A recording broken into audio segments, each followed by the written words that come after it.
Chapter 761. All the supplies of the Silver Pegasus military headquarters in Padstow City have been basically emptied. As the Silver Moon Elves gradually withdrew from the military headquarters, the half-blood elf guards of the Padstow Security Guard officially took over the Tree of Life. General Berkeley stood in front of the lobby on the first floor. A row of carriages were parked on the steps at his feet. The Silver Moon Elves officers had already sat in the carriages, and their luggage was tied to the shelves.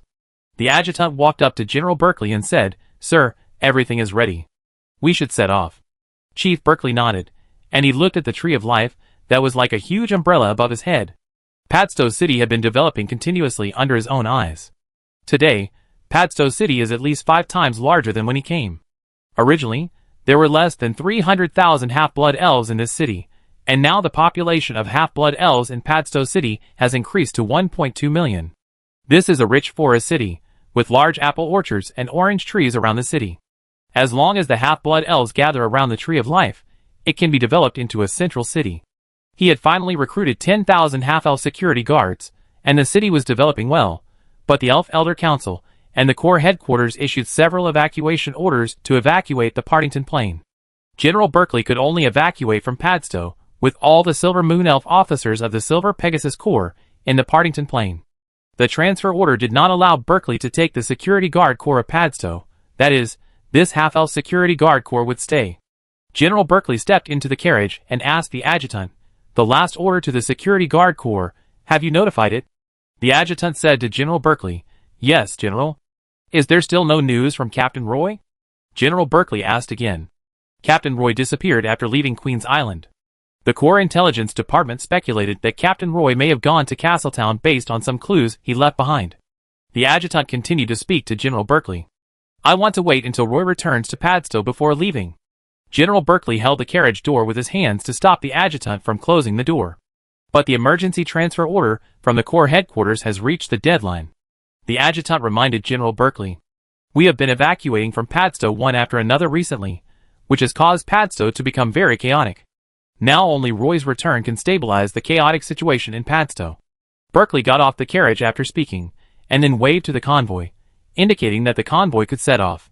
The convoy parked in the small square in front of the military headquarters slowly moved, and carriages loaded with supplies drove away from the military headquarters. Only General Berkeley stood alone on the steps. A group of half-blood elf officers from the city security corps rode over from a distance. They should have come from the military camp. A group of half-blood elf officers rode to General Berkeley and asked, "General Berkeley, is the 17th Silver Pegasus Corps going to withdraw from the Partington Plain?" Berkeley responded, "Well, the order I just gave you is the last order. I hope you can continue to take responsibility for guarding the city of Padstow after I leave. This is what I want to see most. Of course, you can also leave the security guard. If you want to leave Partington and return to the Elf Continent, you will have to become an ordinary resident again, or stay and continue to serve as an officer in the security guard. Whatever you choose is fine. Boss Roy will soon take over your security guard. He will be responsible for the military expenses of the security guard. He is not only the military chief of Padstow, but also the governor of Padstow." All the half-elf officers looked at Chief Berkeley. "If you were a half-blood elf, would you stay?" "I would," General Berkeley said, just like what Boss Roy said in the Central Square. "The Siren tribe in the Partington Plain is resisting the Dark Faceless Legion. If I were a half-blood elf, I would stay." Roy rushed to the Silver Pegasus military headquarters in Padstow City almost non-stop. Along the way, he saw many Silver Moon Elves gathering in carriages towards the Central Square. He asked a familiar Silver Moon Elf officer, and found out that today was the deadline for the Silver Pegasus military headquarters to evacuate the Partington Plain. He knew Berkeley would definitely wait for him to come back, but he didn't expect that he was still a step late. The 17th Silver Pegasus Legion moved very quickly, and had withdrawn all its troops from Padstow. The carriage stopped in front of the square in front of the Silver Pegasus military headquarters, and Roy saw a group of half-blood elf officers surrounding Chief Berkeley. Roy jumped out of the carriage. He ran quickly to Chief Berkeley, and the half-blood elf officers around him made way for him. Chief Berkeley's eyes were bloodshot, and he looked a little tired. "I thought you wouldn't be able to make it back." General Berkeley came up, bumped fists with Roy, and hugged him tightly. "Why are you leaving so quickly?" Roy asked.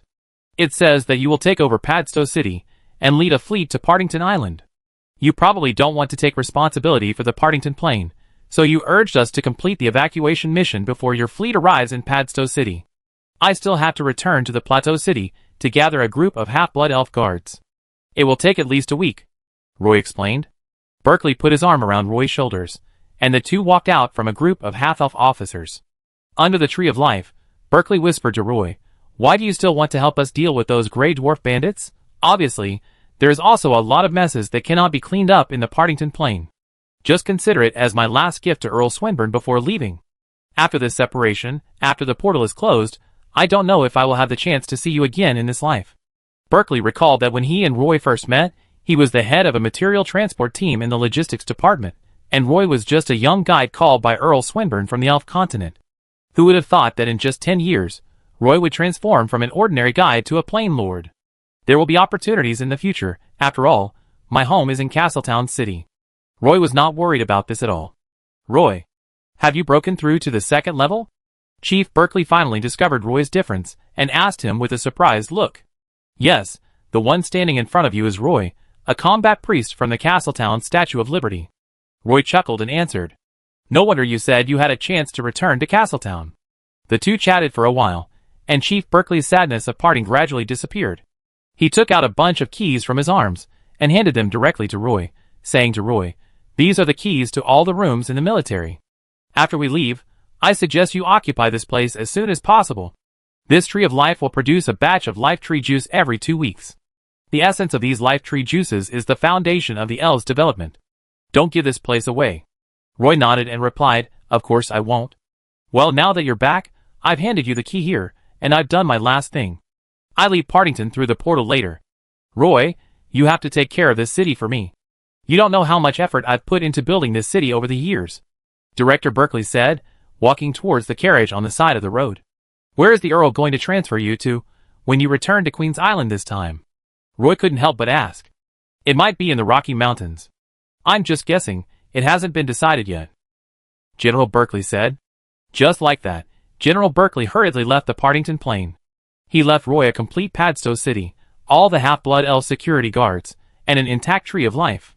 Even the Tree of Life in Castletown City is in the hands of the Moon Temple. Every week, the priests of the Moon Temple distribute the diluted sap of the Tree of Life to the Silver Moon Elves. The half-blood elves in Castletown City can't even get a hair. Now, Roy suddenly had the right to distribute a Tree of Life. He stood on the steps at the entrance of the military headquarters, looking at more than 100 half-blood elf officers in front of him. They were almost all officers of the Padstow Security Guard Corps at the level of squadron leader or above, and they were half-blood elves who held real power in the Security Guard Corps. In the future, the Padstow City Security Guard Corps and the Pagista Plateau Mine Guard Corps will be merged to form the Partington Planar Army. The Padstow Security Guard Corps is mainly responsible for the security of Padstow City. "How many elf guards are there in your guard corps now?" Roy said to Mrak, the head of the Security Guard Corps. Mrak is a native of Padstow, and has a deep affection for the city. General Berkeley promoted him to the position of head of the Security Guard Corps because he was serious about his work and had a deep affection for the city. "There are currently 12,000 half-blood elf guards," Mrak responded. Roy said, "Then the main task of the Security Guard Corps will be to continue to recruit more. I need the Security Guard Corps to have at least 20,000 half-blood elf guards.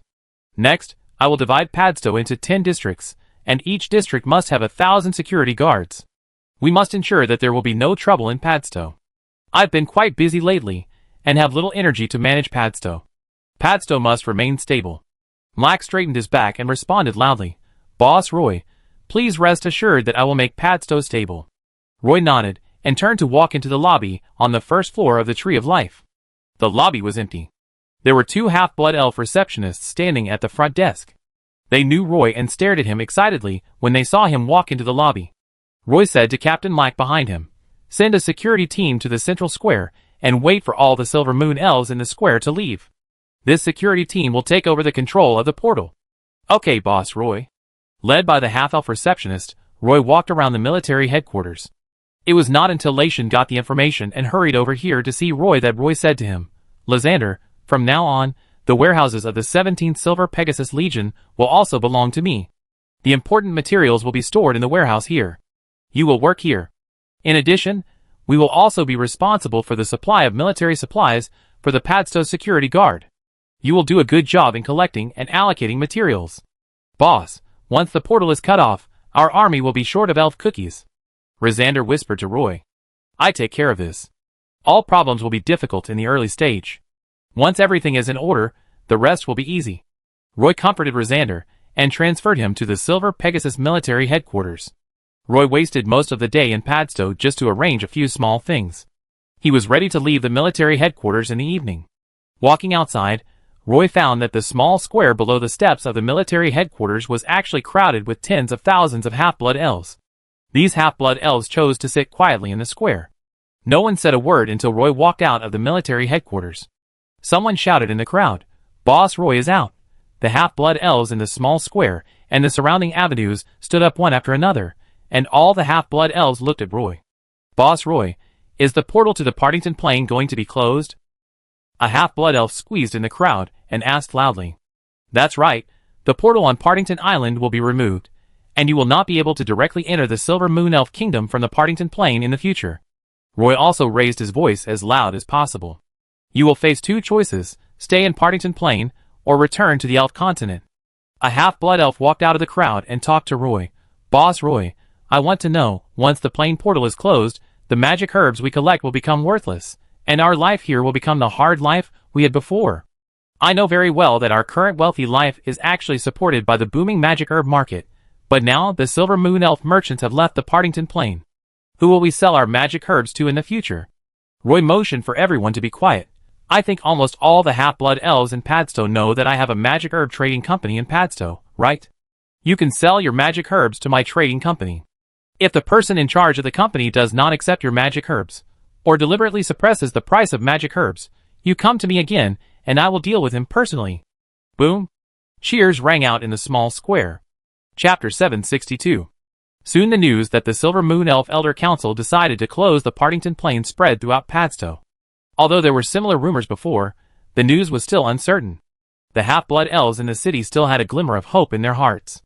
Everyone expected Boss Roy to cooperate with the Siren tribe to defeat the Dark Legion, so that the Partington Plain might be able to maintain its current appearance. However, as the 17th Silver Pegasus Legion gradually withdrew, the half-blood elves in Padstow had long guessed that the closure of the portal might never be reversed. Now everyone has finally confirmed this news from Boss Roy. In fact, the half-blood elves are concerned about the future of the Partington Plain. They are also afraid that the invasion of the Dark Legion will affect everyone's lives and even plunge the entire plain into endless war. More half-blood elves are concerned about whether anyone will still want the magic herbs in the Partington Plain once the portal is closed. How should the half-blood elves live in the Partington Plain? But everyone has finally lived a good life in Padstow City for a few days. They are not willing to return to the Elf Continent to live the exploited life they had before. Therefore, the half-blood elves in Padstow City have been very anxious recently. Roy stood in front of the steps of the Silver Pegasus military headquarters and assured everyone that the magic herb trade in Padstow City would not be affected. The half-blood elves cheered for a while. Rhysandr followed behind Roy. Roy turned around and said to Rhysandr, "Padstow City will be temporarily handed over to you for management. I will go to the Plateau City to mobilize the mine guards to go to the Endless Sea with me. During my absence, there must be no trouble here. Don't worry, I will take good care of this city." Lashanda's face had more and more wrinkles, but he was still in good spirits. In the next period of time, there may be more half-blood elves coming from Partington Island. You should do a good job of settling them here, Roy said to Lashand. Before dark, Roy rode to the airport terminal. There was a magic airship on the dock, and it had already made preparations for the trip. After Roy boarded the ship, the half-blood elf captain immediately asked the crew to start the remaining 4 floating devices. The magic airship continued to rise into the sky under the red clouds. This is the 23rd magic airship that has been transformed. There are still 10 three-masted sailing ships on Partington Island that have not been transformed into magic airships in time. The main reason is that all the floating devices have been used up. The remaining floating devices are still being collected by the Empire Merchant Darwin.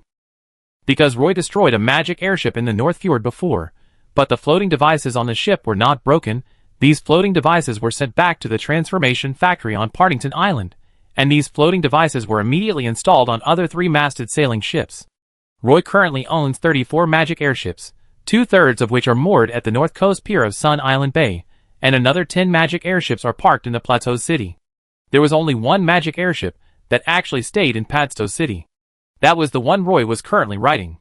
After a whole night of high-speed sailing, the magic airship finally arrived at the Plateau City at noon the next day. When the magic airship docked at the Plateau City Airport Terminal, Roy discovered that the Plateau City Airport Terminal had expanded 3 terminal towers. Currently, there were platforms on both sides of the 4 towers. The airport terminal here can now berth 8 magic airships at the same time. When the magic airships landed from high altitude, Roy saw several magic airships loaded with supplies parked on the tower platform, and the half-blood elves were carrying heavy wooden boxes down. Roy got off the magic airship, and the captain and a group of crew members stood on the deck to see him off. The prisoner of war concentration camp across the Tolai River was expanded again, and now it was like a small town outside the city, with all kinds of buildings inside. A large number of Grey Dwarf bandit prisoners of war still lived in the prisoner of war concentration camp. Almost all the Silver Moon Elf merchants have left the Plateau City, and the free market in the Plateau City has become depressed, but Roy's Magic Herb Trading Company is still buying a large number of magic herbs. All magic herb collectors took out the magic herbs in their hands, and sold them to Roy's Magic Herb Trading Company. So much so that the warehouse in the Plateau City is no longer enough. The person in charge of the trading company has been organizing people to transport magic herbs to Padstow City in recent days. The yard was full of half-blood elf collectors carrying magic herbs on their backs. For purchasing staff were registering them, and 8 half-blood elves were working in pairs to check the magic herbs. The half-blood elves in the entire yard of the trading company were busy and hard-working. Baskets of magic herbs were carried into the warehouse, and some low-priced magic herbs were simply thrown directly into the corner of the trading company's yard. In the second-floor building of the trading company, several purchasing supervisors who purchased different types of magic herbs surrounded the manager of the trading company, and everyone had some ideas. "Manager, the silverleaf we purchased this week has already filled up a 50-meter warehouse. These silverleafs can fill up 4 magic airships. I heard that the warehouses in Padstow are also full of magic herbs. Do we still need to continue to purchase silverleafs without limit?" A half-elf purchasing manager asked first. The manager of the trading company was promoted by Mu Lin. He has a good business sense, and is highly appreciated by Roy. The manager of the trading company thought for a while, and said, "Yes, I will go back to Mu Lin and ask her for a purchase fee. At this time, no matter how many magic herbs there are on the market, we will eat them. But I heard that the portal in Padstow will be closed again. When that happens, the Partington Plain will be completely disconnected from the Elven continent, just like a few years ago. These magic herbs will probably rot in our hands." A purchasing manager whispered. The manager of the business waved his hand, and said to several purchasing managers, "This is arranged by Boss Roy. I guess the boss must have a way to send these magic herbs out. Okay, everyone, no matter what happens later, you should continue to implement the purchasing plan now." A group of purchasing managers dispersed. The elf of the trading company asked the assistant beside him, "Is the magic airship requested from Lord Mullen ready? It is docked at the airport terminal. We can load the magic herbs on the ship tonight." The assistant responded immediately. The manager of the trading company nodded, and walked out of the small building of the trading company with his assistant. A carriage stopped at the door of the Magic Herb Trading Company in Plateau City, and Roy pushed the door and got out. "I plan to transport all the magic metal ingots in stock to Padstow City. Before the portal is closed, all these magic metals will be sent to Partington Island and handed over to the 17th Silver Pegasus Legion, and then Earl Swinburne and I will be even." After saying that, Roy opened the door with his hand and asked Mullen, who was sitting inside, to get out. Mullen followed Roy out of the carriage. The two stood at the door of the trading house for a few seconds, and then walked to the backyard of the trading house. As soon as Roy and Mullen appeared in the backyard of the trading house, they were immediately recognized by a group of half-blood elves. One of the half-blood elves shouted, "Boss Roy is here." All the elves in the yard looked at the door of the yard. Everyone knew Mullen, and when they saw someone standing with Mullen, they immediately realized that this half-elf was Boss Roy. "Boss Roy, I heard that the Silver Moon Elves are going to close the portal again. What should we do with the magic herbs we purchased this time?" A half-blood elf ran up to him and asked impatiently. "I remember that before the portal was lifted, I was the second largest purchaser of magic herbs in the Partington Plain. Later, after the portal was lifted, we became the largest purchaser in the Partington Plain. The Silver Pegasus Legion Magic Herb Trading Company announced its withdrawal from the Partington Plain market. They suddenly changed and stood at the portal to purchase magic herbs. We have always been the largest purchaser of low-level magic herbs. We are, and will be in the future." Roy stood at the door, and spoke to the half-blood elves in the backyard of the trading company. The yard was full of collectors, who came to sell magic herbs. When they heard Roy say this, they immediately became excited. Roy walked around the trading company, mainly to check the situation of the magic herb market. He didn't want the entire market of Partington to be shaken because of the withdrawal of the 17th Silver Pegasus Corps from Partington. In fact, the current population of Plateau City is less than 400,000, which is even less than 1/3 of the population of Padstow City. Even if there are some problems, they will not be too serious. After walking around the backyard, Roy gathered all the half-blood elves at the supervisor level of the trading company together. The Magic Herb Trade Company must not only continue to purchase magic herbs, but also conduct detailed market research on scarce commodities in Plateau City. I need you to maintain the stability of the market here as much as possible. Any materials that are lacking can be mobilized from Padstow City. Currently, materials from the Elf continent cannot be transported in through the portal, but this situation is only temporary. I can establish a new trade channel in 2 months at most, Roy said to a group of managers in front of him. In this extraordinary period, I don't want to see merchants hoarding daily necessities and then raising prices. You should have some contact with other merchants. I hope you can spread my words in a more obscure way. I will deal with anyone who dares to disrupt the market in Plateau City. When Roy said the last sentence, his tone was full of murderous intent, which frightened a group of half-elves and made them silent. Okay, let's go to the camp of the mine guards. Roy didn't stay at the trade house for long, and he and Mullen went to the camp of the mine guards without stopping. A group of trade house managers set Roy and Mullen to the carriage, and then they all breathed a sigh of relief. When I met Boss Roy before, I didn't feel that he had such momentum. When he said the last sentence just now, my heart almost jumped out of my throat. Several business managers were talking quietly. Roy mobilized 5,000 half-elf guards in the Plateau City and asked them to prepare for the trip in the camp. Then he took a magic airship to the Sun Island Bay. When he arrived at the North Coast Pier, he saw 6 damaged magic airships parked side by side at the pier. Looking at the huge injuries on these magic airships, it was obvious that they had encountered the Faceless Warlord again.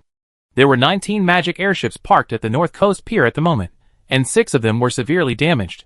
Roy came to the Griffin Cavalry camp and saw Kaka practicing archery on the archery training ground. He stopped and walked over to Kaka and asked, "Why do you suddenly want to practice archery? I remember you prefer throwing short spears, right?" "Roy, you're back." Kaka turned around and put down the bow and arrow in his hand, bumped fists with Roy, and then said, "I'm just practicing casually. By the way, Roy, Giazina led the raiding group to fight a fierce battle with the Dark Faceless Legion in the Western Sea area. They killed another Faceless Warlord. This time they were crazy about killing, and the Siren Raid group also suffered serious losses." Roy's heart sank, and he asked quickly, "In addition to the 6 magic airships, did we suffer any other losses?" "More than 10 priests died, more than 30 crew members, and the rest were soldiers from the Siren Raid group." Hearing Kaka say this, Roy was slightly relieved, and the loss was acceptable. "I heard that we encountered a large group of Faceless Legions in the Chaos Star Sea in the Western Sea area. I don't know what Zaina was thinking, but she led the Siren Raid group to rush up directly. It is said that there were other Siren Legions on the battlefield at that time. The entire battlefield was so chaotic that our Griffin Cavalry could not effectively protect the magic airships, and they were successfully ambushed by the Faceless Warlord." Kaka complained quietly. He was obviously not satisfied with Giazina's command this time. "Okay, Kaka, I go find Giazina to find out the situation later. Is Captain DePrado in the barracks?" "Yes." Kaka followed Roy and stopped nagging about Giazina's poor command. Roy went directly to the military headquarters and saw Captain DePrado arranging patrol tasks for more than a dozen squadron leaders of the Griffin Cavalry Squadron. Roy turned and walked out of the military headquarters and waited at the door for a while. Not long after, these squadron leaders received the order and left the military headquarters before returning to the room. "Captain DePrado, in addition to the magic airships used to provide logistics support for the Siren Assault Group, how many magic airships can be transferred here?" 9 magic airships can be transferred. In addition to the 19 magic airships anchored at the port, there are currently 8 magic airships anchored near the Sun Island, but 6 need to be transported back to Padstow City for repair. The remaining 21 magic airships need to be left behind to provide logistics support for the Siren Corps. Captain DePrado responded immediately. "I want to take all these 9 magic airships away and have them prepare for the long journey immediately. Our first stop will be in the Plateau City for half a day," Roy explained to Captain DePrado. Chapter 763. In the camp of the Knights Templar. Captain Jeroen heard footsteps coming from the door, looked up and saw Roy hurriedly coming in from outside. "Roy, you're back?" Captain Jeroen closed the prayer book on the table and said to Roy with a smile. Roy sat down opposite Captain Jeroen and said directly, "I will take some of the elf guards of the Mine Guard group to leave Sun Island Bay tomorrow morning. I hope you can help me take care of Sun Island Bay." "Are you in trouble?" Captain Jeroen asked. "Well, the Elf Elder Council of the Silver Moon Elf Kingdom heard that a plain war broke out on the Partington Plain, and the Dark Faceless Legion entered the Partington Plain, so they decided to close the portal and completely cut off the connection between the Elf Continent and the Partington Plain. I'm going to deal with this matter," Roy answered truthfully. The room suddenly became quiet.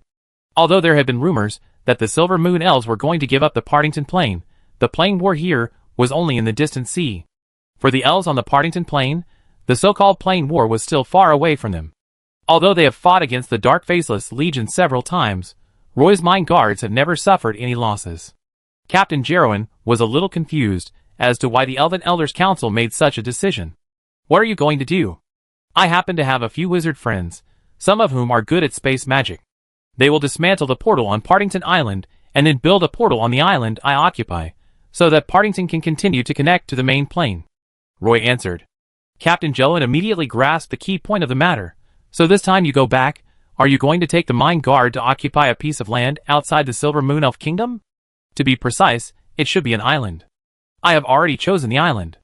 This time, I will take the Mine Guard to go on an expedition," Roy said. "Do you need help? You can let Dykas guard this place. Flint and I can bring 2 teams of priests to help you." Captain Jeroen took the initiative to say, "You are also very familiar with the abilities of our priests. They can help the Mine Guards to bless the blessing aura." "Thank you very much." Roy did not refuse. The priests of the Knights Templar were very capable.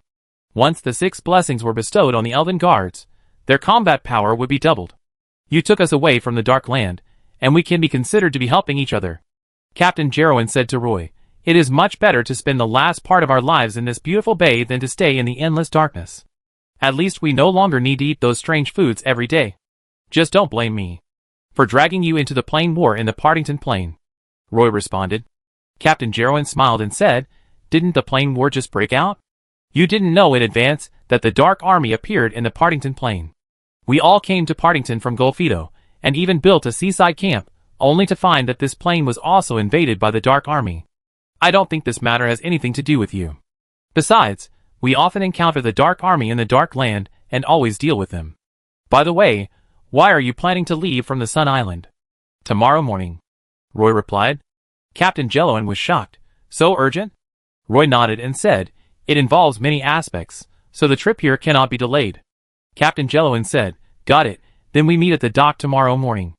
"Okay, see you tomorrow morning?"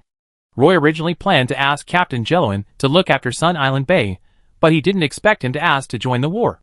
With the Knights Templar joining this time, Roy felt that he had a better chance of winning. Leaving the Templars' camp, Kaka was waiting on the beach outside. His griffin was also lying beside Kaka, and Kaka was throwing dried fish into its mouth. This kind of dried fish has too much salt. Don't feed it too much at one time. Usually, it's better to feed it fresh fish, Roy suggested to Kaka. "Kaka, take me to Sun Island." Kaka immediately put the dried fish in his hand back into his pocket, and patted the griffin's neck to let it straighten its body. "It's so late, are we still flying to Sun Island?" Roy followed Kaka and rode on the back of the griffin. The griffin had long been familiar with Roy's aura. Its body was much larger than that of ordinary griffins. It didn't feel any effort to carry Kaka and Roy in the sky. "Well, tomorrow morning, I will take the fleet to the Plateau City to pick up the elf guards of the Mine Guard map over there." Roy told Kaka about his recent schedule. "Hurry up and get on." Kaka stretched out his hand and pulled Roy. The griffin flew up into the night sky, then dived down, accelerated suddenly, and flapped its wings forward close to the sea surface, passing by the sea surface, and then climbed up into the sky little by little. Kaka carried Roy to the Sun Island Bay quickly. There were indeed 8 magic airships parked side by side in a deep sea area outside the bay, and the lights were still on the magic airships. Roy did not land on the magic airship. He chose to land directly on the beach of Sun Island. There were a large number of still thatched houses built on the beach here, which were obviously the residences of fishman monsters. Fishman monsters belong to the subhuman race, and they have primary wisdom, that is, the IQ of adult fishman monsters is about the same as that of human children of 5 or 6 years old. The fish monsters were very sensitive, and the griffins landed on the beach, which immediately alarmed them. The heads of the fish monsters popped out from the stilted thatched houses, and they all shrank back when they saw the scary griffins. In the past, they were not afraid of these griffins. Even if some of the fish monsters were eaten by griffins, they dared to raise their weapons and fight back, but now they are very afraid of the griffins. The reproduction ability of the fish monsters is very strong. They were originally killed by Roy and a group of half-blood elf guards, but now a large number of them have appeared on the beach. The sirens heard the noise on the beach and ran out to check. They saw Roy jump off the griffin's back, so they turned and moved towards their residence to report to Jezina. The sirens' residences are almost all on coral reefs, but Sun Island has also built some land residences, most of which are swimming pools connected to the sea. For the sirens, more than 90% of their natural enemies are in the sea, so the swimming pools they dug on the island are some safe houses. Jezina came over all wet, thinking that Roy was looking for her to settle accounts. After all, 6 magic airships were destroyed at once. "Roy, you're back?" Jezina said. Roy was speechless, as if everyone would say this to him. Roy looked at the brightly lit magic airships on the sea, raised his head, and asked Jezina in front of him, "Well, I heard that your losses were quite serious this time." Jezina coiled up her snake tail as much as possible, so that she could lower her body height, and it would be convenient to talk to Roy. Fortunately, although the loss was huge, we also gained a lot this time. The Sea Beast priests in Chaos Star Sea finally realized how useful the ring-type siren armor is on the battlefield. Several Sea Beast priests expressed their intention to order the ring-type siren armor from me. We suddenly gained a lot of allies. They finally believe that we have been fighting against the Dark Faceless. When Jezina saw Roy, she brought up something that was worth everyone's joy. She was a little guilty, worried that Roy would blame her for destroying so many magic airships. Seeing that Roy didn't speak, Jezina said a little nervously, "Our Siren Raid group has also successfully joined the Faceless Resistance Alliance." Roy looked around, and the fishmen and monsters that had surrounded him suddenly dispersed. They sensed the murderous intent in Roy's eyes, and did not dare to get too close. Roy then discovered that Jezina's arm was wrapped in bandages. Even after the priests used the holy light to treat her, she still had to wrap some bandages, which showed that her arm was seriously injured. Roy did not go to the swimming pool built by the sirens, but stood on the beach and said to Jezina, "It is best not to carry out large-scale raids recently. I will take the mine guards back to the Elf continent and occupy an island in the sea outside the Silver Moon Kingdom. The portal of Partington Island will be closed soon. I must seize an island and build a portal before the portal closes." Jezina knew what was going on in Padstow City. After hearing what Roy said, she guessed it immediately. Had the Silver Moon Elves in Padstow City withdrawn? Roy nodded. Jezina asked Roy, "What are you going to do?" "I have my eyes on a volcanic island, which is located in the sea outside the territory of the Silver Moon Elf Kingdom. I plan to take advantage of this period of time to drive away the dwarf bandits on that island and occupy the volcanic island," Roy said. "I came to see you this time because I hope you can stay on Sun Island and stop attacking those dark faceless men." Jezina heard Roy's sincere words and hesitated for a moment before saying, "If you need my help, the sirens are on standby at Sun Island Bay at any time. The mine guard can solve this problem. You just need to guard Sun Island Bay." Jezina was a little dissatisfied when she heard that Roy did not let the sirens join the war. "How about this? The raiding group also needs to rest for a while, and the Dark Faceless Legion will definitely be on guard against us recently. The Sirens raiding group needs to rest for a while on Sun Island. I will take 1,000 Sirens warriors to the North Coast Pier to meet you tomorrow morning." Seeing what Xena said, Roy did not delay any longer. "Thank you." Although it was already late, Roy still took Kaka's griffin and returned to the North Coast Pier overnight. A tree house near the edge of the pier was still lit with soft lights, which was very conspicuous in the dark night. Only the wooden house that Roy built for Moira was exposed outside the jungle. The biggest feature of this wooden house was that it had 2 terraces. The elves living in the wooden house could stand on the terraces and watch the sea. There was a soft light on the terrace, and there were 3 figures on the terrace, too far away for Roy to see clearly. When he walked in, he was sure that it was just as he guessed. Moira, Sabrina, and Miss Tiffany were sitting on the rattan chairs chatting. Seeing Roy jogging all the way from the pier, Moira immediately went to meet him and asked him, "Why are you back so late?" Sabrina and Miss Tiffany were both wearing pajamas, sitting on the rattan chairs, looking at Roy, wondering how he would answer. "There are many things that have to be dealt with, so I was delayed for a while."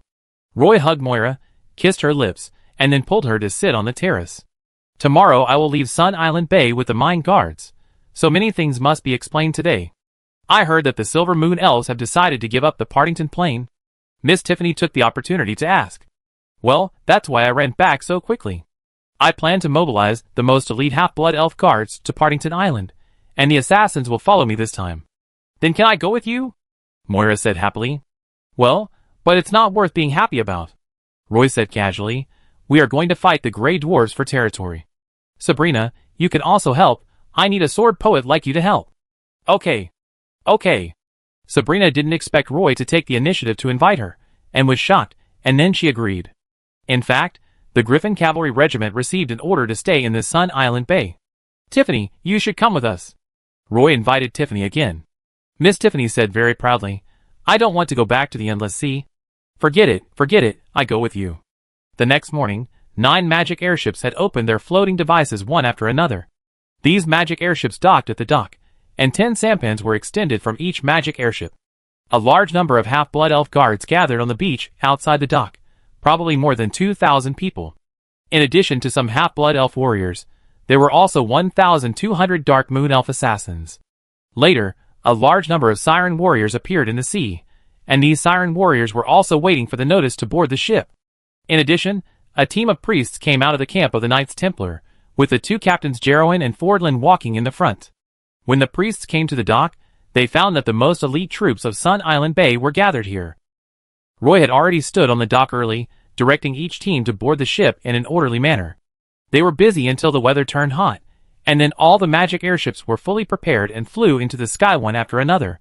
They headed towards the Plateau City at full speed along the wind flow layer. In the Plateau City, there were 5,000 half-blood elf guards ready to board the ship.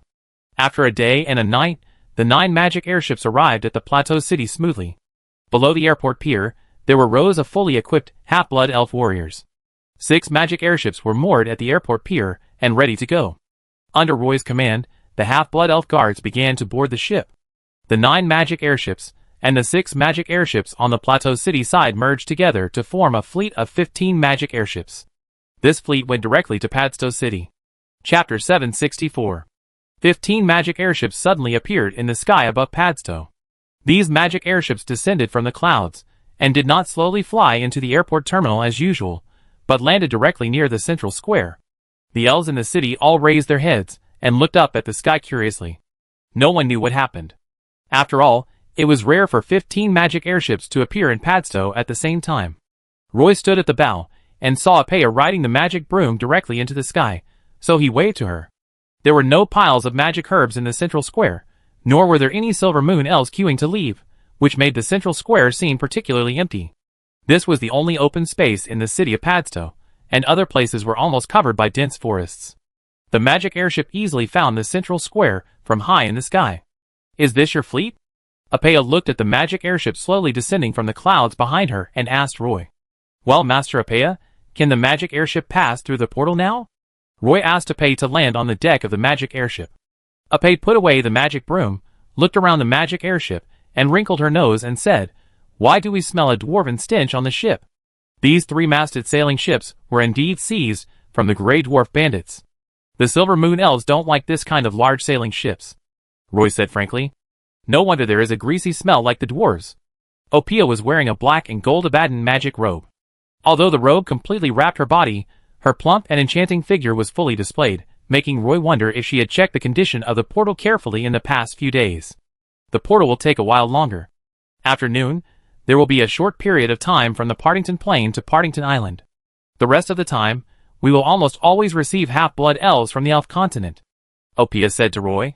Why, are there still half-blood elves willing to come to the Partington Plain recently? Roy asked curiously. The Silver Moon Elf Elder Council had clearly spread the word in the Silver Moon Elf Kingdom that the Partington Plain was about to usher in a plain war, and the Dark Legion was invading in large numbers. Some Silver Moon elves even thought that the half-blood elves in the Partington Plain were in a fierce war. Why are there still a large number of half-blood elves pouring into Partington at this time? Currently, Partington Island is full of half-blood elves, and tens of thousands of half-blood elves enter Padstow City every day, Opia said to Roy. Roy hurried to the side of the ship, holding the railing of the ship with both hands, and looked down at the movement in the central square. Just as Opea said, half-blood elves kept coming out of the portal. These half-blood elves almost all came to Partington with their families. They first adapted to the environment of Partington in the square, and there were even half-blood elf city guards wearing armor suits guiding them in the square. Those are the elf guards of the city security group. They are popularizing the survival rules of Padstow City to the half-blood elves who have just entered the Partington Plain. The elf guards will also tell them the location of the new immigrant gathering place. I didn't expect that there is a treehouse built specifically for new immigrants in Padstow. Roy, I didn't expect you to be so thoughtful. Opea praised Roy. Well, this is not my order. I don't have the energy to take care of these. If there is a new immigrant gathering area, maybe Berkeley did it before he left. Roy looked down at the central square and said casually. The magic airship had descended to a height of only 100 meters from the ground of the square. The half-blood elves with good eyesight on the ground even recognized Boss Roy. They pointed at the magic airship in the sky and shouted loudly, "That's Boss Roy. Boss Roy is on the magic airship. Where is this magic airship fleet going? They must come here through the portal." As the half-blood elves continued to shout Roy's name. Boss Roy. Boss Roy. Boss Roy. Soon, the voices gradually became uniform. Roy felt that if he did not stand up at this time, the half-blood elves in the central square would definitely be very disappointed. He waved to the half-blood elf captain in the cockpit, signaling the magic airship to continue descending. When the magic airship descended to a height of 40 meters, Roy asked the crew to drop a rope, and Roy slid down along the rope and landed steadily in the central square. Roy climbed onto the base of an elf statue in front of the portal, looked at the half-blood elves who kept pushing in, and shouted, "Everyone, make way for the passage in front of the portal. Don't crowd in front of the portal, otherwise it will cause congestion in the portal and squeeze the compatriots behind into the space cracks in the portal. Once they lose their way in the space cracks, they may never be able to walk out of the portal again. Everyone, make way for the passage." Hearing Roy shout, the half-blood elves who rushed over immediately made way for the area in front of the portal. The half-blood elf guards opened a passage in the crowd, allowing the half-blood elves who walked out of the portal to walk directly to the open area of the square. Roy stood on the statue base and shouted to the half-blood elves around him, "Everyone, I am Roy, where are you from?" The surroundings were in chaos, and everyone said some place names, most of which Roy had never heard of. "Do you know that a plane war broke out in the Partington Plain?" Everyone shouted, "Yes." Although the shouts were not very consistent, it was obvious that these half-blood elves who had just entered the Partington Plain knew the news. Roy asked again, "Then why do you still come here? Aren't you afraid?" Some half-blood elves shouted directly, "No, not afraid." Some half-blood elves even shouted, "What are you afraid of? I just came here to fight them, and let them go back to where they came from." For a while, the half-blood elves were excited, and everyone expressed a strong desire to fight. "Then let me tell you, the Dark Army is still in the sea, and the warriors of the Siren tribe, our allies in the Partington Plain, are bravely resisting, and the only thing we can do here is to provide logistical support to our allies." When Roy said this, the square actually fell silent. "We have won several big victories in a row, and we will win more next time." Roy almost shouted this sentence, and his voice was heard far away. After a few seconds of silence, the half-blood elves immediately cheered. "The front line is very stable at present, and I need to lead a part of the mine guards to open up a new battlefield in the Endless Sea. If we can win this expedition, the Partington Plain will usher in a new situation. Please bless us for this expedition." Roy raised his hands and stood on the high steps. "Victory! Victory!" The half-blood elves around him shouted loudly in cooperation. As the shouts came, the half-blood elf immigrants no longer came out of the portal, and a huge magic vortex appeared in the mirror-like portal. The great magician Opea appeared on the stone base of the statue opposite Roy. As the portal appeared a huge magic vortex, she reminded Roy, "Roy, the transmission channel has stabilized. Your magic airship can enter Partington Island through the portal. Note that the space in the belly of Partington Island is not very large. The magic airship that enters Partington Island first must fly out as soon as possible." "Okay, Master Magician Opea." Roy waved his hand vigorously at the first magic airship, and the magic airship continued to descend until the bottom of the magic airship almost touched the ground of the square. The magic airship began to adjust its direction again, facing the portal, and the propulsion device slowly pushed the magic airship forward. The first magic airship almost brushed the right door frame of the portal and entered the space crack. Immediately afterwards, the second magic airship followed behind the first magic airship, replicated the operation of the first magic airship, and corrected the deviation caused by the first magic airship when entering the portal, and flew into the portal in the center. The half-blood elves who were watching all around immediately responded with warm applause. 15 magic airships entered the portal one after another, and Roy took the opportunity to jump onto the last magic airship. He stood on the deck and shouted to Opea on the statue pedestal on the other side, "Opea, will you go back to Partington Island with us?" Opea waved her hand, indicating that she would not go. Amid the noisy voices, Roy could not hear what Opea said. His eyes went dark, and then there were strange space cracks all around him. He even saw the stern of the magic airship in front. Soon, the magic airship appeared in the square of Partington Town. There were 9 magic airships crowded in the sky above the mountain. After Roy's magic airship slid out of the portal by inertia, it continued to move forward. Captain Rodhart immediately asked the crew to restart the 4 floating devices that had been shut down. The magic airship slowly floated up like a balloon. Following the magic airship in front, they passed through the cracks in the mountain and flew over Partington Island. At this time, Roy saw that the dock of Partington Port was full of medium-sized sailboats, and a large number of half-blood elves walked down from the medium-sized sailboats. A large number of tents were set up on the outer beaches of Partington Island, and the entire island was crowded with half-blood elves. There are still 12 magic airships anchored in the sheltered bay of Partington Island, 2 of which flew over from the Partington Plain for overhaul. Since the last batch of floating devices has not been delivered, the remaining 3-masted sailing ships cannot be transformed for the time being, but some preparations have been completed one after another. If these 3-masted sailing ships cannot be transformed before the portal is closed, then these magic airships can only fly directly to Kauai Island after the transformation. This is the defense zone of the 17th Silver Pegasus Legion. Roy's magic airship should have no problem passing through this defense zone. Even if they are really not allowed to fly, these magic airships can still sail. Sure enough, the Silver Moon Elves on Partington Island ignored the 15 magic airships. Roy immediately commanded all the magic airships to rise into the high-altitude wind layer. In just half a day, the magic airships successfully flew to the Queen of Winnie Islands. The fleet did not stop at the Queen's Island. 14 magic airships continued to fly forward. Roy only took 1 magic airship into the sky above the Queen's Island. Soon a group of Silver Pegasus Knights flew into the sky, led by Roy's old acquaintance, Captain Malthus. Captain Malthus rode a Silver Pegasus and landed on the deck. He jumped off the Silver Pegasus and said to Roy with a smile, "Captain Roy, has your fleet expanded to 15 magic airships? The other magic airships are parked in the Bay of Sun Island in the Partington Plain, and not all of them have come." Roy responded. Captain Malthus said to Roy seriously, "Earl Swinburne ordered me to lead the 2nd Silver Pegasus Knights to assist you. Just let me know if you need anything. My magic airship will continue to enter the wind layer and fly directly to Kauai Island. Are your Silver Pegasus Knights going to fly low and head to that area? We can determine a rendezvous point in advance," Roy said, as he took out the sea chart drawn by Abbott from his arms, on which there was a route marked by Miss Nancy herself. Captain Malthus saw that the sea chart had data on almost all the islands, and his expression was a little complicated. He saw that this was not the internal sea chart of the 17th Silver Pegasus Legion, but the data on this sea chart was more detailed than the internal sea chart of the Legion in his hand. Roy pointed to Kauai Island and said to Captain Malthus, "My fleet will wait for you 5 nautical miles east of this island. Earl Swinburne has left us 2 weeks, so I can't fly with you at low altitude.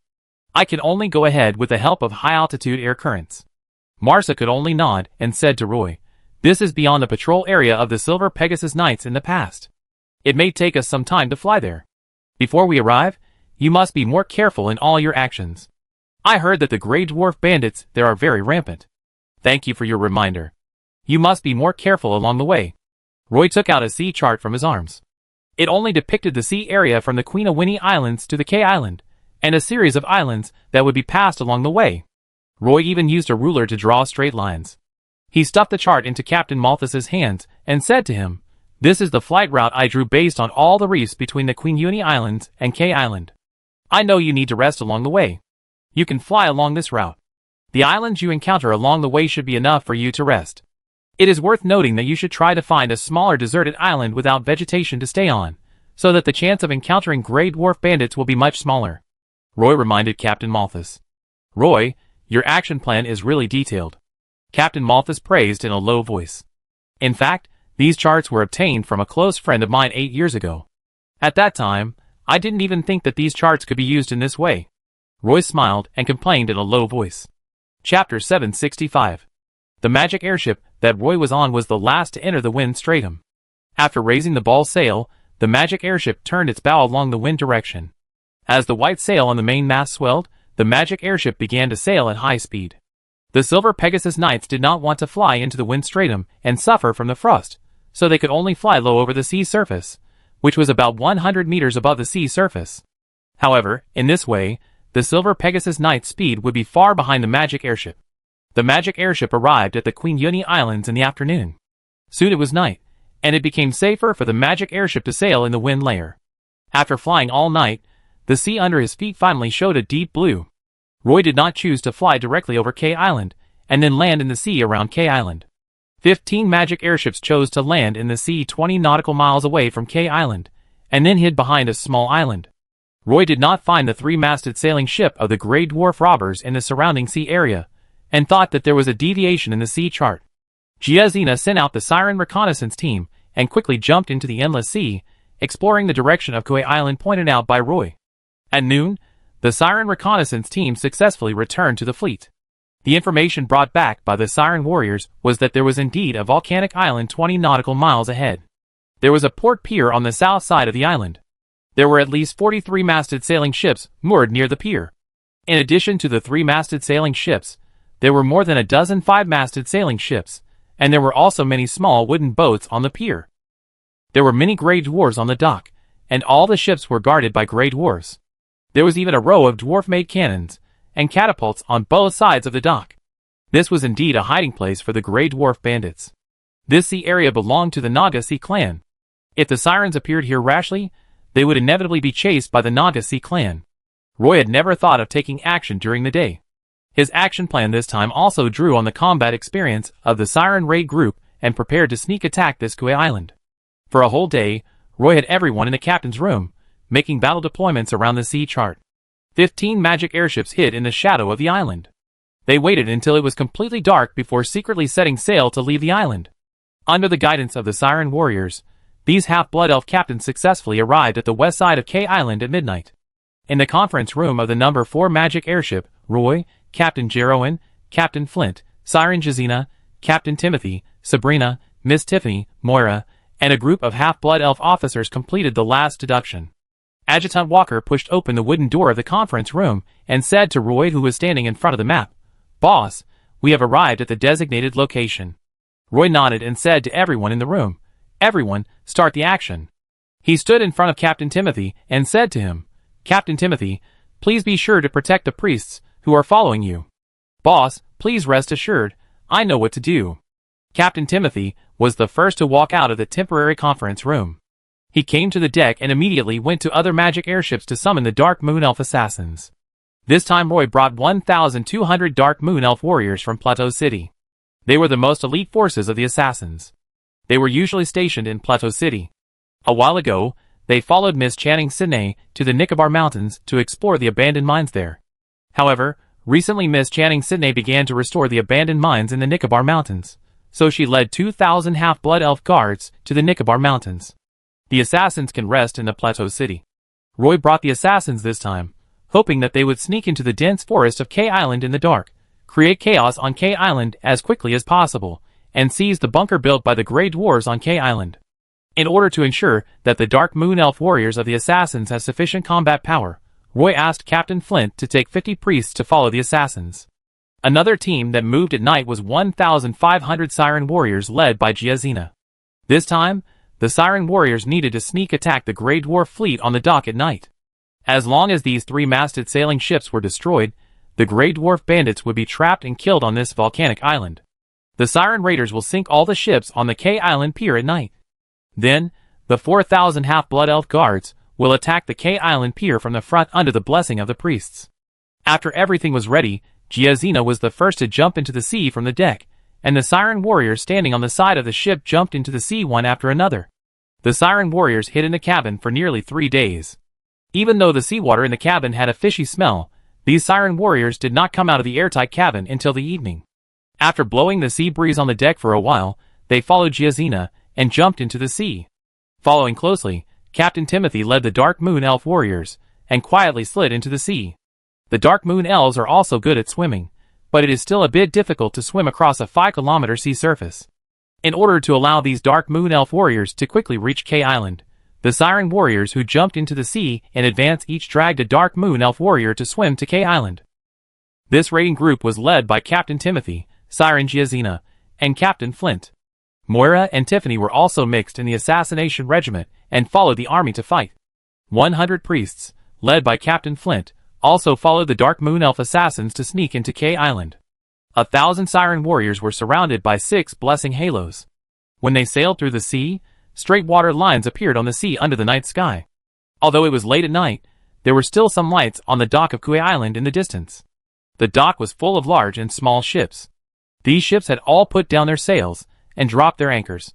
Only some gray dwarf warriors, who stayed on the ship, sat on the deck to cool off and drink. There were also some gray dwarf robbers standing on the observation deck of the main mast. Although it was pitch black at night, these gray dwarf robbers kept scanning the dark sea in the distance. Didn't they say that a lighthouse was going to be built at the dock? The bearded gray dwarf standing on the observation deck took a half bottle of cider and took a sip. The beer-bellied gray dwarf bandit, who was huddled with him, immediately cursed. Those damn logistics craftsmen didn't even consider the lighthouse construction plan when they built the dock. I heard that the whaling group has captured several large whales, and will soon be able to bring them back to the dock to refine whale oil. With lamp oil, the lighthouse on the dock will soon be put on the construction schedule. The bearded gray dwarf said drunkenly. The beer-bellied gray dwarf immediately complained, even if there is no lighthouse, what can we do? Do those Silver Moon Elves dare to come to K Island? Don't they worry about the anger of the Nagasi clan? The sea breeze on the volcanic island is very cool and dry. The night is the most comfortable time on the ship. When the sun rises, the heat wave will sweep across the entire K Island. The gray dwarf robbers can only hide in the cabin to sleep. On the beach on the west side of the K Island pier, darkness swallowed up the vision of the gray dwarf robbers. Some gray dwarves guarding in front of the catapults got into the tents on the side. Only a few gray dwarves patrolled back and forth on the beach. They stepped on the beach barefoot, leaving messy footprints. These gray dwarves were so sleepy that they didn't see a row of wet footprints on the beach 10 meters away. The footprints were constantly washed away by the waves and kept appearing again. In the darkness, there were always a few pairs of eyes staring at the catapult position here. Since other places were covered with sea reefs covered with oysters, the assassins chose this beach as the landing point. Captain Timothy and Moira squatted behind the sea reefs and watched all the Dark Moon Elf warriors pass the beach. He patted Moira on the shoulder and took her into the bushes beside the beach. 100 priests followed the Dark Moon Elf assassins to land on the island. They were supported by the Dark Moon Elves and took the most reliable and safe route to the reef cliffs. All the priests were suspended on ropes to the island. The priests and the Dark Moon Elf assassins joined together and immediately went deep into the island. They would create some chaos in the depths of Kui Island, so the battle needed to start from here. There were no gray dwarf bandits around, so Captain Timothy said to Moira, "If we follow Tennyson's fighting style, the assassins just passed the catapult position, and I guess not many of the gray dwarves there would survive. Although we will seize the catapult position and perhaps destroy all the catapults, our whereabouts will be exposed in advance. Tennyson will require the gray dwarf bandits in the catapult camp to die at the same time. In that case, if we are lucky, we can delay for a while. Moira, you are thoughtful, don't learn Tennyson's reckless and bloodthirsty character." Moira blinked at Captain Timothy and whispered, "Teacher Tennyson always says this about himself. Of course, he knows his shortcomings. I just hope that you young people will not be influenced by Tennyson. Impulsiveness is often the biggest taboo for assassins." Captain Timothy whispered to Moira.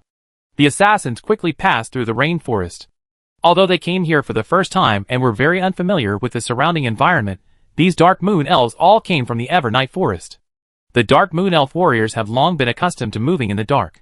The dense jungle could not stop the footsteps of these Dark Moon Elf warriors, and Roy made some analysis of K Island.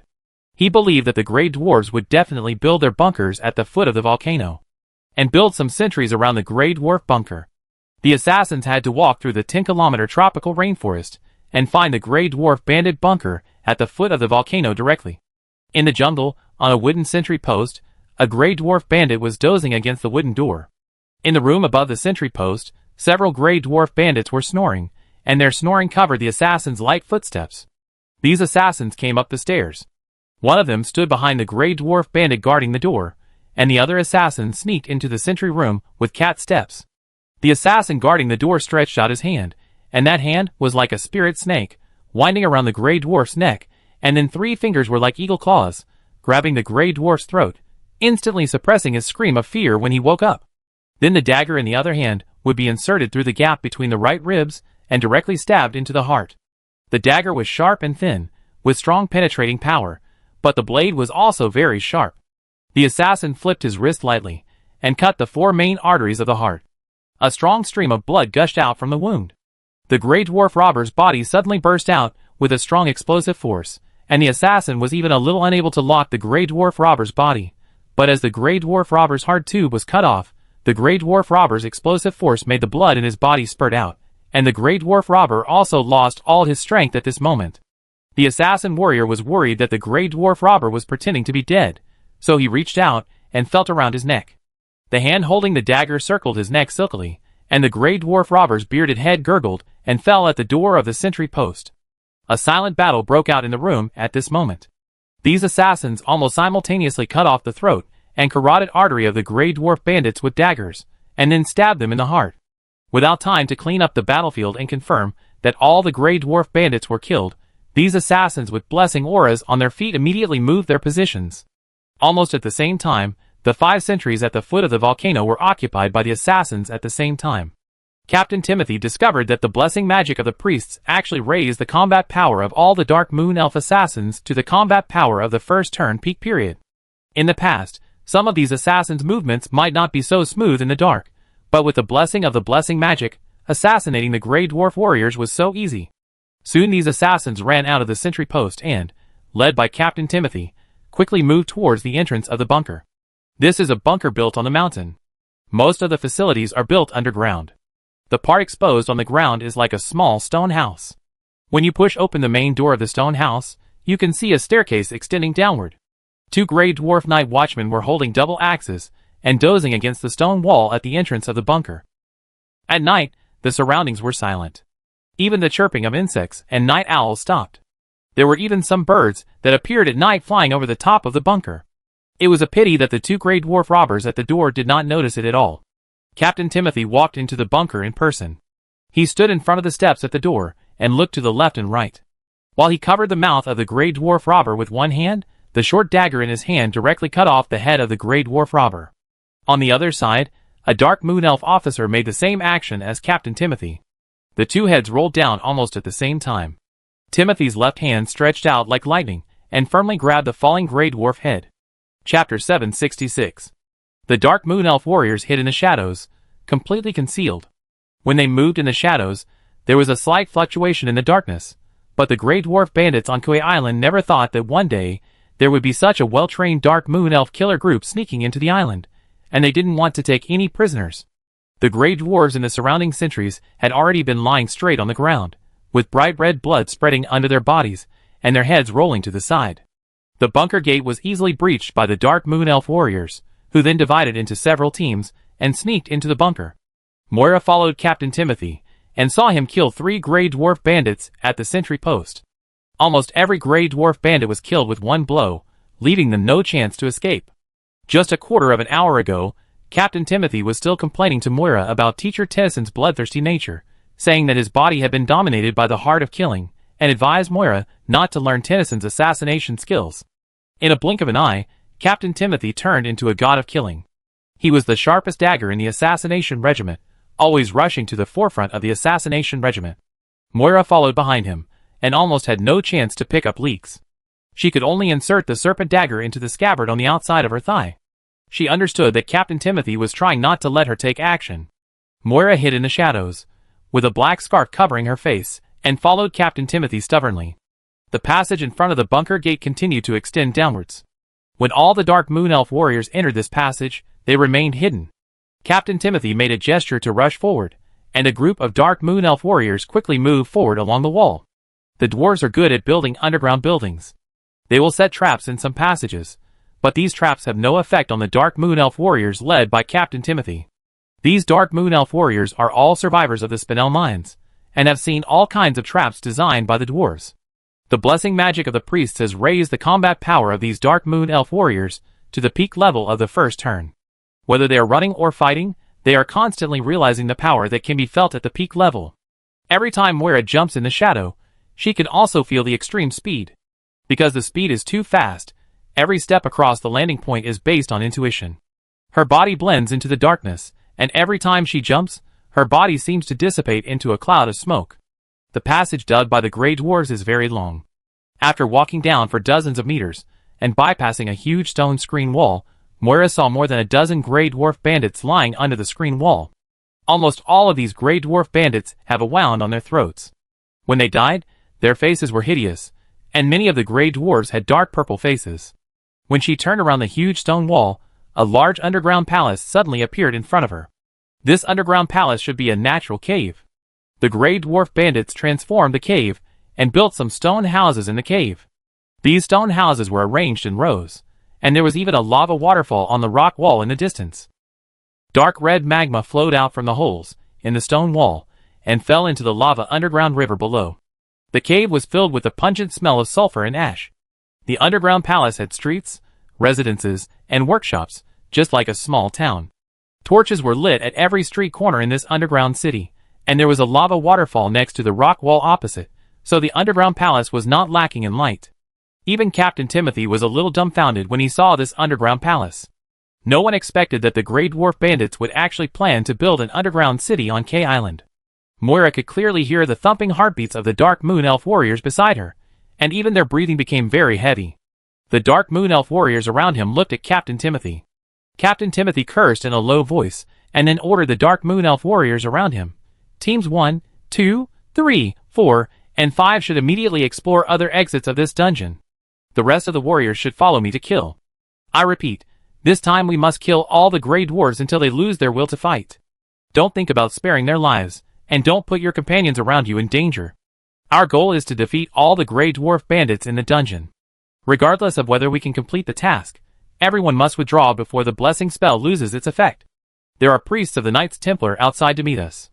Let's go! At Captain Timothy's word, the Dark Moon Elf warriors all went into the shadows of the underground city streets, and rushed into the underground city in front of them. Moira had been following Captain Timothy. She couldn't remember how many throats of Grey Dwarf bandits Captain Timothy had cut. She just regretted eating an apple before leaving, which made her feel a little sick. This reminded her of the first time she killed a Highland headhunter. The throat of the Highland headhunter was cut by her, and the blood spurted out and splashed a meter away.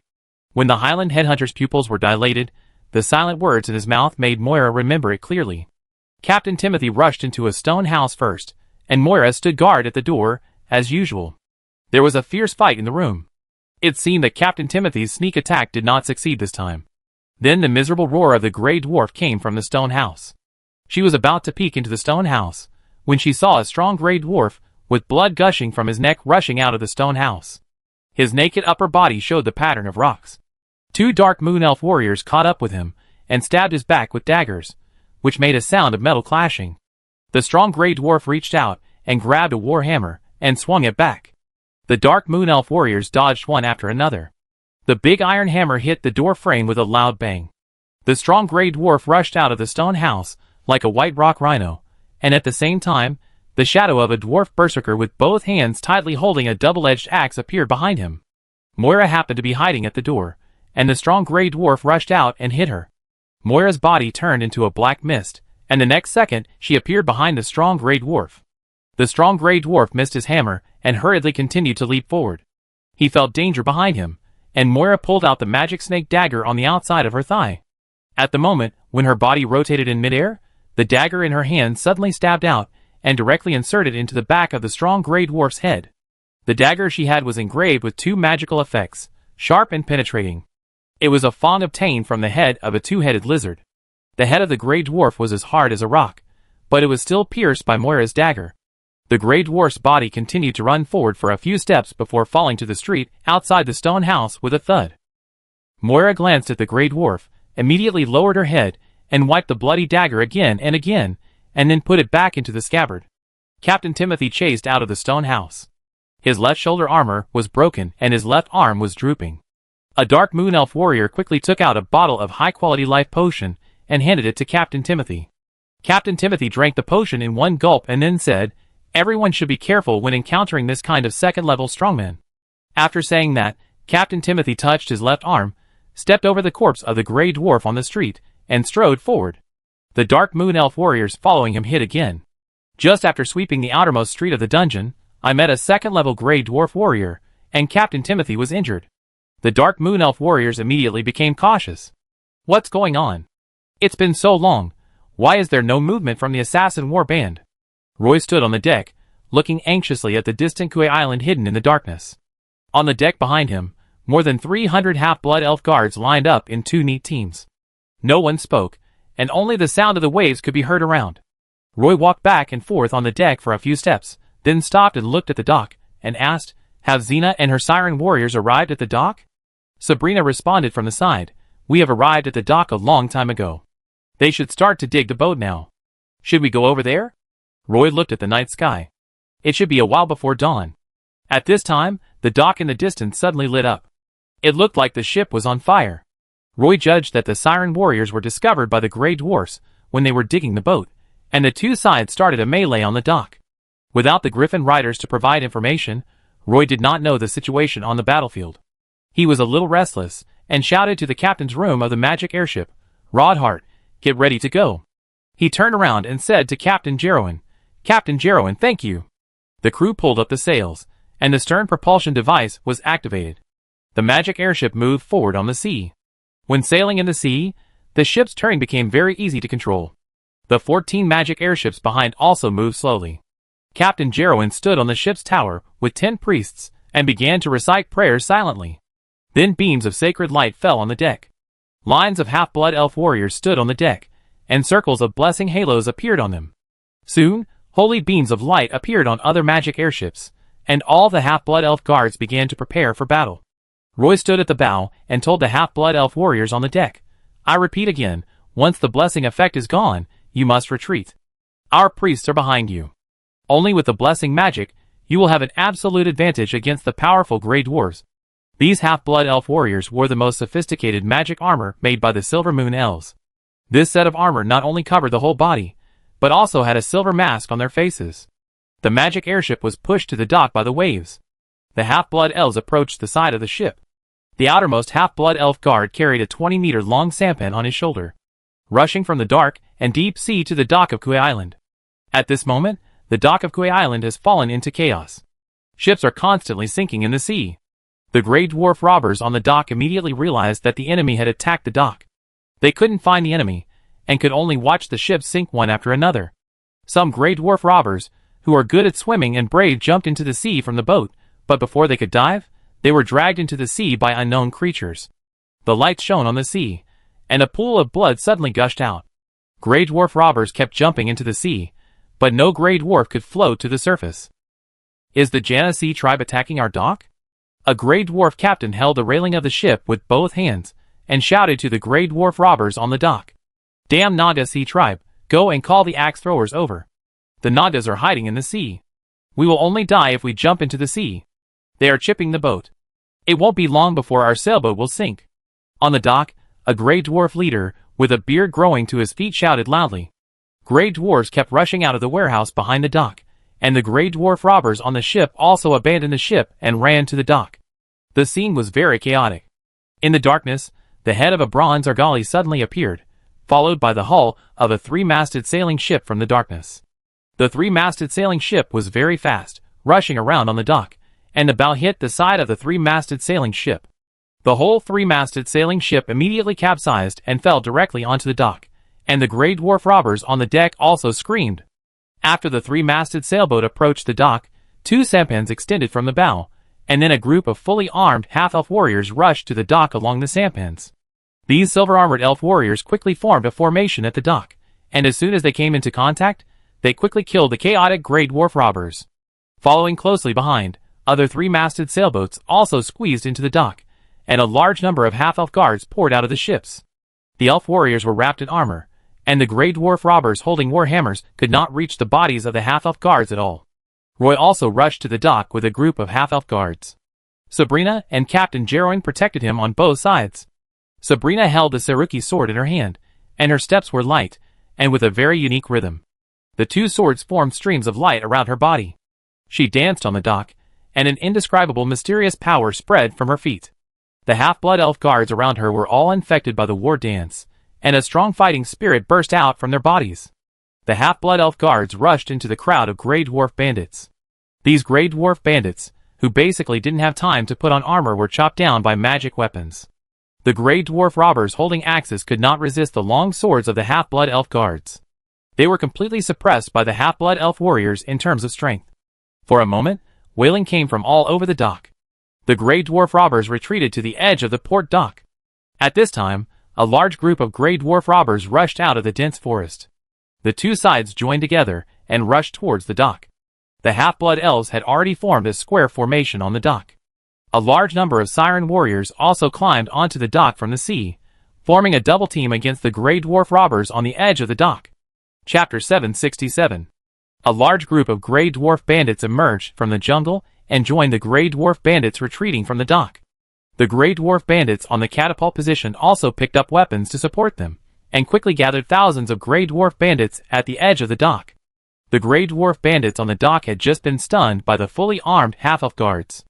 They fled from the dock and shouted loudly, "It's the elf army rushing to the island!" The Grey Dwarf bandits on the edge of the dock were immediately thrown into chaos. The Grey Dwarf bandits huddled together. Some wanted to escape, and more wanted to counterattack. The leaders of the Grey Dwarf bandits knew very well that the dozens of ships docked at the dock were too important to them. Once all the ships were lost, the Grey Dwarves would be trapped on Kui Island. At that time, the Grey Dwarves would become more passive and could only attack the dock at all costs. A bloody Grey Dwarf leader ran back from the dock with two double-edged axes in his hands and shouted to the Grey Dwarf bandits who came over, "It should be the elite troops of the Silver Moon Elves, with powerful elven sword dancers. These Silver Moon Elves are ridiculously strong." His naked upper body was stained with blood, and his chest was cut by a sharp blade with 3 deep wounds that could be seen to the bone. The rock pattern on his skin was fading little by little. This Grey Dwarf leader was a berserker. The more wounded he was on the battlefield, the more courageous he was. He had just met Sabrina. Although he was stronger than Sabrina, Sabrina was wearing a magic pattern suit, holding a Saruki sword, possessing 6 sacred blessings, and had just completed a morale dance. It can be said that Sabrina was at her strongest combat power, and then she saw this Grey Dwarf berserker holding 2 double-edged axes. Although he had stone skin, he did not wear dwarf chain mail on his upper body. He was almost ripped open by Sabrina's sword because he underestimated the enemy when they first fought. Then the Grey Dwarf robbers on the dock were killed by the elf guards, who rushed down from the ship and fled in all directions. The Grey Dwarf leader was forced to evacuate the dock with everyone else. There was even a Grey Dwarf warrior who was in control of the battlefield and had a mental breakdown. He shouted in the crowd of dwarves, "How can we fight this battle? I can't resist their swords at all. You must be careful later. These elf warriors are more powerful than us." Most of the Grey Dwarf robbers didn't have the chance to see the Siren warriors emerging from the sea. Only the last Grey Dwarf bandits, who evacuated from the dock, saw the black shadow coming out of the sea. In the night, they couldn't see it clearly. "What are those things coming out of the sea?" Some Grey Dwarves with good eyesight responded, "It's a siren." A group of Grey Dwarf bandits felt their hearts tighten and their faces suddenly changed. They couldn't understand why the elves and the sirens would unite. The sirens had long been driven to the border between the Seven Realms Sea and the Frozen Sea by the Naga Sea clan in the Endless Sea. Few sirens dared to appear so blatantly in the Endless Sea. At this time, a melodious and sad song came from the sea. All the Grey Dwarf bandits on the edge of the dock became dazed, and soon some of them woke up to the seductive song. The Grey Dwarfs hit their war hammers, making a harsh sound of metal clashing, and other Grey Dwarf bandits also woke up from their trances. Although they woke up from the illusion, their reactions became extremely slow to the siren's song. The half-blood elf guards on the dock rushed over. Some of the half-blood elves jumped onto the roof with longbows and occupied the most advantageous shooting point. The elves are best at bows and arrows, especially against these Grey Dwarf bandits, who didn't even have time to put on armor. A round of volleys immediately made the Grey Dwarf bandits lie down on the spot. After several rounds of arrow rain, half of the Grey Dwarf bandits on the edge of the dock were shot and fell to the ground. The rest of the Grey Dwarf bandits rushed into the dark jungle. Roy and Sabrina looked at each other, and Sabrina led a team of half-blood elf guards to chase after the dark forest without hesitation. The forest is the home ground for elves, and some elf rangers can even communicate with the old trees in the forest. Roy waited behind and integrated the half-blood elf guards, who came from the dock one after another. Most of these half-blood elf guards were archers, and some were slightly injured. Among the elves, Roy saw the siren Gizina and a group of siren warriors rushing from the dock. Tiffany followed behind Gizina, so he said to Gizina, "Gizina, your siren warriors stay on the dock and clean up the Grey Dwarf bandits who escaped. We will control the dock and the nearby coastline." Gizina stopped, and a group of siren warriors behind her also stopped. "Okay, then you guys be careful." Roy waved to the half-blood elf guards, who quickly gathered at the edge of the dock and ran towards the dark jungle. The half-blood elves rushed into the dense forest, and only the Grey Dwarf bandits were left lying on the ground on the dock. The siren warriors returned and began to clean up the Grey Dwarf bandits, who were not completely dead on the dock. Captain Jeroen led more than 100 priests and followed Roy into the jungle. The fighting sound in the underground castle awakened a large number of sleeping Grey Dwarf bandits, and Grey Dwarf bandits kept rushing out of the house with weapons. The assassination plan of the Dark Moon Elf warriors had to be terminated. Captain Timothy did not want the Dark Moon Elf warriors to fight the Grey Dwarf bandits head-on, so he asked his men to blow the whistle, and the Dark Moon Elf warriors, who were still fighting, immediately abandoned their opponents and ran quickly to the street. They took advantage of the blind spots of the other party's vision and hid in the shadows, and soon withdrew from the underground castle. Under the leadership of Captain Timothy, the Dark Moon Elf warriors guarded the entrance of the underground city. Dozens of Dark Moon Elf warriors pulled the elven longbows to the full, and the arrows were pointed at the dark entrance of the underground city. A group of Grey Dwarf robbers wearing chain mail chased out of the underground castle, and were hit by a rain of arrows. Although the Grey Dwarf robbers took precautions, half of them were still shot and fell to the ground. These arrows were all magical arrows, with the penetration attribute inscribed on them. They were shot at the Grey Dwarf bandits, and their chainmails could not stop the sharp arrows at all. The Grey Dwarf bandits, who were only slightly injured, raised their shields and retreated back to the underground castle in embarrassment. At this time, Captain Timothy remembered that Roy had asked him to send a magic signal flare to the direction of the dock when attacking. A red signal flare flew into the sky from the dense forest, and then exploded into a piece of fireworks in the sky. A group of priests, who followed the assassins into the deep forest, also followed from behind. A group of Dark Moon Elf warriors blocked the cave entrance. The priests released a group of holy glimmers, and controlled them to fly into the entrance of the underground castle. "We blocked these Grey Dwarf bandits in the underground city, so that they can't support the dock. When the battle at the dock is over, the half-blood elf guards will come to reinforce," Captain Timothy said to a group of exhausted Dark Moon Elf warriors. "Now everyone keep your strength and prepare to deal with the breakout from the Grey Dwarf bandits behind." Captain Flint came up from the back and began to look for injured Dark Moon Elves in the Dark Moon Elves team.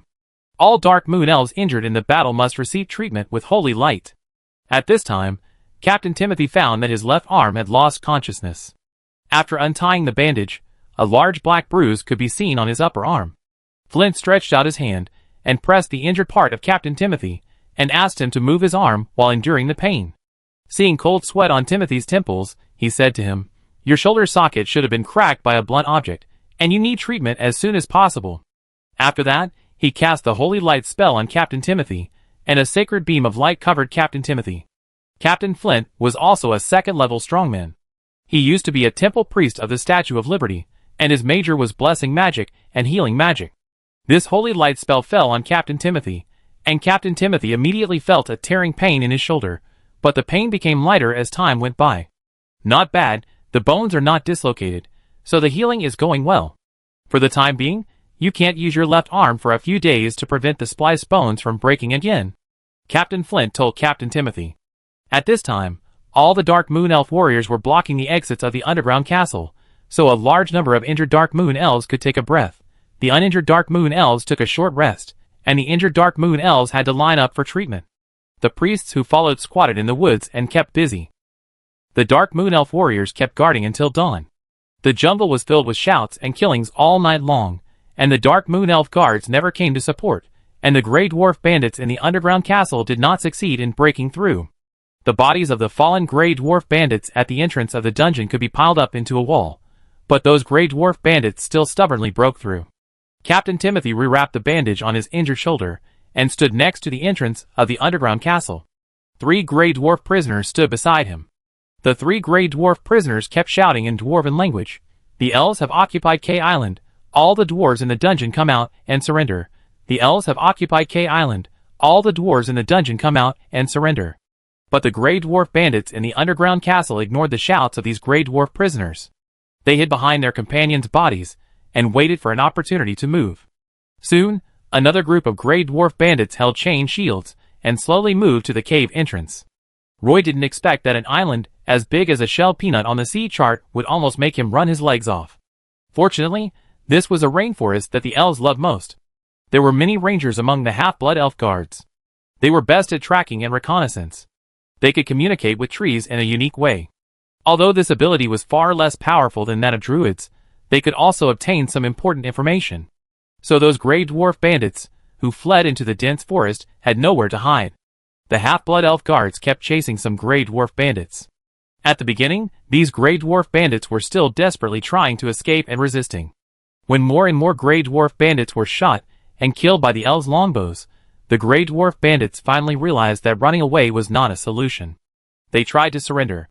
At the beginning, they did not do well, and did not fully reveal their bodies.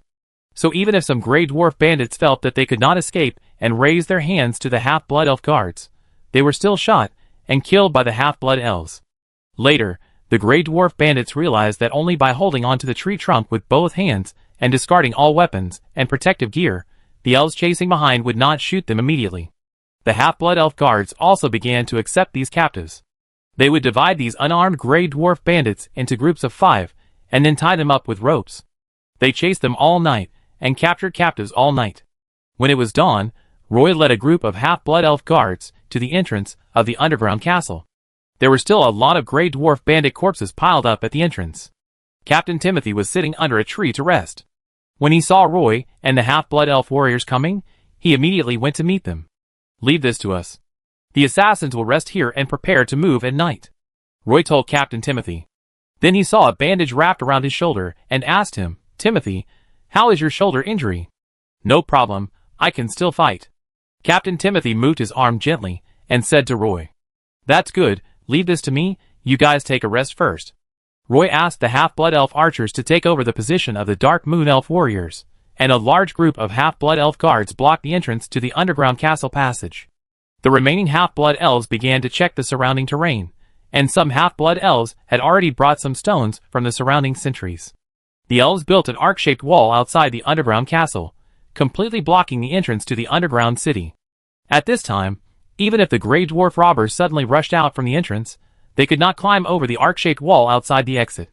Seeing that the battle situation here was stabilizing, Roy hurried back to the port dock. Before dawn, the sea monster Giazina had completely controlled this dock. She even sent a team of sea monster warriors to take over the catapults and artillery on the coastline next to the dock. Almost none of the Grey Dwarf bandits caught by the Siren warriors were injured. Hundreds of Grey Dwarf bandits were tied together by a rope, squatting on the deck, and were drowsy from the scorching sun in the morning. Many of them had not yet been able to escape from the illusion created by the siren singing. They mixed in the crowd with dull eyes. The bodies on the dock were no longer visible, but the blood on the ground had not been cleaned up yet. Except for the 15 magic airships on the dock, almost all of them were sunk by the sirens. These ships in the sea around the dock had become a ruin under the sea. Seeing that everything was going well for Giazina, Roy asked Giazina to watch the 15 magic airships in the harbor, while he took all the half-blood elf guards and prepared to attack the underground castle at the foot of the mountain in one fell swoop. Chapter 768. The sun shines through the dewy young leaves and falls on the mossy woodland. Various insects and fungi hide in the countless rotten leaves. The woodland exudes a smell of corruption and mold. The Grey Dwarf Herald pushed aside a banana leaf in front of him. The dew on the leaf fell on his head. He wiped his face with his hand, and found that his palm was full of blood when he took his hand away. Harold spat out a mouthful of thick phlegm, which was bloody. He pressed his right ribs with his hand. He felt that his ribs must be broken. He felt a sharp pain every time he breathed. He was originally just an engineer carrying flint on the catapult position. Last night, he found a group of elves who came out of nowhere and forcibly occupied the dock. So he picked up the warhammer and followed the captain to support his companions on the dock. But before he even touched the edge of the dock, he saw a large number of elf guards wearing full-cover silver armor rushing out of the dock. Harold participated in the Queen Island raid. He had seen those well-equipped Silver Moon elf guards. Although the elves had advantages in weapons and equipment, they could not stop the charge of the Grey Dwarf warriors on the battlefield. Not only are the elves afraid of death, They are also far inferior to the Grey Dwarf warriors in terms of strength. But the elf guards with silver masks on their faces at the dock last night were completely different. They were wearing the top-level magic armor, and holding the sharpest magic weapons in their hands. They swung the elf swords in their hands. Harold saw with his own eyes that the elf guard cut off the handle of the forged steel hammer with one sword, and the hammer head fell to the ground, directly smashing the toes of the unfortunate Grey Dwarf warrior into pieces. He had never seen elves being stronger than dwarves. Dozens of Grey Dwarf warriors fell down just after fighting with the elven guards, and then the defense line formed on the edge of the dock collapsed instantly. Harold squeezed in the defeated crowd, and was constantly swept into the depths of the dense forest. He wanted to remind his companions around him that the elves were the masters of the dense forest, but everyone was already scared and just ran forward desperately, and he couldn't stop them. The further he ran, the more his companions fell behind. Harold ran from the dock of K Island to the edge of the woods on the other side of the island in one breath. Everyone heard the sound of the waves outside the woods, and saw the fiery red sun rising above the sea level, and then they realized that there was no way ahead. A group of elf guards wearing silver armor were able to line up behind them. The front row of elf warriors held swords and shields, the back row of elf warriors held spears, and the last row of elf warriors held longbows. There was actually a group of human priests following behind their team. There were constant attempts by Grey Dwarves to resist along the way, and there were also constant falls in pools of blood. The remaining Grey Dwarves were forced out of the dense forest little by little by the elf warriors, who caught up with them, and everyone was forced to stand on the beach. A few Grey Dwarves were about to take advantage of the chaos to escape into the sea, but they were immediately shot and killed by the elves holding longbows around them. Their bodies fell on the beach, and waves surged over and pushed the bodies of these Grey Dwarves back. The biggest difference between these elves and the elves they had met before was that they did not like to leave anyone alive during the battle. When fighting the Silver Moon Elves, the Grey Dwarves were used to one thing, that is, the Silver Moon Elf guards would not kill easily. They would often beat the Grey Dwarves to the point of losing their combat effectiveness, then capture them, and send them to the military court for trial and conviction. But the elf guards who rushed to Kauai Island had no such idea at all. Their arrows were basically aimed at the forehead, throat, and heart. Many of the Grey Dwarves, who were shot by arrows, fell straight on the beach. Harold finally felt the fear of the death chasing him. When he rushed into the jungle last night, there were about 3,000 Grey Dwarves. The number of Grey Dwarves who successfully escaped to the beach now is less than 1/10 of last night. Harold squeezed into the crowd and stood on the soft beach. At this time, all the Grey Dwarves lost their fighting spirit. Seeing the elf guards, who kept coming out of the dense forest, and quickly formed a formation, the Grey Dwarves stood in a row and put their weapons on the beach. But to Harold's surprise, the elf guards did not rush up quickly.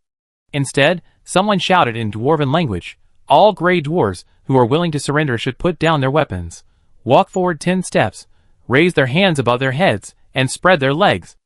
Harold was a little hesitant at first. He did not want to lie on the beach in such a humiliating way, with only his butt exposed. But just as he was hesitating, a Grey Dwarf, who tried to stand up to protest, almost at the moment he opened his mouth, a sharp arrow shot into his mouth, and the tip of the arrow went through the back of his head and came out. The body of the Grey Dwarf fell straight down, his head hitting the beach, blood splattered everywhere. "Put down your weapons, give up resistance, we may not kill you, but you should not try to make dangerous moves, otherwise we will shoot you without mercy." Another sentence came out from the group of elf guards opposite. The Grey Dwarves standing on the beach shivering, lying down again. Harold was among these shivering Grey Dwarves. He was thirsty and sleepy at the moment, and was exhausted. Soon, an elf guard stepped on his back, and the hard iron boots almost broke his vertebrae. Then he felt a rope around their wrists. A string of Grey Dwarf captives were tied up with their hands and feet, and struggled to climb up from the beach sand. Harold was covered in sand, and his companions were not doing well either. When all the Grey Dwarves were tied together with ropes, the elves left only 10 guards to escort the Grey Dwarves to the dock, and all the remaining elven guards went back into the dense forest. Harold spent a whole morning walking back to the dock from the west side of the island, and then saw hundreds of Grey Dwarves in shackles digging pits with pickaxes at the edge of a woodland near the dock. The sand pit was easily dug out, but it was also constantly collapsing. The bodies of the Grey Dwarves were carried to the edge of the sand pit by the prisoners, and then thrown into the sand pit. When it was almost full, a layer of sand was covered on it, and then a new sand pit was dug at the edge of the woodland to continue burying the bodies of the Grey Dwarves. Harold secretly looked at the sea near the dock. Only masts were exposed on the sea. Except for 15 magic airships, almost all ships sank into the sea. At this moment, Harold was heartbroken, because he finally realized that the Grey Dwarves on Kauai Island were completely finished. Even if the compatriots in the underground castle could hold on for a while, without the ship, they would be trapped to death on this volcanic island. Harold knelt on the dock in despair. The chain on his body was connected to the neck of the Grey Dwarf companion behind him. Due to his involvement, the companion behind him was also pulled to kneel on the dock. Then a chain reaction occurred, and a string of Grey Dwarves staggered and knelt on the dock. At this time, Harold saw a siren warrior with a hideous face emerging from the sea. He glanced at the Grey Dwarves on the dock, and then shouted in Naga, "Boss, what should we do with these Grey Dwarf prisoners? It will waste manpower to guard them, otherwise just bury them. Let them stay here, they are Roy's prisoners. We should not deal with them casually." A cold voice came, making Harold tremble all over, and then he exhaled a long breath, and there was a bitterness of surviving a disaster, which kept pouring out from his heart. Roy naturally didn't know at this time that a large number of Grey Dwarf prisoners were constantly gathering on the dock by the sea, so that some of the sirens wanted to give up and dig a pit to bury the excess Grey Dwarf prisoners. He squatted on the stone wall in front of the entrance to the underground castle, looking down at the Grey Dwarf bandits holding chain shields and walking out of the entrance step by step. These Grey Dwarf bandits wore black iron armor that was like an iron barrel. Magic arrows with the penetration attribute could no longer penetrate this heavy armor, but the half-blood elf guards still had short flying spears with the armor-breaking attribute in their hands. These short flying spears were originally equipped for the Griffin cavalry. This time Roy led the fleet to fight on Kauai Island and brought some with him. The half-blood elf guards rarely use these, but that doesn't mean they won't use them. Especially near the exit, there was an arc-shaped wall. The half-blood elf guards stood on the wall from a high position. When they saw the Grey Dwarf robbers wearing iron barrel-like armor walking out of the entrance, they immediately threw the short flying spears in their hands. Some short flying spears pierced the iron barrels, and blood immediately flowed along the barrel wall. Some short flying spears bounced directly and fell to the ground. It was already noon, and the half-blood elf guards, who had fought all night, began to feel tired. Roy arranged for these half-blood elf guards to take turns to rest in batches. The Grey Dwarf bandits were blocked in the underground castle by them, and were constantly trying to make some counterattacks.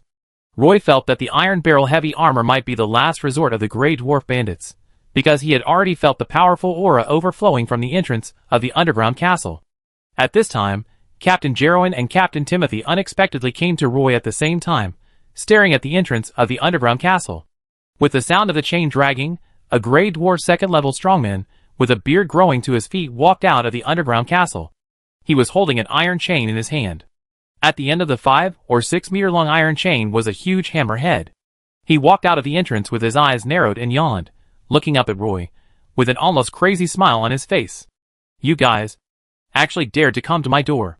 His words were a little unclear, and he looked like he was drunk last night and had not yet sobered up. But the strong aura emanating from him made Roy have to be careful and alert. As he spoke, the shadow of a dwarf king emerged from behind him. Just as he casually swung the chain, the shadow of the Dwarf King actually swept the surrounding walls with a war hammer, and an unmatched strong air wave rushed directly over, causing the temporary wall to collapse directly. The Grey Dwarf leader rushed towards Roy like a charging wild boar. Before Roy could react, Captain Jelloin raised a gold-decorated shield. A beam of holy light fell on his shield, and a silver iris pattern appeared on the shield. In the middle of the pattern was a cross. The entire shield completely blocked Captain Jelloin's body. Captain Jelloin raised his shield, stood in front of Roy, and rushed towards the Grey Dwarf leader. The Grey Dwarf leader swung the chain in his hand, and the huge hammer head seemed to turn into a poisonous black anaconda in the air, smashing towards Captain Jelloin. There was a dull thud. The huge hammer head bounced back and flew towards the sky. The holy shield in Captain Jarowin's hand instantly lost its color and returned to its original appearance. Captain Timothy had heard from Roy long ago, and then half of a dagger appeared on the back of the Grey Dwarf leader's neck. Before the dagger completely appeared, the Grey Dwarf leader turned around suddenly, stretched out his hand, and grabbed Captain Timothy, who was hiding in the shadow. Captain Timothy closed his eyes, and his body turned into a ball of black mist at the same time, and disappeared instantly. "Human priest, Dark Moon Elf assassin, no wonder you occupied most of my island in one night." The Grey Dwarf leader shouted loudly in Dwarven language that Roy could not understand. He pulled with one hand and easily swung the chain hammer, and then smashed it at Captain Jelloin. Captain Jelloin raised his shield again, and then a light shield appeared in front of him. The chain hammer hit the light shield, and the entire light shield exploded instantly. The hammer head hit the iris shield again, and immediately smashed the iris shield in Captain Jelloin's hand away. Captain Jelloin rolled over, and barely avoided the flying chains of the Grey Dwarf leader. The Grey Dwarf leader took the opportunity to stick behind Captain Jelloin. Only then did Roy activate all the magic patterns on his Griswold magic pattern structure. The light blue magic pattern structure emitted an extremely dazzling halo. Roy held a book of judgment in both hands. When he opened the first page, a small silver hammer began to spin and dance around him. When he opened the second page of the book of judgment, the second small silver hammer spun around his body. Roy began to recite the prayer, and the book of judgment turned to the third page. The third silver hammer kept spinning and jumping, appearing around Roy. He pointed his finger at the leader of the Grey Dwarves, and 3 silver hammers with different patterns flew towards the leader of the Grey Dwarves almost at the same time. Hammer of Judgment. The first hammer turned into a silver light like lightning, and hit the forehead of the Grey Dwarf leader accurately. The Grey Dwarf leader's body suddenly froze in place. Following closely was a Hammer of Judgment. When it flew in front of the Grey Dwarf leader, the shadow of the Dwarf King behind the Grey Dwarf leader suddenly became solid, and the giant hammer in the hand of the Dwarf King's shadow fell in front of the Grey Dwarf leader, and the Hammer of Judgment hit the giant hammer. The giant hammer received a heavy blow and dissipated into air. In the horrified eyes of the Grey Dwarf leader, the third silver hammer thrown by Roy at the same time also flew in front of him. Chapter 769. The leader of the Grey Dwarves saw a golden tree emitting a sacred glow behind Roy. The tree was dozens of meters high, and the crown was covered with dazzling golden leaves. The tree was full of budding flowers of light. His heart sank to the bottom of the valley instantly. He had a strong bad premonition in his heart that the battle priest in front of him was not easy to mess with. Sure enough, when the first silver hammer flew over, the leader of the Grey Dwarves found that this silver hammer was unstoppable. When the hammer hit him, the silver hammer dissipated into countless holy lights, which instantly turned into silver shackles, locking his body in place and making him unable to move. Then a second silver hammer appeared in sight. The Grey Dwarf leader took a deep breath, and the shadow of the Dwarf King behind him was fully stimulated by him, and the giant war hammer was placed in front of the Grey Dwarf leader. The second silver hammer was completely blocked by the war hammer, and the shadow of the Dwarf King began to disintegrate. The real crisis was when the third silver hammer flew again. The Grey Dwarf leader watched the silver hammer pierce the steel plate on his chest as fast as lightning, followed by a burst of severe pain. The huge impact force made his body fly backwards, and a big hole was gouged out in his chest by the huge impact force of the silver hammer. He fell awkwardly on the stone beam at the entrance of the bunker. Then he rolled onto the pile of corpses at the entrance. Although he was still conscious, his body was no longer under his control. He could not even feel the pain, as all his strength was taken away by the sacred aura. The leader of the Grey Dwarves wanted to look down at the wound on his chest, but he found a bloody hole the size of a bowl on his chest, and his breastplate was sunken inward, deeply embedded in the flesh of his chest. The world in his eyes began to lose color, and everything around him was bloody, and then it was pitch black. The leader of the Grey Dwarves fell in a pool of blood and slowly closed his eyes. Before he died, he was still holding the chain hammer tightly in his hand. The Grey Dwarves who were hiding in the entrance passage of the underground castle saw their leader fall in a pool of blood, and they all cried out in unison. The elves outside didn't leave them any chance to survive. The southern slope of the active volcano on Kauai Island is almost covered with exposed black volcanic rocks. There is no vegetation here. Only some volcanic ash remains in the cracks of the rocks under the erosion of rainwater. This is a secret exit built by the Grey Dwarf bandits in the underground castle of Kauai Island. The exit looks like a crack left by the weathering of rocks over the years. Doyle stretched out a strong hand to hold the edge of the rock and squeezed his beer belly out of the crack. When designing this secret exit, the architect only designed it according to the regular Grey Dwarf body shape. Little did he know that some Grey Dwarves would have their stomachs swell to a size thicker than oak barrels after drinking too much beer, which directly made it extremely difficult to squeeze out of this secret exit. Doyle cursed quietly and took a breath behind the black volcanic rock.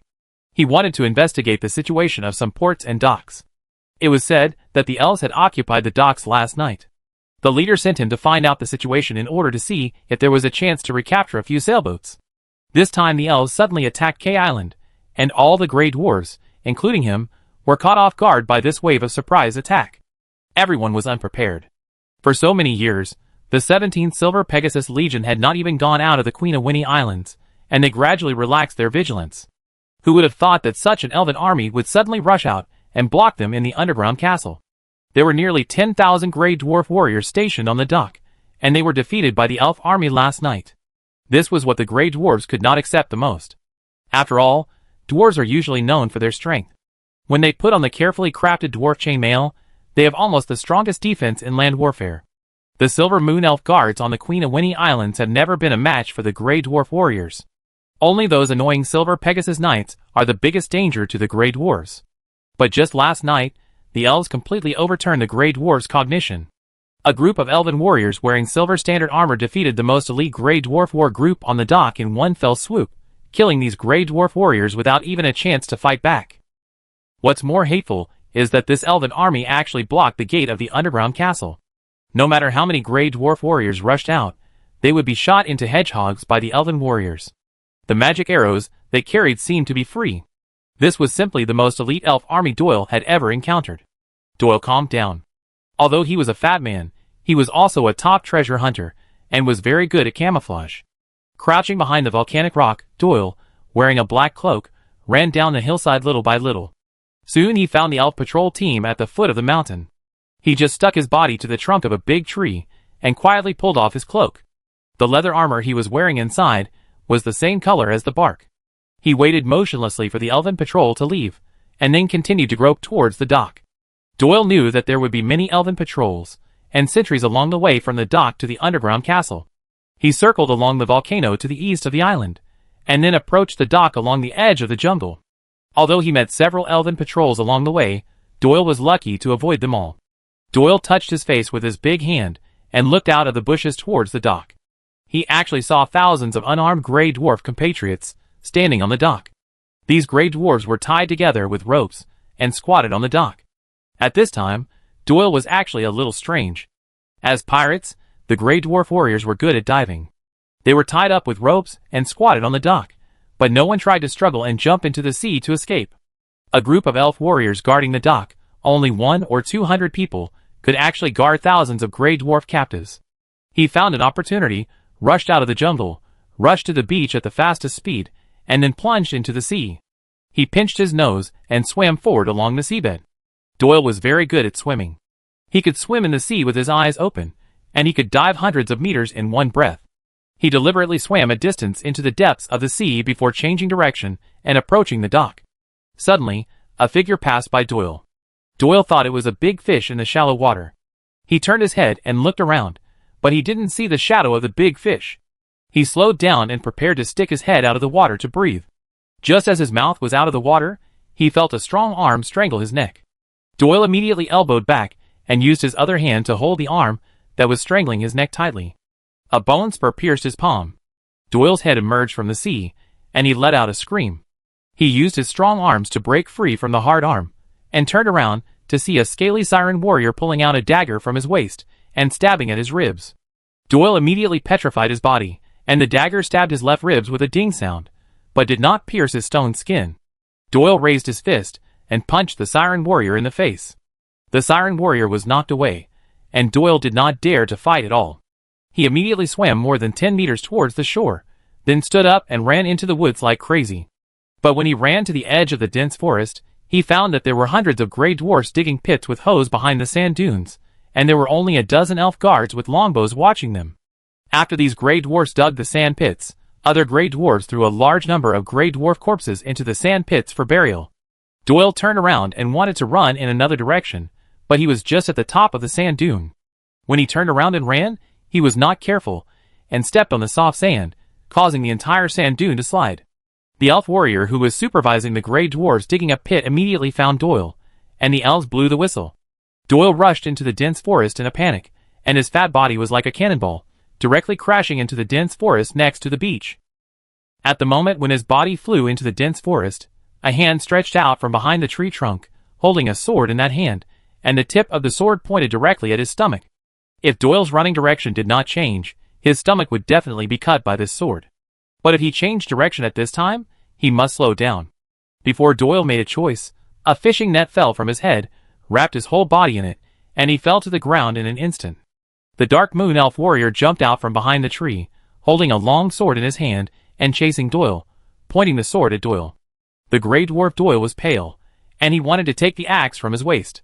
But the elf guard stood outside the fishing net, holding a long sword against Doyle's neck. The tip of the sword pierced in a little, and Doyle's blood flowed out along the tip of the sword like blood beads from a broken string. Doyle quickly let go, letting the axe in his hand fall to the sand. The tip of the sword stopped and did not continue to pierce into the neck. Doyle was trembling all over at this time.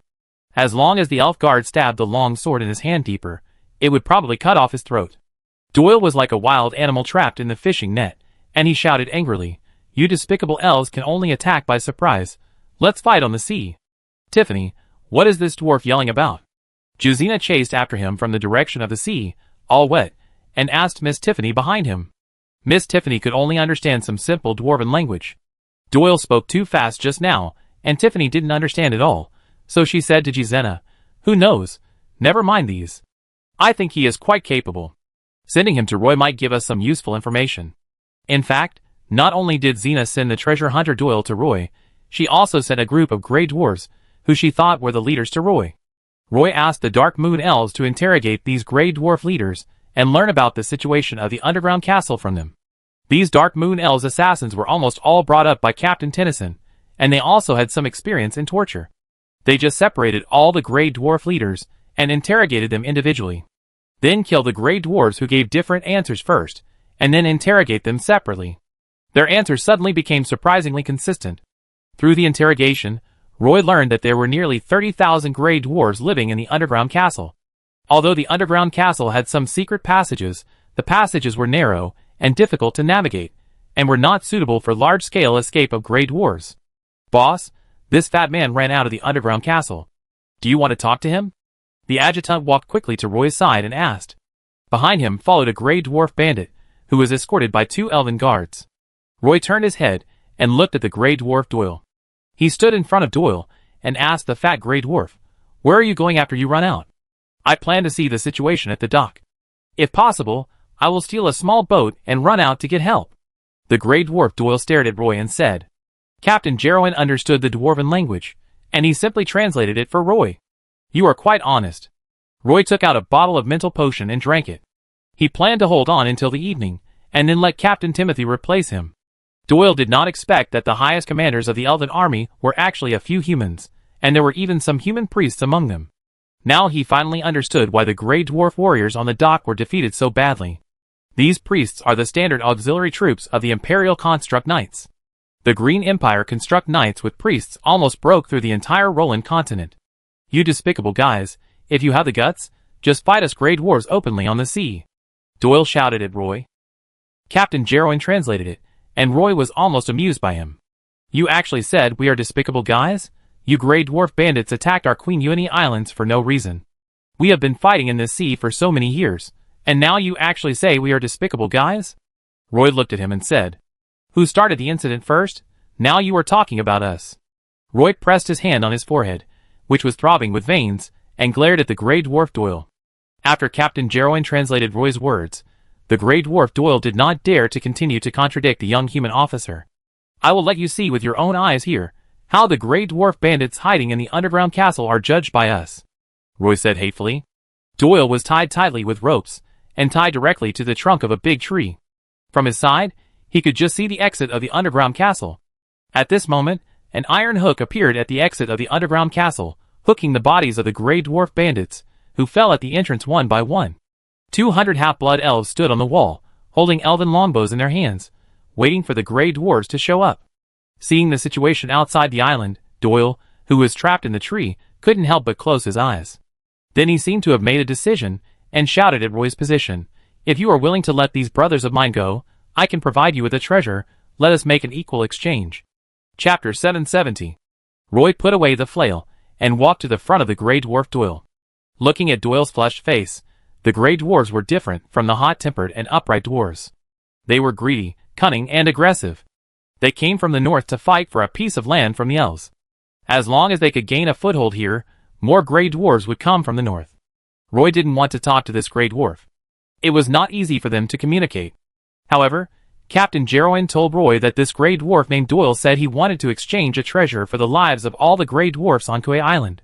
So Roy thought about it, and finally decided to give him a chance. Roy, wearing magic pattern armor, came to Doyle surrounded by a group of half-blood elf guards. The gray dwarf was tied to a tree trunk, with his hands and feet shackled with fine iron. Ordinary ropes could not trap a gray dwarf warrior like him. He was as strong as a wild bull, wearing heavy armor, and running as if it was nothing. Roy stared at Doyle's red face, and said bluntly, "How do you want to trade? I don't want to lie to you.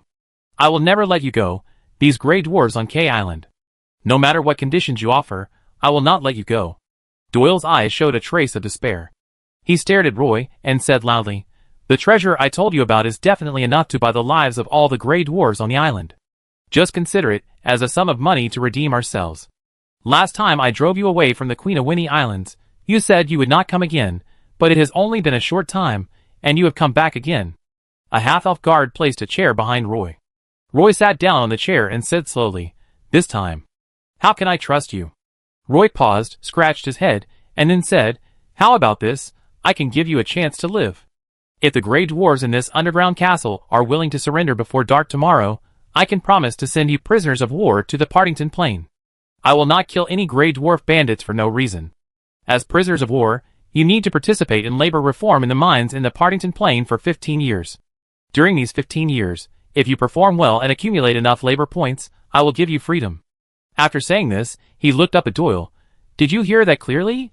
Take this message to the leader of the underground castle. The deadline is before dark tomorrow. All the gray dwarves are willing to surrender.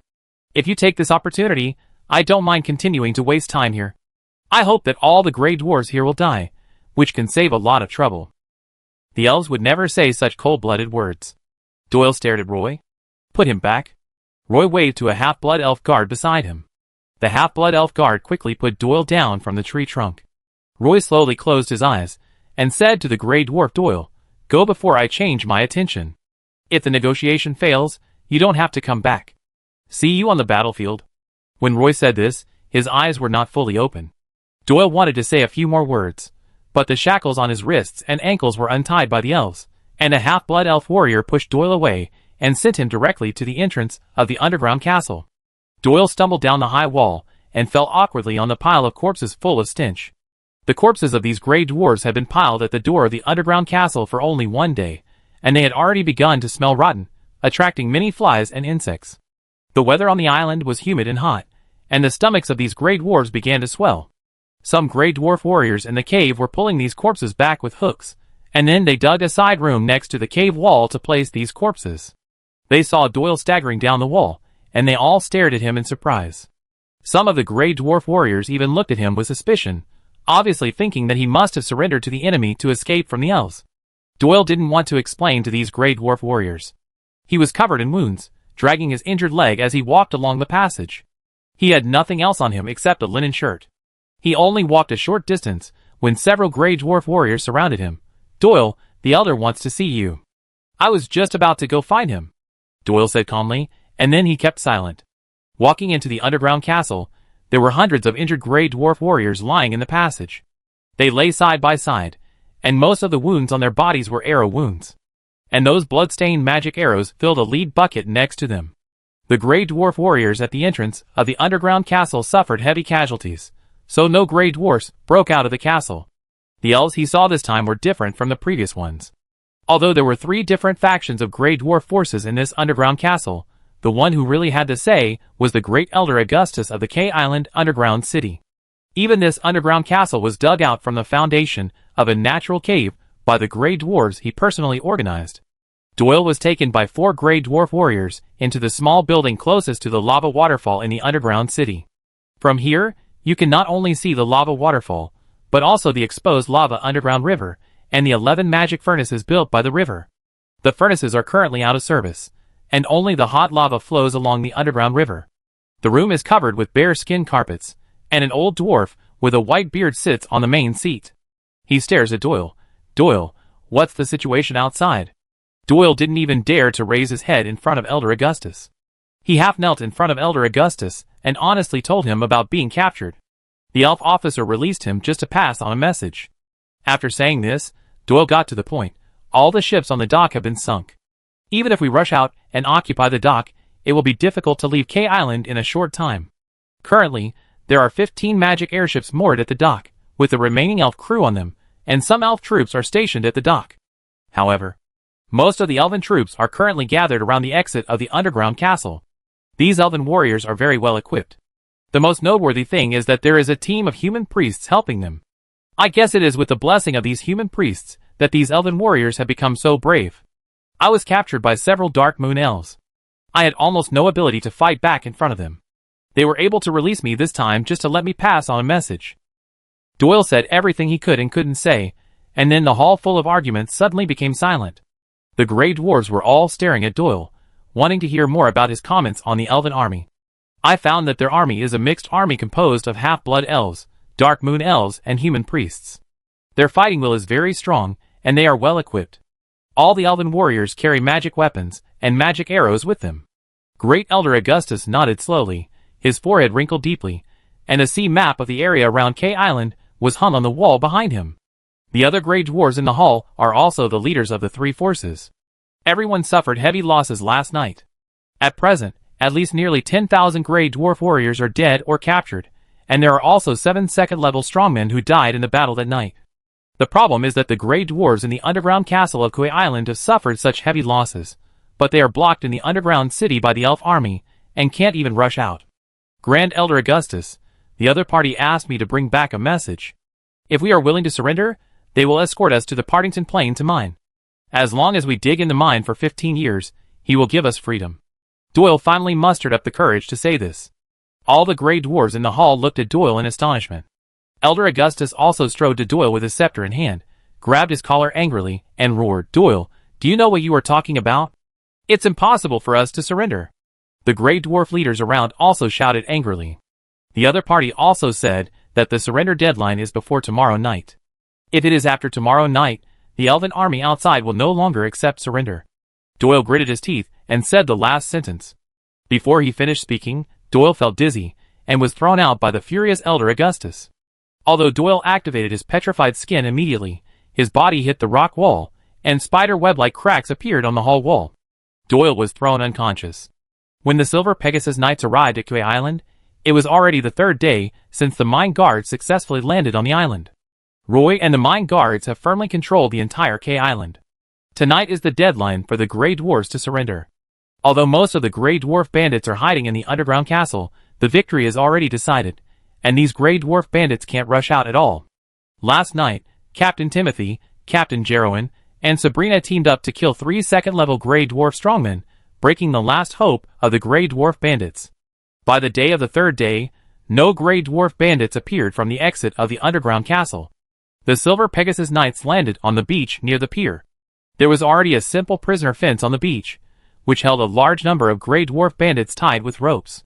What surprised Captain Malthus was that there were only dozens of elves guarding outside the prisoner fence. And there were thousands of Grey Dwarf prisoners inside the fence. But these Grey Dwarf prisoners were very honest, and no prisoner wanted to cross the fence that was only a little over 1 meter high. Thousands of Silver Moon Elf Knights rode Silver Pegasus and fell from the sky, making a huge noise. Looking up, it was as if a large flake of snow suddenly fell from the clear sky. When these Silver Pegasus Knights landed on the beach, the entire beach was covered in white. The Silver Pegasus Knights came all the way to Kui Island, and were immediately received by half-blood elf officers. Captain Malthus was the first to see Roy in the jungle.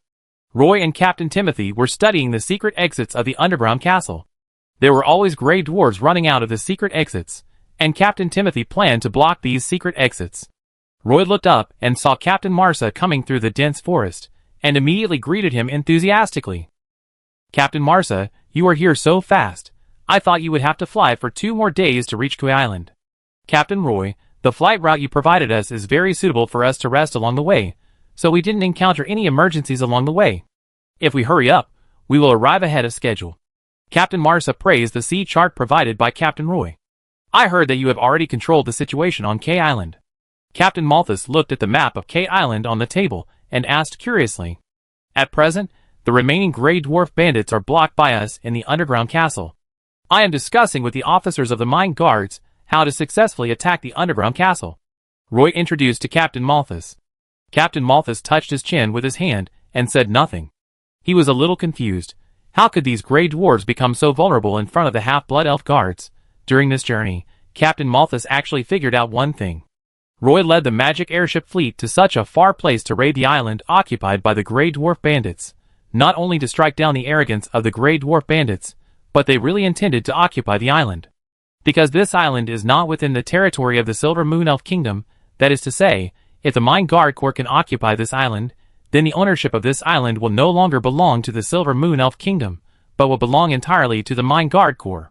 Seeing that Captain Malthus didn't say anything, Roy stood up and said frankly, "This will be the island of the half-blood elves in the future. Half-blood elves who don't want to stay in the Partington Plain can at least have a place to stay in the Endless Sea." Captain Malthus hesitated for a moment, and still asked with some concern, "Will the Nagassi clan be willing to give up this place?" "You can talk to the Nagassi clan. I like to reason the most. Besides, I didn't take the island from the Nagassi clan. I took it from the Grey Dwarf bandits. I won't seize their waters. What can the Nagassi clan have any objection?" Roy responded with a smile. Even so, Roy was actually unsure. After all, he had heard from Miss Tiffany that the Naga tribe in the Endless Sea was huge. Captain Malthus looked up at the volcano that was inserted into the clouds in the north side and said, "I didn't expect you would help the half-blood elves occupy such an island, but even if you have such an island, I'm afraid this island can't establish a connection with the Partington Plain. Roy, are you and the Mine Guards going back to the Partington Plain? I heard that the Magic Guild is about to dismantle the portal on Partington Island. If you return too late, you may not be able to return to the Partington Plain." "I will go back, but not now." Roy smiled obscurely. "I will stay here and completely occupy K Island. I know that many islands around are occupied by Grey Dwarf bandits. It will be difficult to defend here, but I want to try." Captain Malthus was slightly startled. "So you came here just to occupy this island?" Roy smiled and said, "Didn't I tell you the answer to this topic a long time ago? I thought you were joking before." Captain Malthus looked at the young half-elf in front of him and took a deep breath again. Chapter 771. In the dense forest of Kui Island, when the setting sun approaches the sea, the end of the sea seems to be constantly burning, and the steaming red clouds continue to spread to the sky. The Grey Dwarf Doyle poked his head out of the dungeon exit. The wall was full of half-blood elf guards holding longbows. Several elf guards pulled the longbows and pointed the arrows directly at Doyle's head. Doyle held a white flag in his hand and gently waved it to the elves on the wall. Immediately, an elf guard reported to Roy. At this time, just as he was about to change shifts with Captain Timothy, he was ready to eat something, then go for a walk around the dock, and then return to the tent to rest. Starting from tomorrow morning, they would launch an attack on the underground castle, so they had to get enough rest tonight. Moira was not on duty at night, so she was very happy to accompany Roy. While eating breadfruit, the two chatted about the Assassins Battle Group capturing dozens of Grey Dwarf bandits near the secret exit last night. In front of Roy was a glass of diluted life tree juice. Since the Mine Guards took control of the Tree of Life in Padstow, Roy, as the leader of the Mine Guards, would have a glass of diluted life tree juice for dinner every day. However, Roy felt that this life tree juice would not help him much, so he would give it to Moira whenever he had the chance. He pushed the cup in front of Moira, and his adjutant Walker ran to him and reported to Roy, "The Grey Dwarves in the underground castle have surrendered." Roy was a little surprised. He was actually prepared for a tough battle, because there were at least 30,000 Grey Dwarf bandits gathered in the underground castle, and his total force on K Island was only 8,000 people, including 1,000 Siren warriors hiding in the shallow sea. Currently, the Silver Pegasus Knights are stationed on the beach, and Zaina and the Siren warriors will not appear near the dock. So the troops that Roy can mobilize are actually only the elf guards and human priests of the Mine Guard group. The strength of the Grey Dwarf robbers should not be underestimated. Although they suffered repeated setbacks in the first day of fighting, their population base is there. Roy doesn't even know how many second-level strongmen there are in the underground castle. "Let's go and meet the chief elder of this group of Grey Dwarf robbers." Roy stood up excitedly and walked quickly towards the entrance of the underground castle with his adjutant Walker. When Elder Augustus walked out of the entrance of the underground castle, it was completely dark. The wall was full of elven guards, who drew their longbows to the full extent and aimed their cold arrows at the Grey Dwarf leaders, who were slowly walking out. Behind Elder Augustus were two Grey Dwarf elders, and the three of them were the real controllers of this group of Grey Dwarves. Doyle followed a group of Grey Dwarves behind him. Everyone climbed up the wall along the temporary ladder, and saw that the elven guards had moved the camp outside the wall, and a large amount of military supplies were also piled nearby. The surroundings were crowded with elven guards, all wearing silver armor that exuded a magical aura, and the long swords on their waists also flowed with a magical aura. Roy stood in the front of all the elven guards, and behind him were Captain Timothy, Captain Jeroen, Sabrina, and several half-blood elven officers. Roy invited Elder Augustus and others to a meeting table in a clearing in the forest, and everyone sat down. Elder Augustus looked a little heavy.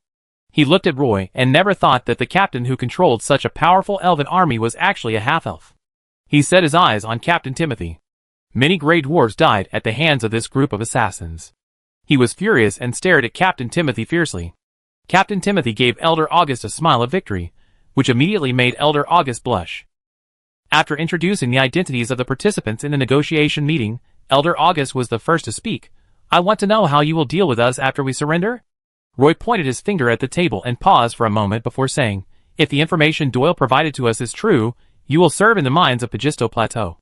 The labor period of all Grey Dwarves will be 15 years, which means you will dig ore for 15 years. You will accumulate 10 points for each day you complete. No matter who you are, you can regain your freedom if you get 50,000 points." As soon as Roy opened his mouth, he set a prison term for these Grey Dwarf bandits. 15 years is not too long for the Grey Dwarves, and they can basically endure it.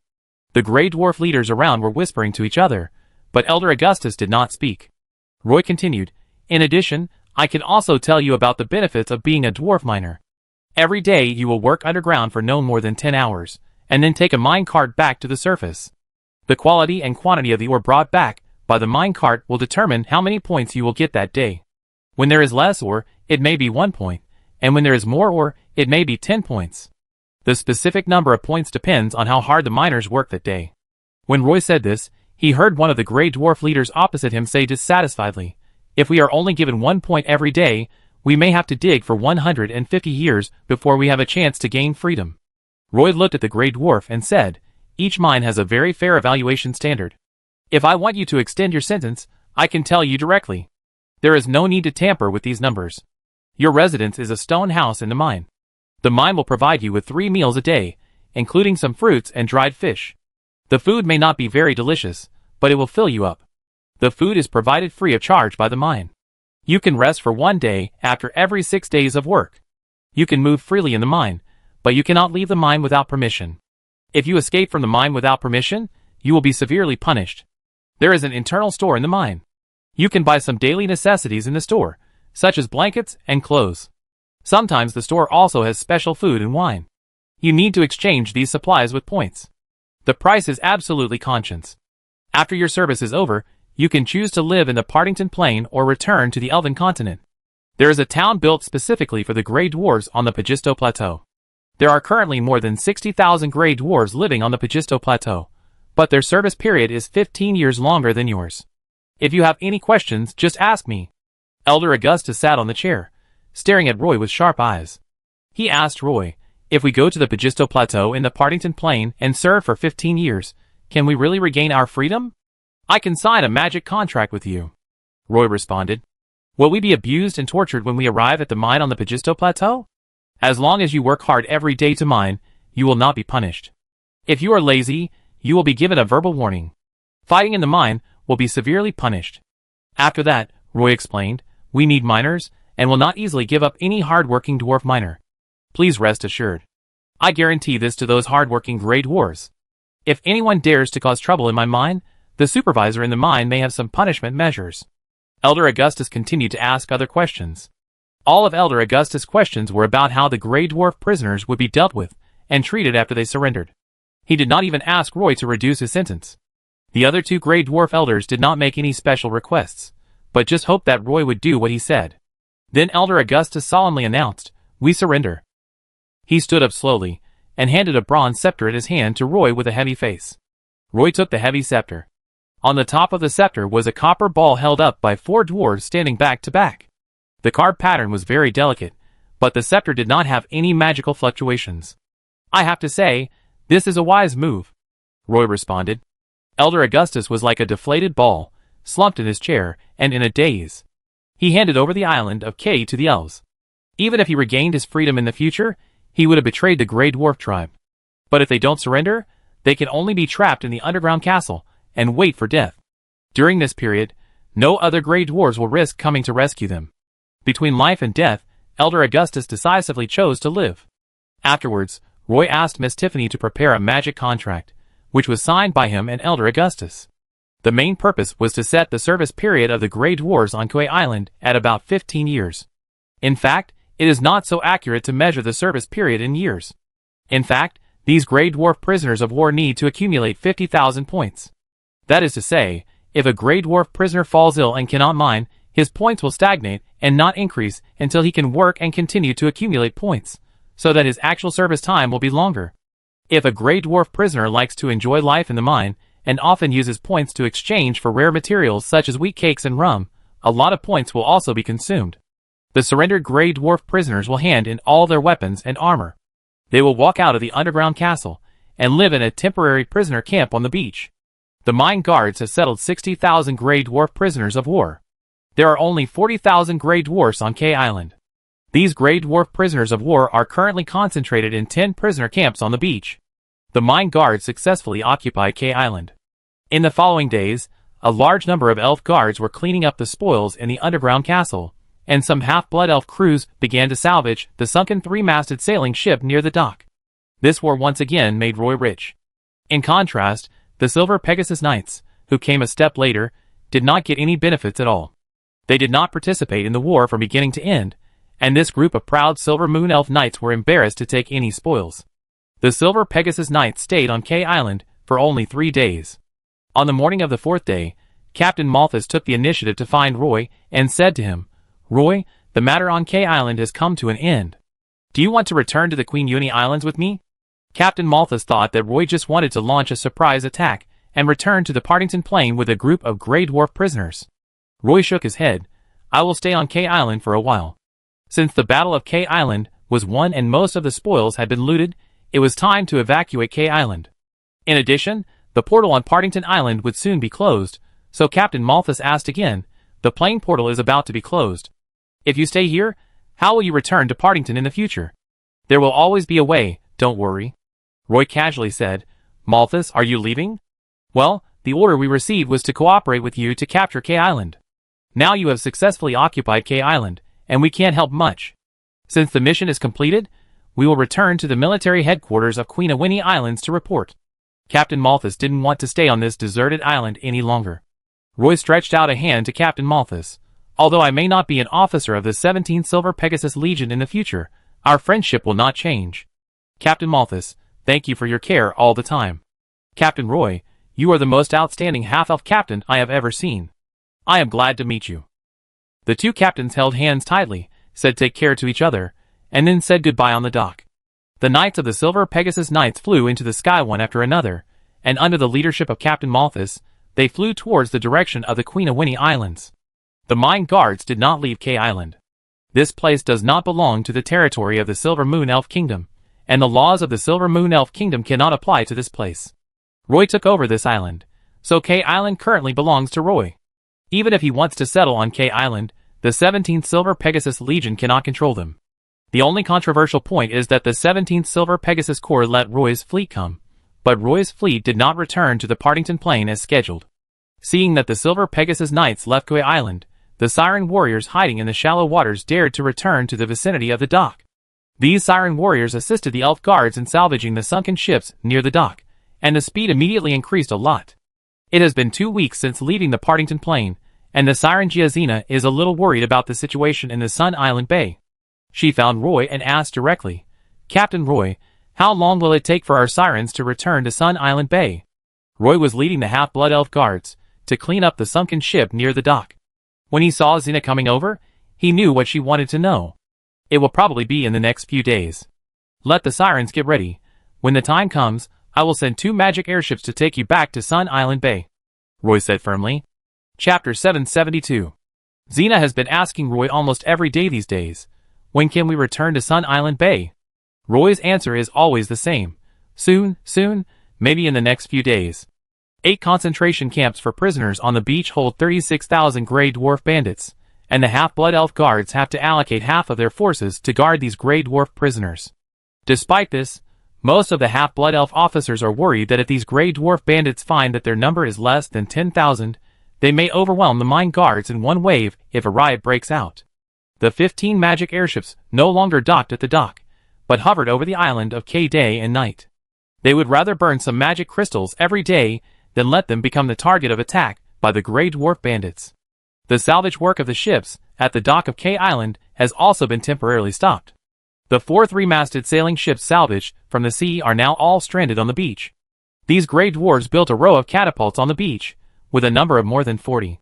The height of these catapults is about 10 meters. They are made of some square wood and metal connectors. There is a bag of stones on one side of the catapult. When this bag of stones falls from a high place, it will throw the stone ball at the other end out. If it can hit the ship on the sea, it will cause considerable damage to the ship, but the premise is that it can hit it. I have to say that the accuracy of this thing is really a bit disappointing. In addition to the 40 immovable catapults on the beach, there is also a row of cannons. When Roy saw these simple cannons carved with magic patterns, he thought for a moment that he had returned to medieval Europe. This thing needs to be filled with gunpowder in the barrel, and then the iron ball is placed into the barrel through the muzzle, and finally the fuse is ignited. Roy even doubted whether this thing could hit the enemy. There are more than 100 such cannons near the beach, each with 4 solid wooden wheels, which can barely be pushed. Roy has a plan. He wants to transport these cannons to the mountain arrow towers outside the Sun Island Bay to defend against the dark faceless men coming from the western seas. The range of this thing is much longer than the whale hunting heavy crossbow. For the time being, it is just an idea. After all, other people can't use this thing except the Grey Dwarfs. In addition, the biggest gain from occupying Kui Island is the occupation of an underground castle that can accommodate 40,000 Grey Dwarf bandits. This underground castle built by the Grey Dwarf bandits has a very complete metallurgical forging workshop.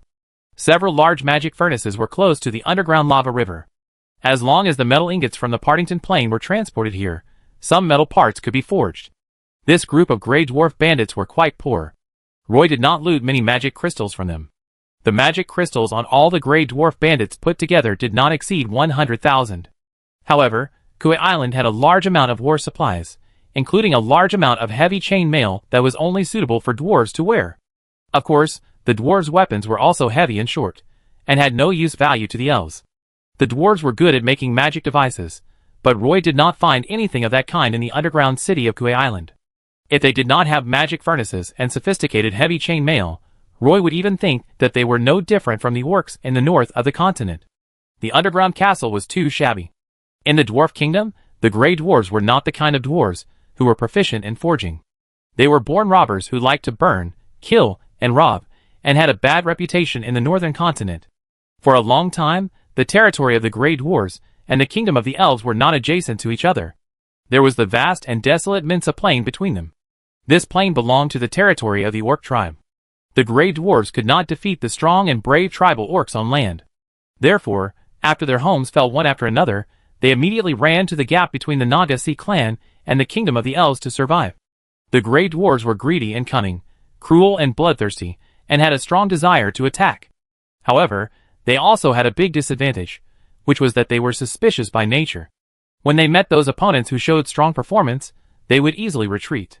This time, Roy's mine guards only took 1 day and 1 night to scare and subdue these Grey Dwarf robbers. Mainly because the half-blood elf guards relied on sophisticated magic weapons and equipment, coupled with the blessing magic of the human priests of the Knights Templar, these Grey Dwarfs had no way to deal with it. The Grey Dwarf Doyle walked into the camp barefoot. He wore simple linen clothes, rubbing his wrists as he walked. After entering the camp, he looked around and observed the situation in the camp. There was a shooting range built at the gate of the camp. Many half-blood elf warriors were wearing light leather armor, carrying bows and arrows and standing next to the shooting range, waiting in line to practice archery. Doyle found that even if these half-blood elf guards did not wear those full-covered mithril heavy armor, they were also wearing brown sheepskin light armor, and the daggers on their belts were all shining. The targets in the shooting range were as far as 200 meters away. In Doyle's eyes, he could only vaguely see the outlines of the targets. For these half-blood elf guards, the arrows hitting the targets were just qualified. After passing the shooting range, Doyle quickly gave up the lively ideas in his mind. Soon he was taken to the largest tent in the camp by the elf guards. Roy was gathered around the sea chart with several half-blood elf officers, discussing the situation in the surrounding sea area. In fact, there are several islands in the sea area around K Island that are also occupied by Grey Dwarf bandits, but Roy is currently short of troops and cannot take care of the Grey Dwarf bandits on those islands. Since he cannot use the existing army to encircle and suppress those Grey Dwarf bandits, he can only strengthen the fortifications on K Island. Currently, the Siren warriors are responsible for patrolling the surrounding waters, but they will soon leave K Island. Once the portal between K Island and Padstow City is repaired, Giazina and this group of Siren warriors will leave here as soon as possible. After all, the war in the Sun Island Bay was quite tense. The Sirens were able to support Roy in capturing K Island at such a critical moment, but they were also taking a great risk. Hearing footsteps coming from the tent entrance, Roy looked up and saw Doyle being brought in by 4 half-blood elf guards. He put down the charcoal pencil in his hand, waved his hand, and asked the other half-blood elf officers to leave. Doyle, I remember you told me that you knew the information of a treasure. As long as I let the Grey Dwarf robbers on K Island go, you would tell me the information of the treasure. Now my promise has been fulfilled, so it's time for you to tell me the news of that treasure. Roy stood in front of Doyle. Doyle was only as tall as Roy's chest, but his barrel-like waist could hold almost 4 Roys. As you said, I have been waiting for your call, respected sir. You can call me Boss Roy. Roy gestured to Doyle to sit down at the table, and handed him a cup of lemon tea. Doyle blinked his black bean-like eyes, and smiled humbly at Roy. Even the wrinkles on his face were full of hypocrisy. Boss Roy, have you heard of the name Johnny Ralph, the captain of the Sea Wolf? What? Roy asked with a frown. Doyle put his big hand on the sea chart on the table and said, he was once the most famous pirate in the sea area. He is different from us. We are outsiders, who moved here from the north in the past 10 years. He is a pirate born and raised in this sea area. At his most glorious time, he had dozens of pirate ships in this sea area. He would not only rob the Naga Sea tribe, but also rob elf merchant ships. In addition, he was also a slave trader. He controlled a very safe route, and could transport all kinds of slaves to the Green Empire. Roy was a little speechless. In fact, the Sea Wolf is still parked on the beach on the west side of Castleton Harbor. Now it has been renamed the Black Pearl by Roy. He has been a pirate here for more than 200 years. During this period, he trafficked a large number of slaves. The huge wealth he obtained is hidden near the sea area. In fact, we will dig an underground castle on K Island, which is also related to Captain Ralph. In fact, in addition to trying to capture the Queen Uini Islands in recent years, we have also been looking for Captain Ralph's treasure. We even know that his treasure may be hidden in this area, but we have never found it. Doyle said to Roy. I heard that Captain Ralph's treasure map was lost in the elf world. You can try to ask around for information about the treasure map. I heard from Elder Augustus that the treasure can support us, the Grey Dwarves who escaped from the north, to open up a new home. Now that I have become your captive, I will tell you the secret. The Grey Dwarf Doyle stopped talking here, holding a teacup in his hand, waiting for Roy to ask more about the dwarf treasure. But Roy sat in a chair and fell into deep thought, not saying a word for a long time. When Roy woke up, he waved to the half-blood elf guard standing beside him, and ordered, send Doyle back to the prisoner of war concentration camp, and give him a bottle of rum as a reward. After saying that, he stood up, walked outside the tent, and looked at the sea in the distance. At this moment, his face seemed to be full of memories. Doyle happily followed the half-blood elf guards out of the camp. Before leaving, he took the initiative to say to Roy, Boss Roy, if you have any news you want to know, please feel free to find me. I will be at your service at any time. Roy ignored him, and just stared at the sea in the distance. Several half-blood elves quickly took the Grey Dwarf Doyle away. Miss Tiffany and Moira walked back from the beach, talking and laughing. Seeing Roy standing outside the tent in a daze, Miss Tiffany couldn't help asking, Roy, what on earth are you thinking about? Why are you standing here stupidly? Tiffany woke up Roy, who was in deep thought. Roy showed a complicated expression on his face and said to Miss Tiffany, Tiffany, do you remember Johnny Ralph? Miss Tiffany was stunned. A space-time rift appeared on the beach of K Island in the afternoon. The moment it appeared, Apea walked out of the portal. Grams the great magician followed behind in a panic, and got out before the space rift disappeared. He stabilized his staggering body, looked around casually, and immediately found the iconic active volcano of K Island. He raised a thumbs up to Apea and praised, your positioning on this sea map is not bad. At least it didn't take us into the sea. I was ready to ride the magic broom and fly directly. Apea looked at the great magician Grams with disdain, twisted her sexy waist, and walked a few steps on the beach, then took out the magic broom and rode on it. After flying into the air, a winding coastline soon came into view. Apea not only saw the prisoner of war concentration camp, but also saw the harbor of K Island and the magic airships floating in the sky. She first chose the magic airships flying into the sky, and the great magician Grams followed closely, and flew on a magic airship with Epea. In fact, he noticed the prisoner of war camps on the seashore in midair. When he arrived on the magic airship, he randomly found a half-elf captain and asked, "Have you all successfully occupied this place?" "Yes, Mr. Great Magician Grams," Captain Rodhart answered respectfully. "Do you know me?" Grams stared at the half-elf captain and asked. "Boss Roy took you on my ship." "No wonder." The Great Magician Grams asked directly, "Where is Roy now?" "The boss should be in the camp on the island now. You can go to the camp to have a look." Rodhart walked to the side of the ship and pointed to the dense forest on the edge of the island. Grams called Epea, who was standing on the deck, and then flew to the island of K on the magic broom. Epea also followed Grams without saying a word. Soon the two great magicians found the half-blood elf camp hidden at the edge of the woods. Grams flew directly into the camp on the magic broom to look for Roy. Epea was hovering over the beach of K Island and wandered around several prisoner-of-war concentration camps. She was surprised to see densely packed gray dwarf prisoners sitting obediently on the beach of the concentration camps. Some half-blood elf guards discovered Epea flying in the sky. Seeing that she was an elf magician, they did not draw their bows and arrows to aim at her. Instead, they hurriedly reported to their superiors. Epea did not stay over the prisoner-of-war concentration camp. She circled around the dock again. In recent days, the wind and waves were calm, and the sea water was clear. Epea saw at a glance that the seabed near the dock was full of sunken ships. At this moment, she had a new understanding of Roy. The young half-elf guide who led the way on the magic caravan turned out to be such an excellent elf general. Chapter 773. Grand Mage Grams walked into the camp of the mine guards and, under the guidance of the half-elf guards, went straight to the headquarters of the guards. Roy was discussing something with a group of half-elf officers. He looked up and saw Grand Mage Grams coming in. He immediately came up to him and said to Grams, "Grand Mage Grams, how did you get here?" "I came here through the space rift with Epea. It only takes a few steps to get here from the Partington Plain," Great Magician Grams said proudly. "Has Great Magician Epea arrived?" Roy asked. Grams said, "Yes, she is outside observing the terrain of K Island." "Roy, have you occupied this K Island?"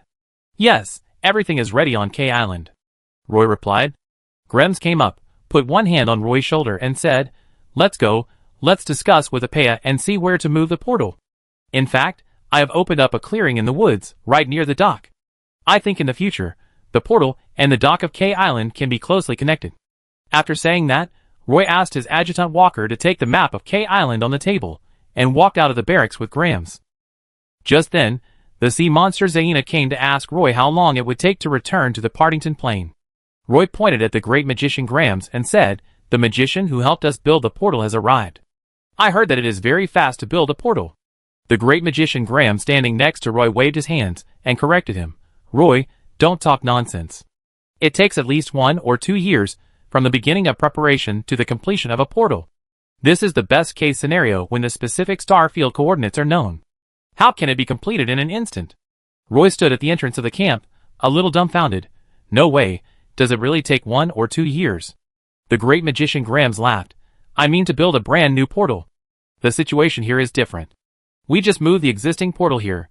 It's actually very simple." Roy breathed a sigh of relief and explained to Grams. "The situation on the Sun Island in the Partington Plain is still very tense. The Siren Corps of Xena cannot stay on the island of K for too long. We have been waiting for news from you and the great magician Epea these days." Outside the military camp, the half-blood elves found that 2 elf magicians had broken into K Island and hurried over to report to Roy. When they arrived at the camp, they found that an elf magician was talking and laughing with Roy, and the half-blood elf guards quickly dispersed. At this time, the great magician Epea also fell from the sky on the magic broom. "Captain Roy, are you ready?" The first thing she said after jumping off the magic broom was to ask Roy about the situation on K Island. "Yes, great magician Epea." Roy was very respectful to the 2 great magicians from the Magic Union and the Astrologer Union. The former had a combat power report, and the latter had space magic and portals in his hands. The sea siren Zaina standing next to Roy stared at the elf female magician in front of her curiously. Epea looked at the mermaid Giazina with some disdain. She had no good feelings towards the mermaids, especially her exaggerated headlights and peach buttocks, which made the elven female magician look away. She said to Roy, "I thought this battle would last for a while.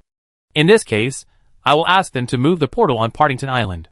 After that, she casually opened a space crack, and with a light flick of the magic wand in her hand, the edge of the space crack was easily opened by her like a curtain, and then Apea's figure instantly disappeared into the space crack. Roy had seen some unstable space cracks in the Golfito Canyon, and he knew how dangerous they were. Whatever touched the edge of the space crack would be cut in half by the space law.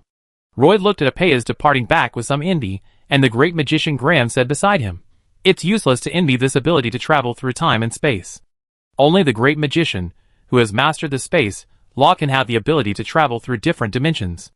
There are many space cracks that even I dare not easily enter. In fact, the cost of opening a door is still quite high. Only the rich woman Apea doesn't care much." Roy brought the great magician Grams to the clearing in the woods near the dock. This clearing is about half the size of the central square of Padstow City. After the trees in this woodland were cut down, even the roots were dug out by the dwarf prisoners. After the clearing was repeatedly flattened by the stone roller, the foundation part has been completely compacted. Grams and Roy walked around the clearing in the woods, and Graham said to Roy as they walked, "All preparations for the demolition of the portal on Partington Island have been completed, and it can be moved here at any time. The relocation of the portal will be led by Jonas Lauscher. Only her demiplane can accommodate such a large portal. I didn't expect that you could even invite human priests and siren warriors to assist you in attacking the Grey Dwarves on K Island.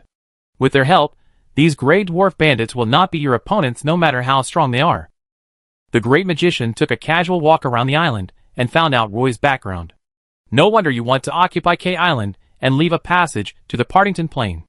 It seems that these half-blood elf warriors are still very powerful."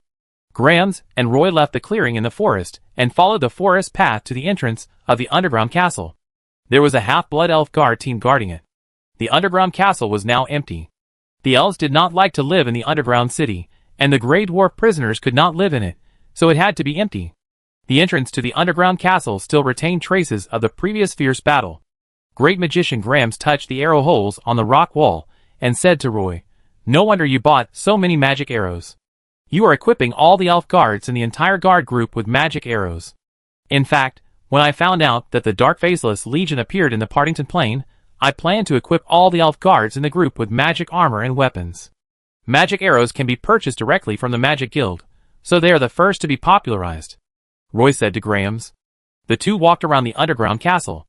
Graham saw several large magic furnaces in the underground castle and asked Roy, "I heard that you have many mines in the Partington Plain. Have you ever thought about transporting the metal ingots from the Partington Plain to this place for refining?" "Of course, I have a forging workshop in the Pagisto Plateau and the Gaxi Mountains in the Partington Plain.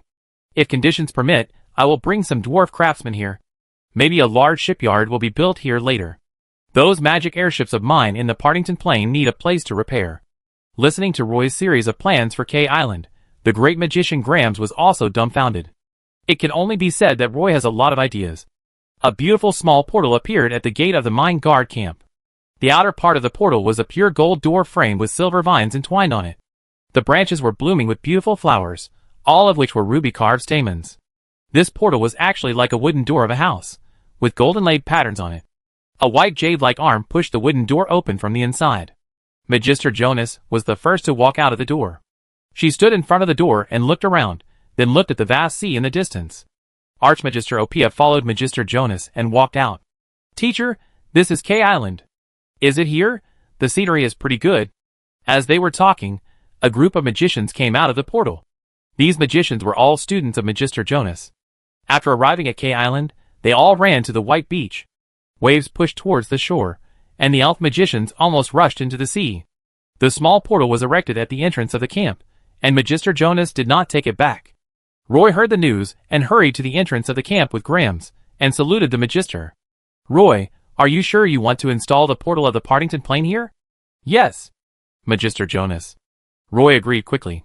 Magister Jonas nodded slightly, looked up at the volcano in the north of the island that was inserted into the clouds, paused, turned to Roy and said, "You have to protect this portal.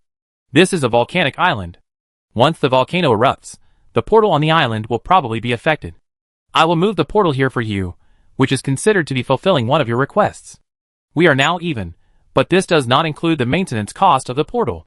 I will arrange for magicians to regularly check the operation of the portal, so you need to pay a maintenance fee for the portal regularly. If there is any problem with the portal in the future, we can provide you with technical support. Okay, Master Magister Jonas, I am willing to pay for the maintenance. Roy continued, if your magicians can help me design a magic shield, I am willing to pay for its construction. Mage Jonas shook his head slightly. They can't do this. You have this idea after seeing the magic shield in the Dark Gate Expeditionary Camp, right? Yes, Roy said honestly. Mage Jonas thought seriously for a moment before saying to Roy, give up this unrealistic idea. Maintaining the normal operation of the portal is a considerable expense. The magic shield will consume more magic crystals.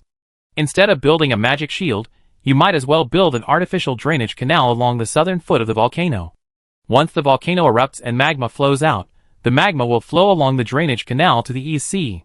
You can build a herringbone dam along the hillside. As she spoke, she waved to Apea. Apea left and took out a map of K Island and handed her a magic pen. Mage Jonas took the magic pen and drew some lines on the parchment map. These lines were the approximate locations of the drainage canal and the herringbone dam. Then Mage Jonas explained to Roy in detail how to build it.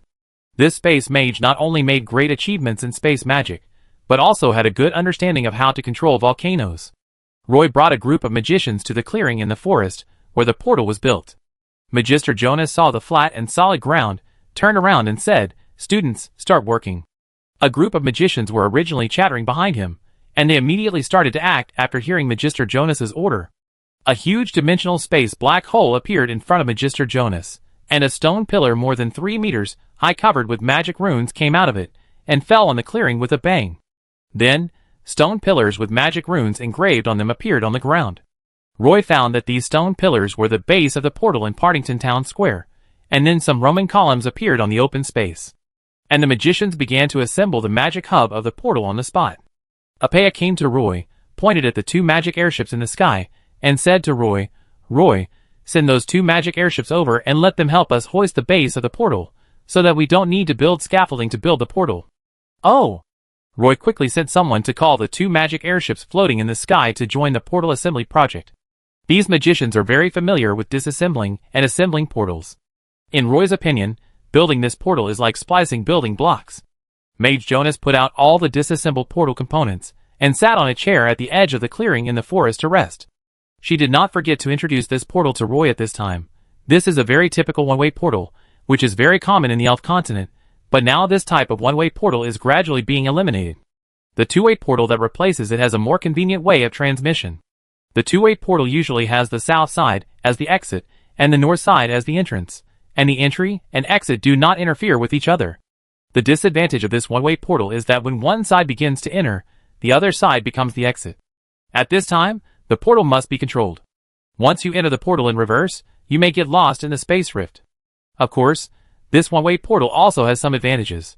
It is easy to maintain, low cost, and the teleportation array design does not need to be too detailed. Mage Jonas taught on the spot, and Roy could only listen obediently. Although he didn't understand much, he had to pretend to be educated. The portal was built smoothly. The construction of the main frame was completed before dark. Then the magicians needed some means to piece together the huge magic pattern array on the portal, and finally Jonas Magister debugged it. It took only 1 day and 1 night to successfully build this portal. As the magic hub began to operate normally, a large amount of magic power was injected into the runes of the portal along the complex magic pattern, and a magic vortex began to slowly appear in the portal on Kue Island. The magic portal was successfully activated. The magicians who had been busy for a day and a night immediately stood around and cheered. Chapter 774. The more than 30-meter high portal stood in a clearing in the forest. Roy had never thought that after only 1 day and 1 night, under the guidance of Magister Jonas, the magicians of the Astrologers' Union had assembled the portal completely. The magic vortex in the portal continued to gather magic power and transmit it to the space crack. Roy was the first to walk up the steps. The entire portal was still emitting an unstable magic aura. The torn space crack expanded to the vicinity of the portal frame and was restricted by the beams of light generated by the magic runes. These magic beams were like the frame of a tennis racket, completely supporting a huge mana gate. The breath of the magic vortex slowly returned to stability. Roy asked Apea beside him, "Can we teleport now? Can I try?" As he said that, he walked directly to the portal. Apea beside him grabbed Roy and said, "The space crack opened by this door is not very stable now. Let me do it." I won't get lost in the space crack. After saying that, she ran a few steps and rushed into the magic vortex of the portal. Mage Jonas stood in front of the magic core, checking the mana torrent in the magic pattern array, and the magicians around her cheered again. Magister Jonas also had a faint smile on his face, and his expression seemed to tell everyone that this was how it should be. Moira, Sabrina, Tiffany, Jazina, Captain Jeroen, Captain Flint, and Captain Timothy were all waiting in the clearing in the woods in front of the portal. The two magic airships that had been ready were also slowly lowering their suspension height. They were the first batch of magic airships to enter the portal, mainly to test the maximum carrying capacity of this portal, because these magic airships might shuttle back and forth in this portal in the future. As the magic vortex of the portal dissipated little by little, what followed was a mirror like the deep night sky, but no reflection could be seen at all. The huge mirror suddenly produced a ripple, and under the ripples, the great magician Opia walked out of the portal calmly.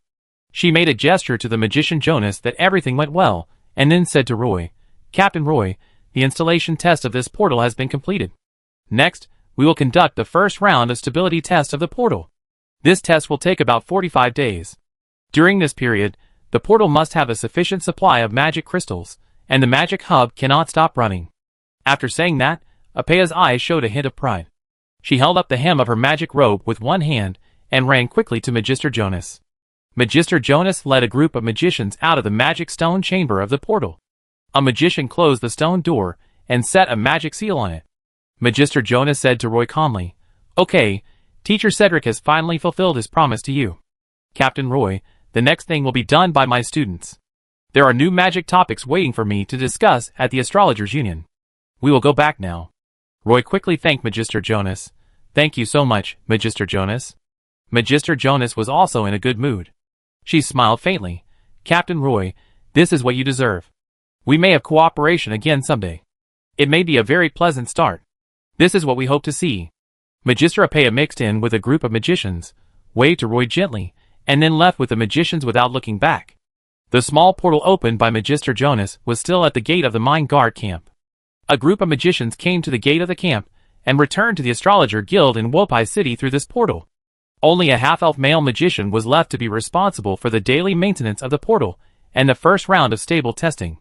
After sending Magister Jonas away, Roy immediately came to the portal in the clearing in the forest.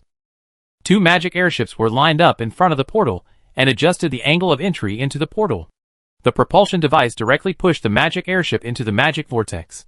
The first magic airship quickly disappeared, followed by the second magic airship. Then Roy waited patiently at the portal, waiting for the magic vortex of the portal to become a mirror that could not reflect light again. Two half-elf guards rushed out of the portal and shouted excitedly to Roy, "Boss!" The two magic airships flew over very smoothly. Among the group of people, the most excited person was not Roy, but the siren Giazina. Her body was like a flash of lightning, flying towards the sea, waving vigorously at the siren warriors waiting in the shallow sea, shouting, "Everyone hurry up and get on the ship, we are going home."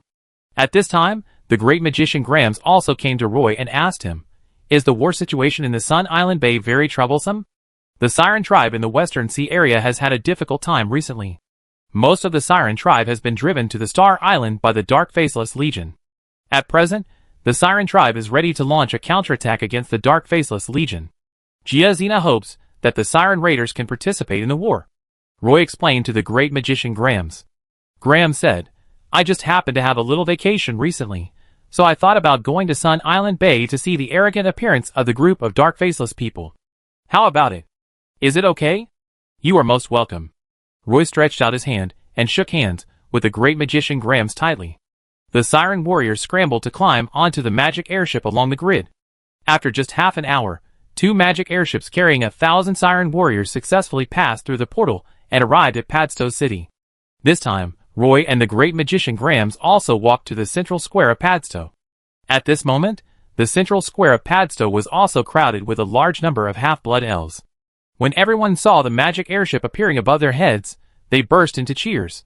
When Roy and Grams appeared at the portal, the cheers of the half-blood elves instantly ignited the entire square. Surrounded by everyone, Roy stood on the base of the portal elf statue again, waved to the tens of thousands of half-blood elves in the square, and shouted to everyone, "Everyone, I am back with the Mine Guards. I am here to announce one thing to everyone. At present, the Partington Plain has not lost contact with the Elf continent. Our portal has been preserved. Although the exit of the portal is no longer Partington Island, if any of you want to return to the Elf continent, as long as I give me a few more months, I will fulfill your wish. The half-blood elves in the square were originally here to welcome the triumphant return of the magic airship, but they didn't expect that Boss Roy would announce such shocking news to everyone. In an instant, all the half-blood elves in the square fell silent, and everyone was a little bit unbelievable. They looked at each other, trying to find the real answer in each other's eyes. Some even asked their companions, "Am I hallucinating? Am I dreaming?" Then the half-blood elves burst into even stronger cheers, and this enthusiastic emotion even wanted to ignite the entire city of Padstow. Currently, the portal to the Elf continent is built on a new island. This island does not belong to the Silver Moon Elf Kingdom. It belongs to all the half-blood elves in our Partington Plain. In the coming days, we must also defend this new island. It will be our only way back to the Elf continent. There are still some Grey Dwarf bandits and Naga Sea tribes active there, but I am confident that I can defend this island. Every word Roy said almost hit the hearts of the half-blood elves. They are not controlled by the Silver Moon Elf Kingdom, but can be connected to the Elf continent. When Roy gave his speech, the two magic airships had already silently risen into the wind flow layer, ready to fly at high speed to the Sun Island Bay. In fact, Roy also wanted to fly to Sun Island Bay, but there were still a series of things to deal with on Kauai Island, especially the communication with Padstow City, which needed Roy to sort out personally. Looking at the crowded central square, Great Magician Grams was a little dumbfounded. He didn't expect Roy to be so supported by the half-blood elves in the Partington Plain. Then, the portal guard opened a path in the square, allowing Roy and Grams to successfully reach the street, and then the two boarded a carriage. The street was also crowded with half-blood elves, but everyone was still relatively restrained at this time, and would take the initiative to make way when they saw the carriage. "Grimace, wait for me in Padstow. I arrange everything on K Island, and then return to Sun Island Bay." Roy, who was sitting in the carriage, said to the Great Magician Grams, who was sitting opposite him. "If you're too busy, I can go by myself." Grams said casually. "Wait for me. Things on K Island will be settled soon." Roy looked out the window, and said casually. Padstow seemed a little depressed compared to a few months ago. Almost half of the shops on both sides of the street were closed. Most of these shops were magic herbal shops and hotels. It seems that after the Silver Moon Elf merchants left the Partington Plain, they had a great impact on the economy of the Partington Plain. Soon Roy passed by the Mine Guard Corps Trading Company. The road was lined with trucks loaded with magic herbs, and the entrance of the trading company was crowded with half-blood elf collectors. It was seen that the trading company was still purchasing a large number of magic herbs in Padstow City according to his instructions. "If the Magic Guild needs magic herbs, just come to me." Roy smiled and promoted to the Great Magician Grams. "Well, you can contact the Magic Potion Guild for this kind of thing, but the magic herbs that alchemists need are all rare and high-end goods. You have to have good things before people will pay attention to you." Some grocery stores, fruit stores, cold drink stores, etc. on the street are still operating normally. It can be seen that these stores are doing good business. The carriage took Roy to the military headquarters of the Mine Guards. Roy walked into the hall of the military headquarters, and went straight to Laishan's office. Lashanda saw Roy, who pushed the door and walked in directly, put the documents in his hand back on the table, and said excitedly, "Boss Roy, you are finally back. Last week, news came from Partington Island that the portal had stopped functioning and had been dismantled. The passage from the Elven continent to the Partington Plain was completely closed. We were worried that you wouldn't be able to get back in time, but we didn't expect you to come back so soon." There were two more wrinkles on his face. It was estimated that Padstow City must have had a lot of trouble recently. Roy sat on the sofa in the lounge with the Great Magician Grams, and said to Lysander, "This is the Great Magician Grams. With the help of him and some other magicians, I have successfully moved the portal to the new island. I snatched that island back from the Grey Dwarf bandits. Now that island belongs to us. I remembered to come back because I want you to send more guards to K Island. Also, there are nearly 40,000 Grey Dwarf prisoners of war on Kauai Island. I plan to transfer these Grey Dwarf prisoners of war to the concentration camp outside the city of Padstow as soon as possible. You need to assign some guards to guard these Grey Dwarf prisoners of war. I will organize magic airships to transport these Grey Dwarf prisoners of war to the Plateau City as soon as possible." Lashanda stared at Roy with wide eyes. "You have captured another 40,000 Grey Dwarf bandits. I guess Mulin will secretly greet you when she hears this news. I am now looking forward to Qianning opening the mine in the Nicobar Mountains, as soon as possible to digest these Grey Dwarf prisoners of war as soon as possible. Roy rubbed his nose and said, I will arrange for the elf guards to go to Kauai Island as soon as possible. Is there anything else that needs to be allocated in terms of supplies? Lashanda asked Roy. There are only fish resources around Kauai Island, and there are not many fruit trees on the island. If coconuts are considered fruit trees, I can only say that there is only this one, Roy explained. So, the first batch of supplies that need to be transported to Kauai Island is a large number of apples and breadfruits. I have someone arrange it right away. Any news from Sun Island Bay? Roy asked Lysander.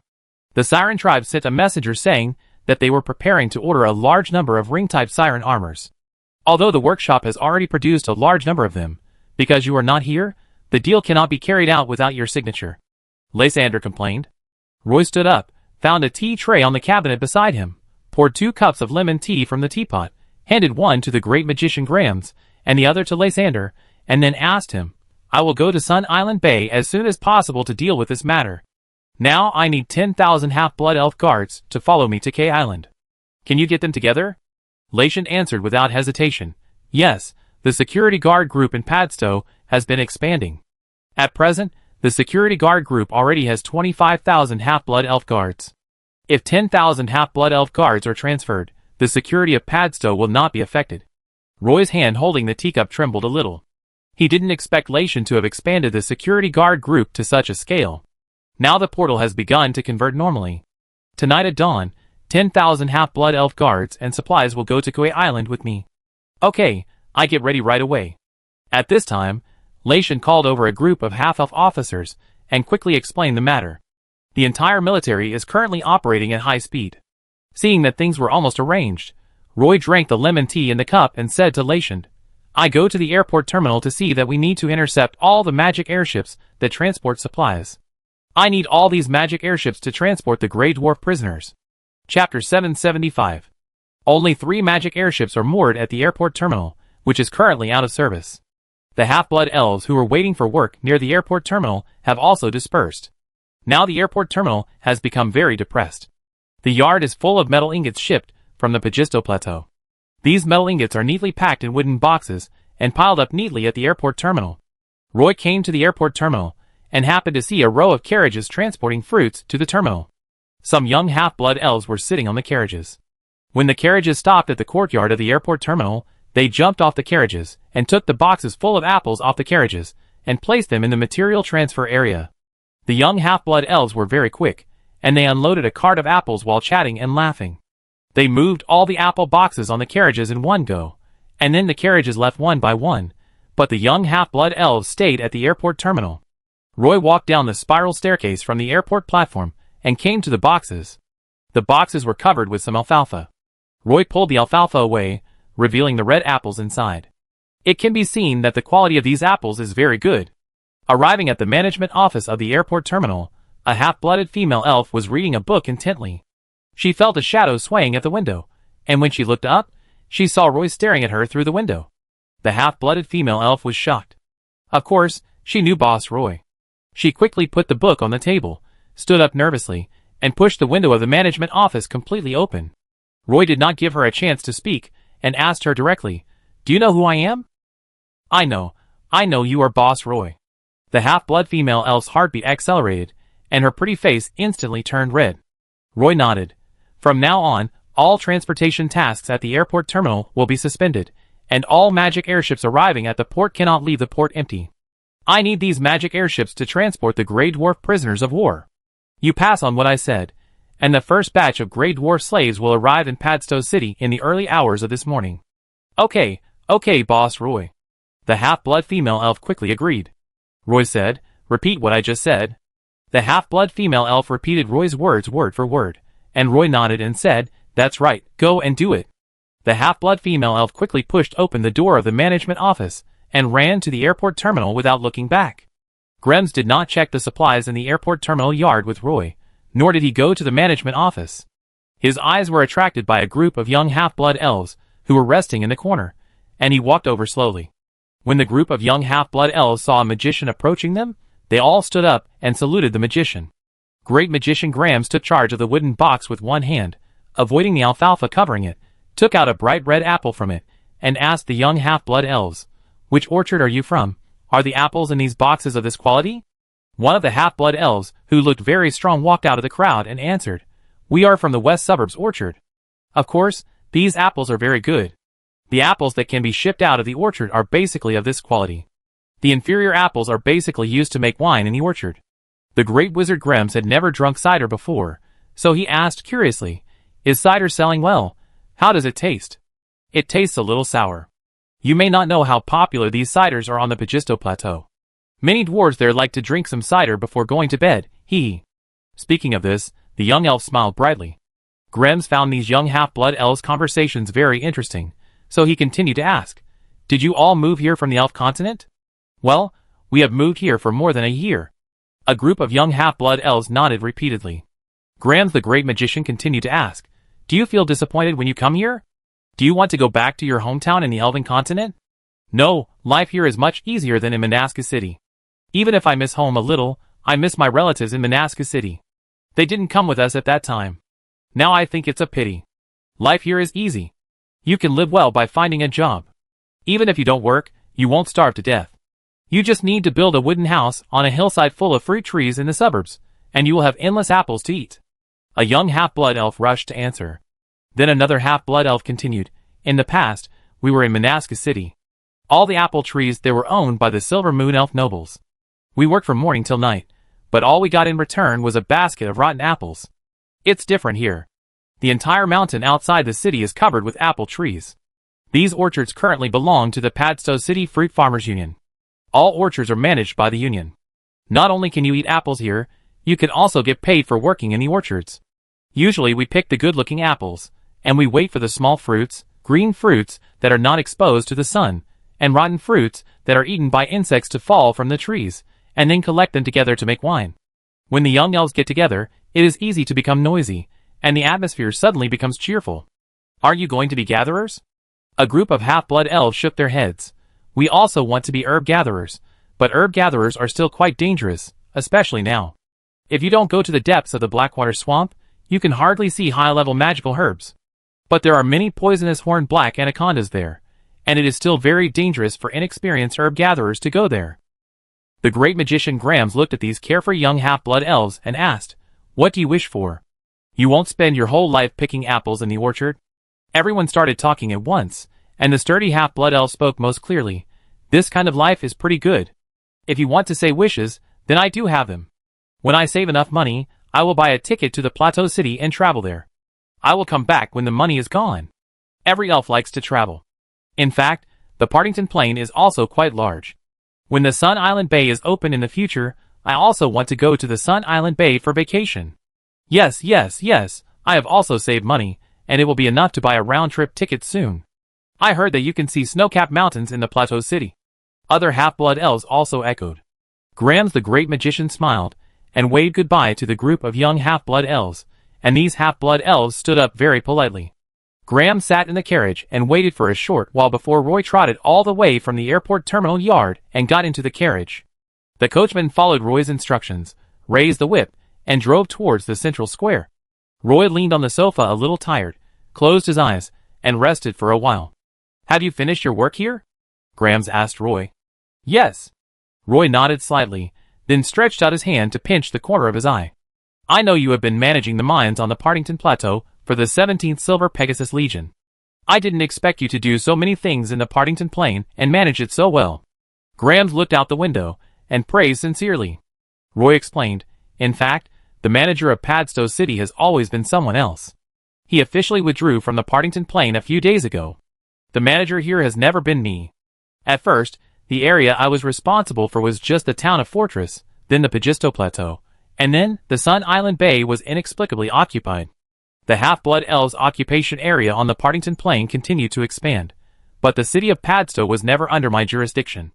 After the 17th Silver Pegasus Legion evacuated from the Partington Plain, they gave their military headquarters to me.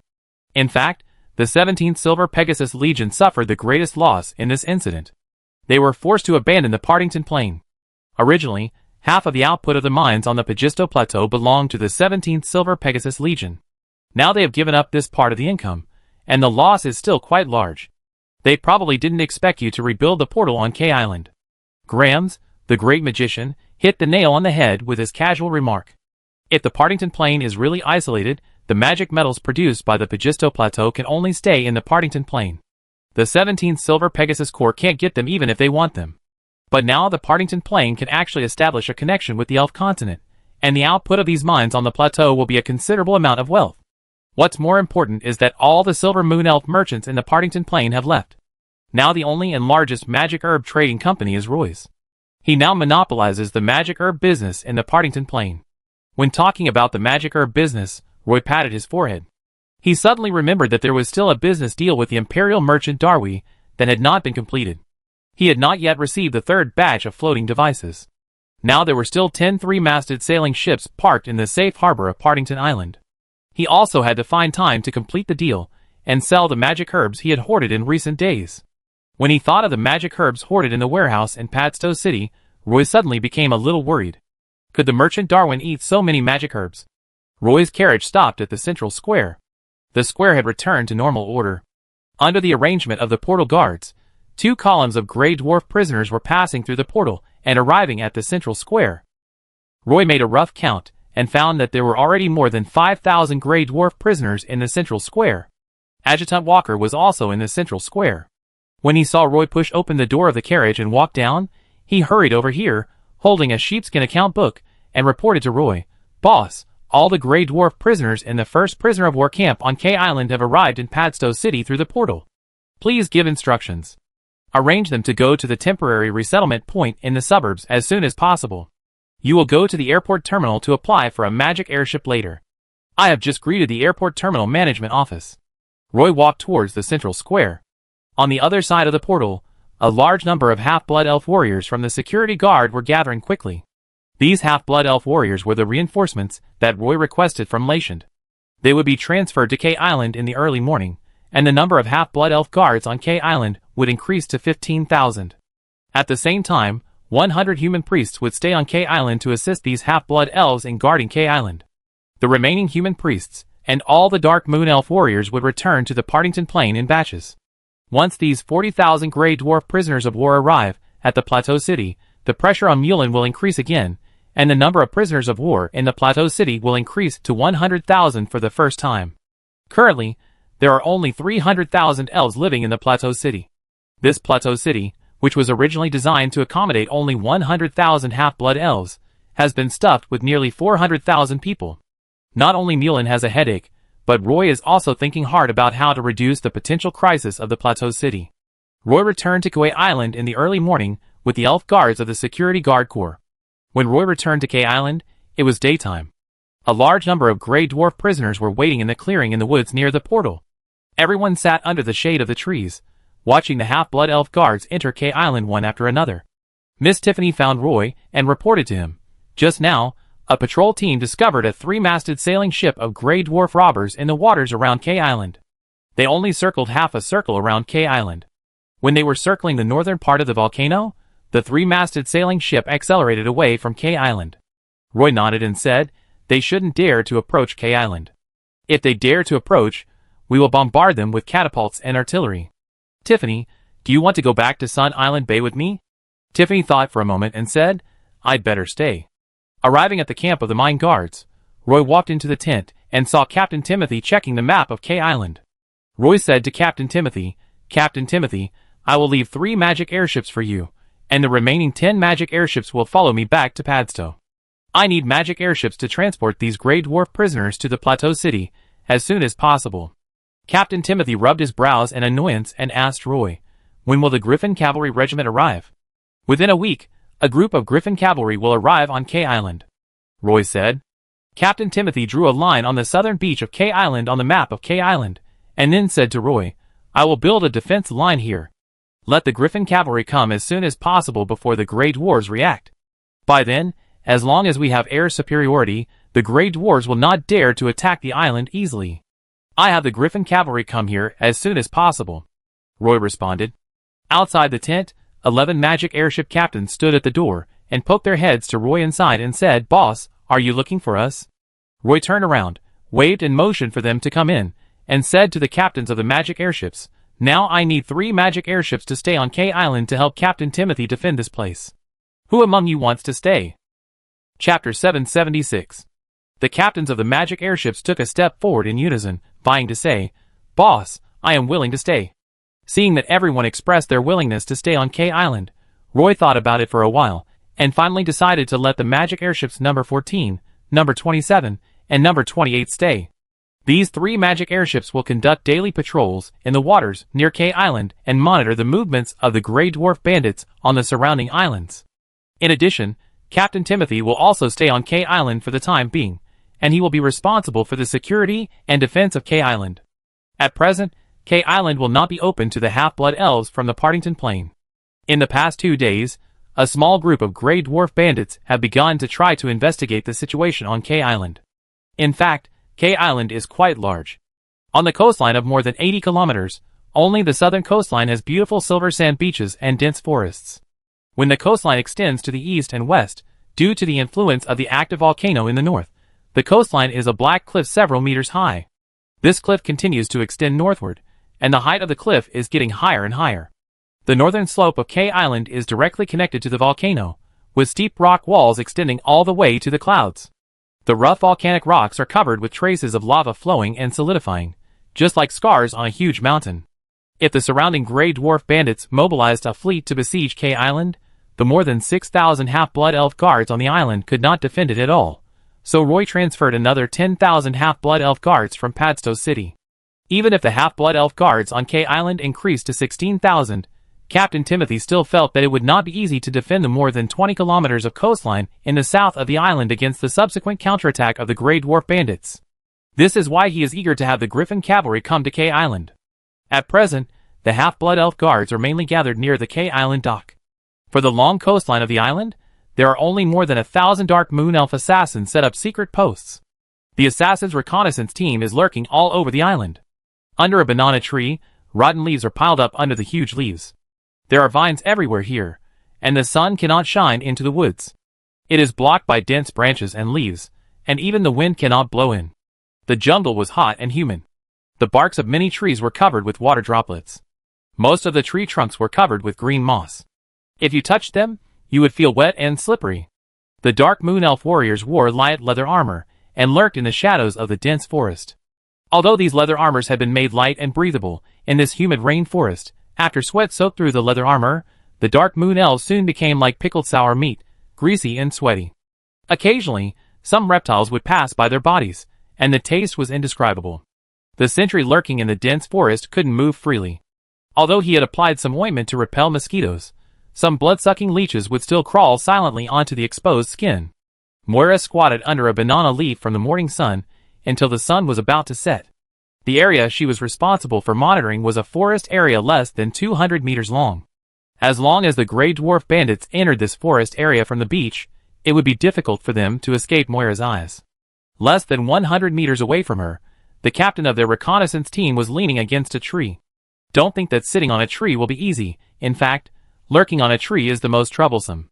Pulling out the plug and drinking the last bit of water in the kettle, Moira squinted her eyes and continued to hide her body. These days, there are always Grey Dwarf robbers swimming ashore from the sea, trying to sneak into K Island. The position that Moira is watching is the important passage from the coastline to the dense forest in this area. A Dark Moon Elf reconnaissance team came from the beach. Moira guessed that they were here to take over, but she still seemed very cautious and did not expose her hiding place until the captain jumped down from the tree and communicated with the other captain for a few words. Then she waved to the members of the hiding places and called everyone out. Moira also emerged from under the banana leaves. Sweat had soaked her thorntail crystal lion leather armor, and her hair was almost stuck to her forehead.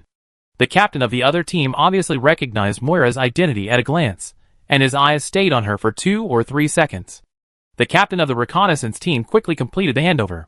Their team did not ambush the Grey Dwarf bandits, but a team of Grey Dwarf bandits tried to pass through here last night and was blocked by the previous reconnaissance team. Those Grey Dwarf bandits fought desperately and finally tried to escape, but in the end they all fought to the death. "Moira, let's go!" the captain shouted to Moira. He used to be Moira's captain when Roy was still managing the Spinel mine on the Pagisto Plateau. "Got it." Moira's voice was very sweet.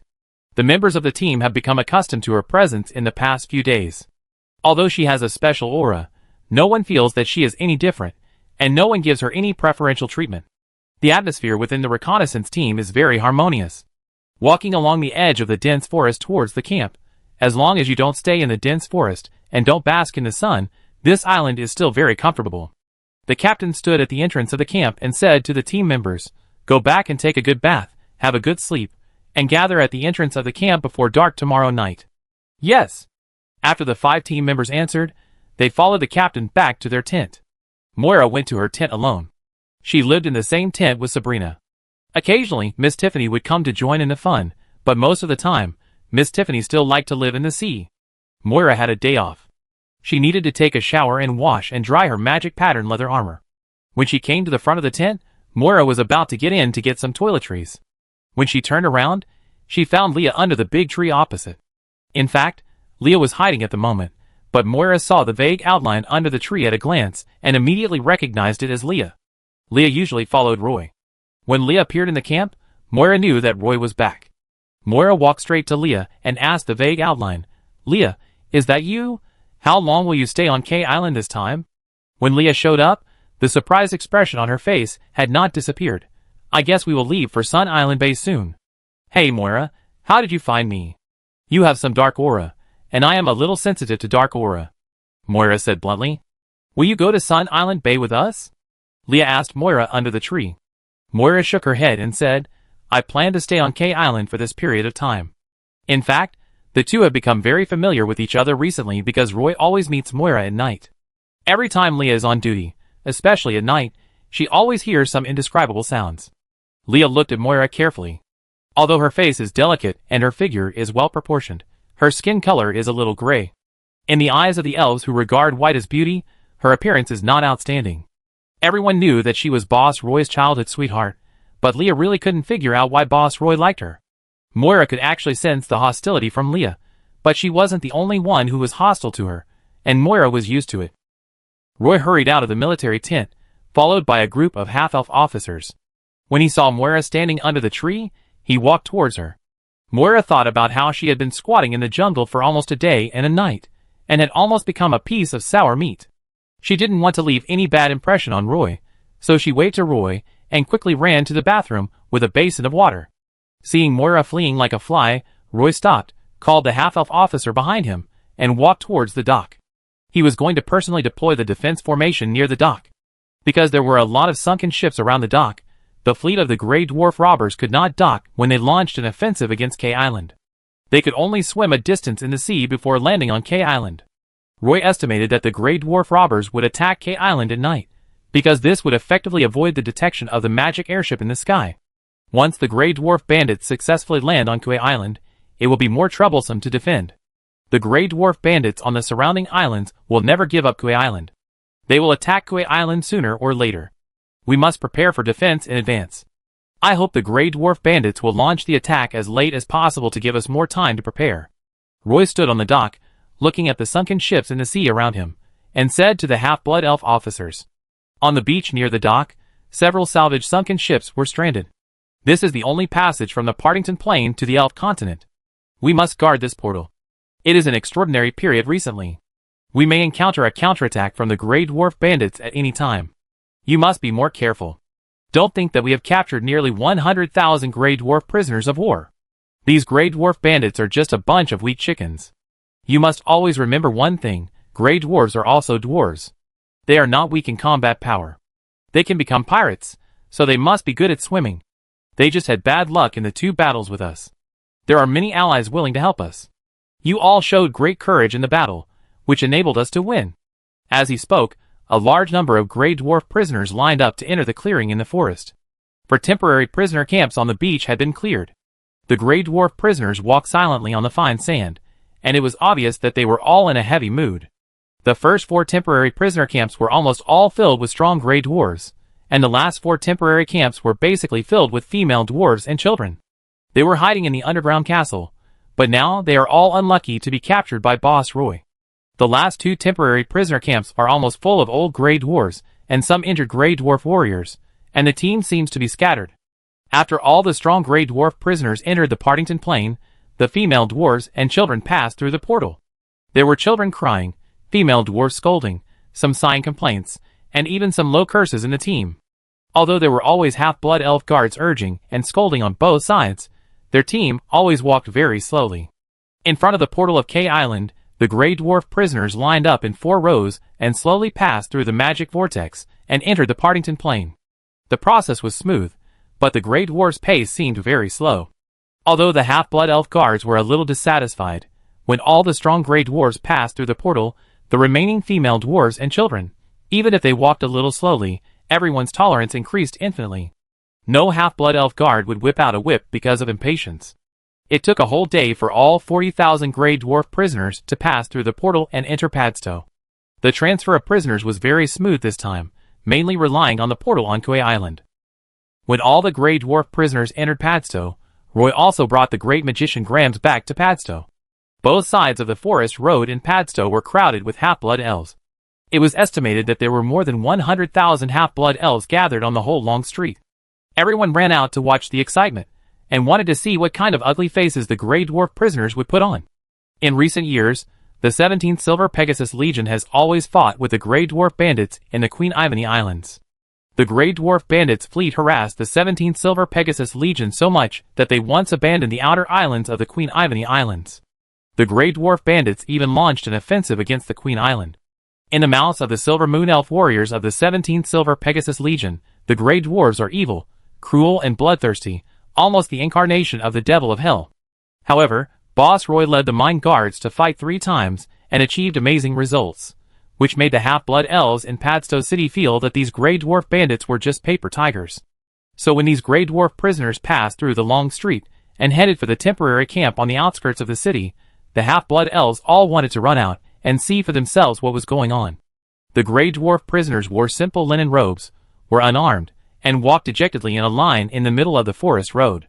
They were generally not tall, and the tallest gray dwarf was only as tall as the elves' chests. Although they were short, their limbs were extremely strong, their muscles were bulging, and their steps were very steady when they walked. Dwarves almost all have small eyes and big noses, and look fierce. The beards on their faces almost cover their original appearance. Are they dwarves? A group of young half-blood elves on the street were talking about it. It was the first time for everyone to see gray dwarves, and they were very curious. A well-informed half-blood elf immediately corrected, "They are gray dwarves. You can tell by their skin color. Their skin color is dark, like limestone. Look at how fierce their eyes are. Dwarves like peace, but gray dwarves are different. They like to plunder other people's wealth." He not only introduced the characteristics of the gray dwarves to these young half-elves, but also kept reminding everyone, "You little guys, stand back a little. They are a group of robbers who kill without blinking an eye, and they might suddenly attack you and punch you, knocking you to the ground and unable to get up." The gray dwarf prisoner who passed by rolled his eyes, and glared at the half-elf with disdain. "Look at you. You are already a prisoner, but you still dare to glare at me so arrogantly. How can you not take us seriously?" The well-informed half-blood elf immediately shouted exaggeratedly. Leah stood in a crowd of half-blood elves on the street. She found that when there were many people, she didn't need to hide in the shadows at all. As long as she blended into the crowd, she could conceal her identity very well. Because she had a strong sense of danger, she had always been with Roy as a close warning person. Leah had seen enough of the excitement and planned to find a secluded place to rest for a while. She just walked around a tree and planned to sit on the steps of the business to rest for a while. Then a half-blood elf guard squeezed in from the crowd. He scolded Leah, who was sitting on the steps. "Leah, why did you break the rules again and come here to slack off?" Leah was not afraid of the Dark Moon Elf captain at all. "Captain, I actually found that even if I mixed in with the crowd like this, no elves would notice me. I am the same as them. I think this is not a better disguise?" Leah whispered. The Dark Moon Elf captain looked at Leah, who was squeezed in the elf group helplessly, and said casually, "You can always find some excuses for yourself, Leah. Anyway, you better not forget your responsibilities." "Got it," raised his hand and waved, dismissing the captain. Looking at the dark energy evaporating from the palm of her hand, Leah sighed lightly. Life in the Partington Plain is very good, and there will never be life crisis and anxiety. It's just that the dark energy in his body is slowly dissipating, and it won't be long before she will officially enter the weak stage. Roy is standing on the street across the street with Latiand and others, inspecting the situation in Padstow. A large number of Grey Dwarf bandits have poured into the Partington Plain, making the emotions of the half-blood elves in the city unprecedentedly high. Everyone found that what Boss Roy said at the beginning seemed to be realized little by little, and the city of Padstow was slowly getting better. More importantly, those extremely annoying Silver Moon Elf merchants disappeared from everyone's sight in an instant. Prices in the city have been very stable. No one took advantage of the temporary interruption of the portal to raise prices. Kuei Island and Padstow City are only separated by a gate, so Roy hopes that Lation will pay attention to the situation on Kuei Island and send troops to Kuei Island at any time if there is a special situation on Kuei Island. Lation wiped his red eyes. He only slept for 2 hours in the past 2 days. Because he had to organize the half-blood elf guards to enter Kuei Island and set up a temporary concentration camp in the suburbs, there were many things to do. Chapter 777. Roy transferred 8 magic airships from Kuei Island to float in the air, waiting for the other 5 magic airships to make room at the airport terminal in Padstow. The cargo hold of these 5 magic airships was already full of apples, and the deck was also filled with wooden barrels that smelled like wine. These 5 magic airships will first go to the temporary prisoner camp in the suburbs. Each magic airship will carry 800 Grey Dwarf prisoners and head to the Plateau City. As for why the Grey Dwarf prisoners did not leave directly by magic airship at the airport terminal, it was mainly because they were worried that the Grey Dwarves would crowd the streets outside the airport terminal, which would easily cause riots. These problems would not occur in the temporary prisoner camp in the suburbs. A simple platform was also built in the temporary prisoner camp. The Grey Dwarf prisoners only needed to climb up a big tree along the wooden ladder, and then they could walk directly onto the deck of the magic airship along the horizontal branches of the tree. The Grey Dwarves were very familiar with the magic airship transformed from the 3-masted sailing ship. Standing on the deck, they looked a little complicated. There were traces of the Grey Dwarves living everywhere on these ships. The hatch guards, the location of the pulley winch on the ship, the heavy and short wooden barrels, etc. These half-blood elves transformed our 3-masted sailing ship into a magic airship, and then drove the magic airship to the island of K to fight us, and also captured us to the Partington Plain to mine. I really want to hammer them into their anus. When the Grey Dwarf prisoners saw the various facilities on the ship, their anger was immediately ignited.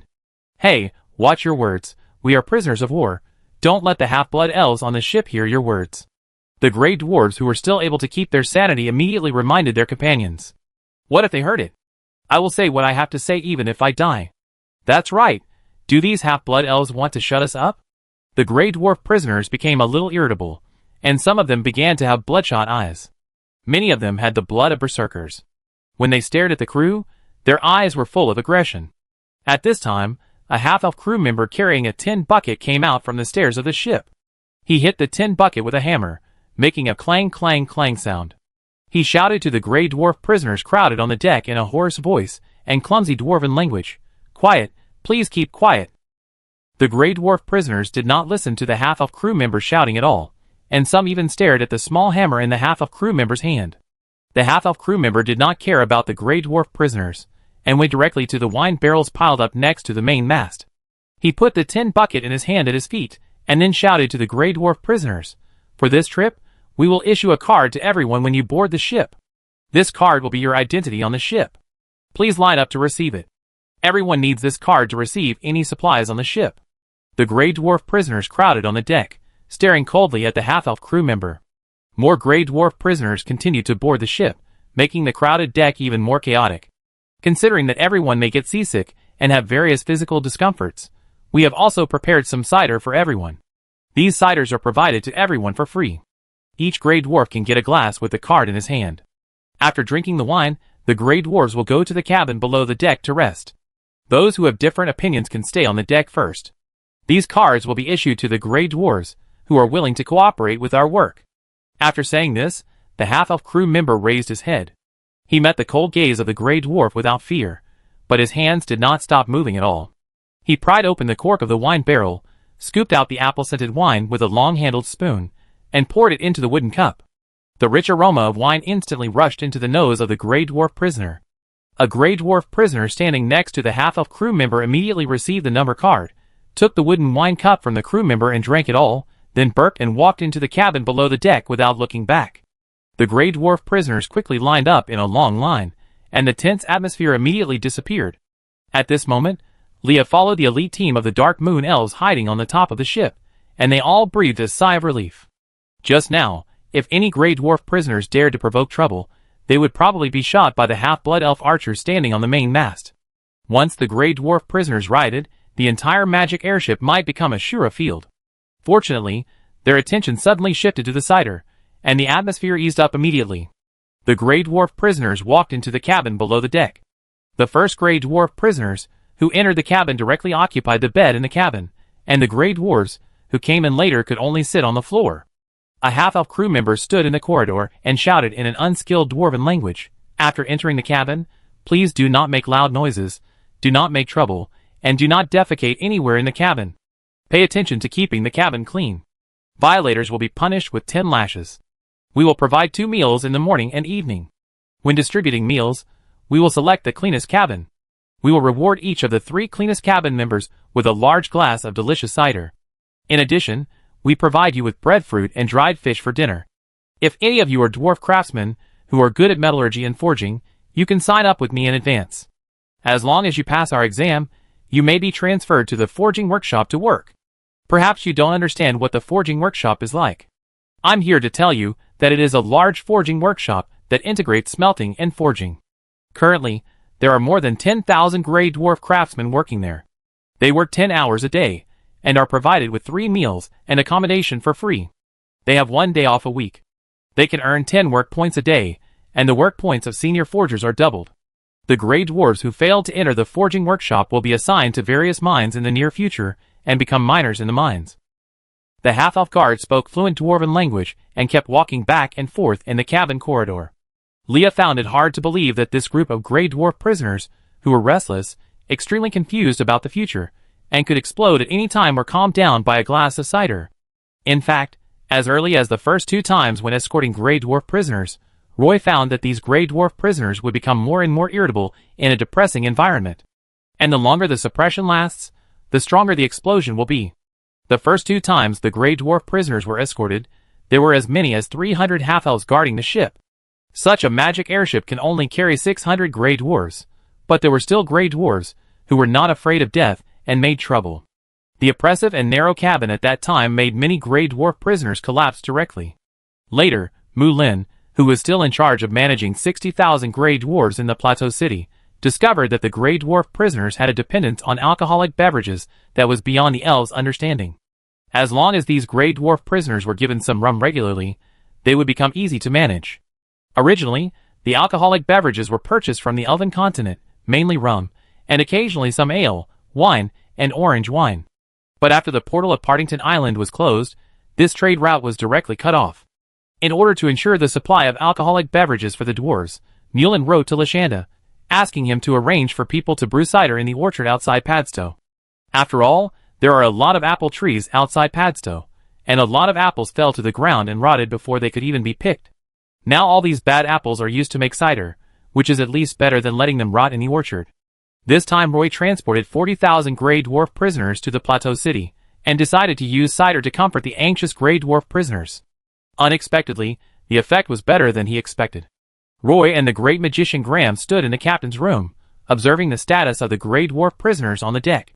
Soon the magic airship was full of Grey Dwarf prisoners.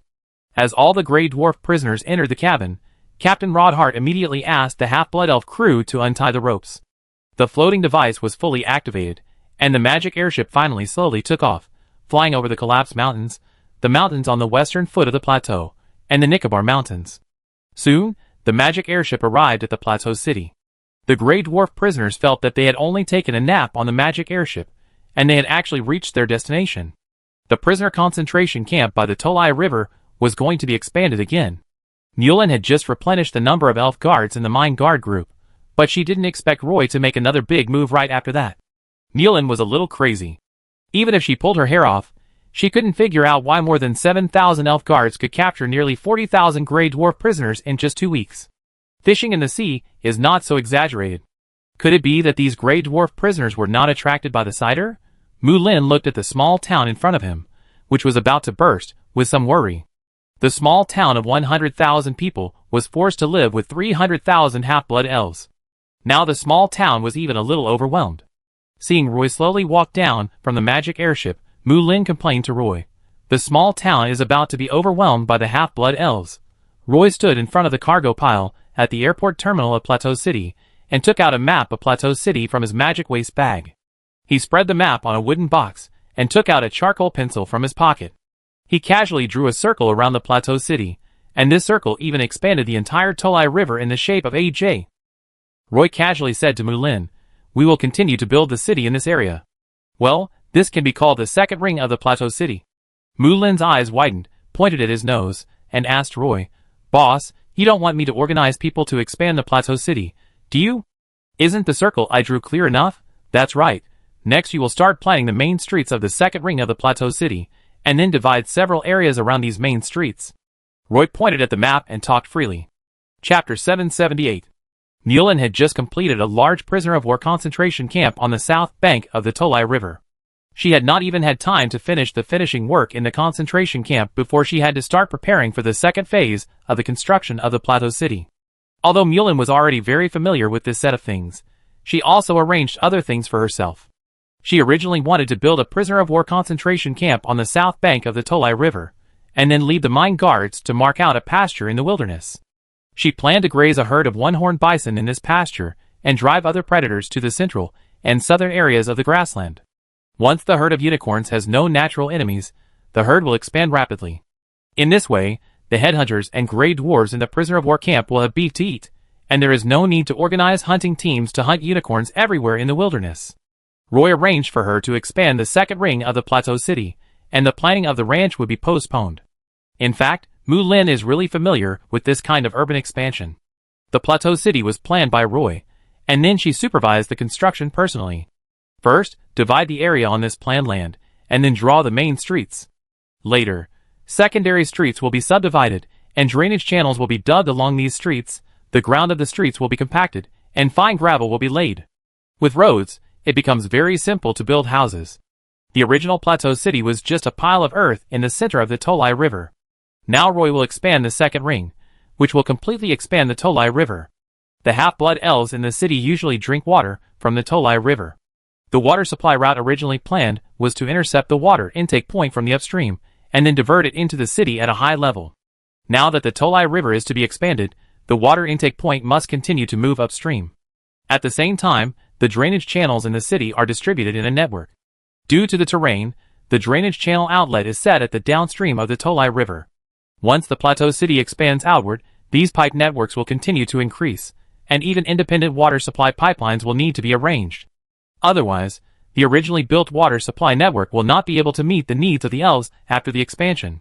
As the small city gradually expands, the city not only needs to arrange fountains, flower beds and shrub walls, but the elves cannot do without trees, so some trees need to be planted on both sides of the city streets.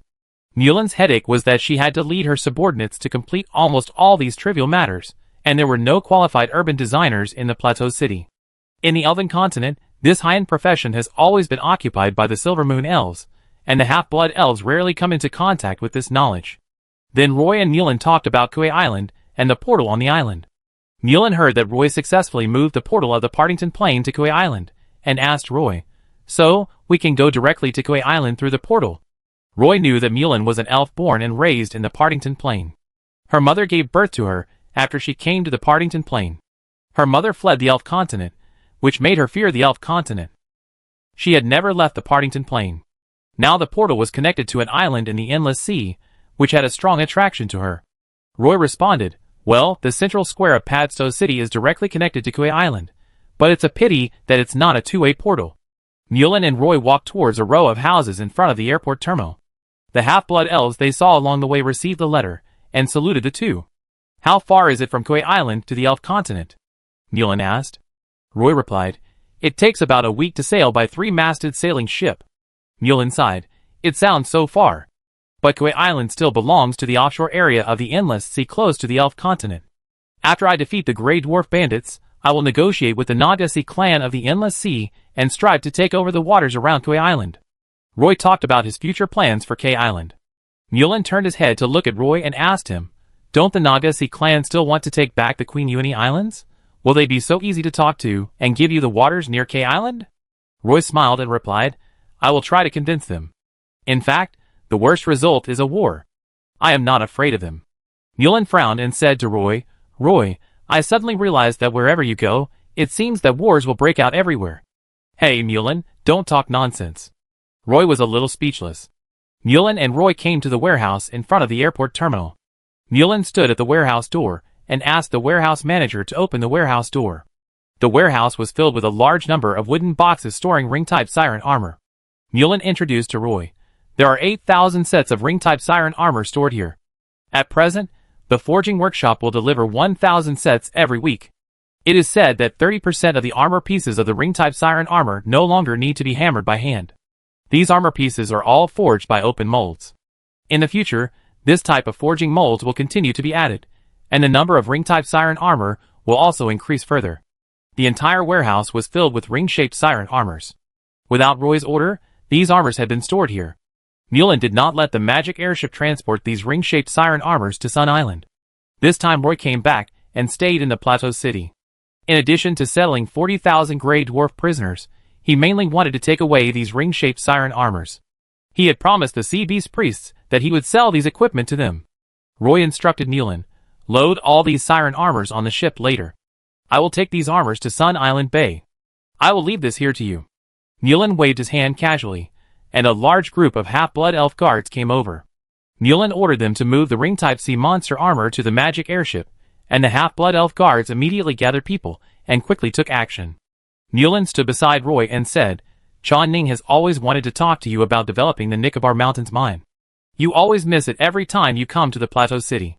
Do you want to take the time to meet her? Roy thought of that innocent face and shook his head. You don't have to wait for me to decide what you can. Build some mines as soon as possible so that the Grey Dwarf prisoners of war in the Plateau City can be dispersed, Roy said. Mullen reported to Roy, 5,000 Grey Dwarf prisoners of war have been assigned to the 3 black iron mines in the Jiashi Mountains and the 2 mithril mines in the Sedaso Mountains. As for the spinel mines in the south, the miners there are basically saturated. The silver mines in the Kaldam Mountains also need to be managed. I can't be the one to appoint the mine owners, right? Roy spread his hands and looked at Mullen, pretending to be, do I have any manpower now? Mullen was so angry that she gritted her teeth and asked him, when will Captain Timothy return? With his assassin regiment in the Nicobar Mountains, the mines over there will not be harassed by the remaining plateau headhunters. Captain Timothy may have to stay in K Island for a while.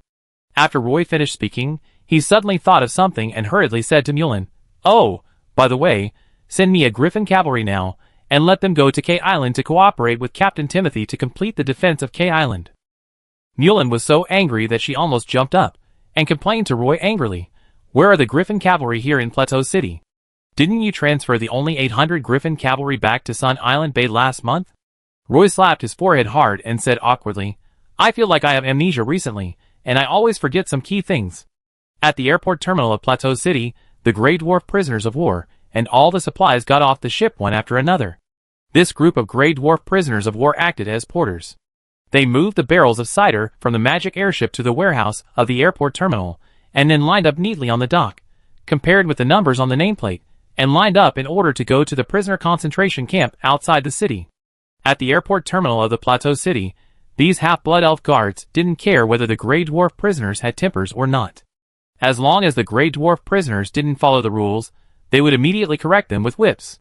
The strong behavior of the half-blood elf guards at the port terminal once again made the Grey Dwarf prisoners feel uneasy. They lined up in a long line and walked out of the Plateau City, walking along a riverbank embankment road. The half-blood elves around them were used to seeing them, and no elves showed curious eyes. Some half-blood elf children even came up to them with baskets to sell orange wine. Go sell your orange wine somewhere else, don't come here again. These Grey Dwarf prisoners have just arrived at the Plateau City. Their pockets are cleaner than their faces. What can you exchange for your orange wine? Get out of here. The half-blood elf children were immediately driven away by the elf guards. When these Grey Dwarf prisoners arrived at the prisoner of war camp, they found that there were more Grey Dwarves imprisoned inside the high courtyard walls. These Grey Dwarves seemed to have gotten used to life in the camp. When they saw new people entering the camp, they looked at them indifferently. The system in the prisoner of war camp was already very complete, and the new Grey Dwarf prisoners were quickly settled. A group of old Grey Dwarves came up and said to the new Grey Dwarves, Grey Dwarves who are proficient in forging can go to the forging workshop to work in advance. If they work there in advance, they can drink alcohol every day as long as they work hard. In the past, it was very delicious rum, but now it is basically gone. Now the forging workshop supplies a kind of apple wine with a strong sour taste. These wines are almost unavailable in the concentration camp. Only if you have made some major contributions will you be rewarded.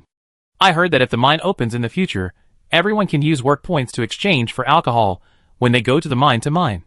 The new Grey Dwarf prisoners asked the old Grey Dwarf some questions about work points. For example, can you exchange freedom for accumulating enough? The old Grey Dwarf smiled with wrinkles on his face. I heard from the Grey Dwarf craftsmen in the forging workshop that they exchanged all the work points they earned for fine wine, ham and dried fish. Who is really stupid enough to accumulate 50,000 points in one go to regain their freedom? What can you do with your freedom? Leave the forging workshop with nothing and wander on the desolate Pagisto Plateau? In the end, you still return to the forging workshop as a craftsman, earn work points for fine wine every day, and have one day off every week to relax. What is the difference between that and the life they are living now? Look at the female dwarves in the concentration camp. Who is willing to follow you to wander? So the new Grey Dwarves also had an epiphany. When everyone comes here, the first thing is to integrate into the life here. Chapter 779. 8,000 sets of ring-shaped siren armor filled 2 magic airships. The armor, which was tailor-made for siren, was a bit large. When neatly placed in wooden boxes, the size of the wooden boxes was larger than that of ordinary wooden boxes. The 2 layers of space under the deck of the magic airship could store items. Some wooden boxes could also be placed on the deck. The half-blood elf guards filled all the available space. A ship only carried more than 3,700 boxes. In order not to affect the transportation of Grey Dwarf prisoners, Roy took 2 magic airships to the Sun Island Bay. Following Roy was the great magician Grams. When they were at the airport pier, they didn't think much of it. When the magic airship took off again, the great magician Grams stood on the bow and looked down at the Plateau City again. Only then did he realize that the city was very attentive in design and construction. The great magician Grams didn't see a drainage canal on the street, so he asked Roy, "Roy, are the drainage canals in your city all culverts?" Roy leaned on one elbow beside the side of the ship and said to the great magician Grams, "Well, only the section near the Tolai River is an open canal, look." He pointed to the area near the lower reaches of the Tolai River in Plateau City, and said, "The only open channel is over there. The drainage channel here collects half of the city's sewage, so this drainage channel has been widened and deepened." In the end, because it was too wide, it was changed to an open channel. It was not easy to dredge the culvert. Grams, the great magician, looked along the line of defense that Roy pointed at. That was not a drainage channel at all. It looked more like a branch of the Tolai River that went deep into Plateau City. Roy continued to introduce Plateau City to Grams, the great magician. The rainfall in Plateau City is not very large, but there is also a rainy season of nearly a month, from late September to the end of October. Before the rainy season, the drainage channel needs to be dredged. Great magician Grams looked at a water supply pipeline erected in the sky and asked Roy, "I heard that the Plateau City has a very complete water supply pipeline. Why not use magic rune plates to store water at fixed locations in the city? In addition, I found that fountains were also built at the intersections of the Plateau City. Many fountain statues at the intersections of the Silver Moon Elf City have water-gathering magic rune plates installed inside. Isn't this more convenient?" In Grams' opinion, magic fountains should be standard equipment for a city. Moreover, magic facilities symbolize the level of civilization of a city. The water supply pipeline in Plateau City made great magician Grams feel that this city did not pay attention to the convenience that magic brought to the elves. Roy leaned out his upper body and looked down at the entire Plateau City. The water supply pipeline extends from the upper reaches of the Tolai River to the City Hall of Plateau City. It is Mulin's most proud work.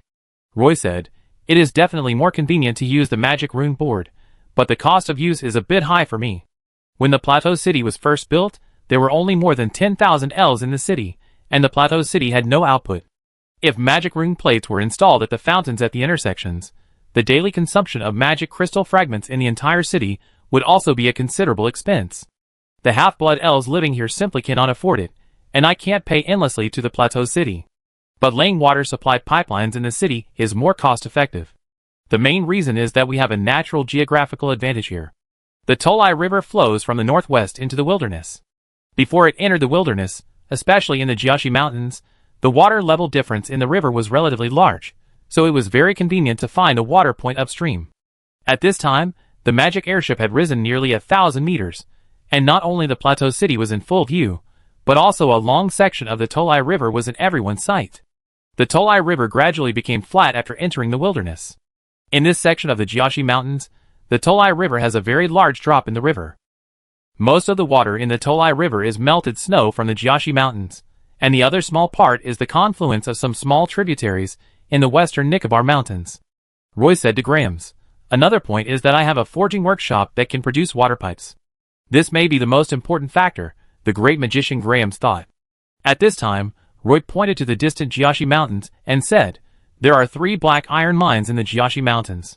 About 70 to 80 carts of black iron ore are produced every day. After smelting, these black iron ores will produce nearly 30 tons of ordinary black iron. Note that I said that nearly 20 tons of ordinary black iron will be smelted and produced every day.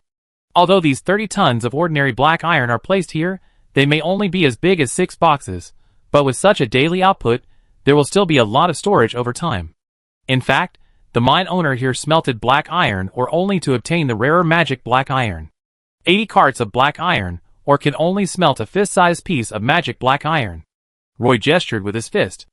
Then he said, "Although magic black iron is very valuable, the magic crystals burned by these 3 magic furnaces every day are almost equal to the value of the magic black iron produced. They use elf slaves to mine, so there is not much labor cost. As long as they dig out the minerals, they will make money." The 17th Silver Pegasus Legion entered the Pagisto Plateau, and we rescued the elf slaves from various mines. Earl Swinburne asked me to manage these mines. Without the elf slaves, I have to maintain the normal operation of the black iron mines. The labor cost and the cost of maintaining the mines are not much.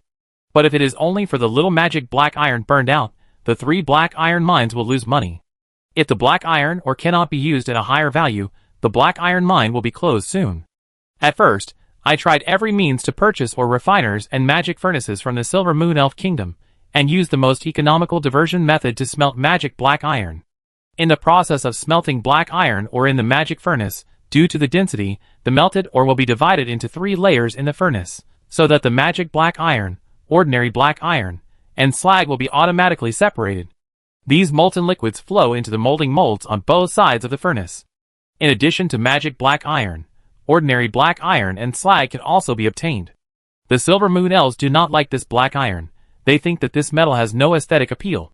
Compared to black iron, they prefer copper and silver products. The Empire merchants do not need this cheap black iron. Their merchant ships cannot transport this worthless black iron back to their homeland. Therefore, most of the black iron ingots produced on the Pagisto Plateau cannot be sold. They can only be stored in the open-air yard outside the black iron mine, and the slag in the furnace is directly dumped. In fact, during that time, I also thought of many ways to turn the black iron mine from loss to profit. Since ordinary black iron could not be sold, I built a forging workshop near the black iron mine. Initially, I wanted to forge some metal parts with ordinary black iron, and sell them to the trading houses in the Silver Moon Elf Kingdom. I forged whatever was easy to sell. At that time, I was trying to make water pipes, but I never succeeded. When the magic furnace smelts black iron, a lot of waste slag will be discharged. At that time, a dwarf craftsman suggested to me to build a house with stone solidified from slag. I found this suggestion very good, so I adopted his suggestion. The dwarf craftsman built some sheds and warehouses with hollow bricks made from slag near the black iron mine, and I found that the effect was quite good. Later, we won the war with the Plateau Headhunters, and how to deal with the Plateau Headhunters' prisoners of war became a new problem. At that time, we wanted to build a prisoner of war concentration camp to centrally manage the old, young, sick and disabled among the Plateau Headhunters. As for so many healthy Plateau Headhunters, if we don't find something for them to do and consume their excess energy, they will only make trouble in the camp. So at that time, the idea of building a prisoner of war concentration camp was changed to building a small city by the Tolai River.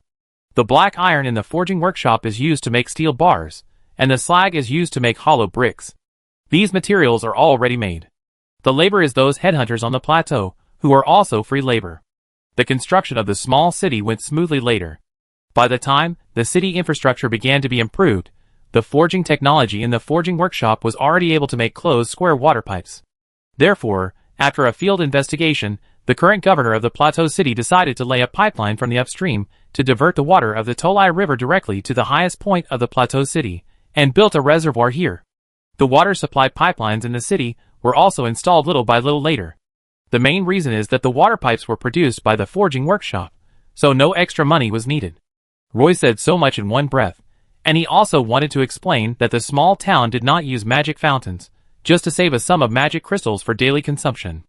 Graham listened to Roy's story about the origin of the Plateau City, and only then did he know that the Plateau City had only been built for 6 years. He joked to Roy, "It's hard to believe that this small town has only taken a few years from its construction to now. This is not in line with the speed of the elves." Roy chuckled. "In fact, I thought that for a long time, I would have to carefully manage these mines on the Pagisto Plateau, and also manage the headhunters' prisoners of war on the plateau. That's why I built a livable town. But I didn't expect that after building this town, I would accept the invitation of Captain Prado and lead the mine guards to the Sun Island Bay to drive away the fishmen monsters there. I didn't expect that a group of sea monsters would occupy the Sun Island." The two of them were still able to chat. At the beginning, in the Dark Land, it was because their personalities were very compatible that the great magician Grams took Roy around hunting. "Haha, I really want to hear how you defeated those sea monsters," Graham said. Roy thought for a moment and responded, "In fact, the process was quite dangerous. I even wanted to give up the Sun Island." Roy was on the magic airship, constantly telling the great magician Grams about his experiences on the Partington Plain. 2 ships of ring-type sea monster armor were finally safely transported to the Sun Island Bay. The 2 magic airships slowly descended from the wind flow layer. When the magic airships broke through the clouds, the Sun Island Bay under their feet became particularly clear. 11 magic airships were moored at the North Coast Pier. This meant that the Siren Assault Group was not currently engaged in a war, which made Roy feel a little relieved. What he feared most was that during the time when he and Giazina were not at Sun Island, the Dark Faceless Legion would besiege the Sun Island Bay, and the Siren Warriors would be forced to fight. Without Giazina's leadership, the morale of these Siren Warriors would definitely plummet once they were defeated. There were some Griffin cavalry patrolling in the sky, and when the great magician Graham saw these Griffin cavalry, he also felt very novel. Elves riding griffins. To be honest, I haven't seen them for many years. Grams held the railing with both hands, looking at the Griffin cavalry flying towards the magic airship, and said with full of admiration, "They are the natives of the Partington Plain, and have lived in the Sun Island Bay for a long time. These griffins were summoned back from the eagle's nest at the top of the Griffin Barrier," Roy introduced. The Griffin cavalry saw the magic airship and flew over to check it out immediately. A griffin landed on the deck. When its wings spread, they could almost reach the side of the ship on both sides. They are a circle larger than the Silver Pegasus. A half-elf cavalryman jumped off the griffin's back and saluted Roy immediately when he saw Roy standing on the top of the ship. "Boss, you are finally back. The sea monster messenger from the sea has been waiting for you at the dock for almost a week." The Griffin cavalryman had an exaggerated expression and shouted at the top of his voice when he saw Roy. "Got it. Is Captain Prado in the camp?" "The captain has gone to the outer island for inspection. He will probably be back in the evening." After the Griffin cavalry reported the basic situation of Sun Island Bay to Roy, they flew away on the Griffin.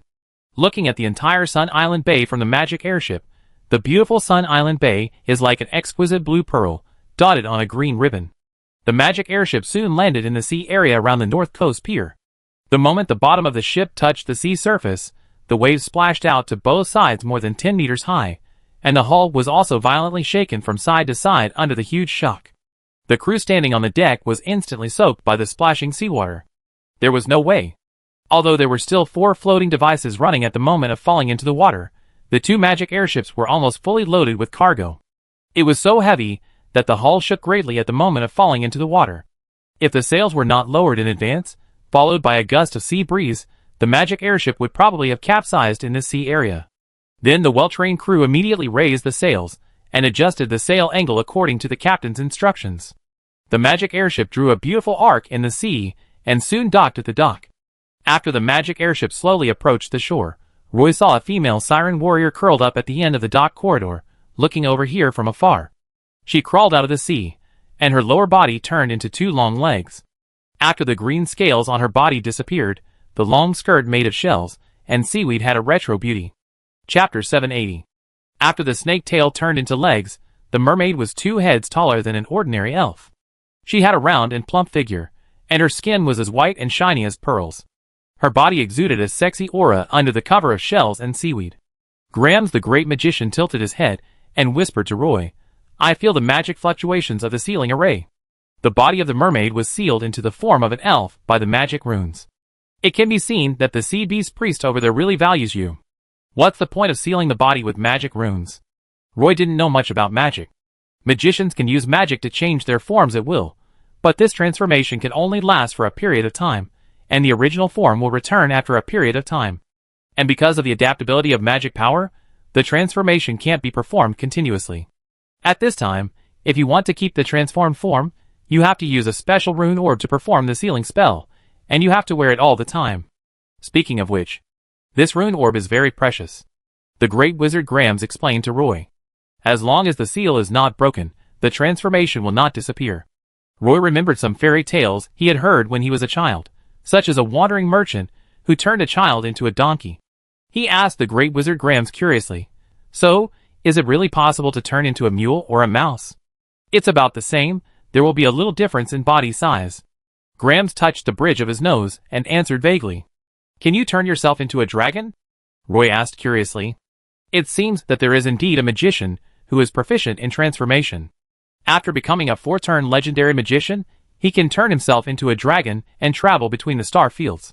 Grams thought for a while and said, "Is there anyone who turns himself into a very ferocious night-blade leopard after becoming a magician?" "You are talking about druids.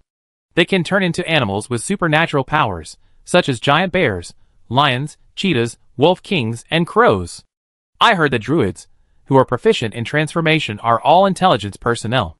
There are not many such professions in the Silver Moon Elf Kingdom, but they are very common in the Wood Elf Kingdom," Grams said. "Can't magicians do it?" Roy asked. Grams nodded and said, "The animals transformed by magicians are relatively weak and can only last for a short time."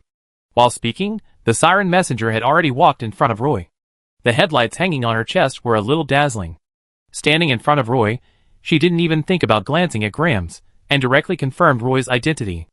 "I've been waiting for you here for a week, Lord Roy." She spoke fluent Elvish. Her voice was very pleasant, the kind that would make people relax unconsciously. Her appearance was also very charming among the sirens, or it could be said that she was extremely in line with the aesthetics of the elves.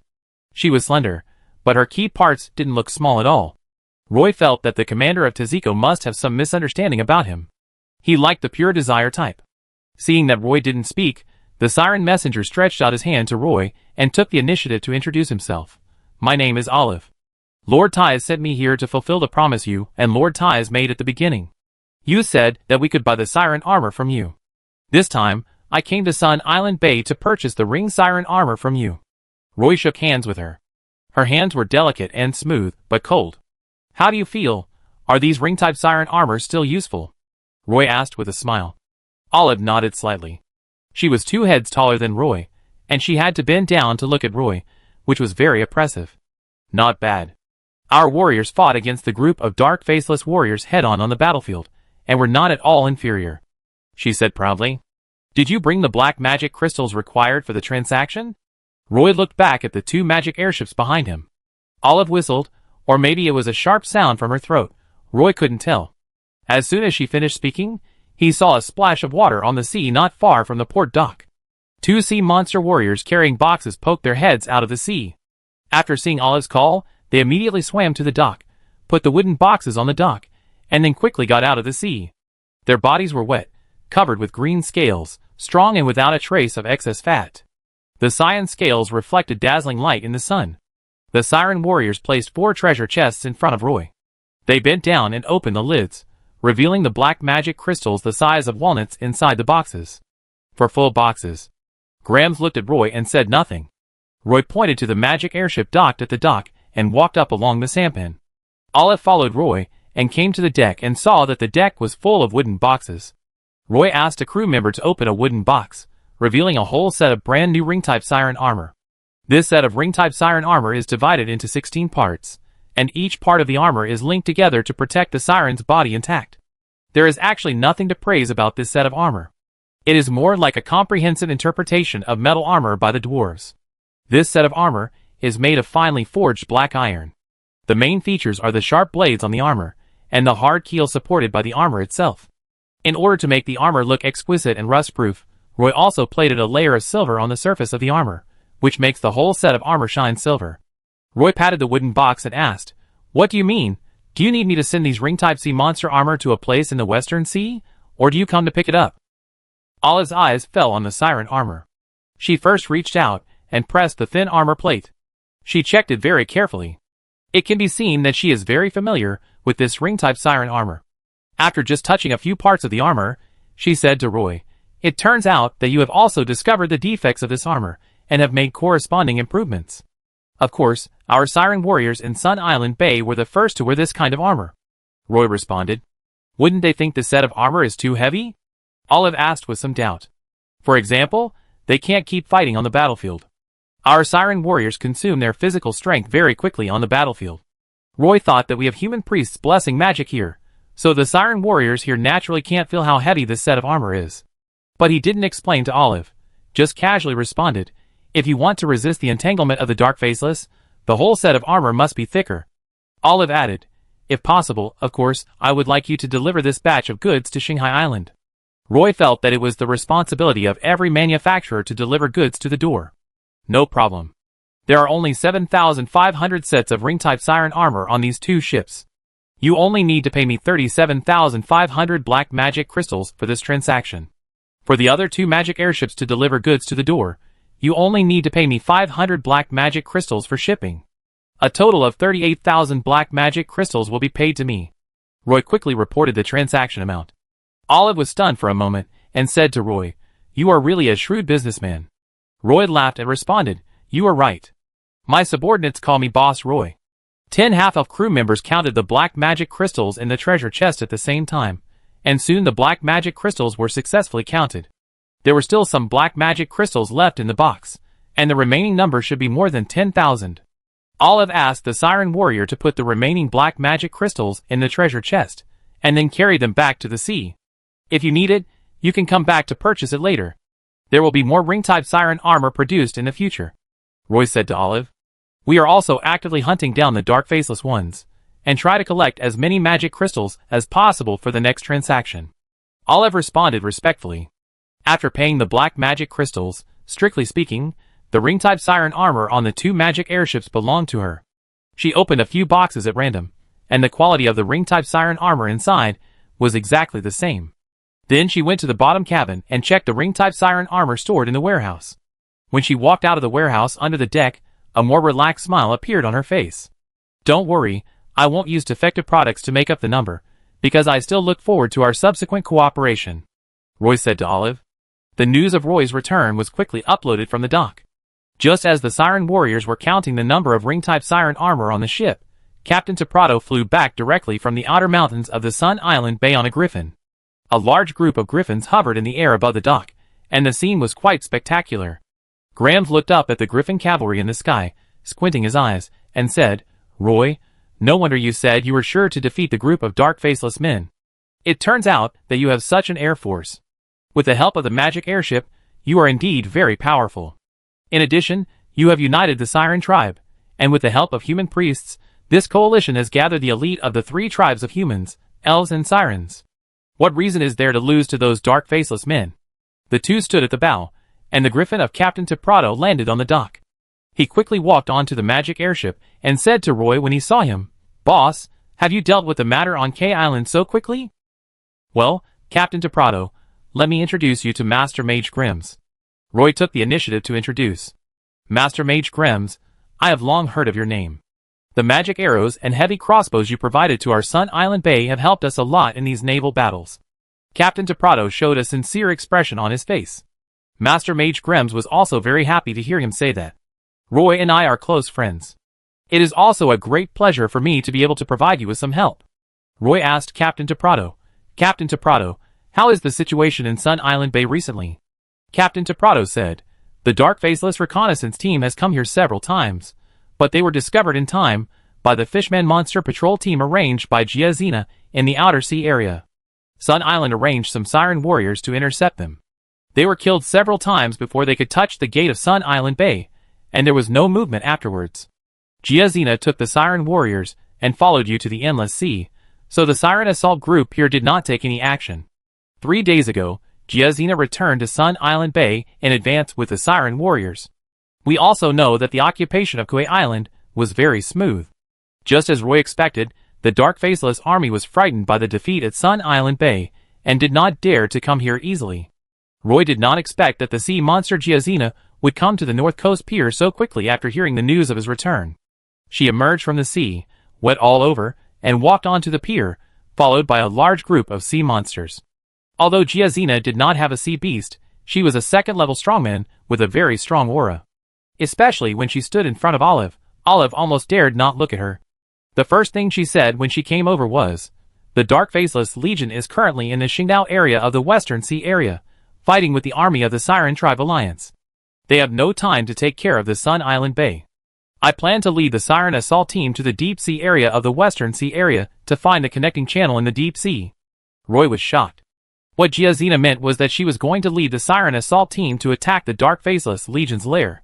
But she only has 3,000 Siren warriors now, and it is estimated that it will be difficult to reach their door. "Giazina, are you serious?" Roy asked tentatively. Giazina looked a little unhappy, and said to Roy, "I need to go to the Deep Sea area again and sign a magic contract with the Deep Sea Beast.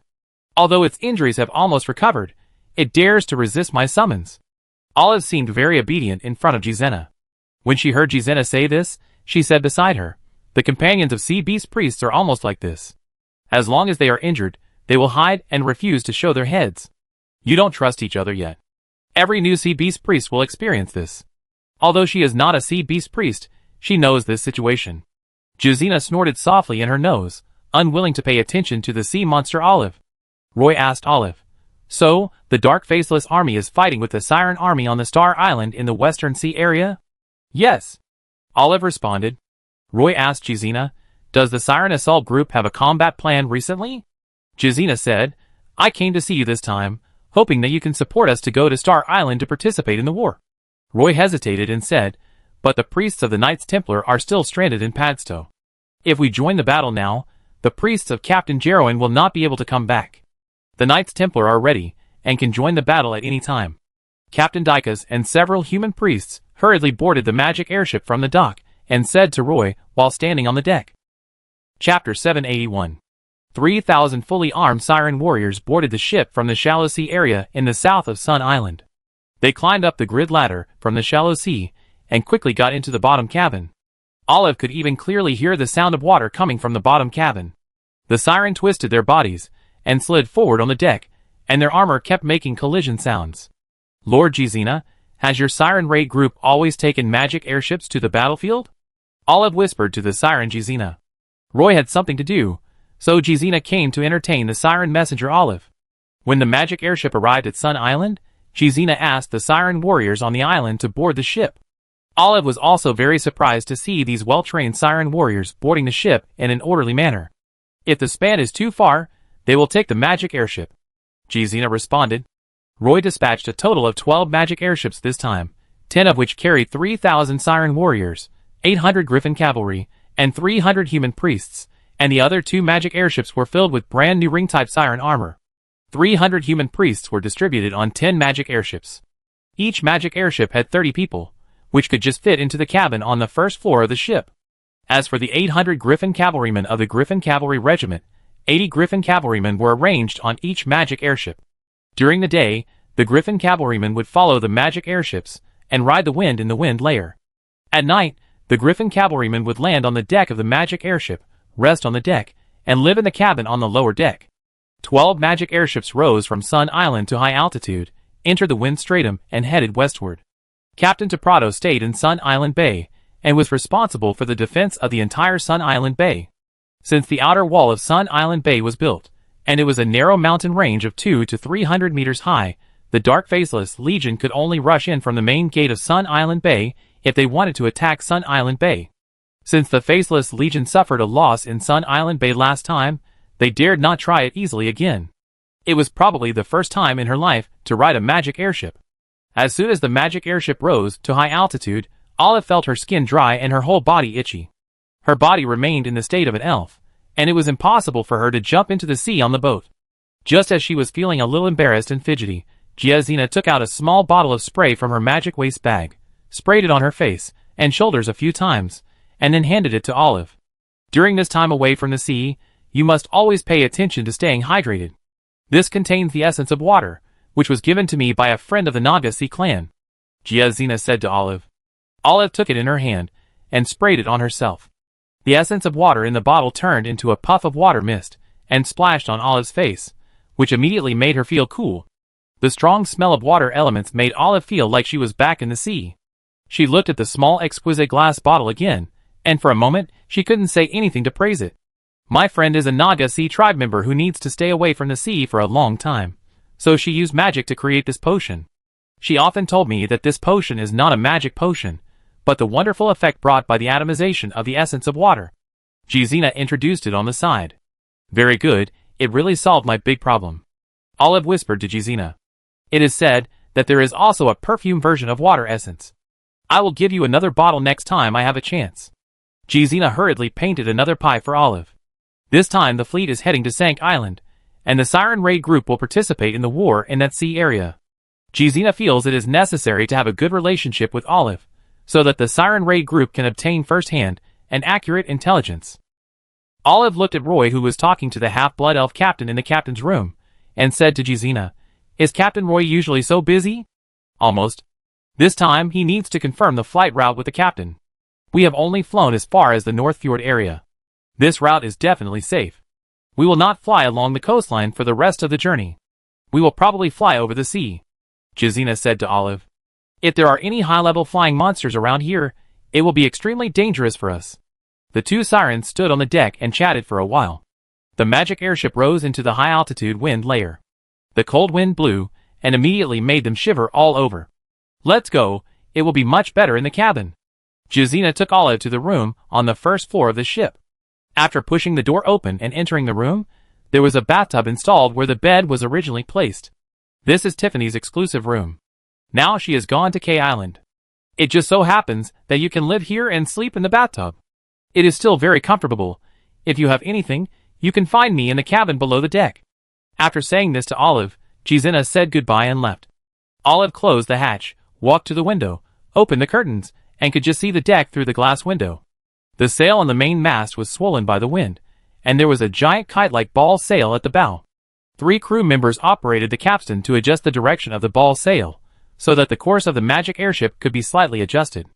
The half-blood elf crew members were all wearing cotton clothes to keep warm. The temperature on the deck was very low, and the cold wind blew in through the window slits, making Olive shiver. Roy appeared on the deck, followed by a group of half-blood elf guards. He accompanied a half-elf magician to the bow. The two of them were not afraid of the cold, and looked down from the railing of the boat. Several half-elf guards unfolded a parchment map. Roy held a pen and kept marking on the map. Olive was a little curious, so she didn't care about the cold outside. She walked from the cabin to the deck, and then slowly walked behind the group of elves at the bow. She saw that these half-elves actually unfolded a parchment map. Roy stood on the side of the ship, looking down at the coastline below. There were no clouds in the sky at the moment, so the vast land and ocean could be seen from the magic airship. In fact, this map already had some clear lines, and what Roy was doing now was to correct some minor errors in the details. The elf magician on the side also kept giving Roy some advice. "Do you have to correct the map on the deck every time you take a magic airship? Good weather like this without cloud cover is not something you can encounter every time you go out. Since we can see the ocean and land below this time, we can't waste this good weather. Correcting the map can provide more accurate positioning for the next trip." Roy stopped and explained to Olive. The seaweed on her body was a little dry, and the cold wind exposed more skin on her body, especially the large headlights on her chest, which made the outline more obvious. Olive tried to hold down her long hair that was blown by the wind, and leaned down to look down. "It's too cold here. The cold wind on the deck will cause joint problems. Although you can't feel it now, you will suffer in a few years," Roy said to Olive. She stood there, making him not want to correct the map, and he had to stop. "Is this the land? It's so vast," Olive praised in a low voice. She secretly glanced at Roy, and found that Roy was actually gesturing with the elf magician again. He pointed at the mountains in the distance, and introduced the situation there. Olive found that her charm had no effect in front of Roy. She was discouraged, and could only say goodbye and leave. Roy scratched his head, not knowing how to express that he was not Susien. He whispered to the great magician Grams, "Grams, how do you think the elves achieve cross-race romance?" "Roy, shouldn't you know more about this than me?"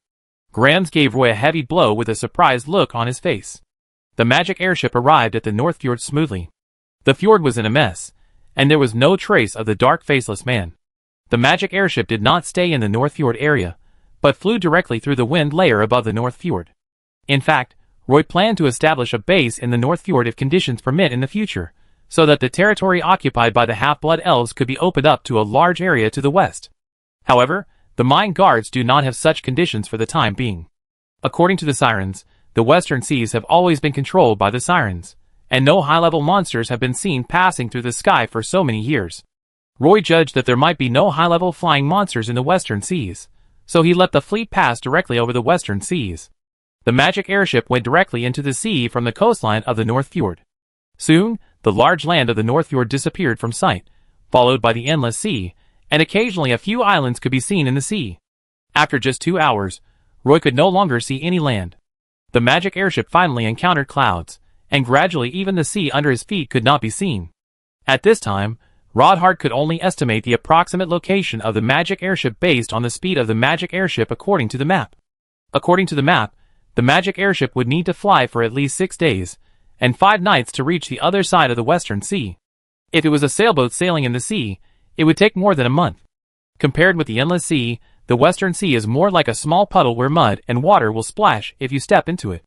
According to Darwin, the Imperial Merchant, if you take a magic airship across the endless sea, you will have to fly in the wind layer for about 3 months to reach Roland Continent. But it is not possible to fly at high altitudes on a magic airship, because the sky overlords of the endless sea are a group of wind birds. This group of level 7 magic beasts will not lose even to the Dragon Clan. For a whole day, Roy insisted on guarding the roof of the ship until dark before returning to the cabin. Fortunately, we didn't see any flying monsters along the way. When we first boarded the ship, we were full of novelty, but later, we were bored and slept soundly in the narrow cabin. Roy pushed the door and walked into the captain's room.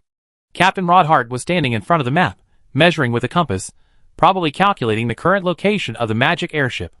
The clouds under the sky were getting thicker and thicker, and even electric snakes several kilometers long were surging out of the clouds that were constantly rolling violently. It should be raining heavily below, or even in extreme weather, so the magic airship can't descend to explore the specific location, Captain Rodhart said to Roy. The most terrifying thing is that we seem to be flying towards the middle of this extreme weather. We are currently at the edge of a huge cloud vortex. If we fly forward, we will see the true face of this vortex. Boss, in this kind of stormy weather, the magic airship can't land. Once it lands, the magic airship will be overturned by the hurricane.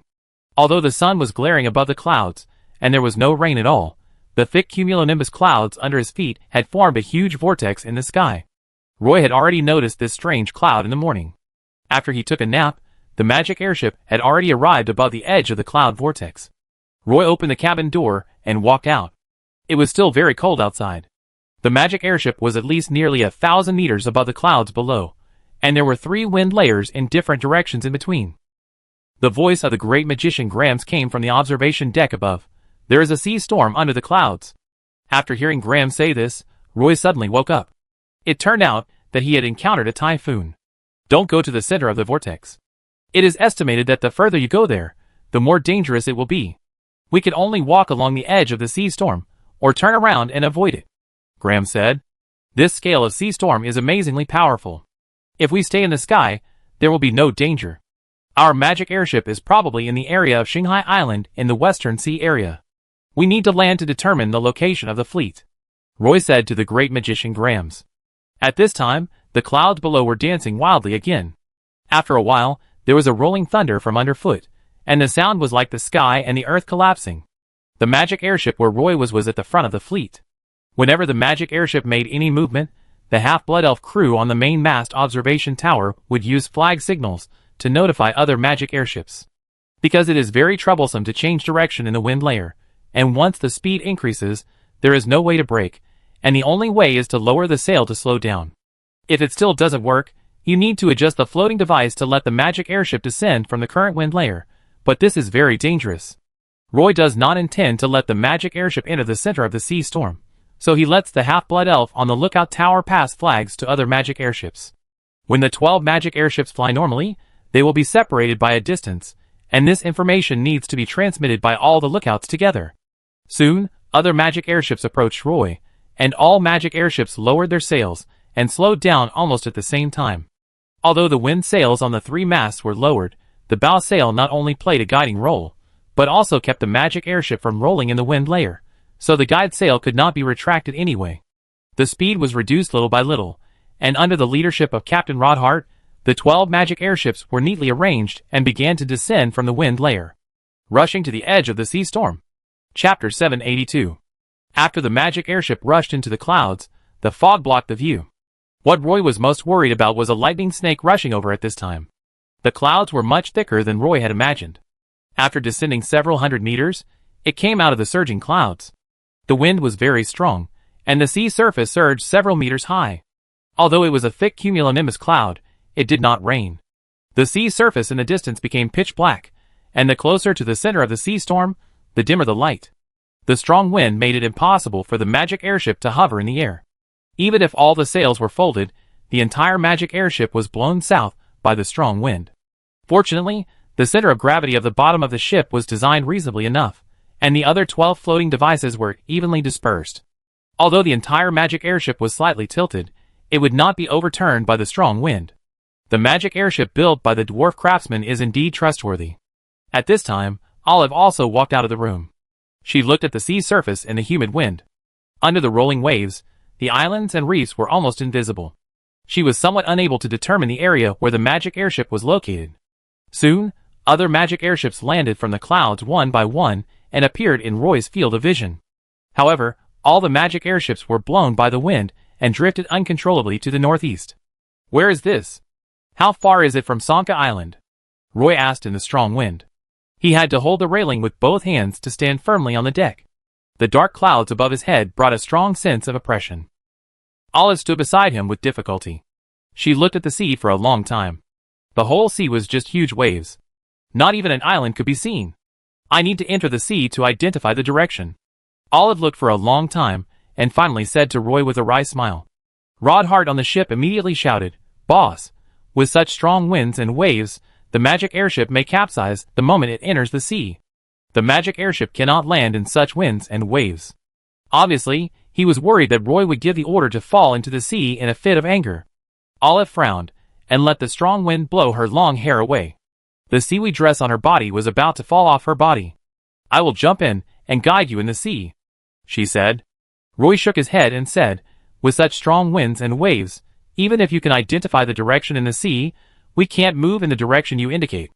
Now the magic airship can only go with the wind or return to the wind layer."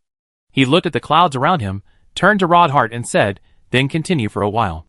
If there are islands around, we can probably tell where we are flying to." Rodhart wanted to argue with Roy, but after thinking about it, he went back to the captain's room without saying a word. The magic airship could only float northwestwards. It soon began to rain heavily, blocking everyone's sight. The magic airship floated in the air, and the sea surface could no longer be seen. Lightning flashed from the clouds from time to time, and the sound of explosions above the head made people's scalps numb.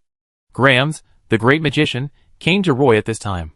"Let the magic airship rush above the clouds as soon as possible. If it keeps flying like this, it will always be captured by the electric snakes in the clouds. At that time, the elves and sirens on the whole ship will be in danger." Grams, the great magician, said worriedly. "But passing through the clouds at this time is a very dangerous thing in itself." Roy regretted a little. If he had known that the situation below the clouds was so bad, he should not have landed. "It's much safer above the clouds than here.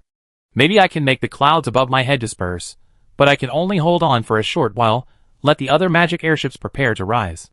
Grams rubbed his hands and glanced at Roy. Roy immediately ordered, "Let the other magic airships prepare to rise. Let them follow us." "Yes, boss Roy." Graham stood on the bow wearing a magic robe and a black rainproof cloak, looking up at the dark sky. He held up a magic wand, and a water element suddenly appeared behind him. The huge body of the water element was almost as high as the main mast. The raindrops fell on the water element, and the water element seemed to enjoy it very much. When the great magician Grams chanted the spell, the water element put his hands on the shoulders of the great magician Grams, and a large amount of water elemental breath flowed into Grams' body, and a huge water bomb appeared above Grams' head. The diameter of this water bomb was only 10 meters at the beginning. As a large amount of water elemental power was injected into the water bomb, the diameter of the water bomb quickly grew to 50 meters. As the spell of the great magician Grams ended, the water bomb actually hit the clouds in the sky. The entire water bomb exploded immediately after rushing into the clouds. Heavy rain fell from the sky, and the amount of rain was like the water of the Sky River bursting its banks. Even several magic airships were hit by the rain and fell several meters down. The rain on the deck poured out through the drainage holes around, and the griffins lying on the deck could only shiver under the rainproof cloth. This kind of rain only lasted halfway in the air. When the rain was a little lighter, Roy saw through the glass window of the captain's room that there was a hole in the clouds in the sky, and even a beam of light fell down. The rain was still falling, although not too heavy. Grams the great magician came in from outside the deck in a panic and said to Roy, "Now, we can rush up." Under the control of Captain Rodhart, the magic airship flew into the sky through this hole. When passing through the clouds, the dark clouds rolled around, and the hole could be filled at any time. A row of magic airships successfully rushed into the clouds. The magic airship flew above the clouds, but did not rush to enter the wind layer, but floated in the clouds for a while. Several magic airships did some safety checks before re-entering the wind layer. Then they flew to the edge of the sea storm for a while, and saw that the clouds below became thinner, so they landed again. The sky here was just gloomy, the sea breeze was not that strong, and there was an island not far away. The magic airship flew towards the island. Olive finally determined the position of the fleet in the Western Sea area. This place is already the southwest corner of the Western Sea area. The name given to the island by the sirens is Rang, so the island is called Rang Island. This island has a sheltered bay. The magic airship can just land in the sheltered bay. 12 magic airships are anchored in the sheltered bay. The sea breeze is blocked by the mountain ridge, and even the waves in this sea area are much smaller. The waves hit the rocks and immediately broke into white foam. The seawater is very cold. When a wave hits, the deck of the ship is immediately washed by the seawater. The half-blood elf crew guarding the deck is wearing a cold cloak and shivering in the cold sea water. The direction of the Shanghai Islands in the distance was still as dark as ink, and the fleet could not go there. Although it was impossible to reach Sank Island from the sea and the sky, the seabed below 20 meters was not affected by the sea storm. Sitting by the window of the captain's room, looking through the glass window at the northern sea area, she said to Roy, "I can feel. There should be a war over there." The door of the cabin was open from the outside, and the cold sea breeze and salty rain squeezed in through the crack of the door. Olive walked in from the outside, all wet. When she saw Roy in the captain's room, she immediately came over and said to him, "The fleet can't sail on the sea in this weather. I can go to Sank Island to bring our siren warriors over. It's not too far from here to Sank Island." "That's good. Be careful on the way. The fleet is waiting for you here." Roy agreed. Olive didn't hesitate at all. She strode out of the captain's room, propped up the corridor railing with one hand, and jumped onto the deck. Her legs were very long. She ran to the edge of the ship in a few steps, and then tore off a string of shell necklaces from her neck. At the moment when the broken necklace was tightly held in her hand, the magic that sealed her body instantly burst into a light blue magic light, and countless magic patterns emerged. Her body returned to the appearance of a siren in the blue light. Then she leaped into the sea with all her might, and her pale blue tail drew a beautiful arc in the air. The wind and waves were a bit strong, and Olive jumped into the sea without even raising a wave.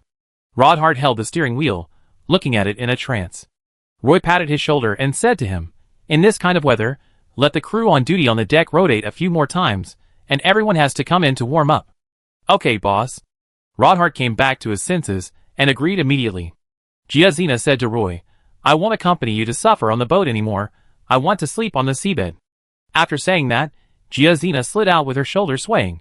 The scales of her snake tail made a rustling sound when they touched the metal parts on the hatch. Every time Roy heard this sound, he couldn't help but get goosebumps on his body.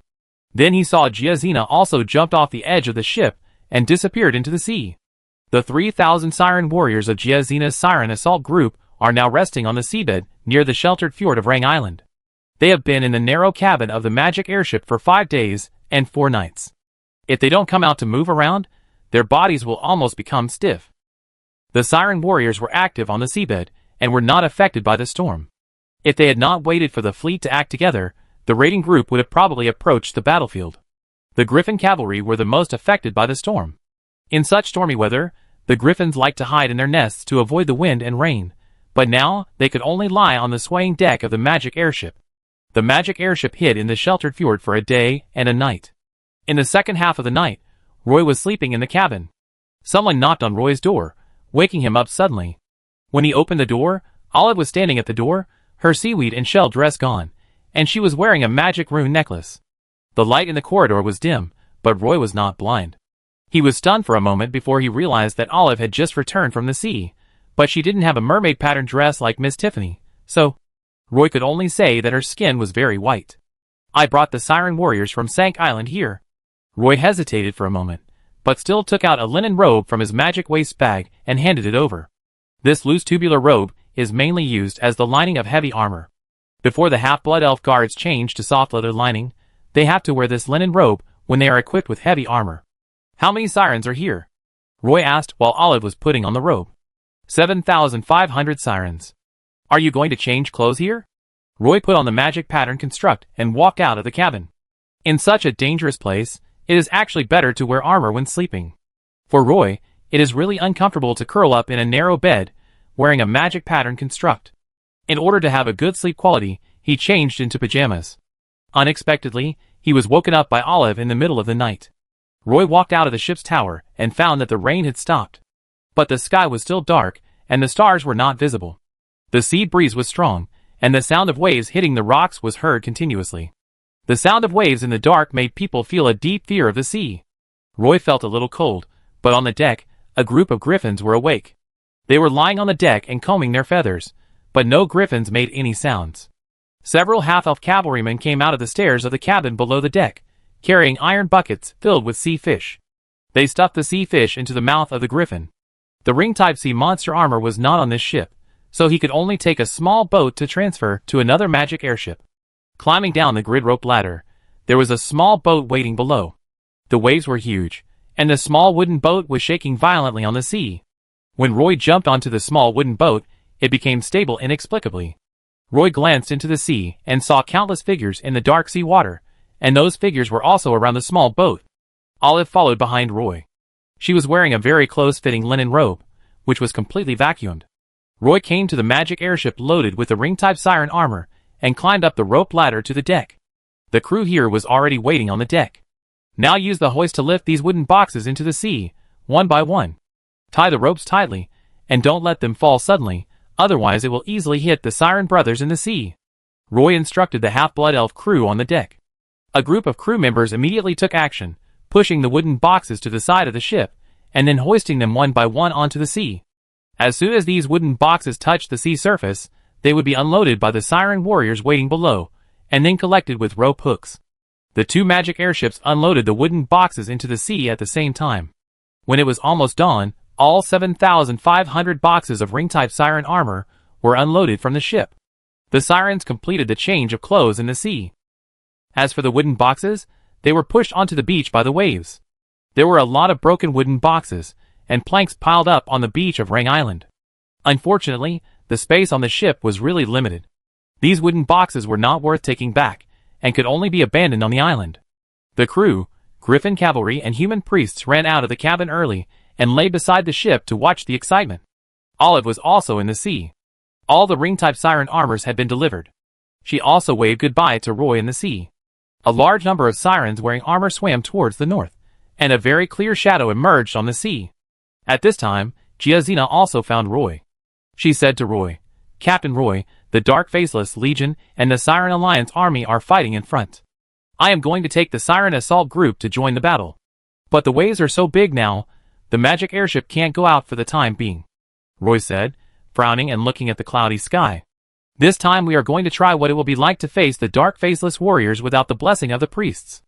After several battles, these Siren warriors have long known the weaknesses of the Dark Faceless warriors, so we want to try it," Giazina said sincerely.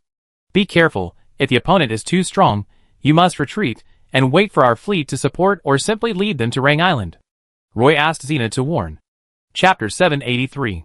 The Siren Assault Group followed the Siren Warriors of Sanka Island, and arrived at Sanka Island in the Shanghai Islands in the Western Sea area in just one day through the underground river. This was actually the edge of the battlefield. Giazina followed Olive, and continued to swim upstream. The surging waves made the two sirens float, and sink on the sea surface. Giazina struggled to get her head out of the sea. The cold rain splashed on her face. The huge waves dozens of meters high made it impossible for her to stabilize her body. At Olive's call, Giazina could only sink to the bottom of the sea again. The visibility in the dim seabed was very poor, but this did not hinder the siren's life under the sea. Giazina didn't expect that Sank Island was actually the center of the sea storm. Some dark faceless warriors had appeared in the distance. 10,000 siren warriors appeared at the edge of the battlefield in the south of Sank Island. In front of Giazina and Olive, there were countless dark faceless warriors. These dark faceless warriors surrounded Sank Island layer by layer. Olive's face was solemn at this moment. Several siren officers surrounded her. One of them said to her, "Miss Olive, the dark faceless army seems to have begun to attack Sank Island. The information obtained by the reconnaissance team is that there are currently 6 faceless warlords appearing around the island. The sea storm is about to submerge Sank Island. The dark faceless warriors are attacking from the north of the island." The Siren Alliance's army had just assembled on Sanka Island when they were discovered by the dark faceless men. There was a spy providing intelligence to the dark faceless men. "Have you found out who provided intelligence to the dark faceless men?" Olive looked cold and arrogant in front of the siren officers. The siren officers were so angry that they didn't dare to answer. It was obvious that they hadn't found the traitor who was hiding so deeply. Giazina was standing nearby and didn't participate in the discussion. 10,000 fully armed siren warriors appeared on the southern periphery of Sanka Island. What should be done to achieve the greatest effect? This is what the siren officers need to study now. More than 10,000 siren warriors were lurking in the gaps between the reefs on the seabed.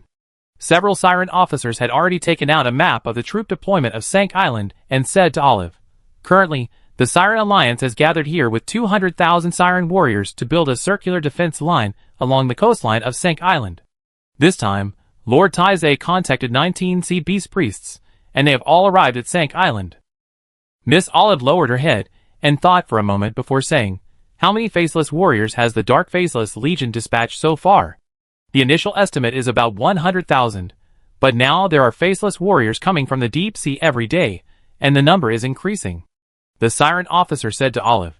Olive frowned, thought for a while, and said, "Giazina, I want these siren warriors to go around the west side of Sank Island and attack the flank of the faceless army. It would be best to kill through the encirclement of the faceless army in one go and join the siren army on the island." Giazina was not very happy with the way Olive showed Roy on the magic airship, exuding a charming aura all over her body. But she really appreciated Olive's resolute fighting style at the moment. There was almost no fancy battle plan, just preparing to use these 10,000 siren warriors to twist into the sharpest spear, and directly find the weakest point of the Faceless Legion and pierce it. "My siren raid group will rush to the front," Giazina said to Olive.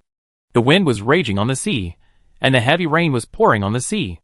The faceless warriors floated on the sea, letting the waves push them to the beach of Sank Island. In the shallow sea area around Sank Island, 6 faceless warlords stood up in the surging waves.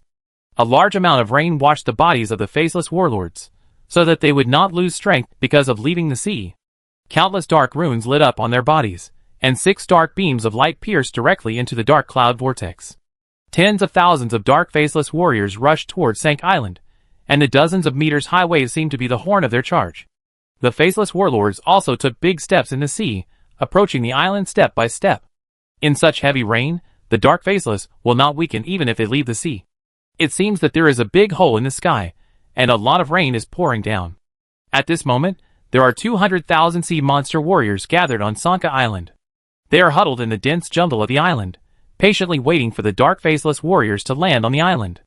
The sea beast priest Master Tetsuhiko is standing in the dense forest closest to the coast, followed by 18 sea beast priests. As several reconnaissance teams gather intelligence one after another, Master Tetsuhiko said to the other sea beast priests, "It is certain that there are currently 6 dark faceless warlords participating in the war. If we can kill these faceless warlords, then these faceless warriors will be defeated instantly. Tetsuhiko, how is it possible? You know how strong they are." Besides, they summoned the sea storm in the hope that their bodies would not be weakened by being away from the sea when they landed on the island. "We can't deal with these faceless commanders." The sea beast priest's face was pale. He had suffered a great loss at the hands of the faceless commanders before. Now when facing the faceless commanders, he also became timid. "We can sneak attack a faceless commander by surprise, and gather the power of all our priests to defeat a faceless commander in an instant, so that our pressure will be much less," the sea beast priest Tetsuhiko said to everyone. "We can try it." "That's right. We only have one chance to sneak attack, so we have to wait for them to get closer." The sea beast priest Teziko held a bone staff in one hand, staring at the dark sea in the distance with a gloomy face. The strong wind blew down several palm trees on the island again, and the howling wind swept the huge waves to the beach. The sea in front of us was no longer as gentle as before. It showed its violent side to all the sea monsters. Originally, there were tens of thousands of fish monsters gathered around Sanka Island. When the center of the sea storm moved to Sanka Island, the fishman monsters disappeared instantly. The first batch of dark faceless warriors had been pushed onto the beach by the huge waves. They used 2 strong tentacles as legs and waved 2 longer tentacles to wrap around the trees on the beach. These 4 extremely flexible tentacles stretched and retracted alternately. They left the sea and moved very fast. At this time, waves of sad and euphemistic singing came from the dense forest on the island. The singing was accompanied by a strong sense of dizziness, which made these dark faceless warriors instantly dizzy, and some of them even fell to the ground accidentally. A large group of siren warriors rushed out of the dense forest. The siren warriors in the front were all wearing metal armor. These siren warriors collided with the dark faceless warriors, and fought each other on the beach with surging waves. When the dark faceless used its tentacles to strangle the siren warriors, their tentacles were frequently cut, and then became powerless. The siren warriors pulled out the sharp daggers they carried with them, and stabbed them into the bodies of the faceless warriors. The dark faceless warriors behind them frequently released shadow arrows. These shadow arrows were not affected by the rain at all. When they fell on the siren warriors, they immediately corroded large pieces of siren warriors' scales, and fell off their bodies. At this moment, the shrill howls of the siren warriors intertwined with the siren songs behind them, and even the huge waves and rain could not cover them. The 2 sides collided, and immediately suffered a large number of casualties. In the dense forest, ice spears also condensed in the rain. When they flew out, they pierced the bodies of the dark faceless warriors, and then exploded, forming a thick layer of ice crystals on their bodies. The siren warriors used their weapons to cut off the tentacles of the dark faceless warriors that were frozen by the ice spears. The first batch of faceless warriors, who rushed onto the beach, suffered a little loss in front of the siren warriors. A large number of dark faceless warriors rushed up from behind. Their bodies were tightly packed together, and countless tentacles stretched out from them. They were like the extension of the huge waves. The siren warriors on the opposite side were not as densely positioned as the dark faceless warriors, so the siren warriors were immediately swallowed up by a large number of faceless warriors. Immediately afterwards, another wave of siren warriors rushed out from the dense forest of the island, but these siren warriors did not have the ring-type siren armor on them. There were a lot of siren wizards in the team. Ice spears and shadow arrows intertwined on the battlefield, and siren warriors kept falling on the beach, and dark faceless warriors were frozen into ice on the spot. Tens of thousands of dark faceless warriors rushed to the island, and the battlefield became extremely chaotic. The sea beast priests hid in the dense forest, staring at the faceless warlords, who were slowly advancing towards the island, and a dull low roar came from the sea. Although the siren warriors were very brave, the battle line continued to shrink towards the island.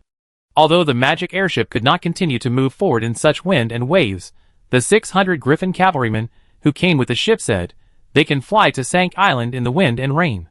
The locations of the islands along the way were clearly marked on the sea chart that Olive brought. As long as the information on the map was accurate, the Griffin cavalry could fly to Sank Island. And that was with passengers. The Griffin cavalry was willing to carry 300 priests to the front line. The Siren Raid group needed the human priests of the Knights Templar, so after Zetsuana led the Siren Raid group into the seabed, Roy led a group of Griffin cavalry to fly against the wind soon. I don't know when these Griffin cavalry have grown up. I still remember when the Griffin Cavalry Regiment was first formed, Captain Teprado summoned them from various small villages in Sun Island Bay. They were all jungle hunters, and did not even dare to go fishing in Sun Island Bay. And now they have become Griffin Cavalry that dare to fly against the wind and rain. These Griffins are also growing. The iron will they possess can make the Griffin Cavalry hit the ground like a meteorite. Roy sat behind Kaka, who was wearing a steel helmet and a visor covering his face to block the rain that was hitting him. Electric snakes kept coming out of the clouds, but not a single one of them fell into the Griffins. 600 Griffin cavalrymen passed one island after another, and flew for a whole day until a huge vortex connecting the sky and the earth appeared in front of them. The surging waves kept rushing towards the island in front. In the sea stood the faceless warlords, who were dozens of meters tall. Their bodies seemed to be made of steel. The waves of more than 10 meters high hit their chests, but they could not shake them at all. Roy, the island of Sank should be ahead. Those are the faceless warlords. We can't fly forward any further, or they will find us. Kaka kept slowing down in the storm. The heavy rain hit the griffin and bounced off quickly. The feathers were like they were covered with grease, and the rain couldn't wet a single feather. Little Eugene also took the opportunity to fly over and approach Roy, shouting in the rain, "Roy, we can't find Jazina and the Siren Raid group." At this time, Grams also flew to Roy on a magic broom. He was wearing a magic cloak, but the hood was blown away by the wind, his face was covered with rain, and his hair was also wet. There is a war going on the island. There are dark faceless siren warriors everywhere. The waves have sent them to the island, Grim said loudly. In the heavy rain, it became difficult for them to communicate. Kaka, let's fly around the island first, and try to avoid those dark faceless men. Although the heavy rain made flying difficult, and even unable to contact the siren raiders, it also obscured the sight of the dark faceless warriors. The Griffin cavalry flew in the rain, and were not worried that the faceless warriors would find them. When Roy flew to the west side of Sanka Island, he found that although the sea outside the island was rolling with huge waves, the sea water here was boiling. Then he saw some faceless warriors with their tentacles cut off floating up from the sea. They should be here. Let's wait for them to come ashore near the island, Roy shouted to other Griffin cavalrymen in the heavy rain. The Griffins were exhausted at this moment. They had been flying in the sea against the wind and rain for more than a day. Even if these Griffins were strong, they could not maintain such a long low-altitude flight. 600 Griffin cavalrymen passed through the wind and waves and quickly approached the shore on the west side of the island. The battlefield here has become a mess. The 5 dark warriors, who keep rushing to the island, are gradually decreasing. The faceless warriors behind can't keep up, and the faceless warriors, who rushed to the front, were quickly killed by the siren warriors on the island, and some siren warriors have even rushed to the beach. The faceless warriors on both sides of the coastline kept replenishing this area, and the two sides fought hard on the beach. A group of siren warriors were driven into the sea by the dark faceless warriors, who came to support them. These siren warriors found that their team was out of touch with the army on the island, and they could not fight their way back to the beach. A large number of dark faceless warriors appeared on both sides. They gritted their teeth and launched a final charge towards these dark faceless warriors. At this time, siren warriors in armor appeared from behind them, passed them one after another, and pounced on the faceless warriors on the coast. The two sides fought each other. Then a group of siren warriors stepped on the bodies of the faceless warriors and stood up on the beach. Chapter 784. In the midst of the storm, hundreds of Griffin cavalrymen landed on the beach from the sky. The siren warriors guarding the beach thought it was the air force of the Dark Faceless Legion and were about to raise their weapons to charge at the Griffin cavalrymen. But then, they saw the siren warriors rushing out of the sea and coming to the side of these Griffin cavalrymen. The siren Giazina swam over from the sea, all wet. Her snake tail left a wave scratch on the beach, and when she shook her shoulders, a faceless warrior chasing behind her fell silently, and on the back of the faceless warrior, there was a thorium spear stuck. A large group of siren warriors followed behind Zaina. Seeing Roy and the Griffin riders waiting on the beach, these siren warriors excitedly let out hoarse dry howls. The siren warriors around were still fighting with the dark faceless warriors. It was raining heavily around them. The blood and rain mixed together, and were finally swept away by the waves. The wind howled, and the faceless warriors pushed ashore while the waves kept falling on the beach. Some siren warriors fell, but more siren warriors would rush out of the dense forest. Only on the beach nearby, the bodies of the dark faceless warriors were lying on the ground. Their bodies had turned into a pool of black water, flowing back to the sea along the beach. More dark faceless warriors gathered here, trying to block this gap. Apparently, they also realized that a large army of sirens had successfully landed on the island from the outer sea, and had already joined the sirens' warriors on the island on the beach. The dark faceless warriors were worried that the sirens would escape back to the sea through this gap, so they desperately gathered here. But this is not the main battlefield, and the faceless warlord cannot come here for the time being. Jazina rushed left and right on the battlefield, as if she was in an empty space, and no dark faceless warrior could stop her. She wiped the rain off her face. "Captain Roy, how did you get here?" The sea siren Jazina widened her eyes, and asked Roy in disbelief. "It was these Griffin cavalrymen who flew all the way here in the storm." Roy pointed at the Griffin cavalrymen behind him, and a group of Griffins cried restlessly. Apparently, the dark faceless warriors that kept charging around stimulated the group of Griffins. "Jazina, look at what we brought." Roy took the initiative to step aside. A group of human priests walked out of the group of Griffins, and stood in a neat row on the beach. Although the wind was strong and the heavy rain made it difficult for people to open their eyes, These priests closed their eyes and began to recite holy prayers in the wind and rain. One after another, holy beams fell on the siren warriors wearing ring-type siren armor in the rain, one after another, continuously falling. The blessing spell fell, and the siren warriors immediately changed their state. That kind of power can offset the burden brought by the ring-type siren armor. Not only that, the speed, balance, and perception are also improved accordingly. This group of siren warriors, who received the divine blessing, immediately rushed to both sides of the beach to block the dark faceless warriors rushing from both sides of the beach. In fact, the priests couldn't figure out which siren warriors belonged to the siren assault group of Zetsu. As long as there were siren warriors wearing ring-type siren armor, they would bless them with a blessing spell until they exhausted all the power of holy light, and then they would stop. Roy did not let the Griffin cavalry join the battle. This time, they were mainly responsible for protecting the safety of 300 human priests. Although it was raining heavily, the Griffin cavalry still carried the human priests to the sky to prevent them from being attacked by the dark faceless warriors. The sacred aura emanating from the beach quickly attracted the attention of the dark faceless warriors, and a large number of dark faceless warriors rushed over here.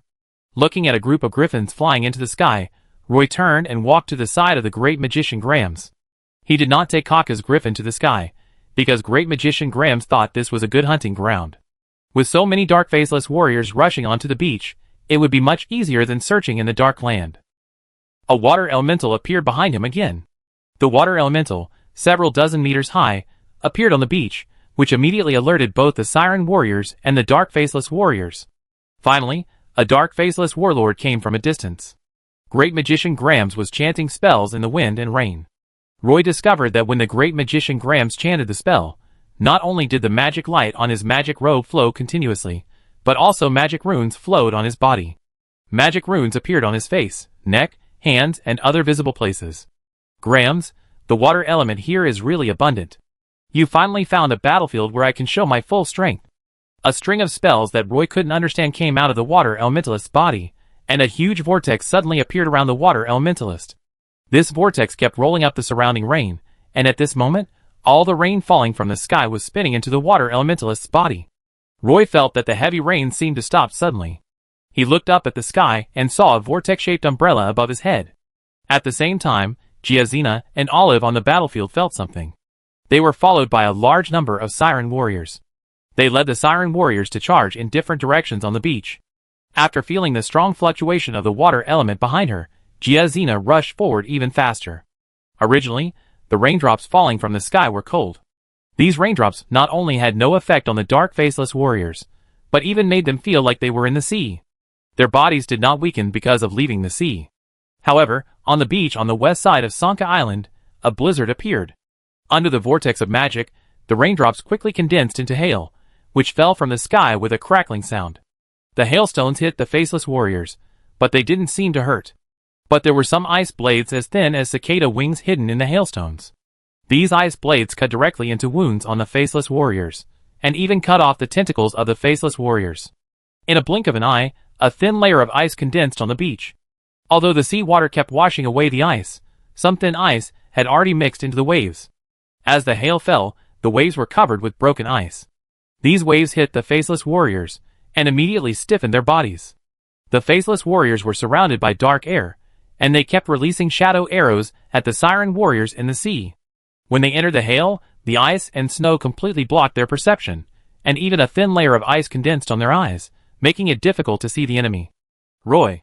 When Roy heard the great magician Grams calling him, he immediately strode out with the Book of Judgment and the flail in his hand. The hail falling from the sky made the beach white. Roy seemed to have an invisible shield on his body, allowing him to walk freely in the hail. When he came in front of a dark faceless warrior, who was almost frozen, facing the behemoth over 3 meters tall, the flail in his hand was obviously not enough. A silver war hammer flew out of the Book of Judgment and hit the chest of the dark faceless warrior directly. The ice shell on its body was instantly shattered, and a big hole appeared in the chest of the dark faceless warrior. Roy recited the holy prayer quickly. Exorcism. A beam of holy light fell on the dark faceless warrior, and a large amount of holy light made its body dissipate into a strong dark aura. Then the dark faceless warrior disappeared out of thin air, and only a black crystal core fell on the beach, squeezed together with a fist-sized hail. At this time, a sacred tree appeared behind Roy, and these dark auras were absorbed by the sacred tree. Flowers of light appeared on the sacred tree. Roy sped up and ran to another dark faceless. In the ice and snow domain of the great magician Grimm's, only Roy could move freely without being affected. He smashed the dark faceless warriors one by one with a flail in his hand, until the crown of the holy light tree was full of prosperity. Grains of sacred particles, like pollen, fell from the sacred tree, constantly replenishing Roy's holy light power. At this time, the griffin cavalry in the sky also rushed into the ice and snow domain of the great magician Grimm's. A group of priests raised their shields and formed a huge sacred shield above the griffin cavalry's head to block the falling hail. The griffin cavalry put the human priests into the ice and snow field, and then fled back to the air under the hail. The human priests held up the holy shield and moved forward in the hail. They chased the holy tree behind Roy and absorbed the holy light particles scattered from the holy tree. The most magical thing for the human priests was that these holy light particles could directly enter the body, and even without any prayers, they could be directly transformed into the holy light power that they could use. This is the sacred law that Boss Roy realized after he was promoted to a second-level strongman. The human priests followed Roy and whispered. Roy also found those human priests. They followed him, and even began to learn from him, throwing the hammer of judgment at the dark faceless warriors who lost their ability to move in the ice and snow field. One by one, the dark faceless warriors were smashed into pieces of ice in the ice and snow field. The dark aura on their bodies was absorbed by the sacred tree and transformed into a sacred glimmer in the sky. The human priests followed Roy and replenished a large amount of holy light power to their exhausted bodies. They walked out of the ice and snow area and began to bless the sea monster warriors on the beach. At this moment, a faceless commander rushed over from the shallow sea. Its huge body, more than 40 meters tall, stood in the sea like a towering building. The huge waves it drove when running turned into a torrent and rushed to the beach here. The beach, which was originally covered with hail, instantly turned into an ocean.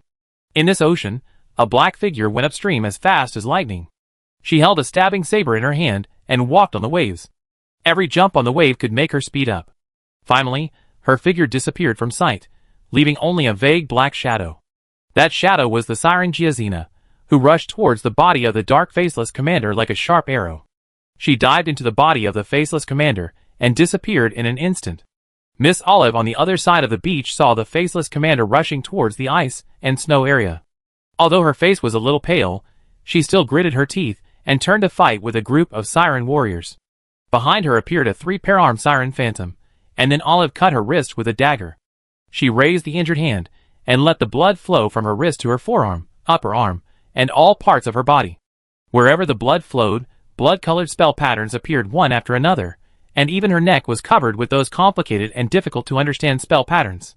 She closed her eyes and chanted the spell. When she finished chanting the spell and opened her eyes, her pupils were all red.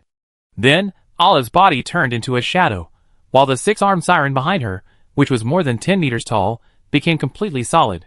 At the moment when Miss Olive closed her eyes, the six-armed siren suddenly opened her blood-red eyes, and her 6 arms each held a different type of giant weapon. The six-armed siren, which was more than 10 meters tall, rushed towards the faceless commander.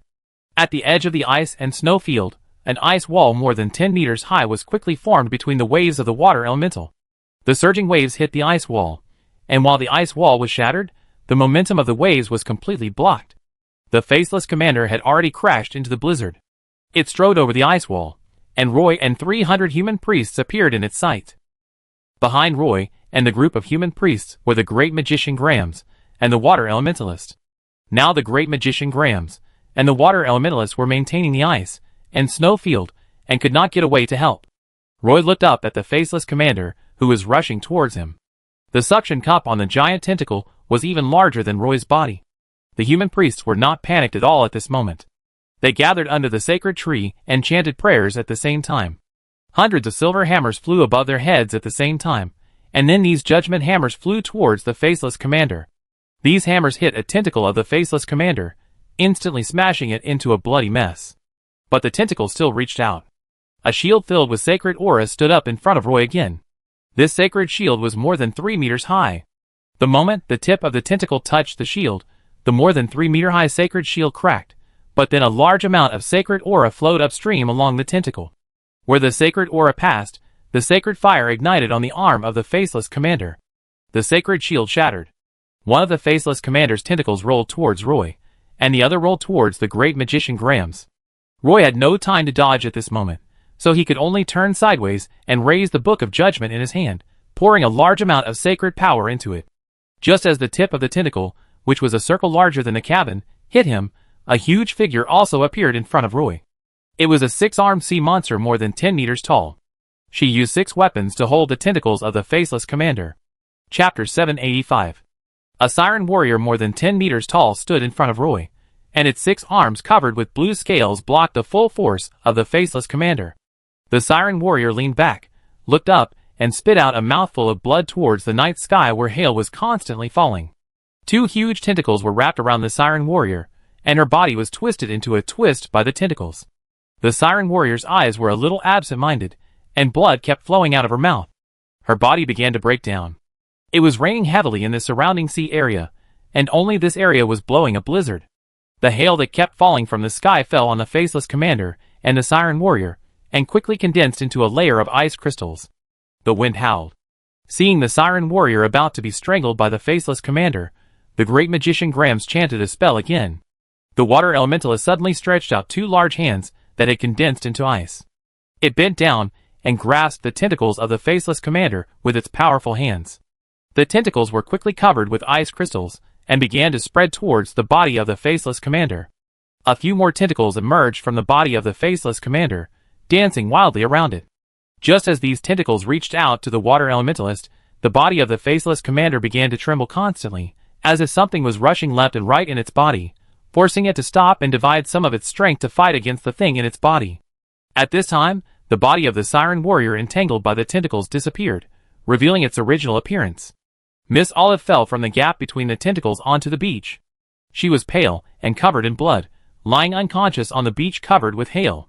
Roy ran over, held her armpits with both hands, dragged her under the sacred tree, and let her lie under the tree. The human priests came over one after another, and some of them began to chant prayers. Beams of holy light fell on Miss Olive, and her wounds began to heal quickly. Roy turned around to face the Faceless Commander and strode forward. The holy light power in his body was continuously injected into the flail. Roy recited the holy prayer again in front of the Faceless Commander. A beam of light broke through the clouds and fell on the Faceless Commander. In this beam of holy light, a light bullet containing a large amount of holy aura fell and hit the Faceless Commander fiercely. Holy light bullet. This holy light bullet contained a strong purification effect, which dispersed the dark aura surrounding the Faceless Commander. The more than 200 human priests under the sacred tree also desperately cast purification spells. Each purification spell would make the dark aura on the Faceless Commander a little lighter. The 2 tentacles of the Faceless Commander turned into icicles, almost completely frozen together with the water elemental. The dark aura on it continued to dissipate. Grams the great magician no longer needed to stand in the center of the ice and snow field. He rode the magic broom and flew directly to the tentacles that had condensed into ice. He squatted on the ice layer, pressed one hand on the ice surface, drew a magic rune on the ice surface, and recited it quickly with the spell. Explosion! The 2 tentacles of the Faceless Commander that had condensed into ice suddenly exploded into countless pieces of ice. At the same time as the 2 tentacles burst, the Faceless Commander was also able to regain his freedom. The 2 tentacles broke at the root, and it began to retreat, trying to escape back into the sea. The sea beast priest Tezuko was observing which Faceless Commander to target for a sneak attack. He saw chaos beginning to appear in the west of Sank Island, and soon after, strong magic fluctuations appeared there, and even a blizzard blew on the beach there. Tezuko thought that some sea siren chanters were casting ice magic on the beach. In this kind of weather, it is very easy to cast ice magic. The battlefield here is several kilometers away from the western part of the pirates, and Tezuko can only get a rough idea. The 19 sea beast priests are still behind him, waiting for his final decision. He took a deep breath and set his eyes on the Faceless Commander in the shallow sea again. At this time, the Faceless Commander suddenly began to move. It no longer stood in place, but retracted its tentacles pointing to the sky. Its huge body turned into a meat mountain in the shallow sea area, and surged towards the west of the island with the waves. The sea beast priest's eyes also followed the Faceless Commander. Tezuko suddenly realized that there was a great opportunity in front of him. He quickly arranged for 10 sea beast priests to stay here to intercept the other 5 Faceless Commanders. The other 8 sea beast priests followed him to chase the Faceless Commander, who rushed to the west of the island, trying to kill him as quickly as possible, and then return to deal with the faceless commander here.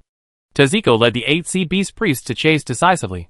When they chased to the west of the island, they found that there was indeed a beach with a blizzard, and in the blizzard there was a lot of sacred aura, which made the sea beast priests a little confused. When they got closer, they even found some holy hammers constantly falling on the faceless commander. Originally, the faceless commander was full of thick dark aura. Once these dark auras were materialized, they would transform into a thick layer of armor on the faceless commander. When the faceless commander launched an offensive, these dark auras could even become the most powerful weapons in their hands. But such a powerful dark aura was dissipated by the constantly falling holy hammers. Then a huge water elemental appeared in the blizzard with both hands. It used its hands to freeze the 2 tentacles of the faceless commander into popsicles. It didn't know how it happened, but the tentacles of the faceless commander shattered, and then it actually fled to the sea in a panic. Of course, the Siren Priest Teziko would not miss such a great opportunity to attack. He did not even have time to say hello to the sea beast priests behind him, and rushed towards the faceless commander. He stepped on the water with his feet, and almost walked on the waves. A huge killer whale appeared in the huge waves under his feet. This killer whale was about the size of a magic airship. It swung its tail violently, letting its body rush out of the waves as much as possible, and a 10-meter-long spiral horn grew on its head. Teziko was standing on the head of this mutant killer whale at this moment. His body was almost connected to the killer whale. He poured all his strength into the killer whale. Some runes appeared under the white belly of this killer whale, which was more than 70 meters long. It was like a sea ship sailing at full speed, crashing into the faceless warlord, who was retreating into the sea. The 10-meter-long horn almost completely pierced the body of the faceless warlord. The next moment, the killer whale did a tail-swinging action at the edge of the beach, and the entire faceless warlord was thrown into the sky by this huge killer whale. The body of the faceless warlord was completely out of the sea. The sea beast priests behind followed one after another, and several black-spotted sea eels more than 30 meters long also rushed out of the sea at the same time. Electric arcs flashed on their bodies, and they opened their big mouths full of fangs, and bit the body of the faceless warlord in the first time. These moray eels released powerful lightning chains towards the faceless overlord, biting him hard and tearing his flesh and blood off. 7 giant moray eels besieged the faceless overlord, and the 2 sides were entangled on the beach. The waves kept pushing them to the beach covered with hail. At this moment, Grams and Roy also chased over on the beach. The great magician Gram shouted to Roy with rapid breathing. Roy, continue to use the sacred spell to dispel the dark aura on it. As the sacred tree continued to recover, Roy once again injected the holy light power he had accumulated with great difficulty into the flail. He swung the flail at the faceless commander, and a holy light bullet immediately passed through the clouds and fell from the sky. The holy light bullet hit the faceless commander's body, instantly dispelling the dark air surrounding his body. At this time, the faceless commander's body had been bitten by the giant moray eel and was limp on the beach. A sea monster figure emerged from the faceless commander's body. It was the completely exhausted Giazina. She used her hand to pierce the eye socket of the faceless commander and cut a hole. As a large amount of vitreous fluid flowed out of the eye socket, Giazina also followed the vitreous fluid and flowed onto the cold beach. Giazina then coughed violently and kept spitting out some blood. The body of the faceless commander was completely torn apart by the 7 sea eels, and the remaining body quickly turned into a pool of black water. The black water quickly flowed back to the sea under the huge waves. Countless dark air began to dissipate on the battlefield here. Roy's sacred tree appeared on the beach, and a vortex full of sacred breath began to stir the dark air around it, sucking the dark air into the vortex. The dark energy that dissipated after the death of the faceless commander poured into the holy tree, and the entire holy tree was covered with flowers of light. It was no longer the holy light particles that were falling down, but drops of holy light rain dripping from the treetops. Those holy light particles were so thick that they condensed into rain. Hundreds of human priests stood under the holy tree, constantly making low cries. A faceless commander died on the beach west of Sanka Island, giving the Siren Alliance some advantages on the battlefield west of the island. The Siren warriors under Giazina and Olive stabilized the battle situation here, and the human priests completely restored the power of holy light under the sacred tree. They immediately chased after the group of Siren warriors on the beach. These human priests chased after the warriors wearing ring-type Siren armor, and re-blessed them with divine spells. The sea beast priest Teziko came to Roy. He looked at the great magician Grams with some fear, and said to Roy very sincerely, "Captain Roy, Thank you very much for extending a helping hand to us at this time. Sorry, we were late because we were dealing with other things a few days ago. Roy stood on the beach and said to Tezuko in the pouring rain. It's not too late. Lord Tezuko saw Jizina being helped up from the ground by several sea monster warriors. She was now receiving treatment from the priests. Jizina, you did a good job. After praising her, Tezuko turned and walked towards the sea. The sea beast priests all stood on the sea beasts and rushed towards another faceless commander in the shallow sea. The killer whale, the sea beast contracted by Master Tezuko, was still swimming back and forth in the sea, and Tezuko also rushed towards the killer whale. On this beach, the bodies of the faceless warriors had turned into black water, leaving only some round black magic cores lying in the sand. The siren warriors continued to charge forward, and Jizina recovered quickly. She was not injured in the body of the faceless commander, but she was a little exhausted and lacked oxygen. When she recovered her strength, she immediately led the siren raid group to charge along the coastline. Grams pulled Roy to stop the other faceless lords. The human priests found that as long as they followed Roy, the power of holy light would never run out, so they followed Roy closely. When the third faceless lord fell into the sea, these sea beast priests began to fight desperately with the remaining 3 faceless lords. At this time, the sea storm had begun to weaken gradually, and the sea wind wolf was not so strong. The rain also became lighter. The vortex-shaped dark clouds in the sky gradually faded in color, and it was obvious that the faceless lords could no longer work together to control the weather. The siren priest Tezuko did not intend to release the 3 faceless lords back to the sea. When they found that the faceless lords were about to retreat, they immediately led the deep-sea monsters to fight with them. Roy and the great magician Grams were also among these sea beast priests, and they worked together to kill these dark faceless lords. Every time he killed a faceless lord, Roy would have a very clear feeling, and the sacred power in his body would surge. He had just become a second-level strongman, and there was no sign of promotion during this period. But after the 4th faceless commander fell, the holy light tree reappeared, bursting with a strong and brilliant light. Roy stood under the holy tree and broke through the bottleneck directly, becoming a 21st level combat priest. The great magician Grams beside him was speechless, so he asked him, I have never seen a breakthrough in level so easily. Roy, didn't you just become a second level strongman not long ago? How did you suddenly advance again this time? Maybe fighting with the dark faceless overlord will give me some inspiration. Roy whispered. There are countless corpses of faceless warriors scattered around the beach. After these corpses melt, new faceless warriors will fall. The bodies of the sirens are also scattered on the beach, and there is no time to collect them. The dark clouds in the sky began to dissipate, and the griffin cavalry in the air tried to break through the clouds to find the fleet hovering above the clouds. Roy continued to fight on Sank Island, and gradually fewer and fewer sirens followed behind Zaina. Even the human priests who kept blessing the sirens suffered casualties. With a clear cry, a team of griffin cavalry flew out from the gap in the clouds. Right behind these griffin cavalrymen, there was a huge magic airship. Roy's fleet finally arrived in time after the dark clouds dissipated.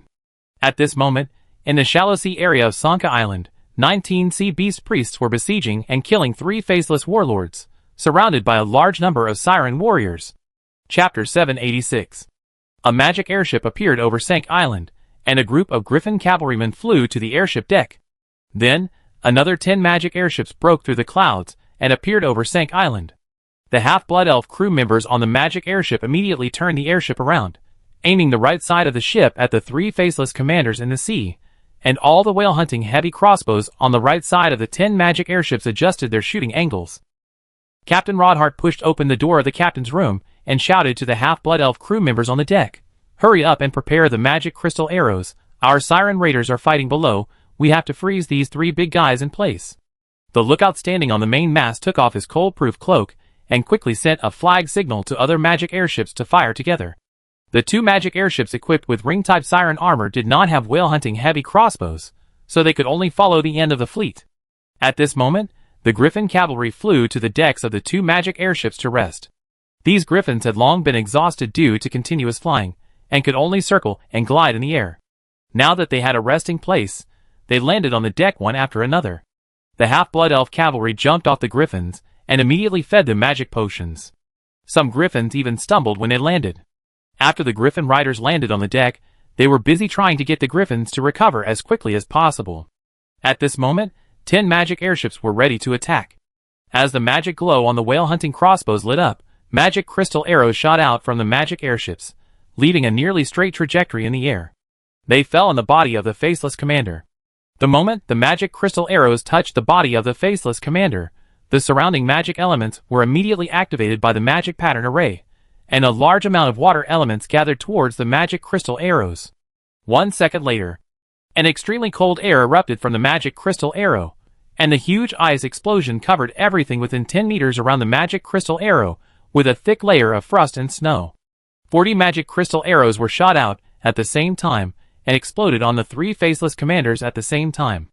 A large amount of ice and snow covered the faceless commanders, making them look like giant ice sculptures standing in the sea. None of the surrounding sea beast priests had ever seen this kind of magic crystal arrow, and they were shocked by the power of this magic arrow.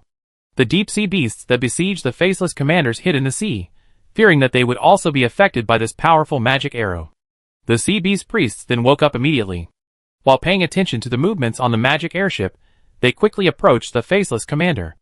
Including Giazina, 22nd level warriors approached the head of the faceless commander at the same time, their snake tails swaying quickly in the sea, and their upper bodies exposed on the sea surface. The 2nd level warriors raised tridents in both hands, and rushed to the front of the faceless commander, as fast as lightning. They tried their best to pierce the weapons in their hands into the faceless commander's body covered with thick ice. Those tentacles that had been frozen into ice broke into pieces. The faceless commander let out a painful wail. On the island, the mournful singing of the sirens continued to be heard. Those sirens rushed towards the dark faceless warriors without hesitation, and the sea water near Sank Island was dyed black. Grand Mage Grams and Roy stood on the beach, and from time to time, dark faceless warriors were pushed ashore by the waves in the sea in front of them. Before the faceless warriors took a fighting stance, more than a dozen priest hammers flew out from behind Roy and landed on the dark faceless warriors, instantly smashing countless blood holes. The faceless warriors fell back into the sea on their backs, and their bodies quickly dissipated in the sea. So these giant magic crossbows are used like this. I guess you are the only one in the entire elf kingdom who is willing to use such expensive magic crossbows for volleys. Not to mention, the effect against the faceless commander is better than expected. Grand Magician Grams retracted his gaze and said to Roy, I have killed several faceless overlords with this method.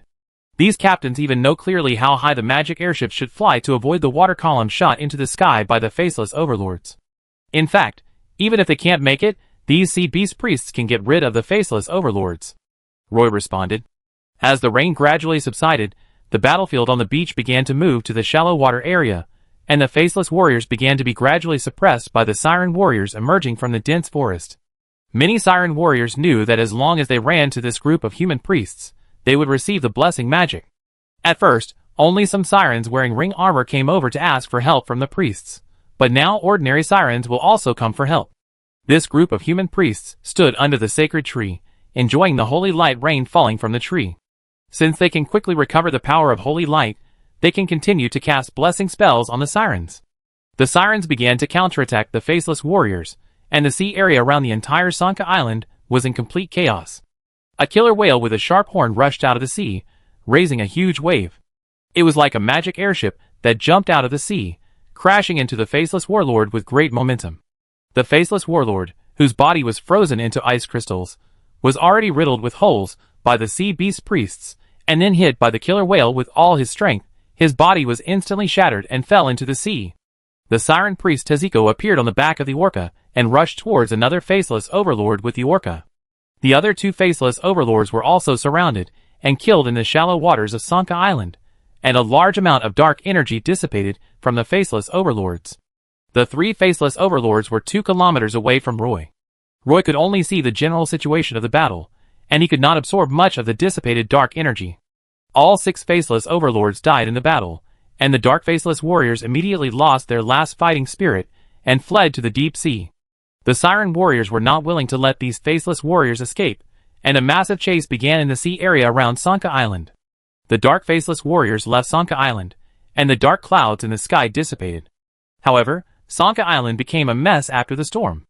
A large number of tropical trees were blown down by the strong wind, leaving a large area of black grease on the beach, and the magic cores were also left on this beach. It is preliminarily estimated that the number of dark faceless warriors who died on the beach of Sanka Island is at least 30,000. There were also some corpses of dark faceless warriors floating on the surface of the surrounding sea, and these corpses were also melting rapidly. In this battle, Roy successfully advanced to level 21 by absorbing the dark energy after the death of the faceless commander. Roy's breakthrough on the battlefield surprised the great magician Grams. Grams did not believe in Roy's breakthrough method. If he could be promoted so easily, the various monsters that the great magician Grams had killed over the years would be enough to push him to the throne of a legendary magician. But he is still only a peak second-level warrior, and is still one step away from becoming a magician.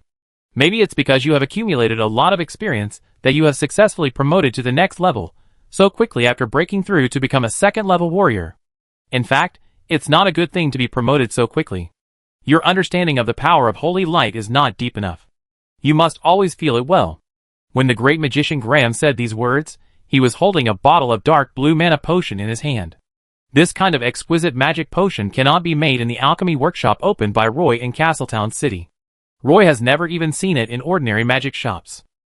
Thinking of the alchemy workshop in Castletown, I don't know what the current situation is. The magic herbs from the Partington Plain cannot be transported to Castletown, and the alchemy workshop is probably going to stop working. The magic airship in the sky is slowly heading towards him under the power of the propulsion device.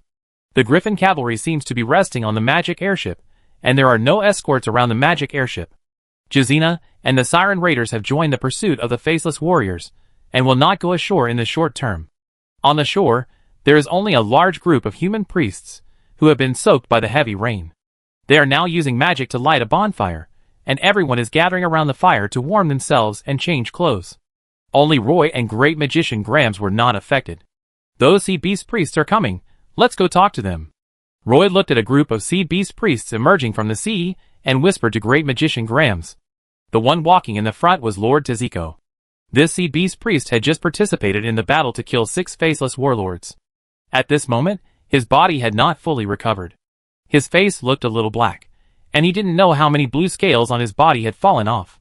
This time, his eyes were no longer cold when he looked at Roy, but they were still full of oppression. He strode to Roy, stretched out his arms to Roy, and hugged Roy tightly. Captain Roy, from now on, you are my friend, Teziko. If you need the help of the Siren one day, just come to Sanka Island to find me, I will do my best to help you. The sea beast priest Teziko said to Roy very solemnly. I am just delivering goods this time, and I happened to see you fighting. The person who decided to help you was not me, but the leader of the Siren Raid group, Giazina. She decided to join the war, so I had to follow. You are my client now, and it is our duty to help clients solve some problems. Roy said to Teziko sincerely. When Teziko heard Roy say this, he felt that Roy, a half-elf, was worth making friends with. When Roy saw Teziko set his eyes on the great magician Grams, he immediately introduced him to him. This Silver Moon Elf great magician Grams is my good friend. He heard that the Dark Legion appeared in the Partington Plain, so he came from the Silver Moon Elf Kingdom to help. This is Teziko, the strongest sea beast priest in the Western Seas, my current partner. How is it? Is the ring-type siren armor I provided you last time useful? Roy finally asked Teziko. Teziko responded, well, these siren warriors have helped us a lot. Otherwise, I would not have sent Olive to you to buy another batch of siren armor. Our Siren Alliance is preparing to purchase another 100,000 sets of this quality ring-type siren armor. Roy hurriedly explained.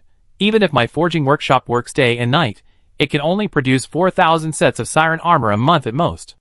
It will take me at least 2 years to produce 100,000 sets of siren armor. No one knows what the situation will be like in 2 years. Moreover, this ring-type siren armor only has a certain defensive effect on the Faceless Legion, so I suggest you order less at one time. It is better to order 50,000 sets for the time being. Okay, then order 50,000 sets first. Teziko agreed without thinking. It was mainly because of the great victory in this naval battle. Although the battlefield has not been cleaned up in detail, it is estimated that at least 30,000 black magic cores can be harvested this time. He plans to use these black magic cores to pay the deposit. Next, it is necessary to launch a counterattack against the Faceless Legion and recapture the entire Western Sea area. The purchase of the ring-type siren armor must also be put on the agenda. For Teziko, the third batch of ring-type siren armor must be purchased. Tezeko and Roy were talking about business when they heard a thump behind Tezeko. A sea beast priest fell on the beach with a pale face. Everyone looked at him. The sea beast priest was bleeding from the corner of his mouth and lying on the beach unconscious. He was obviously injured when he just fought with the Faceless Overlord, and the injury broke out at this time. Tezuko turned around and squatted down, and began to carefully examine the Sea Beast Priest's injuries. He leaned over and pressed against the Sea Beast Priest's chest. After a pause, he said, "The heart is not shattered, there is still hope." Roy quickly covered his mouth to avoid an inappropriate exclamation. "The Sea Beast Priest's physique is really strong." Grems followed Roy and whispered in Elvish. Just as Roy was about to cast the Holy Light spell to treat the Sea Beast Priest, several priests came over and cast the Holy Light spell while carefully checking other injuries. It must be said that priests with the Holy Light spell are very popular wherever they go. Sanka Island is larger than K Island. There is a saltwater lake with a diameter of 5 kilometers on the island.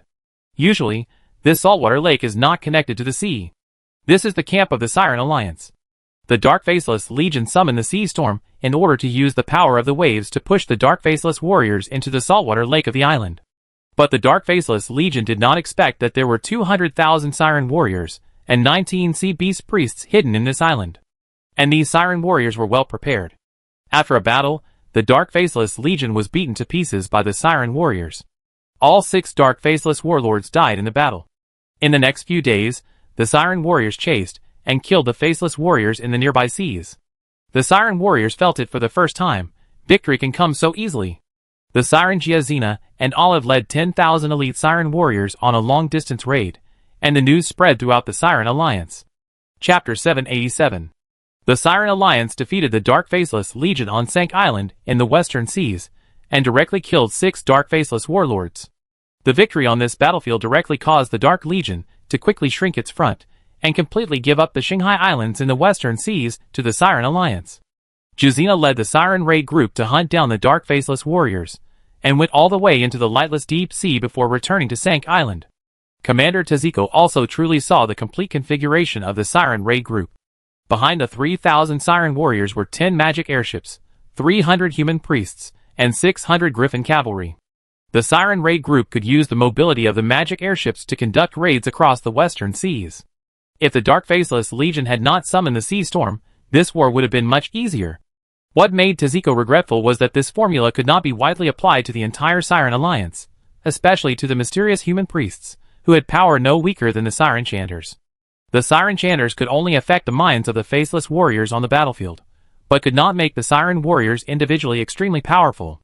These human priests could strengthen the power of the Siren warriors, allowing them to have the power to compete with the Dark Faceless warriors. Tezuko looked at the human priests sitting cross-legged under the coconut trees on the beach with some envy, and said with a little regret, "It's a pity that these human priests can't adapt to our Siren life and can't stay. If I have their help, I have absolute confidence that I can fight back to the lightless deep sea. It is a long and arduous task to drive the Dark Faceless army out of the Partington Plain. It requires the cooperation of all residents of the Partington Plain." Roy sat opposite Tezuko and changed the subject. He didn't want to leave these human priests in the Siren tribe. Siren and humans have a big difference in life. If the human priests stay here, they may transform back into primitive humans. There is also a large group of fish monsters on the beach trying to dig on the beach, trying to find the black magic core hidden in the sand. Several Siren warriors patrol the beach, monitoring the work of these fishmen. In fact, most of the black magic cores have been collected, but there are still some left on the beach. These fishmen are usually responsible for catching sea fish for the Sirens. Now, the Sirens let them dig sand on the beach. For them, if they work hard, they won't be whipped. Aren't you afraid that the entire Dark Faceless Legion doesn't have 250,000 Dark Faceless warriors? Roy asked Commander Tezuko with a smile. Tezuko ordered 50,000 ring-type Siren armors at one time, and needed to pay 250,000 black magic crystals to the mine guards. There should be some. There are still many Faceless warriors hiding in the Western Seas. We have to find them out little by little and kill them. Didn't you say that this will be a long and arduous task? Lord Tezuko responded with a smile. The Siren Alliance won this battle, and for the next period of time, the Siren Alliance will take the initiative in the attack. The biggest advantage of the Sirens is that they can stay on the islands, and once the Faceless warriors leave the sea, their strength will be greatly weakened. The Dark Faceless warriors near the Shanghai Islands were all driven into the deep sea by the Siren warriors, and hid in the depths of the Dark Sea. As long as the Sirens use the islands as their camps, and continue to extend to the hinterland of the Western Sea area, they can quickly recapture the oceans occupied by the Faceless legions. In this regard, Commander Tezuko was full of confidence. Of course, this confidence was based on the Sirens being equipped with ring-type Siren armor. The battlefield situation was slowly changing, and Roy's fleet stayed on Sanka Island for half a month. Roy felt that the situation here had stabilized, so he said goodbye to Teziko and prepared to lead the Siren Raid group back to Sun Island Bay. A team of Siren warriors came over carrying 10 treasure chests and placed them neatly in front of Commander Teziko. Commander Teziko asked the Siren warriors to open the lid, which was full of unpolished black magic cores. He said to Roy, "Here are 60,000 black magic cores, which are all our gains in recent times. This magic crystal is my deposit for you. Every month, my forging workshop can provide 5,000 sets of ring-type siren armor. I will send magic airships to Sanka Island," Roy said to Commander Teziko. "In addition, can you also sell me 6 high-level black magic crystals produced by the Faceless Warlords?" Commander Teziko hesitated for a moment before saying, "Of course, the value of high-level black magic crystals is probably higher. We Sirens usually use this kind of high-level magic crystals to help break through the bottleneck of the second transformation. This kind of high-level magic crystals is really rare. I will exchange 3,000 sets of ring-type sea monster armor for these 6 high-level black magic crystals. What do you think?" Roy didn't want to get entangled in this matter, so he directly offered a high price. "Deal." Commander Teziko also readily agreed. For these 6 high-level black magic crystals, Roy didn't know what else was special about them except that they contained more magic power than ordinary magic crystals. But the great magician Graham showed great interest in these 6 high-level black magic crystals. He told Roy that the magic core systems of many high-level magic devices were made of this kind of high-level magic crystals. The crystal cores of these magic cores are sold at very high prices in the magic market, and can basically only be found at some auctions. In short, they are very valuable. The great magician Grams has always provided the mine guards with magic crystal arrows made by senior magicians of the Magic Union, since he has set his eyes on these 6 high-level black magic crystals. That is why Roy asked Teziko to buy them at a high price. Although Commander Teziko also wanted to keep these high-level magic crystals, in order to strengthen the friendship between him and the half-blood elves, he sold these 6 high-level black magic crystals to Roy. Even if this thing is directly embedded in the staff, it can immediately increase the staff's grade by 1 level, but it's a pity that it has a dark attribute, Graham said with some regret, holding the box in his hand. "Wait, I remember there is another one in the magic waste bag." Roy searched the magic waste bag for a long time before finding the high-level black magic crystal in the corner, and handed it to the great magician Grams. "These high-level black magic crystals are useless to me, you can take them all. Next, I need a large number of giant magic crossbows. You must help me deliver them to Castletown Wharf. I will go back to Castletown to deal with some things in a few days, and I will bring these magic crossbows back."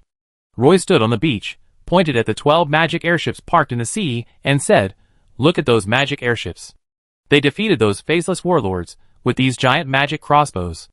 As long as they dare to show up from the sea, these magic airships can freeze them in the sea with a round of volleys." "I know. Roy, wait until these dark faceless men leave the Partington Plain, and we will explore the western inland of the Partington Plain along the Star Sea Islands. I want to see the edge of this plain," Graham said to Roy in the sea breeze. "Okay, if I have time, I will accompany you." The magic airship in the distance stopped on the sea, and the siren warriors were climbing up the grid rope ladder. Jazina stood at the bow, assigning magic airships to the siren warriors. This time, Jazina's ability was recognized by the Sea Beast Priests. She has successfully joined the group of Sea Beast Priests, and received guidance from Commander Teziko. When she had the opportunity to be promoted to a Sea Beast Priest, Commander Lattimore was worried that Jazina would replace him, and he was unwilling to teach her the secrets of the Sea Beast Priests. Later, Jazina obtained the practice experience notes from Commander Alkaisa and took over the Alkaisa Siren tribe, but no Sea Beast Priest gave her the secrets of the Sea Beast Priests. During the time she stayed on Sank Island, Jazina had a new understanding of the power of the Sea Beast Priests. As for the deep-sea giant beast, due to the backlash of the magic contract, it has begun to frequently use the power of the contract to contact Jazina. After preparing the fleet to return to Sun Island Bay, Jazina once again went to the abyss of the seabed to have a good talk with the deep-sea monster. The sea breeze dried Jazina's seaweed-colored long hair, letting it fly in the wind. The crew on the deck saw Jazina's exquisite face and enchanting upper body, and couldn't help but take a few more glances. A big hand patted him hard on the back of his head, and said to him close to his ear, "Hurry up, and put away your lecherous eyes.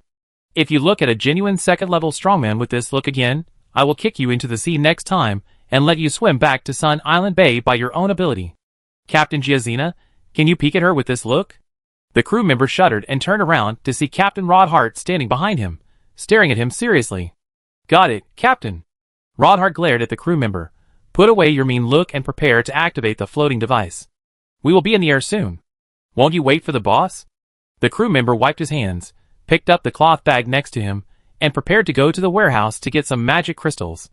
To activate these floating devices, at least 72 magic crystals need to be placed on the gem base. He has Griffin cavalry around him, and they can fly back at any time.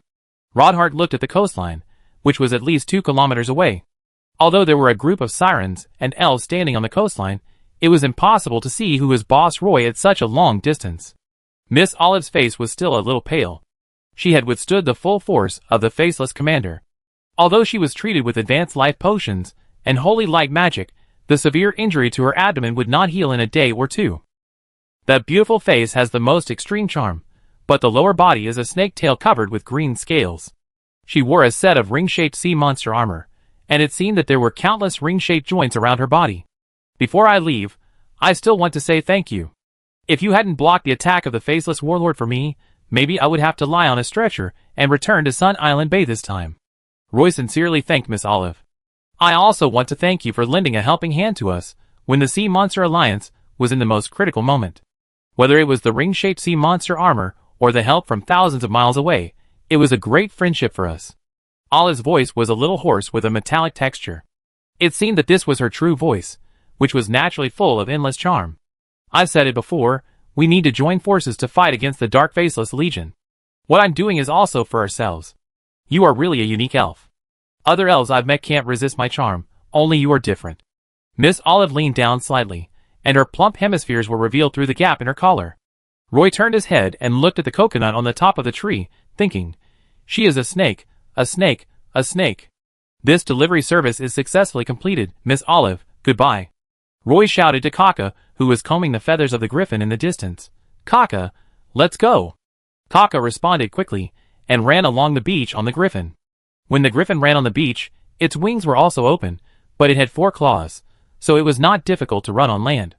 Roy jumped onto the back of the griffin and held the saddle to guard it. The griffin suddenly spread its wings, flapped them twice, and flew into the wind. The beach was full of siren warriors, who came to see them off. Only the fishmen who were digging in the sand looked up at the sky blankly, and then lowered their heads to work. Soon Kaka sent Roy to the magic airship, and the great magician Grams followed on his magic broom. 12 magic airships lined up in a long straight line in the air, and under the breeze, they kept rising and finally disappeared into the clouds. Roy stood on the ship's tower, looking down at Sanka Island. The scattered islands here formed a sea of stars. Looking west, the edge of the land seemed to be at the edge of the field of vision, with only a vague line that could not be seen clearly at all. This archipelago is really big. Did your siren raid group suffer heavy losses this time? Roy asked Xena. 237 sirens died in the battle, and almost all of them were injured to varying degrees. It was better than expected. After all, the magic airship did not follow closely behind them during this pursuit. Many times, the siren warriors fought without the blessing of divine spells. This time, the Dark Faceless Legion was hurt. It is estimated that they will consider moving to the Sun Island Bay. Therefore, after we return, we need to carefully deploy defense forces as soon as possible to avoid the Dark Faceless Legion's full-scale counterattack. Roy said. The stock of giant magic crossbows is running low. I plan to return to the Elf continent to purchase a batch of giant magic crossbows, and also bring back the remaining magic airships from Partington Island. Roy continued standing at the bow. Chapter 788. The fleet returned to Sun Island Bay, only to find that there was almost no trace of the Dark Faceless Legion in the waters around the bay. The siren squad that went to patrol the surrounding waters swam along the edge of the continental shelf for 200 nautical miles, but could not see any signs of Dark Faceless warriors. It was judged that the Faceless Legion might have fled back to the dark and dark deep sea abyss. The Templars Captains Jarowin and Flint had already arrived at Sun Island Bay with their priests. At the North Coast Pier, the Half-Blood Elf crew used a crane to unload the catapults and artillery brought back from K Island onto the pier. These cannons and catapults will all be installed on the arrow towers of the city walls on the mountains outside the bay. Although the whale-hunting heavy crossbow can shoot giant magic crossbow arrows, its range is too short after all. Cannons and catapults are more effective in attacking the faceless army on the sea in the distance. These catapults and cannons will be carried to the Arrow Towers by the Highland Headhunter prisoners of war. Installing these cannons will be a big project. Captain Teprado suggested that the Griffin cavalry transport the cannons and catapults by air, which can speed up the progress of the project, but Roy did not intend to let the Griffin cavalry participate in the project of building fortifications. At present, the battle situation on Sun Island is going well.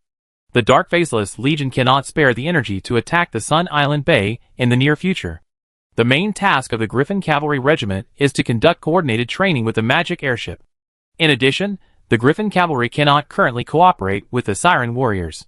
Roy hopes that when the Siren Raiders are fighting fiercely with the Faceless Warriors on the coastline, the Griffin Cavalry can not only provide air support, but also directly activate the Iron Will to carry out air strikes. These Griffins are third-level flying monsters, but they usually find it difficult to exert the strength of third-level monsters in battle. Sunshine, beach, blue sky, white clouds, and a few flying fish boats dotted on the blue sea. 15 magic airships are moored at the port pier. A group of half-blood elf crew members are unloading a large amount of daily necessities from the magic airships.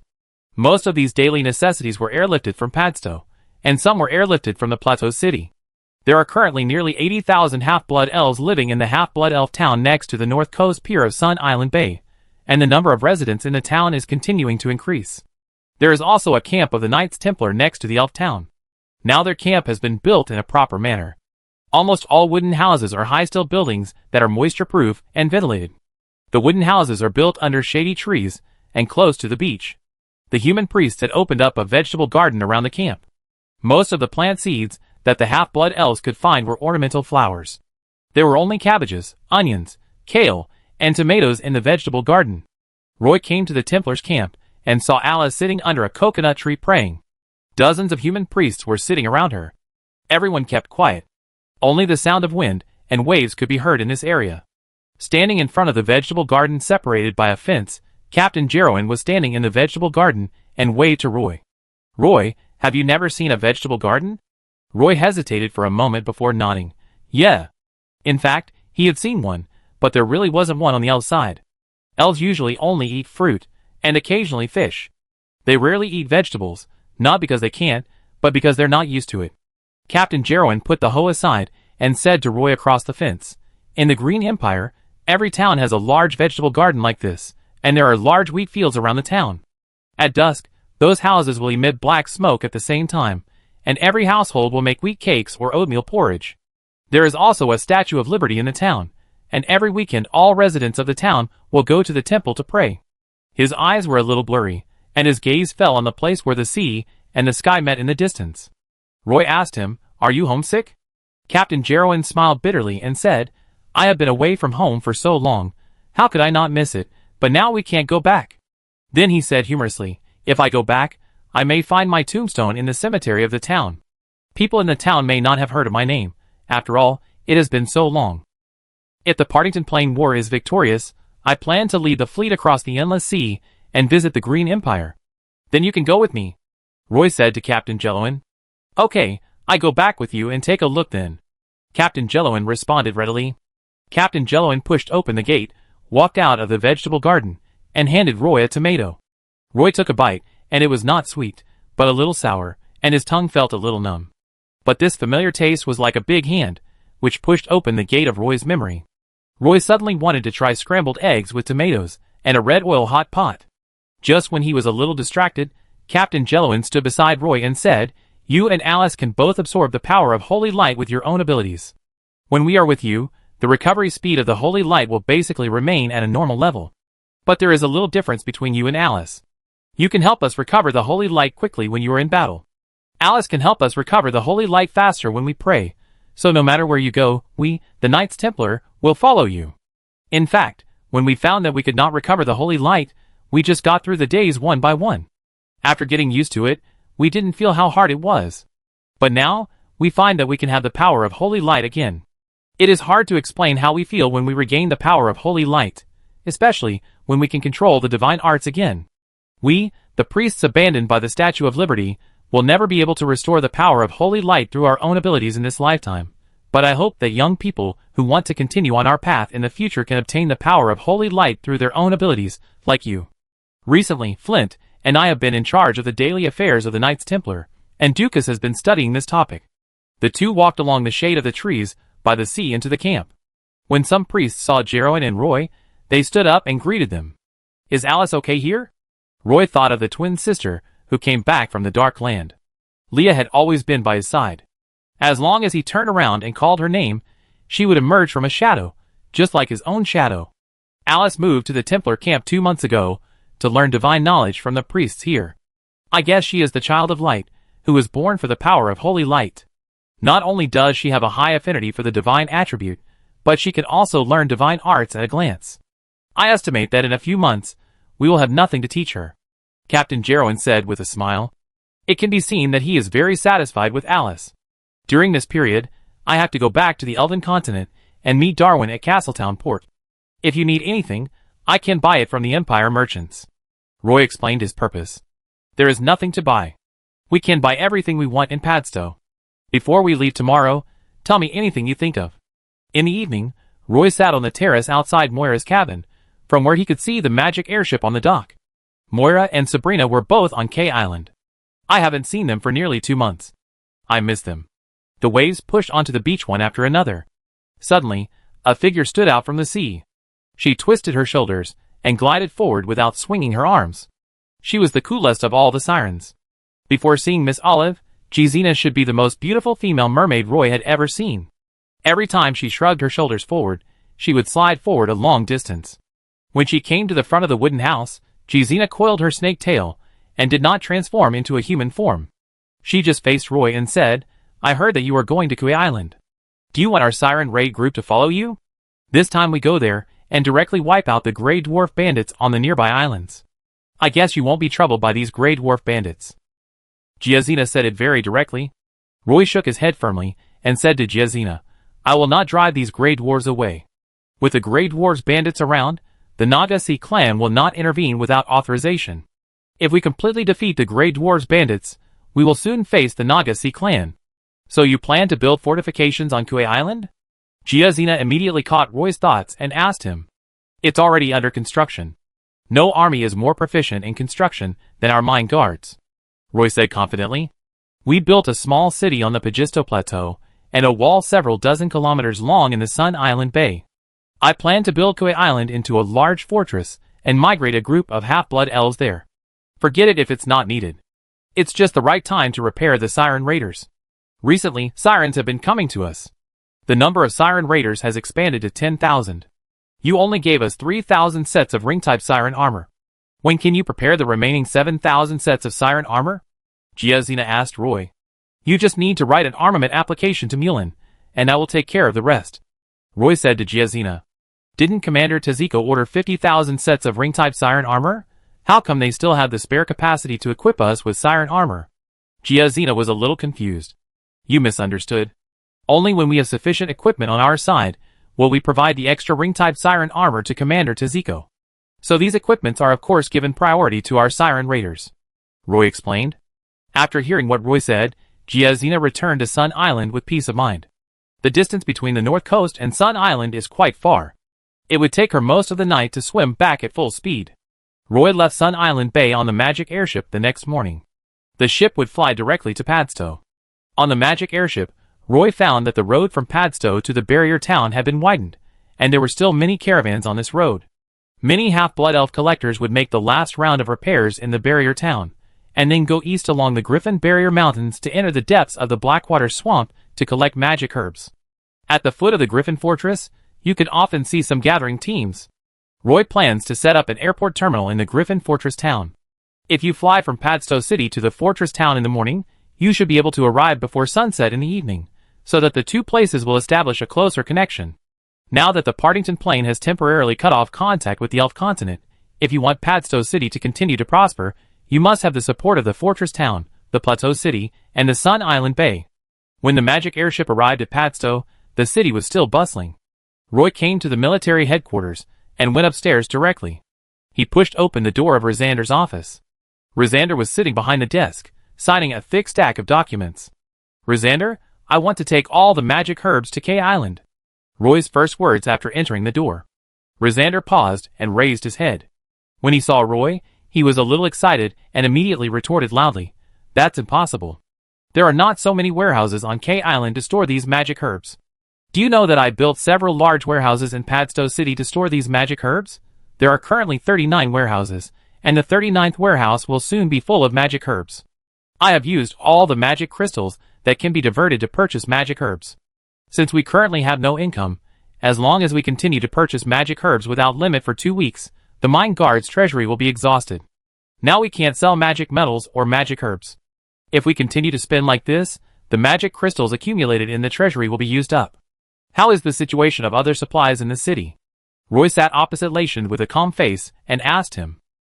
Lachand immediately picked up a few pages of information and reported to Roy with reason. For the residents of Padstow, the problems that need to be solved are nothing more than food, clothing, housing and transportation. At present, there are workshops in Padstow that can produce linen. As for leather, there are many adventure groups hunting low-level monsters in the wild, and the Plateau City will also supply a large amount of unicorn skins, so the elves' demand for clothes can basically be solved on the Partington Plain. As for food, the fruit supplied by the orchards outside Padstow City can fully meet the needs of more than 1 million people, and there is no shortage of food. The portal no longer continues to enter the Half-Blood Elves, and the wooden house expansion project in Padstow City has been shelved. We do have very few flatbed trucks in Padstow City, mainly due to the lack of axles and metal wheels, which we need the forging workshop to help us solve. Roy nodded with satisfaction. So, the Partington Plain is now completely self-sufficient. The life of the elves is simple. The biggest problem at present is the continuous accumulation of magic herbs. Lashanda frowned and said, "Don't worry about these magic herbs.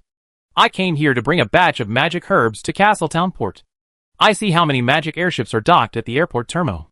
Fill them with magic herbs and come back to K Island with me through the portal," Roy said. Chapter 789. When 3 airships loaded with magic herbs sailed out of the portal, the half-blood elves guarding the central square cheered enthusiastically. Although Boss Roy was purchasing all the magic herbs produced without limit, the news that there was a large backlog of magic herbs in Padstow City still made the half-blood elf collectors very worried. Everyone was worried that once the storage of magic herbs was saturated or the quantity reached a certain limit, Boss Roy would no longer continue to purchase magic herbs. Everyone knows that if the magic herbs collected cannot be digested, these newly collected magic herbs will become meaningless. This time, Boss Roy returned to the elf continent with the magic airship, which gave the half-blood elves in Padstow a glimmer of hope again. Yes, recently, every time there were some bad rumors in Padstow, Boss Roy stood up and told everyone with actions that those bad news could be solved. After the magic airship quickly slid into the space rift along the guide channel of the portal, Boss Roy's figure disappeared. Afterwards, the portal on the central square returned to calm. The half-blood elves gathered around the central square dispersed one after another.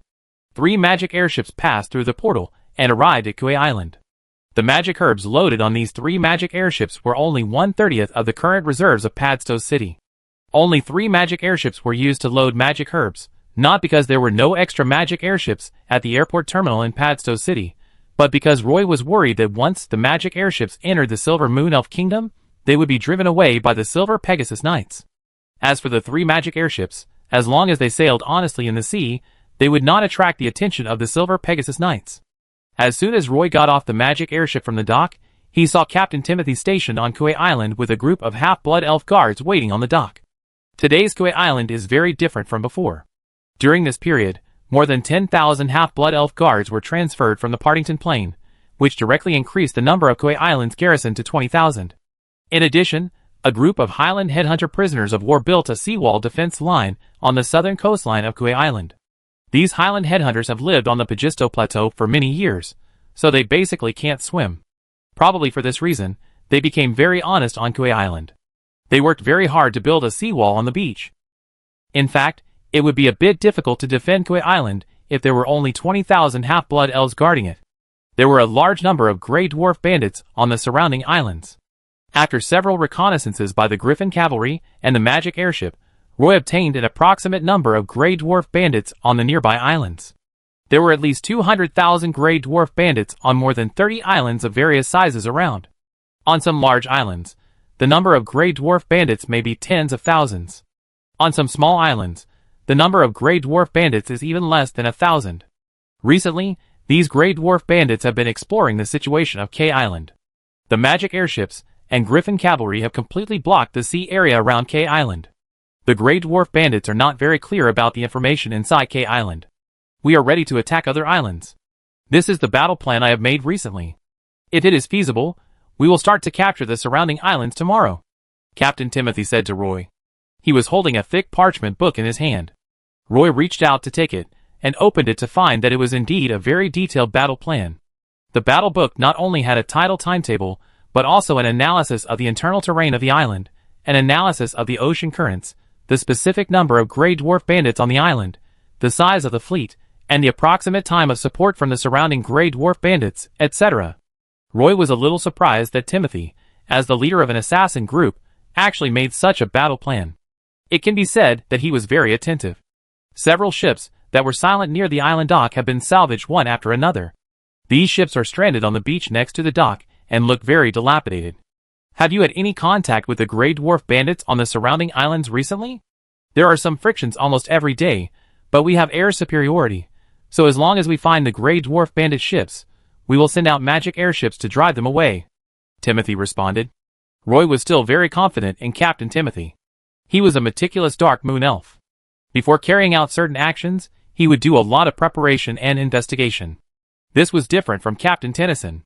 Captain Tennyson was more bloodthirsty, and had a stronger desire to attack. He would use the most fierce means to resolve all the enemy's means. Great Magician Grams walked down from the ship, and Roy arranged him to the camp near the portal, where many empty tents were prepared. Grams didn't like sleeping on the boat. Even when parked at the dock, these magic airships would still shake slightly. Roy first saw Sabrina preparing for patrol on the beach. She was combing the feathers of the griffin. The snow-white griffin was very active in front of her. She saw Roy coming out from the port dock and just nodded to him. Then she asked a group of half-blood elf cavalrymen to prepare for flight. She turned over and climbed onto the back of the snow-white griffin and sat steadily on the saddle. Facing the sea breeze, she quickly gathered her long golden hair and put on her helmet. A group of griffins took off from the beach against the wind, flapping their wings quickly and rushing into the sky. The strong wind blew away a layer of dry sand on the beach, and the griffins also took off smoothly at this moment. There are currently nearly 800 griffin cavalry stationed on Kauai Island. They are the backbone of the Grey Dwarf pirates, because with the support of the magic airship, they can strike some Grey Dwarf pirates at sea without limit. The silver armor glittered in the sun. Moira also had to carry out missions on K Island with the reconnaissance team every other day.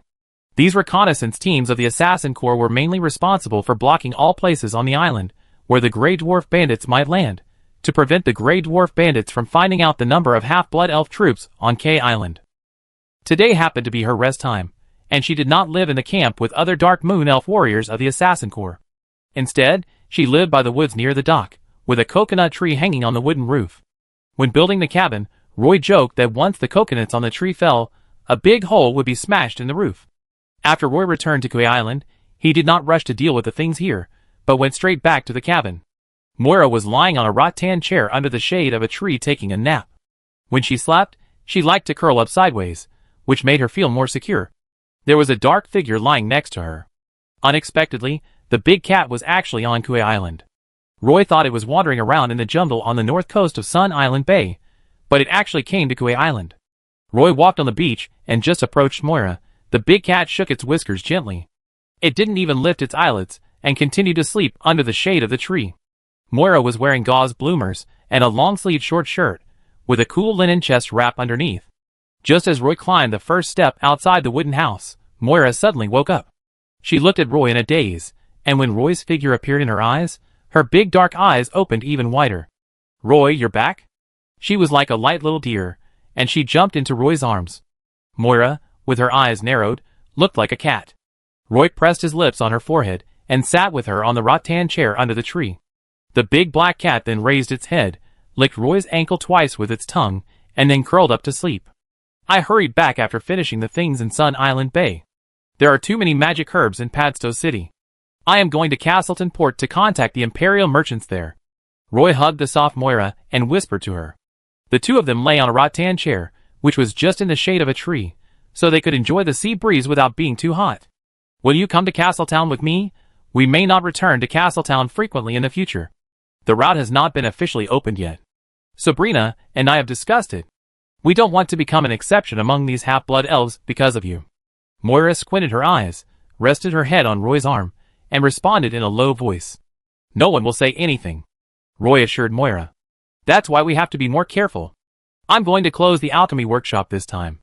If possible, I bring the Black Pearl back. Please help Sabrina, and I visit Jillian, okay?" Moira begged softly. Roy agreed happily. "Of course I will go." On an island about 80 nautical miles away from K Island, there live nearly 50,000 gray dwarf bandits. It is the largest island among the nearby islands, and has the largest number of gray dwarves. The gray dwarves in this area are active frequently.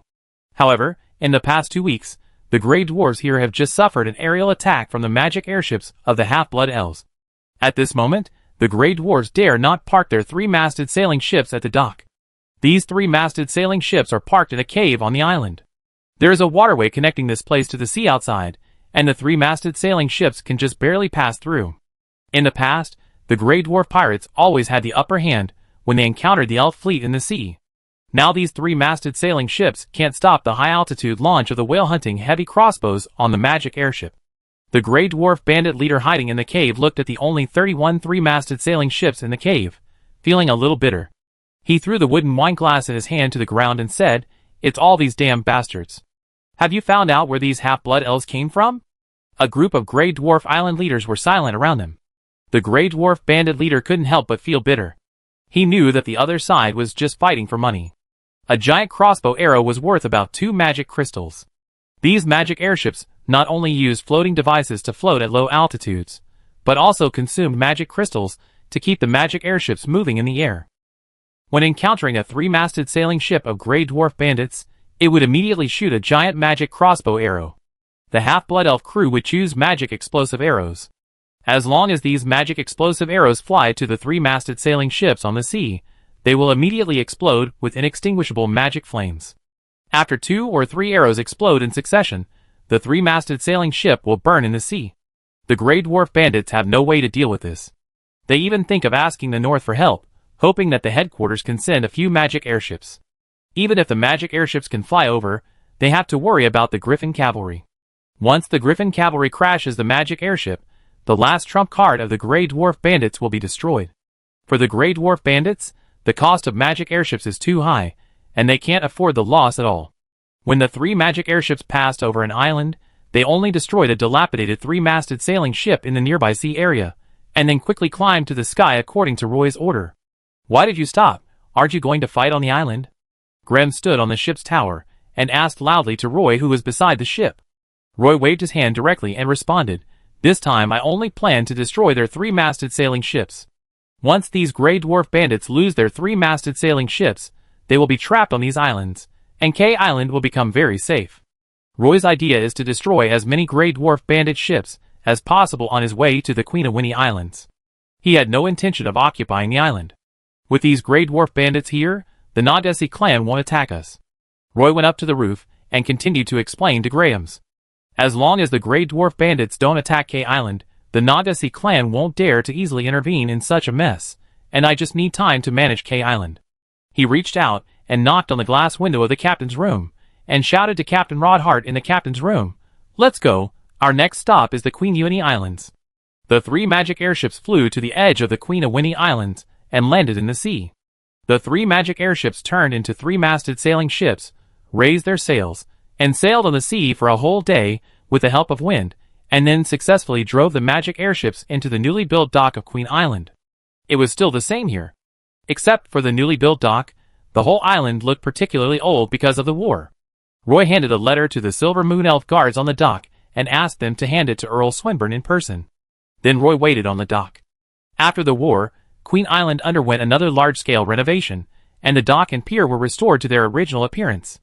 The Silver Moon Elf guard who went to the military to report the situation quickly returned, saluted Roy, and then said, "The Earl invites you." Chapter 790. Queen Uni Island is the headquarters of the 17th Silver Pegasus Legion. In addition to the Tree of Life, there is also an ancient war tree that stands on the island like a giant building. On the forest road, Roy met a group of Silver Moon Elves. When they saw Roy, they greeted him familiarly. "Hi, Roy, it's been a long time since we last met, so you don't live in the Partington Plain." Roy saw that the Silver Moon Elves looked familiar, but he couldn't call out their names. One of the Silver Moon female elves said to Roy very kindly, "We thought you would stay in the Partington Plain. After all, the Partington Plain is also very good." Roy replied, "I spend most of my time in the Partington Plain and occasionally come to the Elf Continent. I'm not talking about the past. Now the portal to the Partington Plain is closed. Now I think about it, it's a pity. Those Silver Moon elves are very talkative. Obviously, they have also worked in the Partington Plain. They should be the clerks of the military. However, there are too many clerks in the Padstow Military Department, and Roy has no special impression of them." "Captain Roy, are you here to visit Earl Swinburne?" the Silver Moon elf asked Roy. "Yes, I came here to visit Earl Swinburne." Several Silver Moon elves looked at each other, hesitated for a moment, and then revealed to Roy, "The Earl is ill, you should go see him." Roy was a little surprised. Because elves rarely get sick, and once they get sick, it is difficult to cure. Earl Swinburne is a Silver Moon elf noble, and he will not lack nutrients such as life tree sap. Could it be that he was injured? Roy said goodbye to several Silver Moon elves and followed the Silver Moon elves' guards to the Silver Pegasus military headquarters. Earl Swinburne's entourage was waiting at the gate. When they saw the Silver Moon elves' guards bringing Roy over, they saluted and said, "Captain Roy, please follow me. It just so happens that the Earl also wants to see you. I didn't expect you to come by boat. On the way here, I heard from other Silver Moon elves that the Earl was sick." Roy asked. "Well, the Earl has an old illness in his body. Recently, the old illness has relapsed, and he is recuperating," the attendant whispered. She walked in front, holding up her skirt. She did not enter the military hall, but walked up the spiral staircase at the back. Roy felt that this tree of life should be called the home of the Silver Moon elves. Following the stairs to the top floor, the attendant took Roy through the living room that looked like a collection room, and walked through a long corridor before arriving in front of a room. Roy estimated that the trunk of this tree of life had long been completely hollowed out by the Silver Moon elves. There were actually many rooms on each floor. Knock, knock, knock. The attendant pushed open the door and walked in. The ceiling of the room was inlaid with moonstones, which formed a starry sky pattern. So the light in this room is very soft, and it is not stuffy at all. Roy looked around and looked for the ventilation system in the room, but he did not find any ventilation ducts in the room. There was a big bed in the middle of the room, and some space around it. The furnishings in the room were very ordinary, without any luxurious furniture. There was a desk on one side, and a set of sofas on the other. There were also fake windows on the wall, and the glass windows reflected the night scene of a prosperous city. Roy thought at first that there might be a painting on the glass window. After he looked at it twice, he found that the painting in the glass window was actually changing all the time. Earl Swinburne was lying on the bed. Roy saw his haggard face, and the spirit in his eyes disappeared by half. Miss Christine sat quietly on the chair beside the bed, holding Earl Swinburne's right hand tightly with both hands. Roy came to Earl Swinburne and saw his slightly collapsed face. He realized that Earl Swinburne's illness was so serious. "You are here, Roy." Earl Swinburne smiled at Roy and motioned him to sit on a chair beside him. Roy was not polite and sat down directly. He reached out and grabbed Earl Swinburne's left hand and sent some holy light power into Earl Swinburne's body. This trace of holy light slowly flowed along Earl Swinburne. Roy found that his heartbeat was very slow, and the blood flow rate in his body was twice as slow as that of ordinary Silver Moon elves. There was no big problem with his body, the only problem was exhaustion. A holy light spell fell, and the sacred beam shone through the ceiling onto the entire bed.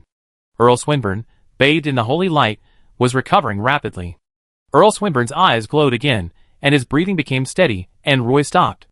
"These holy powers will not stay in your body. The Moon Temple is very hostile to us priests.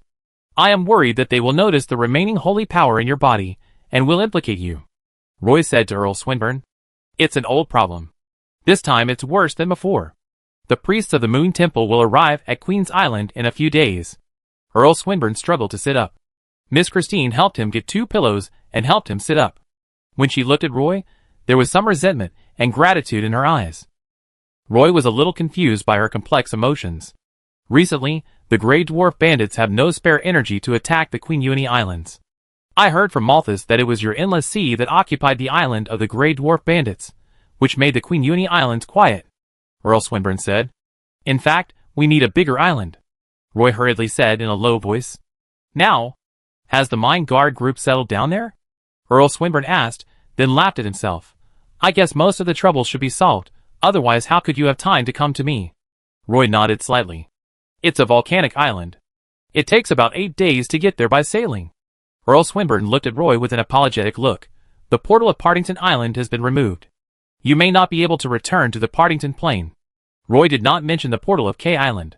He said to Earl Swinburne, I am going to return to Castletown this time. I have some property there that needs to be dealt with. I came to see you to get a pass to the sea area. How many ships did you bring this time? 3. Roy answered. Earl Swinburne thought for a while before saying, These ships do not belong to the 17th Silver Pegasus Legion, so you cannot fly in this sea area. You must sail in the sea honestly. I will. Roy agreed immediately. I will ask them to issue you a pass later, and you can go to Castletown unimpeded. Earl Swinburne agreed very readily. Then, he said to Roy, at present, there are still some half-blood elves stranded on Partington Island. You can go, and see how they are doing. If they are willing, I allow you to take them to K Island. Earl Swinburne seemed very tired after just saying these few words. Sweat was coming out of his forehead, and Miss Christine beside him immediately wiped the sweat off with a towel. He waved to Roy, indicating that he could leave. Roy hurriedly thanked him. Thank you for your support. Earl Swinburne's voice became much weaker. He muttered, In fact, the output of the Partington Plain has been supporting the 17th Silver Pegasus Legion in recent years. If the Plain War had not broken out there, causing great panic among the inland Silver Moon elves, the Partington Plain might have become more prosperous, and the situation of the Silver Pegasus Legion would not have become so difficult.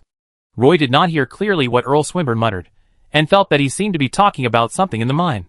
Take care of yourself. I will lead the fleet to Partington Island now. After saying that, Roy stood up and said goodbye. Miss Christine also stood up and politely returned Roy's greeting. Earl Swinburne had more to say, but when he saw Roy standing up and saying goodbye, he hesitated for a moment and waved his hand again, letting Roy leave. Miss Christine sent Roy to the door. I also thought you would stay in the Partington Plain, but I didn't expect you to run away from the Partington Plain with the mine guards and occupy an island in the endless sea. Are you going to be a pirate in the future? Then we will be rivals in the future. Miss Christine whispered to Roy. We are not pirates. We just occupied an island for the half-blood elves, nothing else. Roy explained very seriously. If you need any help, you can write to me. Don't forget that you have a friend named Christine in the Silver Moon Elf Kingdom. When she said this, Miss Christine's tears were rolling in her eyes. Miss Christine, don't be so sad, okay? It's not like we won't see each other again in the future. I think we will have many interactions in the future. Roy said, waved to Miss Christine again, and then turned and left. He couldn't understand why these Silver Moon elves were always so sentimental. After getting the pass issued by Earl Swinburne, Roy returned to the Queen's Island Pier. 3 magic airships were docked at the pier, surrounded by a group of Silver Moon elf guards, who were closely monitoring the movements of the 3 magic airships. A Silver Moon elf officer was wearing silver armor and standing majestically on the dock. When he turned around, Roy recognized him. It was Captain Helix. He didn't expect that he was transferred back to Queen's Island to be responsible for the security of the port. He recognized Roy at a glance, his face darkened, and then he looked at the 3 magic airships with uncertainty. This is the pass issued by Earl Swinburne. Can we leave the port normally? Roy waved the pass in front of Captain Helix and asked. Of course, you can leave at any time. Be careful not to fly in our territory. If you want to go to other seas, you must also apply for a pass from other legions. Captain Helix stared at Roy, his eyes almost emitting fire, but his tone was gentle and warm. Thank you for your reminder, Captain Helix. After saying that, Roy walked past him and stepped on the sampan to board the ship. Without a tugboat to tow, it is very troublesome for a sailboat to leave the port, unless the wind direction is exactly right. However, Roy's 3 magic airships are a bit special. These 3 magic airships have magic propulsion devices at the tail, so as long as the propulsion device is turned on, the magic airship will move forward slowly. At this time, the steering wheel is turned to the end, and the ship can slowly leave the port with the sails completely lowered. After the magic airship left the port, the crew checked the sea breeze and then filled the sails. Then the 3 magic airships were pushed by the sea breeze and headed directly towards Partington Island. Roy had traveled this route more than a dozen times, and even if he didn't have a sea map, he knew where the route was. There were several islands along the way as reference points. The magic airship sailed very smoothly. After being pushed by the wind on the sea for a night, it arrived at Partington Island smoothly at noon the next day. Roy stood on the bow of the magic airship and found that there were actually thousands of tents built on the beach of Partington Island. The magic airship passed by the beach, and Roy saw many half-blood elves sitting on flying fish boats, fishing in the waters around Partington Island. These half-blood elves almost filled the entire Partington Island. When passing by the safe harbor, Roy also saw the shipyard he had set up here. It seemed that the 17th Silver Pegasus Legion did not occupy the shipyard here. The 8 three-masted sailing ships that had to stay here due to the lack of floating devices have now been transformed into magic airships. It seems that the Empire businessman Darwin is still quite reliable. Although the third batch of floating devices has not been paid, the shipyard has already completed the transformation of the magic airships. Now these magic airships are neatly moored in the sheltered fjord, which makes Roy very happy. The 3 magic airships did not stop in the sheltered fjord, but directly docked at the dock of Partington Island. Roy is very familiar with the dock of Partington Island, and the Silver Moon Elf guards here also know Roy. When they saw Roy coming to the dock on the magic airship, they immediately hung the rope thrown from the ship on the pillar. Roy got off the boat, and a group of Silver Moon Elf guards on the dock greeted Roy. In fact, in the 17th Silver Pegasus Legion, many Silver Moon Elves did not reject Roy. They even felt that Captain Roy was more capable and outstanding than other captains of the Silver Moon Elf Guard. Roy showed his pass to the Silver Moon Elf guards on the dock, and then walked towards the direction of Partington Town. Some Silver Moon Elf guards quietly reminded him, "Boss Roy, the portal in the town has been dismantled a long time ago. You are late. There is no way to return to the Partington Plain from Partington Island." "I already know this. Thanks for reminding me. I'm going to Partington Island just to visit a friend and will be back soon," Roy explained to the Silver Moon Elf guard on the dock. Then he walked into the town. As Earl Swinburne said, there are a large number of half-blood elves stranded in this town. As Roy walked into the town, the tents on both sides of the avenue were tightly packed together. The further you go into Partington Town, the more half-blood elves there are here. There are tents set up at all the street corners in the town, which make the roads in the town crowded and narrow, and the whole town is filled with the smell of salted fish. Chapter 791. The half-blood elves on Partington Island recognized Roy immediately when they saw him. Everyone stood on the street, constantly shouting his name and greeting him warmly. "Hey, good afternoon, Boss Roy." "Hey, that's Boss Roy. Why is he here?" "Boss Roy? Where is he? Impossible. He should be in the Partington Plain now." "It's really Boss Roy." Elves kept looking at Roy, and some waved to him. Roy responded one by one, and then walked into the town in the belly of the mountain. Partington Town was still the same, the only difference was that the portal on the town square was gone. This was not the only way to Partington Plain, so the town square was suddenly much quieter. Roy stood beside the square, and saw 2 huge stone pillars left after the portal was removed. The whole town square became empty. There were even a few half-blood elves setting up stalls here. Roy sighed softly. Partington Island was once the most prosperous island nearby because of the magic herbs. Although the island was now crowded with half-blood elves, the town's economy was gradually going downhill. Arriving at Nance's Inn on the 2nd floor of the rock wall at the edge of the town, Roy stood at the door and knocked gently. Nancy walked out, pushed open the wooden door, saw Roy, and smiled at him. "I thought you would be busy for a while, but I didn't expect to return to Partington Town so soon. Is everything going well on K Island?" "I asked my friends in the Magic Guild for help, so everything went smoothly. K Island is also very suitable for us to garrison. The Grey Dwarf bandits even built an underground castle on the island, which also has a natural volcanic furnace, which is just suitable for refining magic metals," Roy said as he walked into Nance's house. "Looks like you've gained a lot recently." Nancy looked at Roy as if she was looking at her own son or nephew. "Well, in the Partington Plain, the Siren tribe formed a big alliance and just fought a battle with the Dark Faceless Legion. The Siren Legion won a great victory. Currently, the Dark Faceless Legion has retreated into the lightless sea abyss," Roy said to her excitedly while drinking the lemon tea brought by Nancy.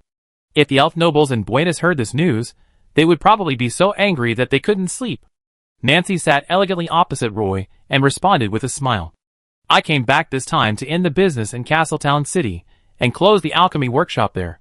I still have the last payment to settle with the Imperial merchants. They have already modified the last batch of magic airships and parked them in the sheltered fjord," Roy said. "These Imperial merchants really trust you." "Thank you, Nancy. If you hadn't told me the location of K Island, I might have stayed in the Partington Plain," Roy said, and stood up and bowed to Nancy, thanking her formally. "I just gave you a little advice. You did it all by yourself." Nancy said to Roy, "I didn't expect our Roy to grow up so quickly. When I first met you, you were just a student in the Elf Academy, And now you have become an officer. Kauai Island is located on the west side of the Endless Sea. This archipelago is very large. There are also some gray dwarf bandits entrenched on other islands. They will not give Kauai Island to you so easily. You may continue to fight with those gray dwarf bandits in the future. You must be prepared for a long-term battle. Nancy warned Roy.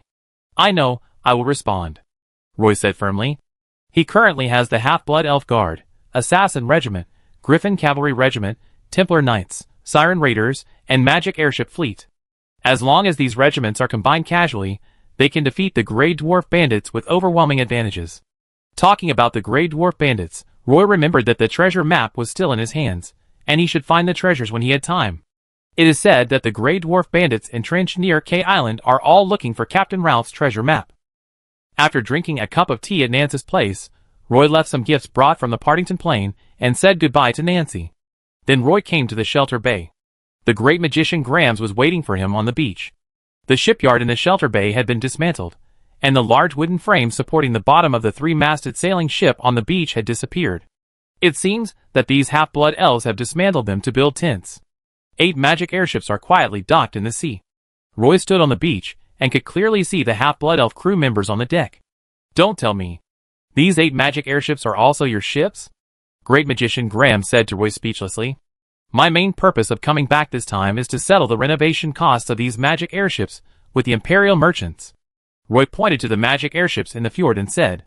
At this time, the half-blood elves who were building tents on the beach didn't know where they got the news from. Everyone recognized the young half-elf in front of them as Boss Roy. They came out of the tent and quickly surrounded Roy. These half-elves were almost on the verge of collapse. A ragged half-elf said to Roy excitedly, Are you Boss Roy? You called on all the half-elves in the Silver Moon Elf Kingdom to settle in the Partington Plain. We came back from the Chimera Plain with great difficulty, just to live in the Partington Plain. But as soon as we arrived at Partington Island by boat, we heard that the portal here was about to close, and we could no longer enter the Partington Plain through the portal. We gave up everything and came here with great difficulty, but we can't go to Partington Plain. We can only fish on the beach of the island every day. Boss Roy, can you tell me what I should do next? He kept trying to grab Roy's shoulders with both hands, but failed. The mixed-blood elves around were also very excited. They had no house on Partington Island and couldn't buy a boat ticket back to Castleton City, so they could only stay on the beach here. There's a lack of food and clothing here, and people can only live in tents, so life is very hard. According to the decree issued by the Council of Senior Elf Elders in the Royal City of Buenos Aires, in order to prevent the Partington Plain War from spreading to the Elf continent, the portal of Partington Island has been removed. Roy stood on the beach, looking at the half-blood elves around him, and said loudly. It was just noon at this moment, and the sun on the beach was very bright. Under the direct sunlight, Roy felt a little hot, but the half-blood elves here were gathering more and more. He saw a sea reef nearby, so he wanted to walk over and stand on the sea reef to talk. In this way, the half-blood elves standing behind should also be able to hear his voice. However, more and more half-blood elves surrounded him, and it was actually quite difficult for him to escape from the crowd. So he took out a large wooden box from his magic waste bag, then jumped on the wooden box, raised his hands, and shouted to the half-blood elves who surrounded him, Please don't crowd. I will give you an explanation for your stay on Partington Island. Because the living space on Partington Island is limited, the half-blood elf residents on this island are currently completely saturated. So for those of you who want to move to Partington to settle down, I currently have only 2 plans. The first plan is that you follow me and take my 3-masted sailing ship to a place called Kauai Island, where I have built a gathering area suitable for half-blood elves to live. The second plan is that I will arrange a ship to take you back to Castletown Harbor. There is a natural harbor there, and a lot of labor is needed there every day. As long as you have the ability to work, it is very easy to make a living there. Castletown is a very livable city. If you save enough money at Castletown Harbor, you can also go home along the original route.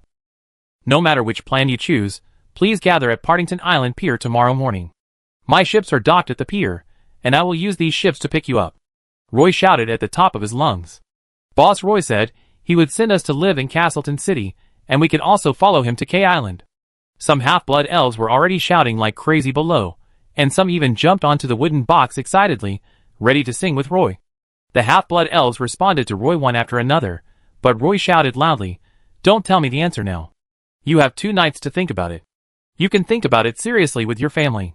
Unless you want to stay, get on the boat with me and leave Partington Island. Then, another half-blood elf shouted loudly. Boss Roy wants me to leave. We can leave Partington Island. At this time, Roy had the opportunity to put away the wooden box under his feet and squeeze out of the chaotic half-blood elves. Grams the Great Magician was standing outside the crowd and did not disturb him at this time.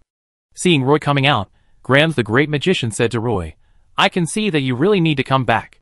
The Elf Elder Council just dismantled the portal, and they don't care about the lives of these half-blood elves trapped on the island.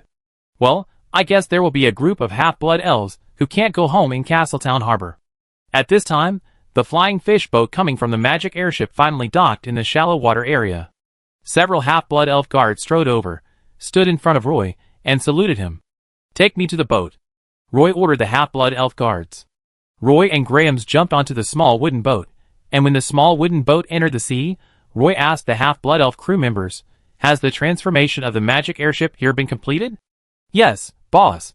All magic airships have been equipped with floating devices half a month ago, and low-altitude test flights have been carried out near Partington Island. All 8 magic airships are operating normally. A half-elf guard stepped forward and said, Have the dwarf craftsmen left? Roy continued to ask. They all live on the boats.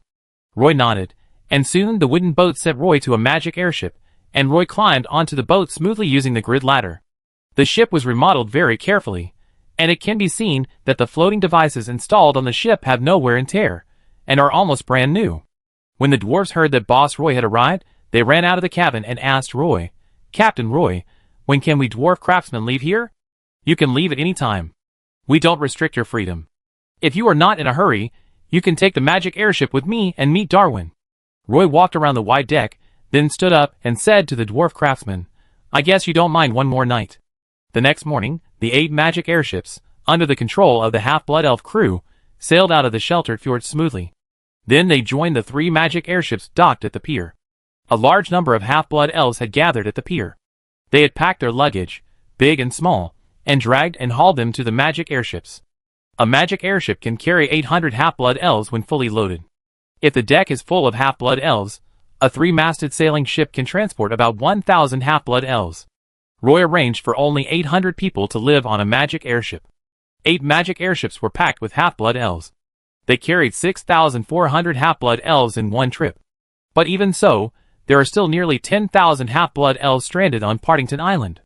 They stood on the dock, anxiously watching the 3-masted sailing ships leave the port one after another.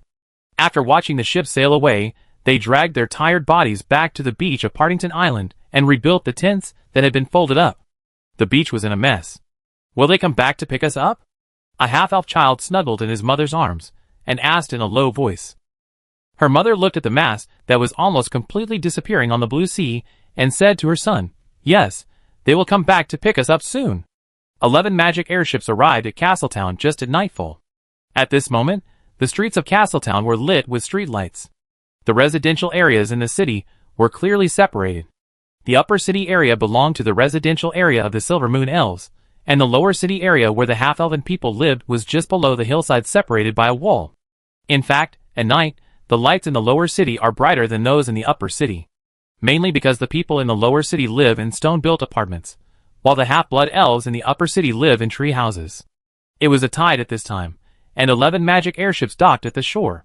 Returning to Castletown Harbor, Roy's mood was obviously different when he saw the brilliant lights of the city this time. The entire Castletown dock was filled with the smell of home. Chapter 792. The port of Castletown has not changed much. There is still a row of Imperial merchant ships moored at the Deepwater dock.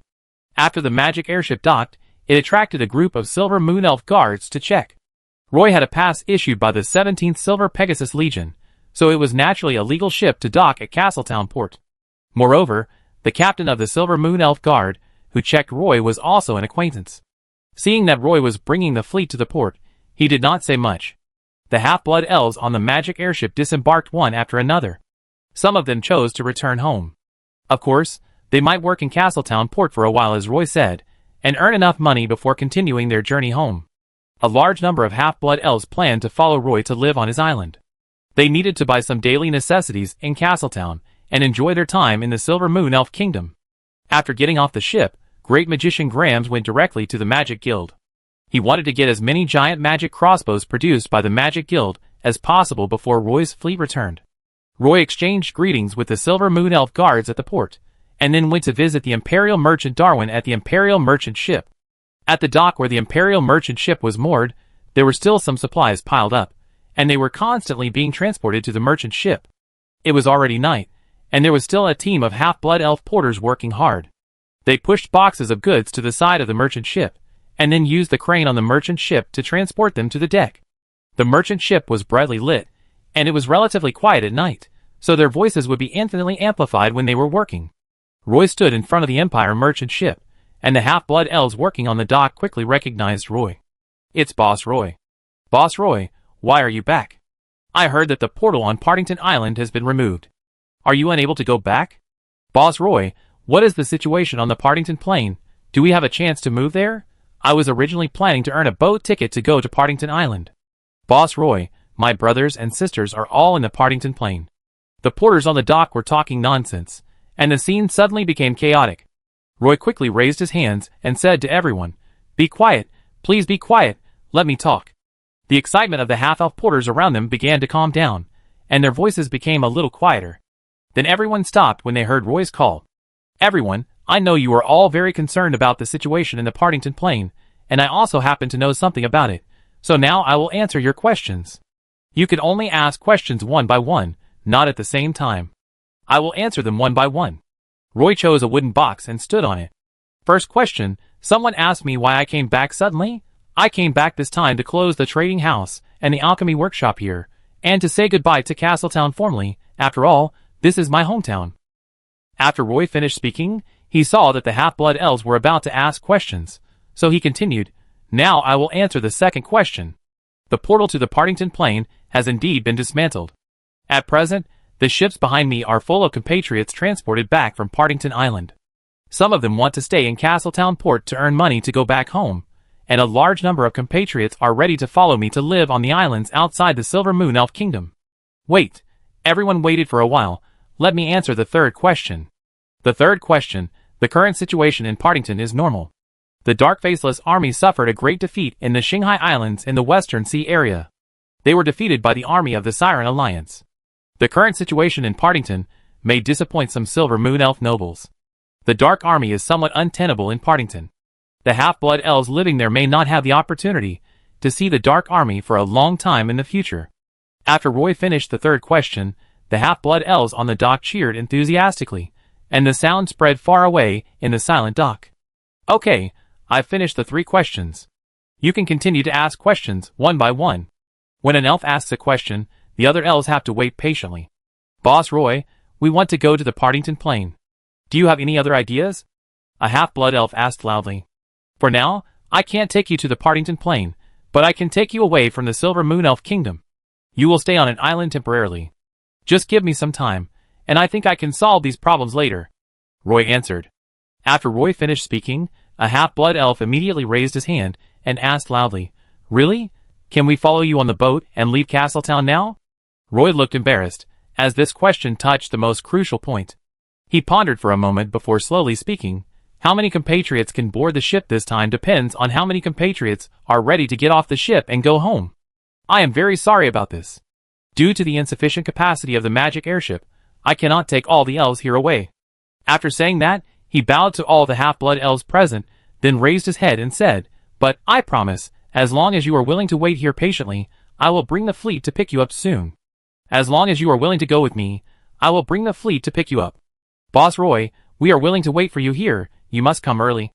"I will try my best," Roy said, and then smiled and asked these half-blood elves, "Aren't you afraid that I am a slave trader, and once I take you out of the Silver Moon Elf Kingdom, I will sell you directly? How many slave traders have you killed in Partington?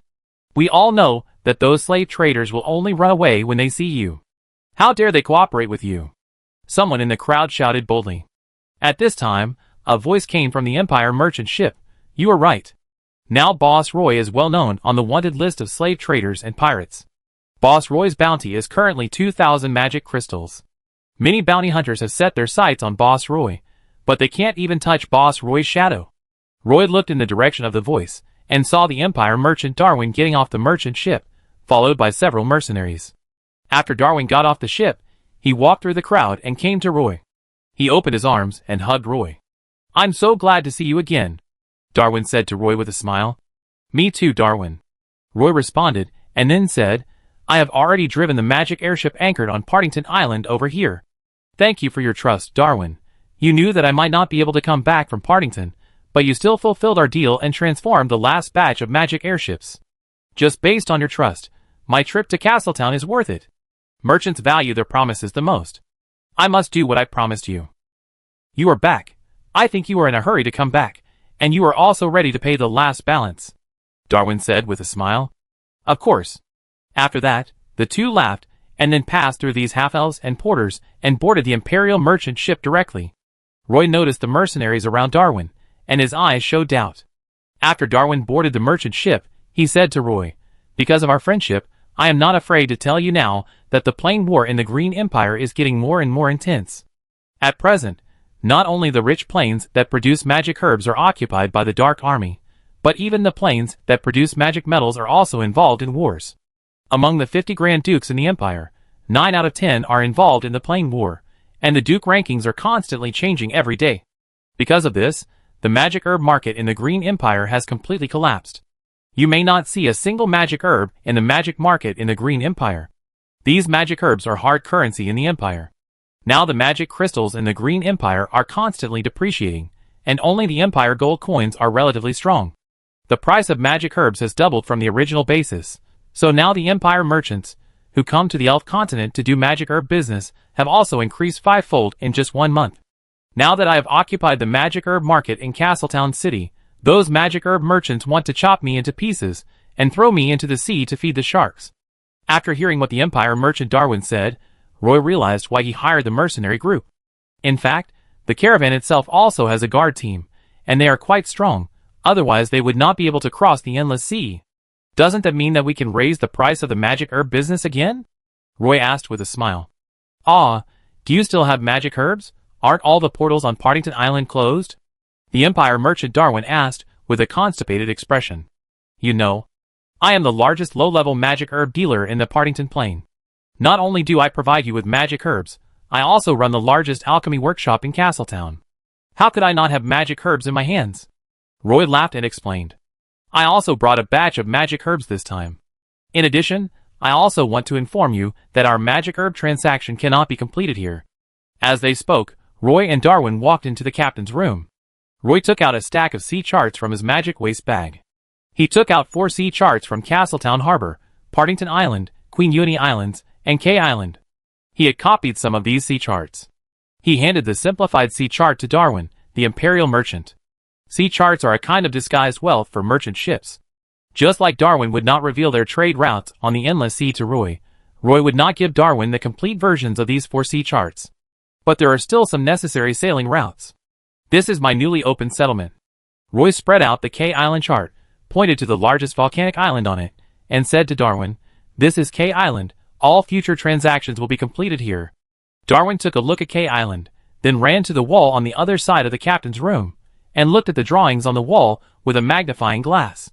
He pulled open the curtains covering the wall, and the entire curtain wall was covered with a large complete sea chart with dense annotations on it. It can be seen that they have put a lot of effort into this sea chart. Kui Island, found it. Roy, you have seized an island from the Grey Dwarf pirates' lair. Aren't you afraid that the Grey Dwarf bandits there will eat you half-blood elves directly? You know, the most important part of the slave trade at sea is the slave hunting team composed of these Grey Dwarf bandits, who are also responsible for transporting the elven slaves from the Elven Sea to the Endless Sea. The Imperial merchant Darwin was talking, and he realized that he might have said too much.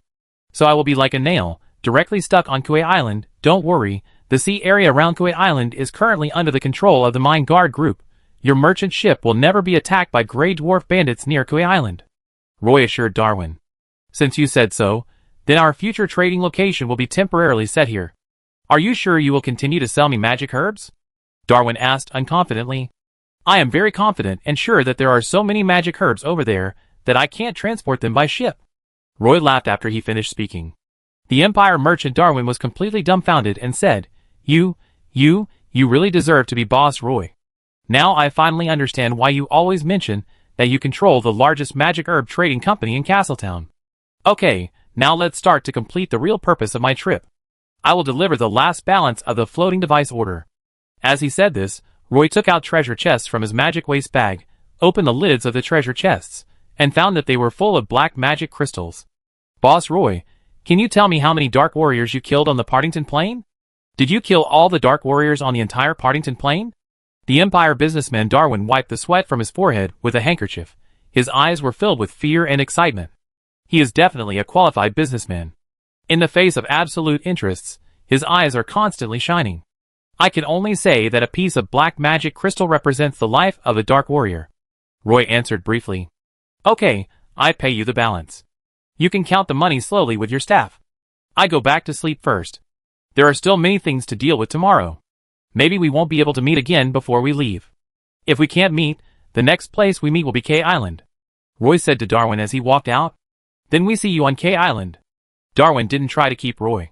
Since Roy could transport the black magic crystals from a long distance and pay them in person, it means he would not do anything about it.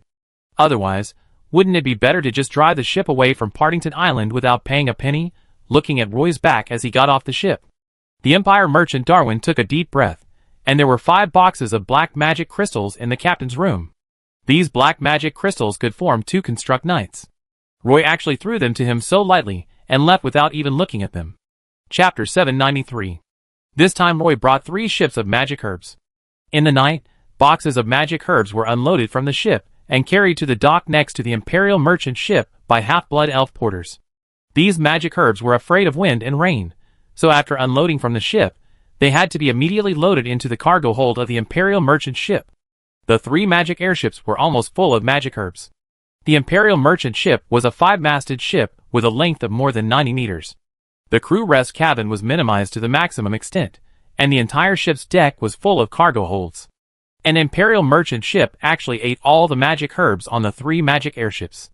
When all the magic herb boxes were moved to the Imperial merchant ship, the sky at the dock was already dawning.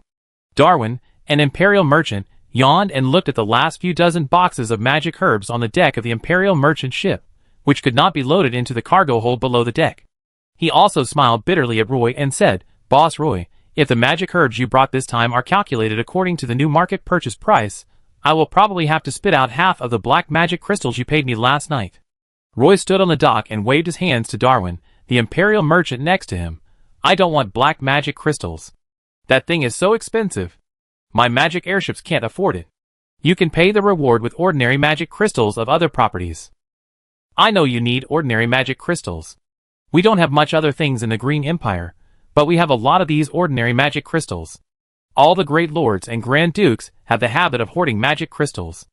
In our Green Empire, all transactions of magic pattern structures require magic crystals, so everyone will hoard magic crystals.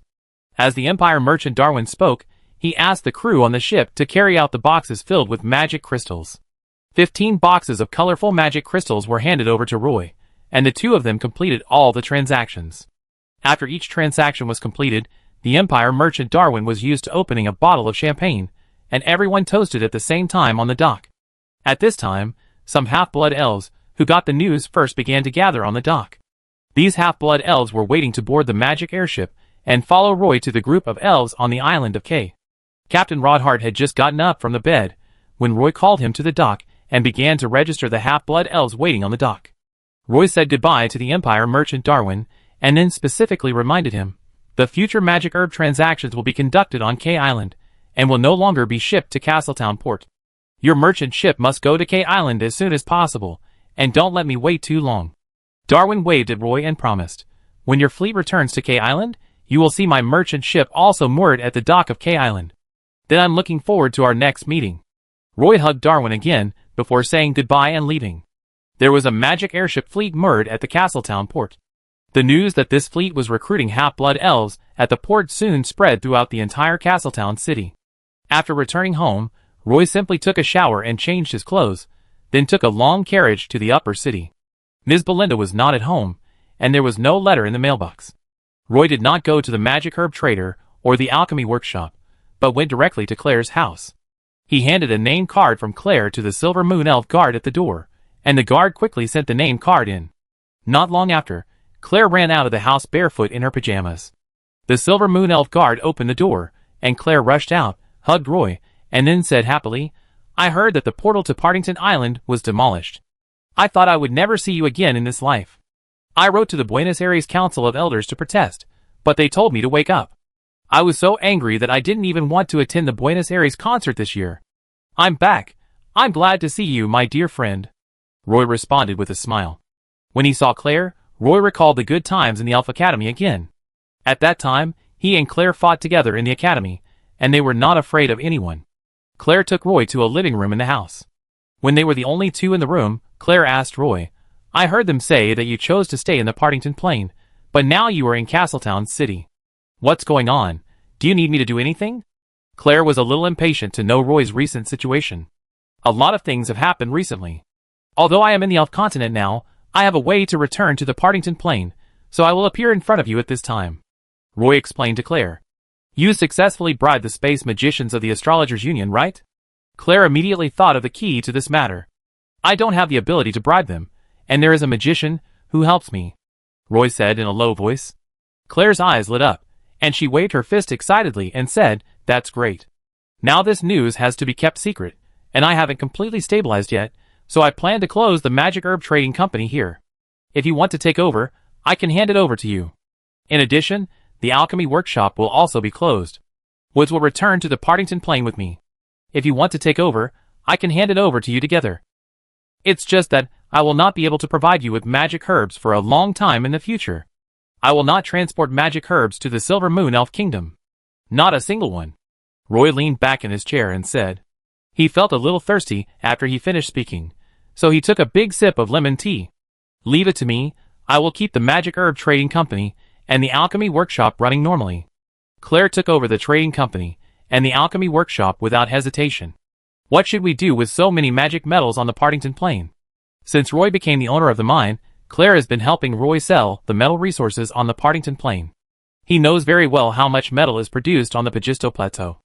I will sell the magic metals to the imperial merchants first, and as for the ordinary metals, I plan to use them to complete some infrastructure construction on the Partington Plain. Roy told his plan. Let's go! There's nothing to hand over at the magic herb trader. Let's go to the alchemy workshop.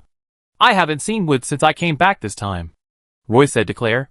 Then wait for me for a while. I wash up and change clothes, Claire said to Roy and left in a hurry. As soon as Claire walked out of the room, 2 Silver Moon Elf maids came in with plates. The cup contained diluted life tree sap, and the tray was filled with taro fruit. Although Roy was not very interested in these foods, they were the standard breakfast for Silver Moon Elf nobles. Roy stretched out his hand to pinch the corner of his sore eye and took a sip of the sap of the tree of life. This thing seemed to have no effect on him. He hadn't slept all night and felt a little tired, so he took out a spirit potion from his magic waste bag. He bit off the cork with his teeth, drank it all, and then leaned back in a chair in a daze.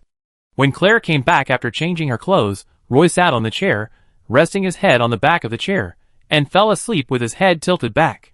It was not known whether it was the sound of Claire opening the door or his footsteps that woke Roy up.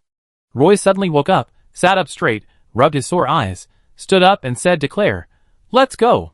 Claire followed Roy and nagged at him. Roy, why do you push yourself so hard? What you are doing now is something that all half-blood elves can't do. Do you remember what we heard on the first day at the Elf Academy? Roy stopped and asked Claire. Claire thought about it seriously, not knowing what Roy wanted to say. Love bravely, Roy said, and Claire suddenly remembered and said, Pursue freedom. Yes, now I am pursuing the freedom of half-elves and half-elves. The two left Claire's house and took Claire's special carriage to the alchemy workshop. Roy's alchemy workshop is located in the magic district of Castletown. This workshop is the largest magic workshop in the magic district. The existence of this workshop has forcibly raised the ranking of Castletown's alchemy industry by more than 90.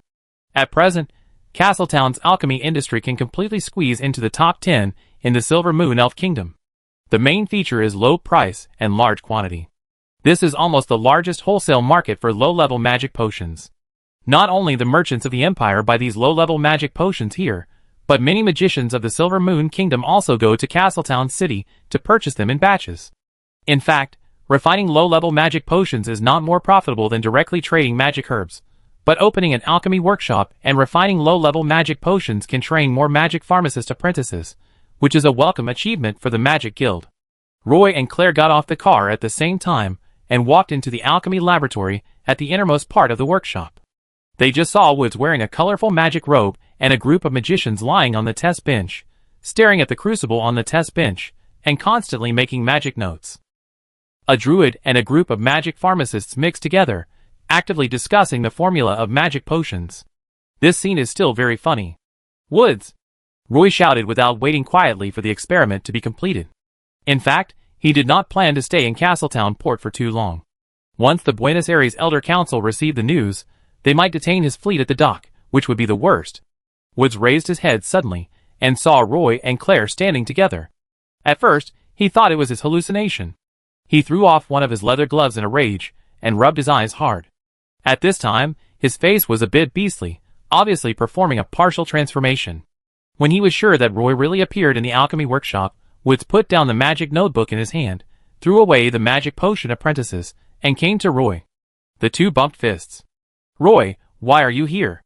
Woods was also very excited at this moment. He knew how dangerous it would be for Roy to appear in Castletown. "I'm here to pick you up. We have to give up this place." "Woods, will you come with me?" Roy asked Woods, who was emitting a strong herbal smell. "Let's go. I know you won't just leave me alone." After saying that, Woods took off his colorful alchemy robe and asked Roy reluctantly, "What about here?" "Leave this place to Claire. The trading house and alchemy workshop here belong to Claire from now on." Because there were many magic pharmacists standing around, Roy didn't tell Woods any news about the Partington plane. It was obvious how reluctant Woods was to leave. Although he was a druid, he had been studying herbal medicine in recent years, and was also very interested in magic potions. He had always been in charge of the alchemy workshop. However, Roy did not give Woods much time to think. He put his arm around Woods' shoulders and walked out. "Is there anything else you need to take away?" Roy asked Woods. "Do the magic potions in the warehouse count?" Woods blinked and stared at Roy. "Leave it all to Claire. Let's go to the dock." After Roy walked out of the alchemy workshop, he boarded Claire's special carriage. The carriage rushed all the way to Castletown Harbor, and the deep-water dock of the harbor was already in chaos. Captain Rodhart stood on the sampan extended from the magic airship, stopping the half-blood elves, who wanted to board the ship by force, and shouted loudly, "There is no room on the ship. Even if you board, we can't take you away." Roy, Woods, and Claire squeezed in from the crowd. Roy asked Captain Rodhart, "What's going on? Why did you make such a mess here?" Captain Rodhart saw Roy and immediately pulled him onto the sampan, complaining to him, "Boss, you asked me to register those compatriots who were about to leave Castletown Port. Now, many compatriots want to leave after receiving the news, but our ship is full." "Are all the ships full?" Roy didn't expect that the half-blood elves in Castletown City were even crazier than those in Partington Island. He originally thought that it would be easier to find a job in Castletown Port, and there might be a large number of half-blood elves who were unwilling to leave here. Rodhart nodded. Roy thought for a moment, turned around and shouted to the half-blood elves on the dock, "Don't push. Please calm down. I'm Roy. Please listen to me now." The half-blood elves around him really quieted down, and the sound waves died down little by little, spreading rapidly from the inside to the outside. That wonderful feeling was like a magician performing a group silencing spell. Roy put his hand to his mouth and made a trumpet shape. "You all want to leave with me, right?" "Yes."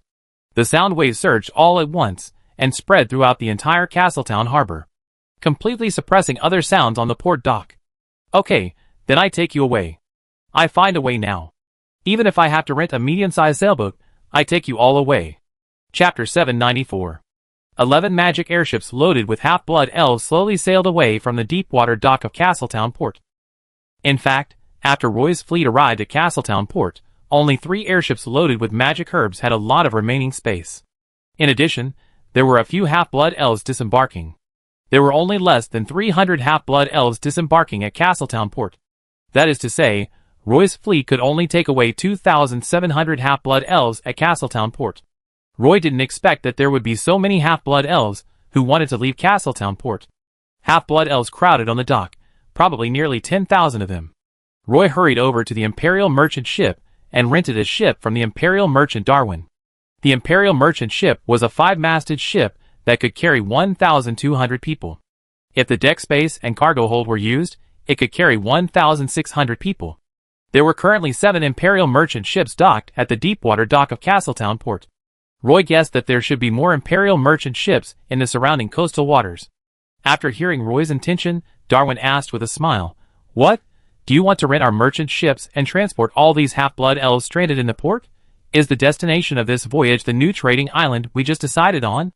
Roy knew that Darwin had made a profit this time, and he was going to organize merchant ships to go to Kauai Island. "Well, how many empty ships can you transfer?" Darwin smiled cunningly. "That depends. How many ships do you want to rent?" Roy calculated and said, 8 merchant ships will be enough. Darwin immediately walked to the wall, checked the sea chart on the wall, and asked Roy casually, "How far is the voyage?"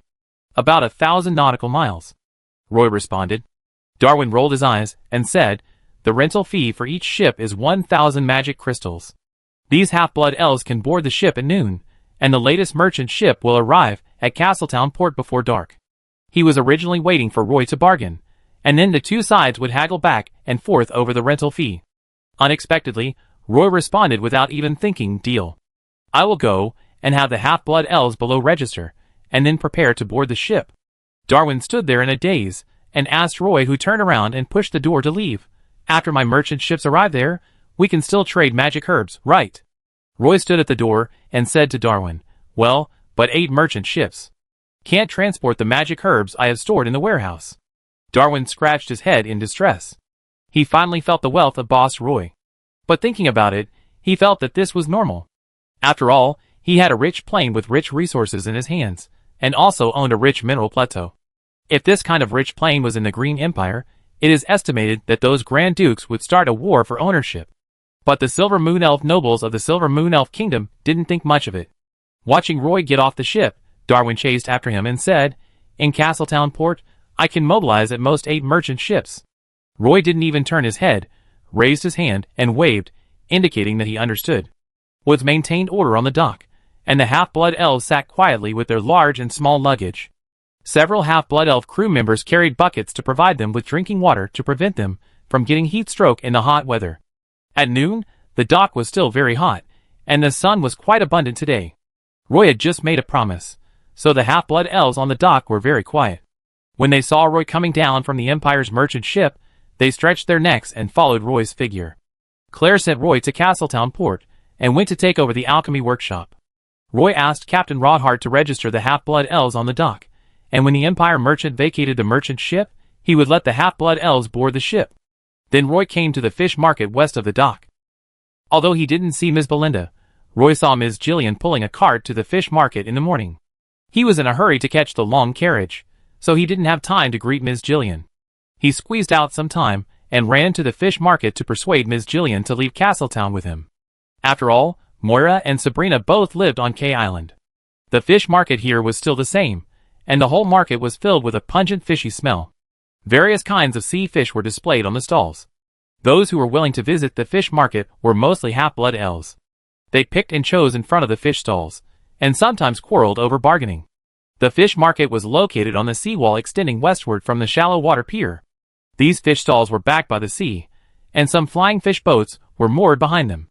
Roy quickly found Ms. Jillian's fish stall. After all, he was a regular customer at the fish market a few years ago, and often brought the fish he caught to sell. However, Roy has grown too fast in the past few years, and his body shape and appearance have changed a lot. Many fish stall owners can't recognize Roy. Even if Roy takes the initiative to say hello, they stare at him with a puzzled expression. Even though he is a half-elf, no one dares to recognize him. Fortunately, Ms. Jillian recognized Roy. When she saw him coming to the stall, she didn't even raise her head, and used a fish knife to cut the skin of a tuna. "Didn't the two of them come back with you this time?" Ms. Jillian asked coldly. Roy moved closer and said, "Ms. Jillian, I came back to Castletown this time to ask you to move to the Partington Plain. Moira and Sabrina both live there now, and we may not be able to return to Castletown for a long time in the future. Moira and Sabrina hope you can go to the Partington Plain to live together." Ms. Jillian looked up in surprise, glanced at Roy, and immediately shook her head to refuse. "I'm used to life here and don't want to leave." Roy didn't expect Ms. Jillian to refuse so straightforwardly. He was speechless after hearing what Ms. Jillian said. There is also a port and a dock over there, and there are many half-blood elves. The current scale of Padstow is larger than that of Castletown. Ms. Jillian raised one arm and signaled Roy to shut up. She looked at Roy with a sharp gaze, and Roy was frightened and took a step back. Ms. Jillian lowered her head, looked at the neatly arranged tuna meat in front of her, and cut a fish meat in half with one knife. Whether you like Sabrina or Moira, you must cherish this relationship, treat them well, and don't make them sad. If your relationship comes to an end one day, let them come back to me, and tell them that I will always live on Brown Street. If you dare to bully them, I will find you with this knife. No matter where you hide, I will pull you out and untie you like a tuna, and then you will be in the sea behind you. After saying that, Miss Jillian stabbed the fish knife in her hand into the wooden board. Roy was frightened by the harsh words of Miss Jillian. He knew from childhood that Miss Jillian was a woman who dared to love and hate, and acted decisively. She never concealed who she liked, and she never showed a good face to who she hated.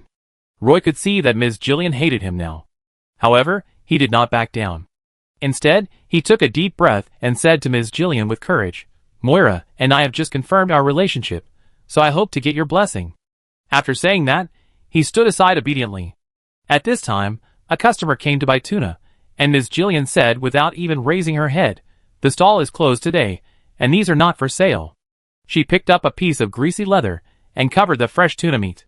Her eyes became complicated, as if her most beloved treasure was lost by her, and she knew where it was lost, but she couldn't find it back.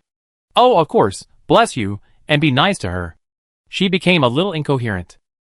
Hearing Roy confess to her, Miss Jillian's face looked a little better. In her opinion, Roy was at least responsible.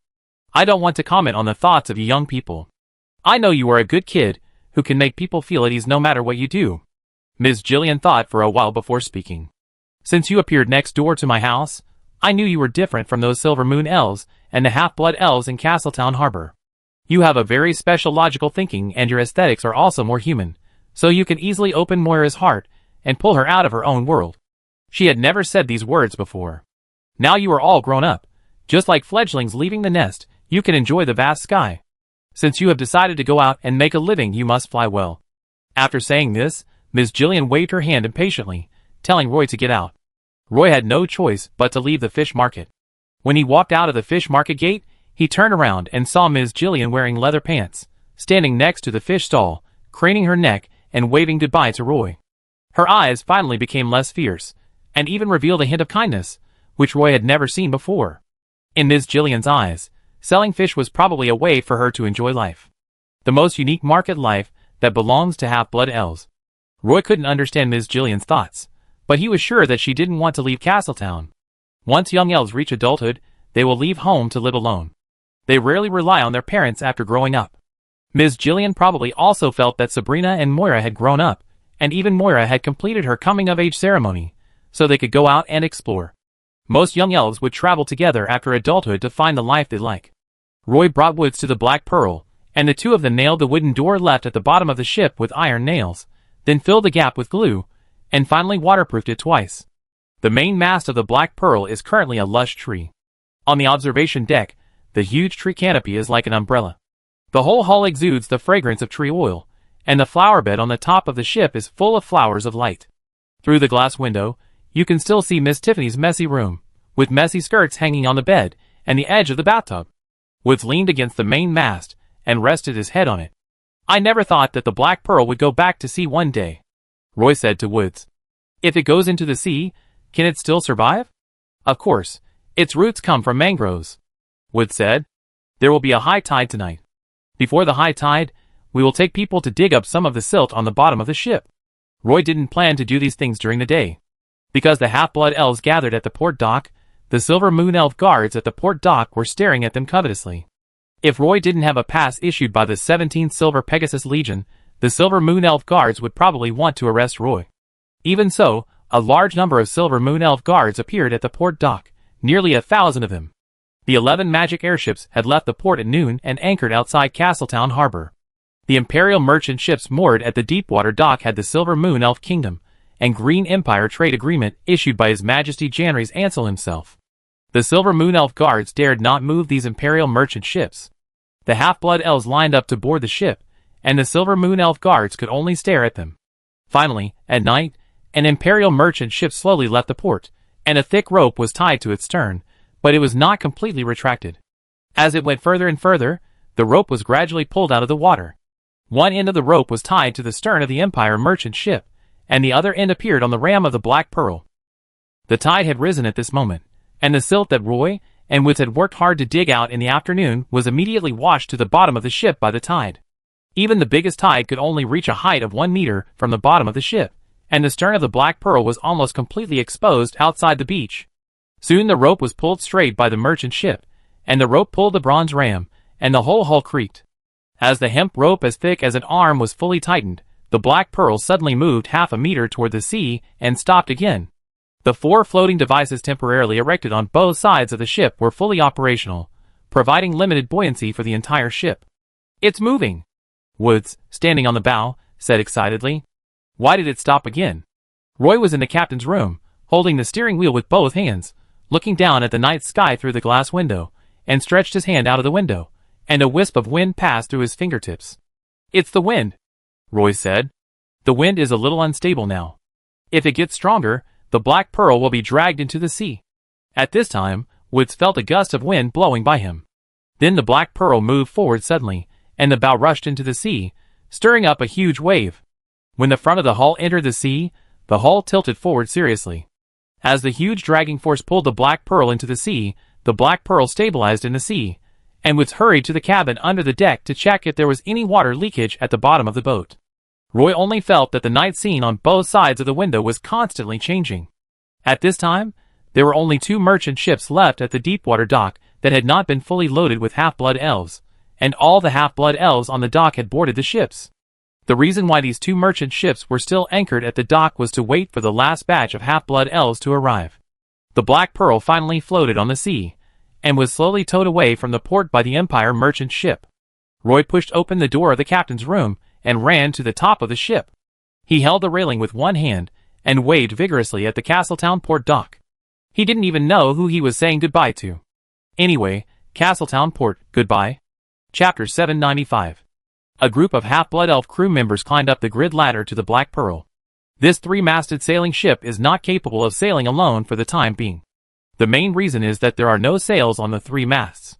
These sails still need to be hung on the horizontal bars by the half-blood elf crew members during the day, and there are also a series of threading, and the stern steering wheel is fully and carefully maintained.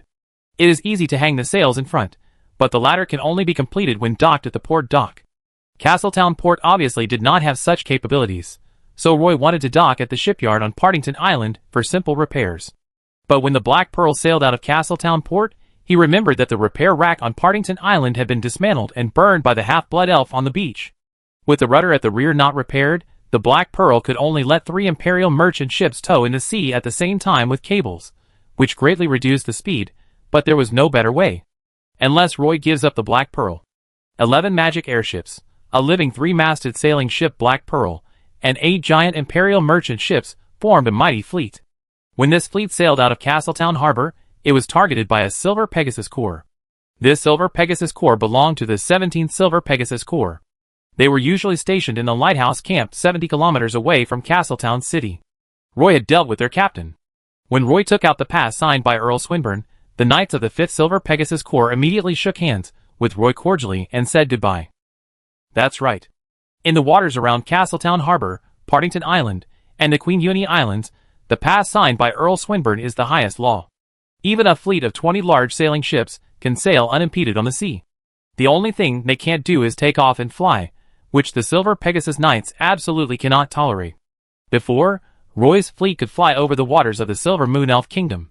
That was because of an emergency in the Golfito Canyon, and Roy got a special pass from the 17th Silver Pegasus Legion. The sea was very rough, but these Imperial merchant ships were all 100-meter-long 5-masted sailing ships. This kind of large ship had another name in the Green Empire. The Imperial sailors called them floating islands on the sea. The sails on the 5 masts were all full, bringing a very strong pulling force. Even if the Black Pearl did not hold up a sail, the ship was still sailing at high speed in the sea. The fleet sailed all night, and at dawn, it was not too far from Partington Island. Unfortunately, except for the Black Pearl, there was almost no space left in the fleet. This time Roy could not take away all the half-blood elves stranded on Partington Island. In order to avoid the fleet causing riots on Partington Island, Roy gave up stopping at Partington Island to rest, and directly let the fleet bypass the Parham Prison Island and then head towards the south of the Queen Islands. In this way, as long as the fleet reaches the southern part of the Queen Islands, the 11 magic airships can take off and use the wind layer to quickly return to K Island. Roy needs the half-blood elves on K Island to prepare for the reception, mainly to clean up the living area of the underground castle, and transport enough fruits from Padstow City. If you want to completely occupy K Island, you must let some half-blood elves settle on K Island, so that K Island can completely belong to the half-blood elves. The Imperial merchant ship and the Black Pearl cannot take off and fly, so they can only honestly sail to K Island along the route. The captains of the Imperial merchant ships also need to record this route. In the future, Kui Island will become a place for trading magic herbs, and Imperial merchant ships will continue to come here. In the past, because Kui Island was the lair of the Grey Dwarf bandits, few merchant ships would venture here, so a large area of the sea west of the Queen of Winnie Islands was almost blank. In this blank sea area, there was only a line of red words on the nautical charts of human merchant ships. Pirates frequently appear. Woods reinforced the flower bed on the roof to ensure that the flowers of light he cultivated by himself would not be thrown into the sea when the ship was bumpy. Roy was in the captain's room. Although there was a steering wheel in front of him, it was actually a decoration. He could not rely on the steering wheel to change the sailing route of the Black Pearl. There were 2 worn-out parchment maps on the table. Abbott never solved the mystery on the treasure map until his death. Roy had been studying the waters near Kui Island recently, and had also dabbled in the Endless Sea.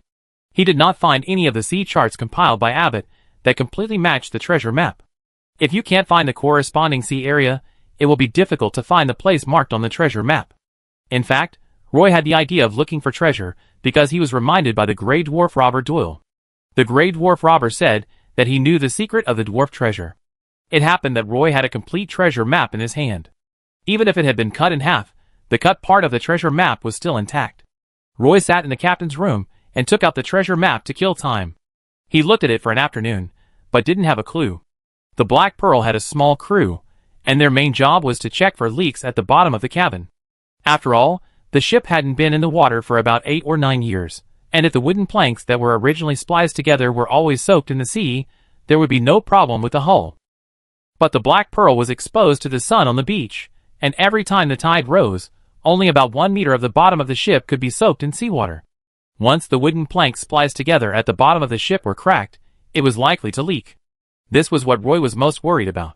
He didn't want the Black Pearl to sink right after it sailed out of Castletown Harbor. As it turned out, the Black Pearl was in much better condition than Roy expected. Woods believed that the reason why the Black Pearl was in such a good condition was mainly because it was revitalized. It was a 3-masted sailing ship with vitality. It was no longer just a mast with vitality. The whole ship had become its body. Moreover, this 3-masted sailing ship was very adaptable to the environment of the sea. You could even see some messy roots on the bottom of the ship. The Black Pearl was Wood's masterpiece. If this awakened tree had enough time to grow, it would definitely grow into an ancient war tree. When the fleet entered the outer waters of the Queen of Winnie Islands, the great magician Grams rode the magic broom and caught up from behind. The first thing he said after seeing Roy was, "Didn't we agree? You would wait for me at Castletown Port. How come when I arrived at Castletown Port, I heard that you had run away with the fleet?" Roy smiled apologetically at the great magician Grams. "I'm sorry, it was a temporary decision, and I couldn't inform you at the time, but the situation was urgent. I was worried that if the fleet didn't leave the port at that time, I might not be able to take these half-blood elves out of the port. Once the reissued decree from the Silver Moon elves arrives at Castletown Harbor, they will definitely not agree to let me take so many half-blood elves away." Grams looked at Roy in surprise. "You actually guessed that the Silver Moon elves' kingdom would reissue the decree?"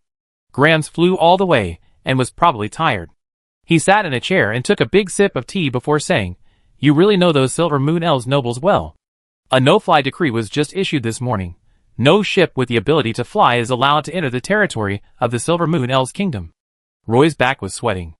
If he delayed in Castletown Harbor for another day, it was very likely that all the 11 magic airships would be seized by the Silver Moon elf guards. In addition, when he returned to Kui Island this time, he did not follow the route he took when he came, but detoured from the south of Param Prison Island to the southwest. It is estimated that this would also greatly bypass the patrol of the Silver Pegasus Knights. "I thought they would drive away some more half-blood elves," Grams, the great magician, said in a mocking tone. "It is estimated that the Silver Moon Elf Kingdom has lost nearly 2 million half-blood elves, which has seriously affected the living order of various cities. They need someone to work for them. How could so many half-blood elves leave? The total population of half-blood elves in the Partington Plain is only about 1.8 million, including 300,000 original half-blood elves in the Partington Plain. Roy was a little confused. There are still a large number of half-blood elves stranded in various ports and docks. Partington Island and Castletown Port are two important transit points, but there are many seaports like this on the west coast of the elf continent. Grams the Great Magician said. Roy scratched his head in distress. It seems that my magic airships will have no chance to enter the Silver Moon Elf Kingdom and pick them up again. But you can cooperate with human merchants. Their Imperial merchant ships will not be restricted in the short term. What you need to solve is how the Imperial merchants can gain the trust of the half-blood elves. In addition, they probably can't afford the expensive tickets. You need to bear this part of the cost. Grams the Great Magician gave Roy an idea. Roy lowered his head and thought for a while, but did not agree casually. It's not that Grams the Great Magician's idea is bad, but he didn't dare to give this trust to the Imperial merchant ships. Although they are regular merchant ships, before this, they were crossing the endless sea and traveling back and forth between Roland Continent and Elf Continent. In the past, the Grey Dwarf bandits were rampant on the sea, and the slave trade here was very rampant. This group of slave traders mainly targeted half-blood elves. The Grey Dwarf Islands were active in the area of K Island. They would capture half-blood elves along the coast of the Elven Continent, and buy half-blood elf slaves from the Silver Moon Elf nobles, like Lord Albus. However, there is one thing these Grey Dwarf bandits cannot do, that is, they cannot cross the Endless Sea. Most of the fleets that can cross the Endless Sea are large merchant ships with rich sea navigation experience. Roy suspected that some human merchant ships were also part of the slave trade. If he gave the half-blood elves trust unconditionally to the Imperial merchants could transport the half-blood elves to K Island and also have the ability to transport them to Roland Continent, which would be a very profitable business. For this kind of thing, you need to find a trustworthy half-blood elf, Roy said slowly. Great Magician Grams immediately understood Roy's concerns, patted Roy on the shoulder and said, "If you didn't look like a human, I really think you were a half-blood elf." Roy pointed to his chest and said, "I was born here, grew up here, my mother is an elf, my beloved is also an elf, almost everything I have is given to me by the half-blood elves. Why can't I think more about them? You have to work for whoever you support. I despise those who support others, but also destroy their reputation." After he said this, the Great Magician Grams put his arm around Roy's shoulders. "How else can we be friends? Many of your ideas coincide with mine," Grams said with a smile. He then began to pull out boxes of giant magic crossbows from his magic waist bag. These wooden boxes were more than 3 meters long, and each box contained 10 giant magic crossbows. The Great Magician Grams pulled out more than 100 boxes from his magic waist bag in one go. "My magic waist bag can only hold so many. There are still a large number of giant magic crossbows stored in the warehouse of the Castletown Magic Guild. I will find a way to transport these giant magic crossbows to K Island," Grams said. Since he promised to help Roy transport it to K Island, he would be responsible to the end. There was no interception by the Silver Pegasus Knights along the way, but Roy found the patrol team of the Naga Sea clan. However, because the fleet was sailing at a constant speed, the patrol team of the Naga Sea clan followed for a distance on the sea and then disappeared one after another. The 8 Imperial merchant ships dragged the Black Pearl on the sea for 14 days, and finally successfully bypassed the Queen of Winnie Islands, and successfully passed through the islands of the Grey Dwarf robbers, and arrived at the K Island pier. However, these Imperial merchant ships could not dock at the dock of K Island, so Roy could only use a small boat to take the half-blood elves on the ship to the island. This time, Roy brought back nearly 20,000 half-blood elves directly from the Silver Moon Elf Kingdom. These half-blood elves had been on the ship for 2 weeks, and were already exhausted physically and mentally. After arriving at K Island, a group of half-blood elves rushed into the forest, and lay down next to the big tree. The half-blood elves waiting on the island carried fruit boxes, and gave each of them 2 apples, and kept saying to them, "Welcome to K Island, brothers and sisters." The seaside was full of half-blood elves. Roy boarded a flying fish boat to land. The berths at the dock were limited, so the Black Pearl could only anchor in the sea. There were a large number of wooden boxes of magic herbs stored in a clearing in the forest. Roy quickly asked the half-blood elf guards to move these wooden boxes onto the magic airships, which transported the magic herbs to the sea. After the 8 Imperial merchant ships successfully unloaded the half-blood elves, they immediately began to load the magic herbs. Chapter 796. When 8 Imperial merchant ships arrived at K Island, Moira, Sabrina, and Miss Tiffany were chatting on the terrace of the seaside cabin. They knew that Roy would return to K Island on an Imperial merchant ship in the next few days. A week ago, 11 magic airships arrived at K Island first. This fleet brought back 9,000 half-blood elves. Currently, these half-blood elves have been settled in the woods near the clearing in the forest. They live in tents, and can get a few apples, and a piece of breadfruit for free every day to ensure that every half-blood elf will not go hungry. This group of half-blood elves stayed on Partington Island for a long time. Among the luggage they carried with them were shabby simple tents. After arriving at Kui Island, they quickly rebuilt these tents in the woods.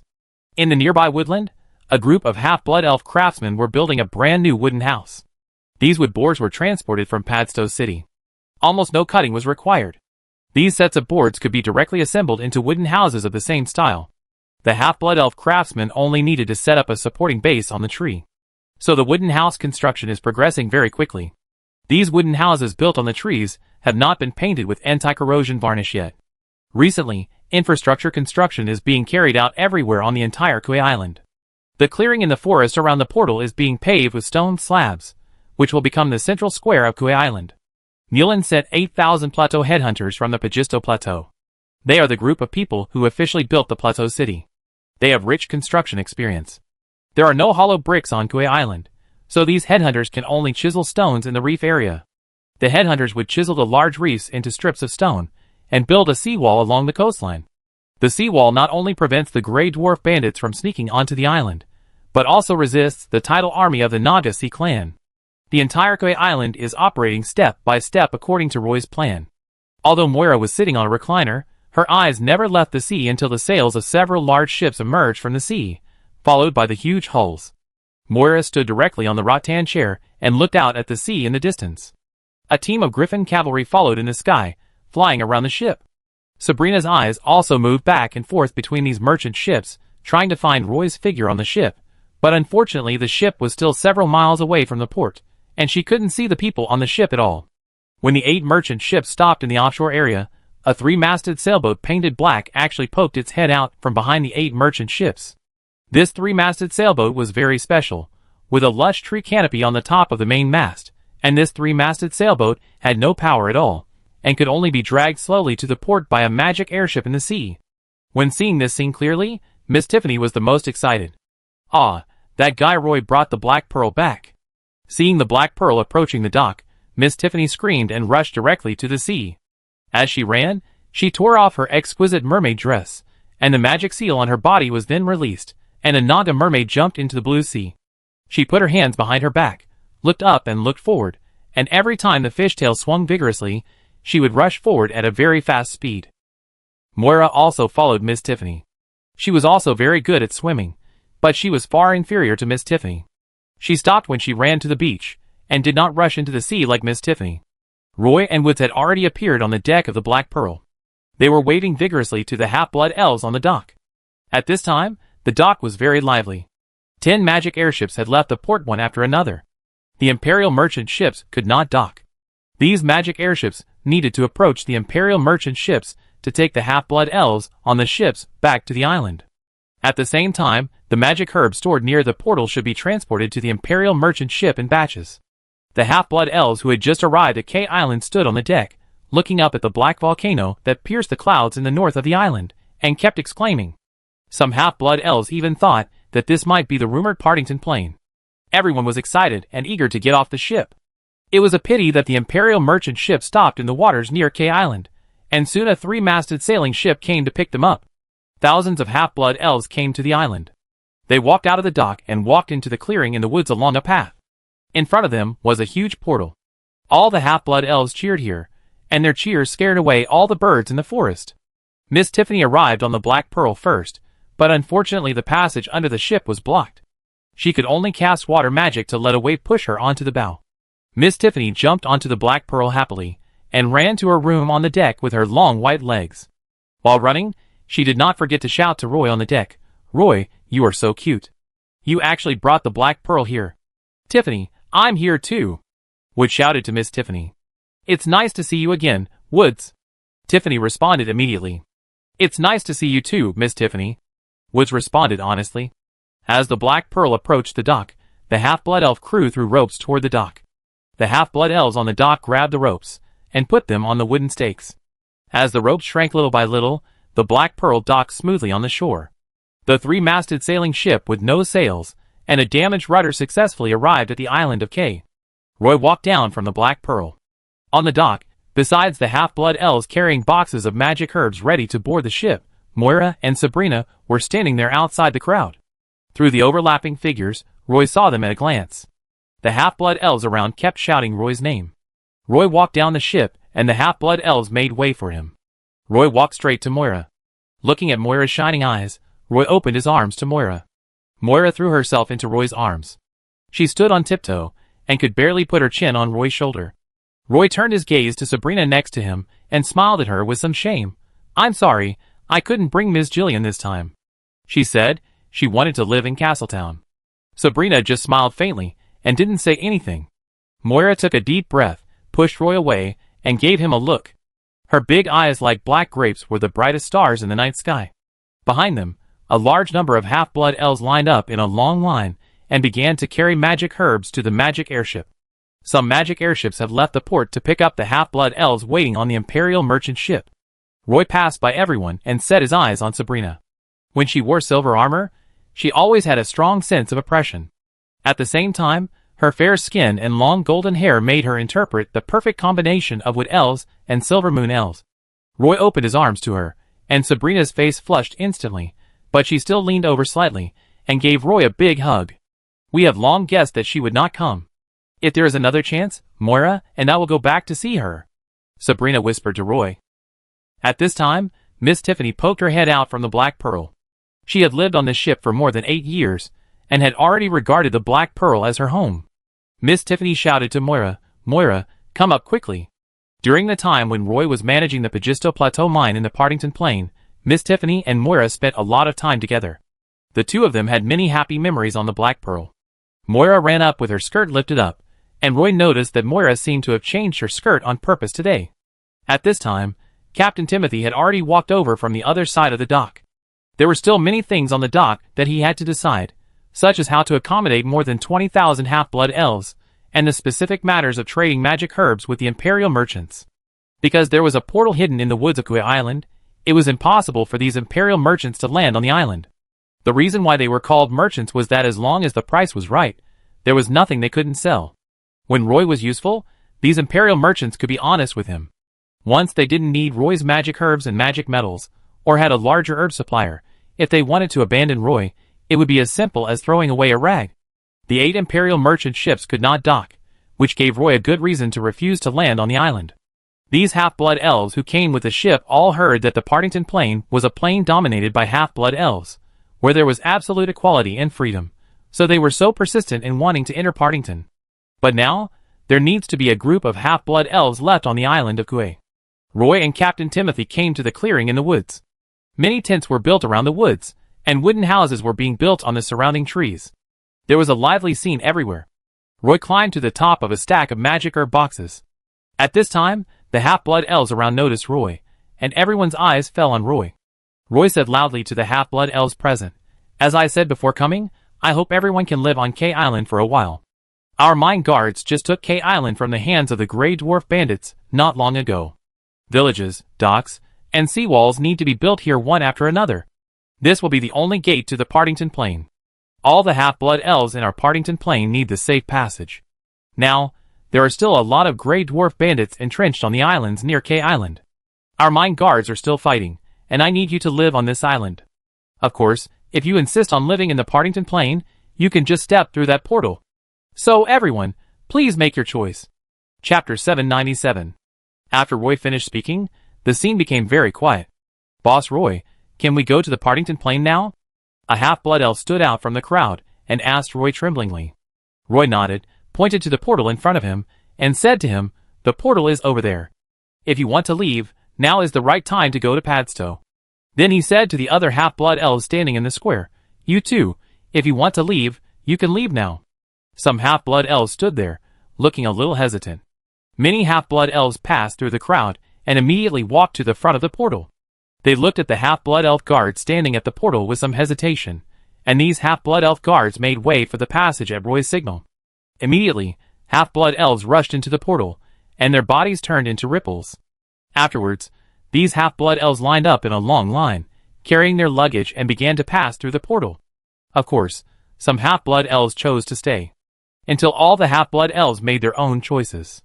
Of course, that was the next day. Captain Rodhart reported to Roy that there were about 9,000 half-blood elves who chose to stay on K Island, and nearly 11,000 half-blood elves who chose to go to Padstow City. The half-blood elves who stayed on K Island were all younger. This surprised Roy.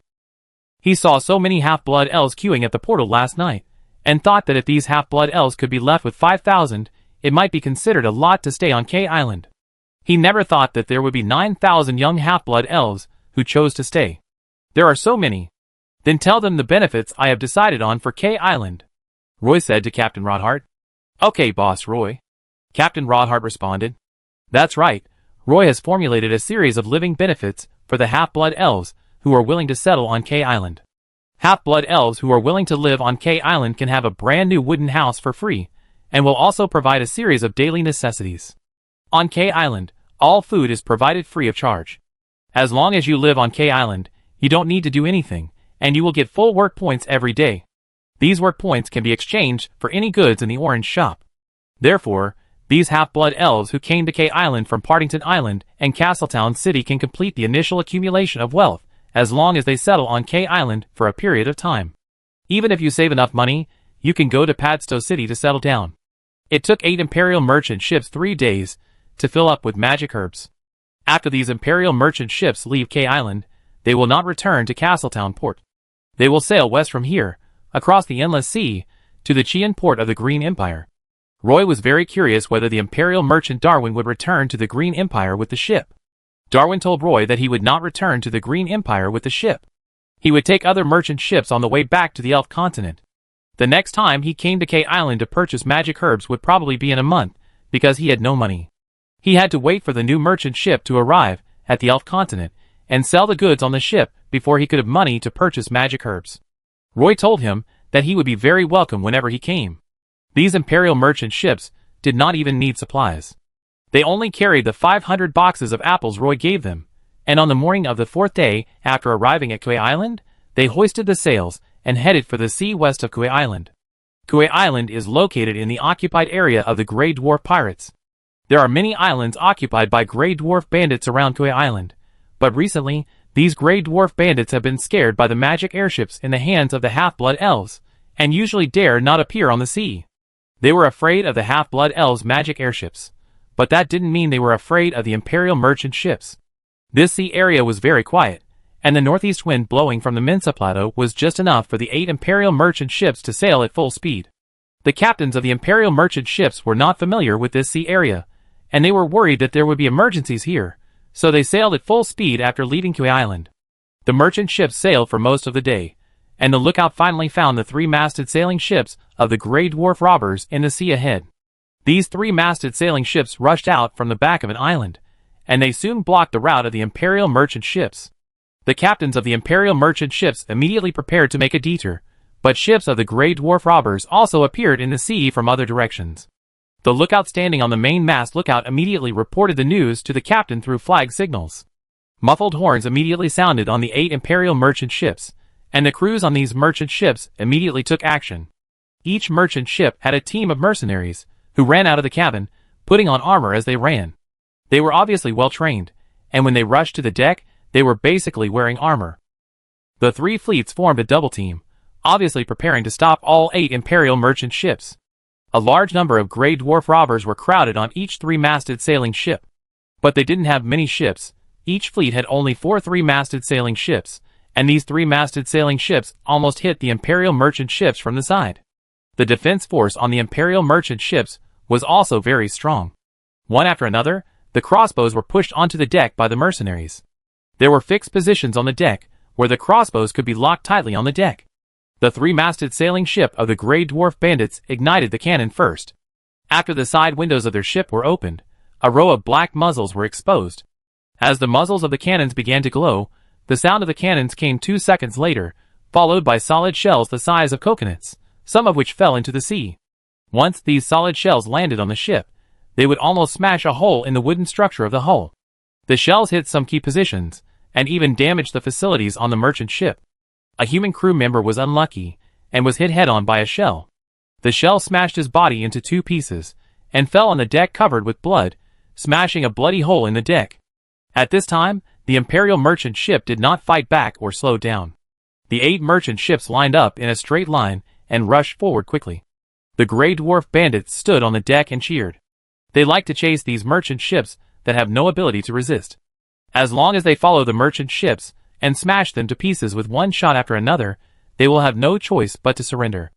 At this time, a formation of 6 magic airships rushed down from the clouds, and a large group of Griffin cavalry surrounded these magic airships.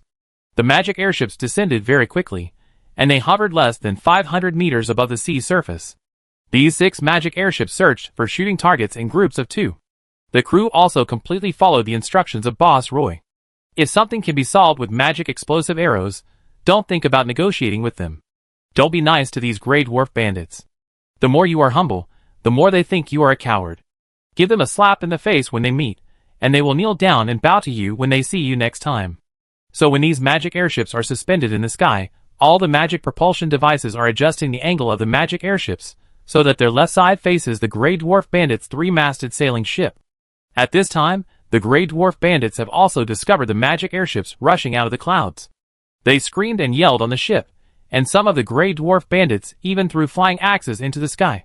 The 3-masted sailing ships of the Grey Dwarf bandits immediately changed their routes, preparing to avoid the first round of concentrated shooting from the magic airships. They were all used to it. As long as these magic airships appeared in the air, they would launch a round of concentrated shooting in the air without saying a word. As they expected, the magic airships did not give them any reaction time at all. Swish, swish, swish. A row of magic arrows flew out from the ship. These magic crossbows drew a perfect parabola in the air, and then landed on the Grey Dwarf bandits' ship. Boom, boom, boom. The magic explosive arrows kept exploding on the 3-masted sailing ship, and some Grey Dwarf bandits on the deck were directly blown into the sea. The Grey Dwarf bandits hurriedly drove the 3-masted sailing ship to hide behind the island. The Griffin cavalry in the sky hurriedly followed, carrying short flying spears on their backs, and threw a short spear every time they dived. The hit rate of these short spears is extremely high, and the penetration power is also extremely strong. Even if the Grey Dwarf bandits are wearing dwarf chain mail that looks like an iron can, the short flying spears will easily pierce through them. Then these Griffin cavalry flew up again, and looked for the angle of dive again. More than 300 griffins flew in the sky, like a group of thief seagulls covering the sky. After a round of surprise attack, the Grey Dwarf bandits were completely unstoppable. They were completely unable to fight back against the Griffin cavalry, and could only flee. Seeing that the Grey Dwarf robbers came quickly, and were defeated quickly, the crew and mercenaries on the Imperial merchant ship cheered. At this time, Roy also followed the Imperial merchant Darwin out of the ship's tower, and Kaka rode a griffin onto the deck of the merchant ship. Roy smiled and said to Darwin, "This time, the Grey Dwarf robbers were hurt. Next time, they want to come out to rob, they will have to think twice. Go a little further, and you will be out of this archipelago. I will not see you off. I wish you all the best." "Thank you, Boss Roy, for this time." The Empire merchant Darwin thanked Roy. "We are business partners, so it is only natural for us to help each other," Roy responded with a smile. Then, Roy took Kaka's griffin back to the magic airship. On the deck of the magic airship was a wet Grey Dwarf bandit tied up. These Grey Dwarf bandits were all distressed Grey Dwarf bandits rescued from the sea by the Griffin cavalry. Seeing these Grey Dwarf bandits staring at him with great courage, Roy walked straight over. Then, he heard a Grey Dwarf bandit scold Roy in Elvish. "Don't think that you magic airships are so powerful. If we can get back the dwarf treasure, all of you miscellaneous elves will die." The disgusted eyes were waiting for Roy fiercely, without any retreat. Roy squatted down beside him, and put a sharp dagger on his chin. A strand of beard was immediately cut off by the dagger blade. Roy smiled and asked, "Tell me about the treasure of the Dwarf King in detail. From what you said, the Grey Dwarf treasure is not Ralph's." Chapter 798. The Grey Dwarf wanted to yell at Roy, but when he saw Roy put the dagger on his chin and saw his red beard being cut off by the blade, he was so scared that his eyes widened, leaned back repeatedly, and begged for mercy. Don't cut my beard. What do you want to hear? I can tell you everything I know." Roy squatted beside the red-bearded Grey Dwarf. The Grey Dwarf's 2 thick arms were tied tightly with ropes. He looked at Roy with fear. "It's about the dwarf treasure. Roy said. The surrounding gray dwarf bandits looked at the red-bearded gray dwarf at the same time, with fierce eyes in their eyes. The red-bearded gray dwarf bandit suddenly woke up, with a guilty smile on his face, and said to Roy, "We gray dwarves are from the north. Our hometown has suffered a great change. We gray dwarves can only sail south on a three-masted sailing ship. We are looking for a habitat along the way. Unfortunately, starting from the Mensa Plain, we can only find some islands. These islands, big and small, have limited land areas. The larger islands can only accommodate tens of thousands of gray dwarves, and the smaller islands can only accommodate a few thousand."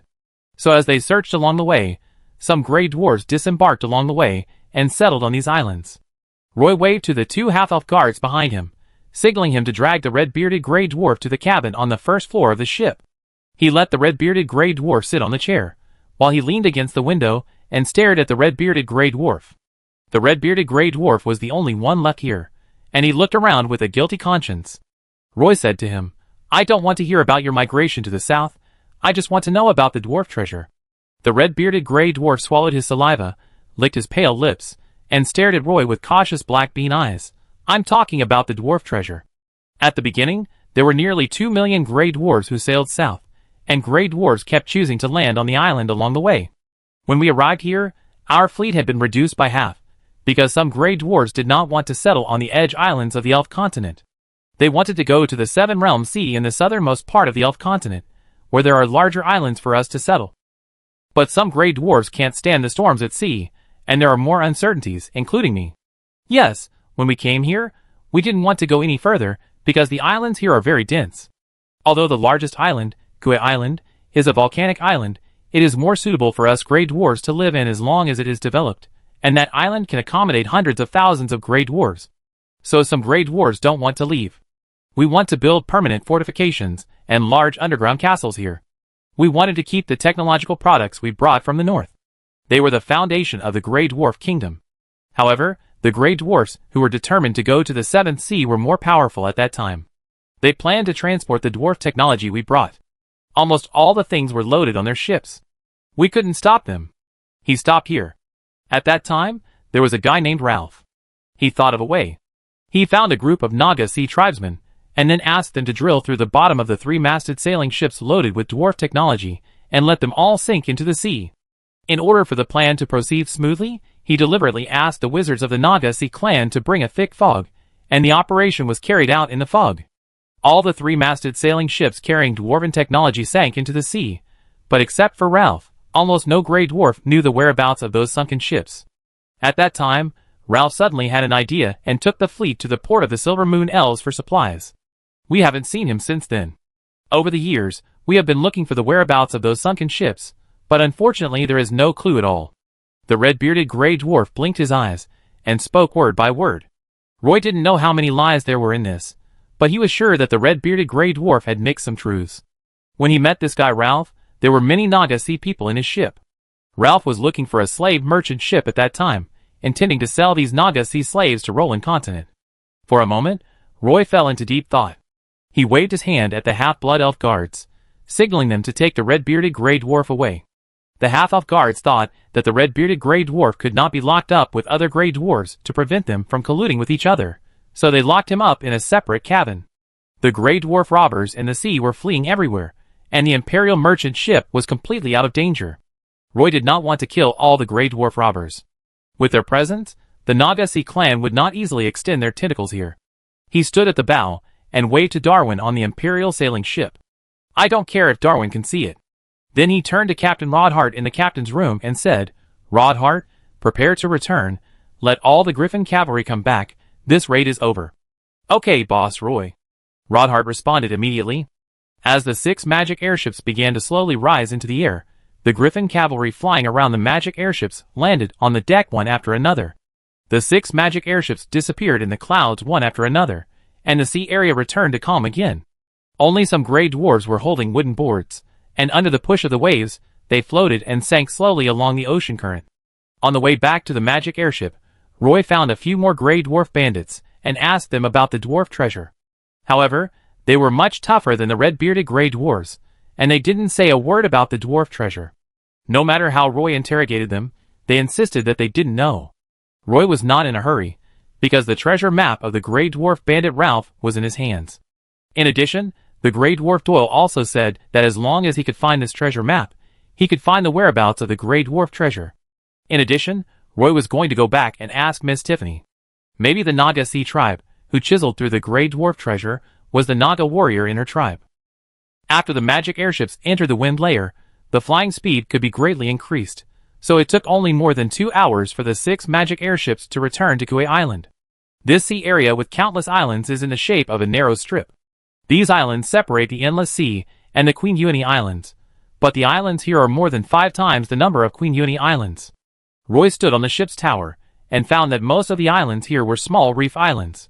The biggest problem with islands like this is that it is difficult to obtain fresh water, and the resources on the islands are also very scarce. If the Grey Dwarf bandits want to live on these small reef islands, they need a lot of material support. Only large islands, like Kui Island, have abundant resources. As Roy expected, most of these Grey Dwarf bandits chose to settle on large islands. It is rare to see the Naga Sea tribe in this area. It can be said that the Naga Sea tribe is almost extinct in this area. Roy is very curious about this. So he came back to the Grey Dwarf captives. He was very patient, and found a chair to sit down.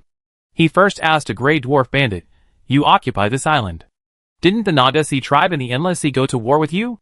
We fought a few battles a long time ago, and the Naga Sea tribe lost, so they don't dare to trouble us anymore." A Grey Dwarf bandit responded. When he said this, a hint of pride flashed in his eyes.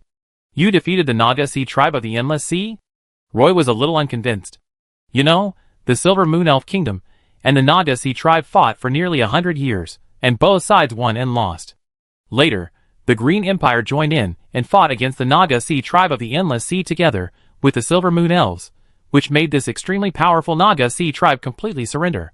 How can you, the Grey Dwarf bandits who fled from the north, defeat the Naga Sea clan? I'm a little curious. How did you defeat the Naga Sea clan?" "We are bandits." The Grey Dwarf bandits laughed crazily. Roy decided that what he said made sense, and took out a bottle of orange soda from his magic waste bag. This kind of wine has a very low alcohol content and tastes sour and sweet. It is a drink that many half-blood elves like to drink. Roy poured the orange soda into a wooden cup, and then he raised the wooden cup in his hand. The fresh smell of oranges immediately spread on the deck, and the faint smell of alcohol also filled it.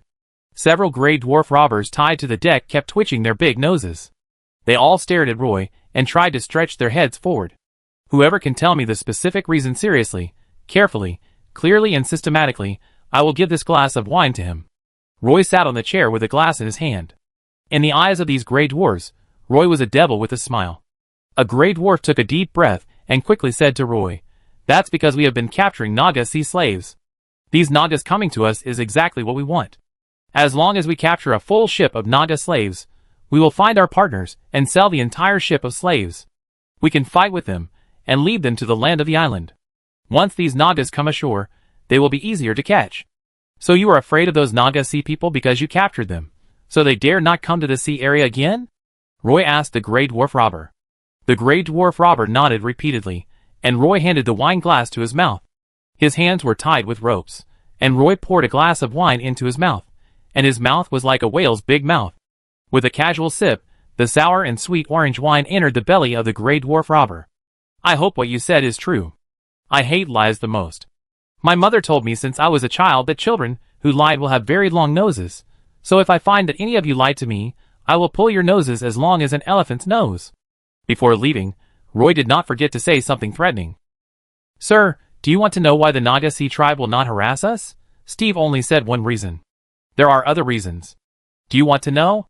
Seeing Roy was about to leave, a Grey Dwarf robber immediately shouted at the top of his voice. Roy stopped and turned to look at the Grey Dwarf sitting on the deck. Roy found that he actually had a big belly. Obviously, he should be a pampered Grey Dwarf. So Roy said, "Then tell me." The Grey Dwarf didn't speak directly, but pursed his lips. Roy poured another glass of orange soda without saying anything. The Grey Dwarf's eyes lit up, and he stared at the orange soda, licking his lips. Seeing that Roy was reluctant to hand it over, he said, "The main reason why the Naga Sea clan didn't come to harass us is that we have formed a strategic alliance with the Naga Sea clan of the Endless Sea, because they want to go to war with the Naga Sea clan of the Seven Seas in the south, and we are also preparing to occupy the largest island in the Seven Seas, Garo Island." We have a common enemy, the Nanda tribe of the Seventh Sea. Roy thought for a moment, and felt that this answer was obviously more reliable. So he handed over the wine glass in his hand. 2 gray dwarfs drank orange soda in succession, and the eyes of the other gray dwarf robbers on the deck began to redden. The gray dwarf robbers began to rack their brains, trying to reveal some useful information to Roy in exchange for a glass of orange soda. Anyway, others had already leaked the secret first, so there was no psychological burden to say more. Sir, I know other information. Do you want to know about the military deployment on Garo Island? Roy shook his head and said to the gray dwarf, I have no interest in the information you provided. You don't have to tell me. Even if you tell me, I won't give you orange soda. If you want to drink, you should think about the news between the gray dwarfs and the elves. I am only interested in these news. Sir, do you know why we insist on capturing the Queen of Winnie Islands? A gray dwarf suddenly raised his head and asked Roy. Roy was stunned by his question and thought, how do I know? But then he thought, obviously this gray dwarf robber knows some inside information. So he smiled and asked him, then, why? Tell me, I really want to know this news. According to our analysis, the dwarf treasure is likely to be in. Before the gray dwarf robber finished speaking, another gray dwarf robber beside him suddenly bounced up like a spring, and he hit the chin of the gray dwarf, who revealed the news with his bald forehead. Crack, a dull sound. A big hole was torn on the gray dwarf robber's bald forehead, and blood immediately gushed out. The chin of the gray dwarf, who was about to reveal the news, was directly broken, his mouth was full of blood, and half of his tongue fell out of his mouth. Chapter 799. Roy ignored the 2 gray dwarf robbers, who were fighting among themselves, and didn't care whether the news they said was true or false. Since he was going to conduct an investigation, he had to conduct a comprehensive and detailed investigation. For Roy, the dwarf treasure was the most insignificant thing. What's more, the gray dwarf named Doyle on K Island still owed Roy the secret of the dwarf treasure. Roy felt that the more he paid attention to the dwarf treasure, the harder it would be to obtain it. If he didn't pay attention to it, the news of the dwarf treasure would keep popping up around him. Roy returned to the captain's room, and Captain Rodhart had already driven the magic airship into the thick clouds. The humidity in the clouds is very high, and the half-blood elves will hide in the cabin. There are no flying monsters in this area, and Roy's fleet has absolute air superiority. The gray dwarf bandits on the islands in this area will immediately hide back on the islands as soon as they see the magic airship appear in the sky. The gray dwarf bandits will only come out to move when the magic airship disappears in the sky. Haven't we already set back the situation here to the north? Why haven't they responded yet? A gray dwarf bandit leader, who climbed out of the cave, stared at the thick clouds in the sky and said hatefully, the last line of defense in the north has been breached by the Ghost Rider, and all magic factories have been lost. There are probably no more magic airships to send. A gray dwarf next to him said pessimistically, impossible, we have so many magic airships, how could we not send one? The gray dwarf leader said stubbornly. They stood at the entrance of the cave, carefully observing the sky. Other gray dwarves also came out of the cave. There was not much food stored in the cave. They needed to collect some food on the island. These gray dwarves eat everything, all kinds of wild fruits, cassava, ferns, mushrooms in the jungle, various small animals, reptiles, fish in the sea, and even some things with toxins. Their physique is not affected at all. The gray dwarves picking mushrooms in the forest were also discussing the magic airship fleet in the sky. An older gray dwarf began to complain, I told you that we shouldn't provoke the Silver Moon Elf army on Queen of Winnie Island. Although it is still far away from the elf continent, these Silver Moon Elves have very powerful air power. Once we provoke them, we will be in big trouble. Now, the trouble is finally here. Another gray dwarf retorted, shut up quickly, we provoked the Silver Moon Elves, and now it is the half-blood elves who are causing trouble for us. They are not together at all, or it can be said that there are also big conflicts between them. I heard that they have captured K Island. Will they attack Farron Island next? It should be possible, that's why we need to store a lot of food, store all the edible things in the underground caves. Even if they occupy this island, we can hide underground and not come out. If they dare to come in, we will make them go without return. A gray dwarf, who was trying to dig cassava roots, responded loudly. The gray dwarf bandits around heard what the gray dwarf said, and they immediately became excited, and everyone's mood instantly rose. Brian is right, let's find food quickly, and store it in the cave. The gray dwarves of Farron Island were in the woods, talking about the invincible fleet of the half-blood elves, but they had no idea that Roy had no intention of conquering these islands. Roy did not want to break the delicate situation near Kauai Island for the time being. For the half-blood elf warriors, dealing with the Grey Dwarf bandits was much easier than dealing with the Naga Sea tribe. The 8 Imperial merchant ships only transported 1/5 of the total reserves of magic herbs in Padstow City, but brought Roy a huge fortune of nearly 1 million magic crystals. These magic crystals are just colorful magic gems in the warehouse. If they can be circulated in the Partington Plain, they will become wealth. So after Roy returned to Kauai Island by magic airship, he immediately sent the 100 boxes of magic crystals to Padstow City. As for how to flow these 1 million magic crystals into the market of the Partington Plain, Roy decided to gradually improve the supporting facilities of the residential area of Padstow City, such as various shops, parks, etc. On the hillside north of Padstow City, there is a tree house that stretches as far as the eye can see. At least 200,000 new tree houses have been built on the entire hillside, and this is also a gathering place for new immigrants of half-blood elves. Almost all of the half-blood elves living here have migrated to the Partington Plain in the past year or so. Many of them are professional collectors, and these collectors usually have to move around in the Blackwater Swamp. Most of those who stay in this living area are old people, women and children. Therefore, more than a dozen thefts and robberies have occurred in the past half year. After Lei Shan took office, he has moved a battalion headquarters of the Security Guard Corps to this area. Every day, at least 10 patrol teams are active in the northern part of the city. A carriage stopped in the clearing in the forest. There was a group of half-blood elf elders sitting under a tree chatting. They obviously noticed the carriage.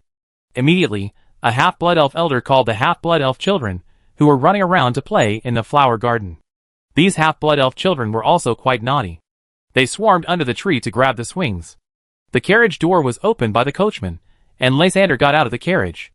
Roy followed Lysander, and noticed that among the half-blood elf children, a half-blood elf girl with dark skin was fighting with a half-blood elf boy for a swing. The half-blood elf girl had a pair of big black eyes, and lay on the swing seat, and refused to give up. The boy pressed on the girl, trying to push her away. Roy walked over, helped the half-elf boy up, and asked him, "What's your name?" The half-elf boy saw Roy and whispered, "Taka." "Taka, listen to me, she is younger than you, and she is a girl, so she is far less physically strong than you in fighting for the swing. So when she got the swing first, as a polite gentleman, you should let her play for a while," Roy said to the boy gently. Although the half-elf boy was reluctant, he still followed Roy's advice, and gave the swing to the half-elf girl. The half-elf girl swung back and forth on the swing, her laughter clear and pleasant. She swung very high, not afraid at all. When Roy turned to leave, she shouted crisply, "I know who you are Boss Roy." Roy did not look back, but raised his hand to indicate that he knew. A group of elf children stood beside the swing, staring at Roy's back curiously, whispering, "So he is Boss Roy. He doesn't look like us at all, he doesn't even have pointed ears." "That's right, he doesn't look handsome at all. I was thinking of marrying him when I grow up, but since he's so ugly, I'd better think about it again." Lashanda was waiting in a clearing in the forest opposite. When he saw Roy coming over, he smiled and said to him, "Circle a few big trees here, it just meets the conditions you proposed. Then we temporarily set the school site here. Let me think about it. We can build a primary school here," Roy said to Lysander. He walked a few steps forward and entered the clearing surrounded by several large trees. He looked up and could actually see a small piece of blue sky through the dense treetops. The surrounding trees were all tall golden oaks. Roy nodded with satisfaction and said, "I don't want to concentrate all the elf children in one academy for teaching. Padstow is too big, and children who are too far away from the school are not able to go to school alone. I think there should be at least 3 such primary schools in each district of Padstow to teach them some elementary knowledge. The teachers can compile some specific teaching materials by themselves, or they can imitate the courses of the Elf Academy." He told Lysander about his vision of the school. These primary schools do not charge any fees, and provide free breakfast and lunch to the children every day, Roy said. Lysander did not expect it to be a free school. He looked at Roy in surprise. Roy suddenly thought of the time when he was an apprentice at the Statue of Liberty, and continued, "The teachers in the school are paid by the Padstow City Hall, and the weekly salary is temporarily set at 400 kola. Roy pressed his forehead and said, "In addition, for every 20 half-blood elf children, 3 teachers will be assigned. The children's safety during their time in school will be fully responsible by these 3 teachers." He looked up and saw that the treetops were built with tree houses, so he said, "These wooden houses on the treetops can be converted into teacher dormitories. The classrooms must be built lower and larger. They must be able to accommodate at least 30 elf children. Another requirement is that they must be built strong enough. At this point, Roy stopped in the middle of the clearing in the forest and said to Lysander, "These children are the future of the half-blood elves. They can learn all kinds of knowledge that they are interested in school." Lysander looked at Roy's profile and was slightly moved. Roy continued, "I don't care whether they choose to learn other courses, but they must learn the elvish language and virtues. These children can be ordinary in the future, but they can't commit crimes and get something for nothing." After Roy and Lysander walked around the clearing in the woods, they returned to the carriage. They still had to check the next site, and Lysander found that Roy seemed to want to use all the sites. The carriage sped along the street, and Lysander said with emotion, "I never thought that one day we would be able to run a school in Padstow, and it was a school built specifically for half-blood elf children." Roy thought of the scene when their adventure group met Lysander smuggling elf children. What did the half-blood elves on the Padstow Plateau need at that time? Being able to eat well, wear warm clothes, have a house that can resist the cold wind and wild beasts, and live happily. That is where happiness lies, Roy said. Outside the car window, the street scene of Padstow is constantly changing, and many shops are reopening. Although many magic herbal shops have closed down, other shops have sprung up like mushrooms after rain. The most common shops on the street are those with various flavors of drinks, and some shops even sell life tree juice. At present, the life tree juice in Padstow is still a controlled material. This city with a population of over 1 million is too big, and the sap produced by the tree of life is not enough to share anyway. "It's different now, Lysander," Roy said. "Nowadays, even if the half-blood elves do nothing, they can still eat apples every day. As long as they work a little harder, they can eat dried fish and live in a warm and dry treehouse. What do you think these half-blood elves are still pursuing? Of course, a better life." Lysander hesitated. "A better life?" Roy leaned back on the sofa, his hands on the back of the sofa. His eyes fell on a group of half-blood elves on the street. "That's right. For a better life, this is the meaning of our choice to stay in the Partington Plain." Sitting in the carriage, Lysander's thoughts went back to a few years ago. At that time, the half-blood elves on the Pagisto Plateau were persecuted everywhere by the Plateau headhunters. In order to protect the half-blood elf children from the hunting of the Plateau headhunters, he risked sending some half-blood elves to the fortress town. At that time, the half-blood elves on the plateau couldn't even protect themselves and were hiding from place to place every day. In just a few years, the Pagisto Plateau has undergone earth-shaking changes. The Plateau headhunters have become prisoners of the half-blood elves, and the elves have built a plateau city in the center of the plateau. Tens of thousands of young half-blood elves join the mine guards.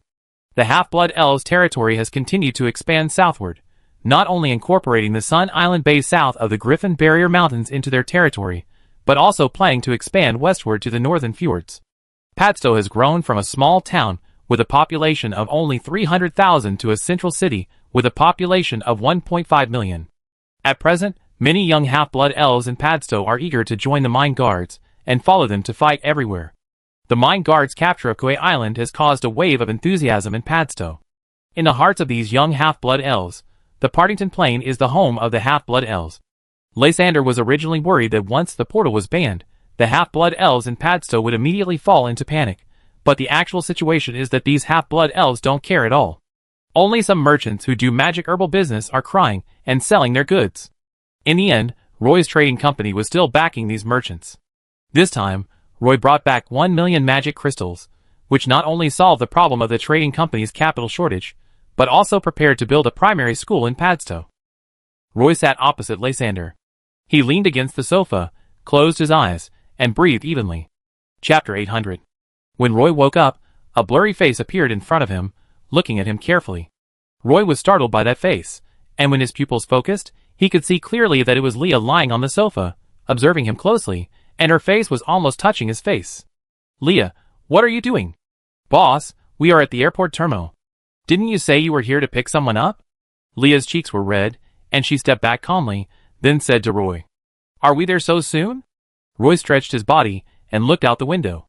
In the night, the city of Padstow was covered with lights from the treetops all over the mountains. From a distance, it looked like a reflected Milky Way. The largest towering tree here had its crown cut off and was transformed into an airport terminal. Therefore, standing at the entrance of the airport terminal, you can just look up at the starry sky and see the stars on the opposite hillside. Roy didn't expect that, after he fell asleep in the carriage, he actually slept until the night. But no one dared to wake me up at this time, so the carriage could only stop at the gate of the airport terminal. 3 magic airships were hovering on the platform. These magic airships only lit lanterns on the 3 masts. The magic airships were silent. They should not have just stopped at this dock. Roy got off the carriage, stood at the gate, and asked the half-blood elf contractors who were still waiting at the gate, "Is there any magic airship docking today?" "Not yet. If it is normal, there is almost a magic airship docking every afternoon. Only today is a little special." A half-elf contractor responded to Roy. "How much money can you contractors make for a day at the airport terminal?" Roy asked casually. "When there is less work, you may not make any money, but when there is more work, you can make hundreds of coal," the half-elf contractor said casually. Roy nodded and asked again, "Do you rent a house in Padstow or do you have your own tree house?"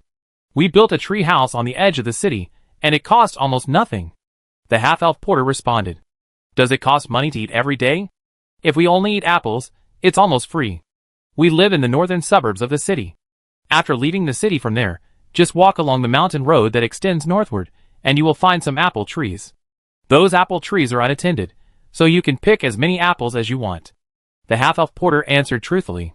"Occasionally eating fish costs money, and we also want to save some money to go to Griffin Fortress for a tour," the half-blood elf porter added another sentence.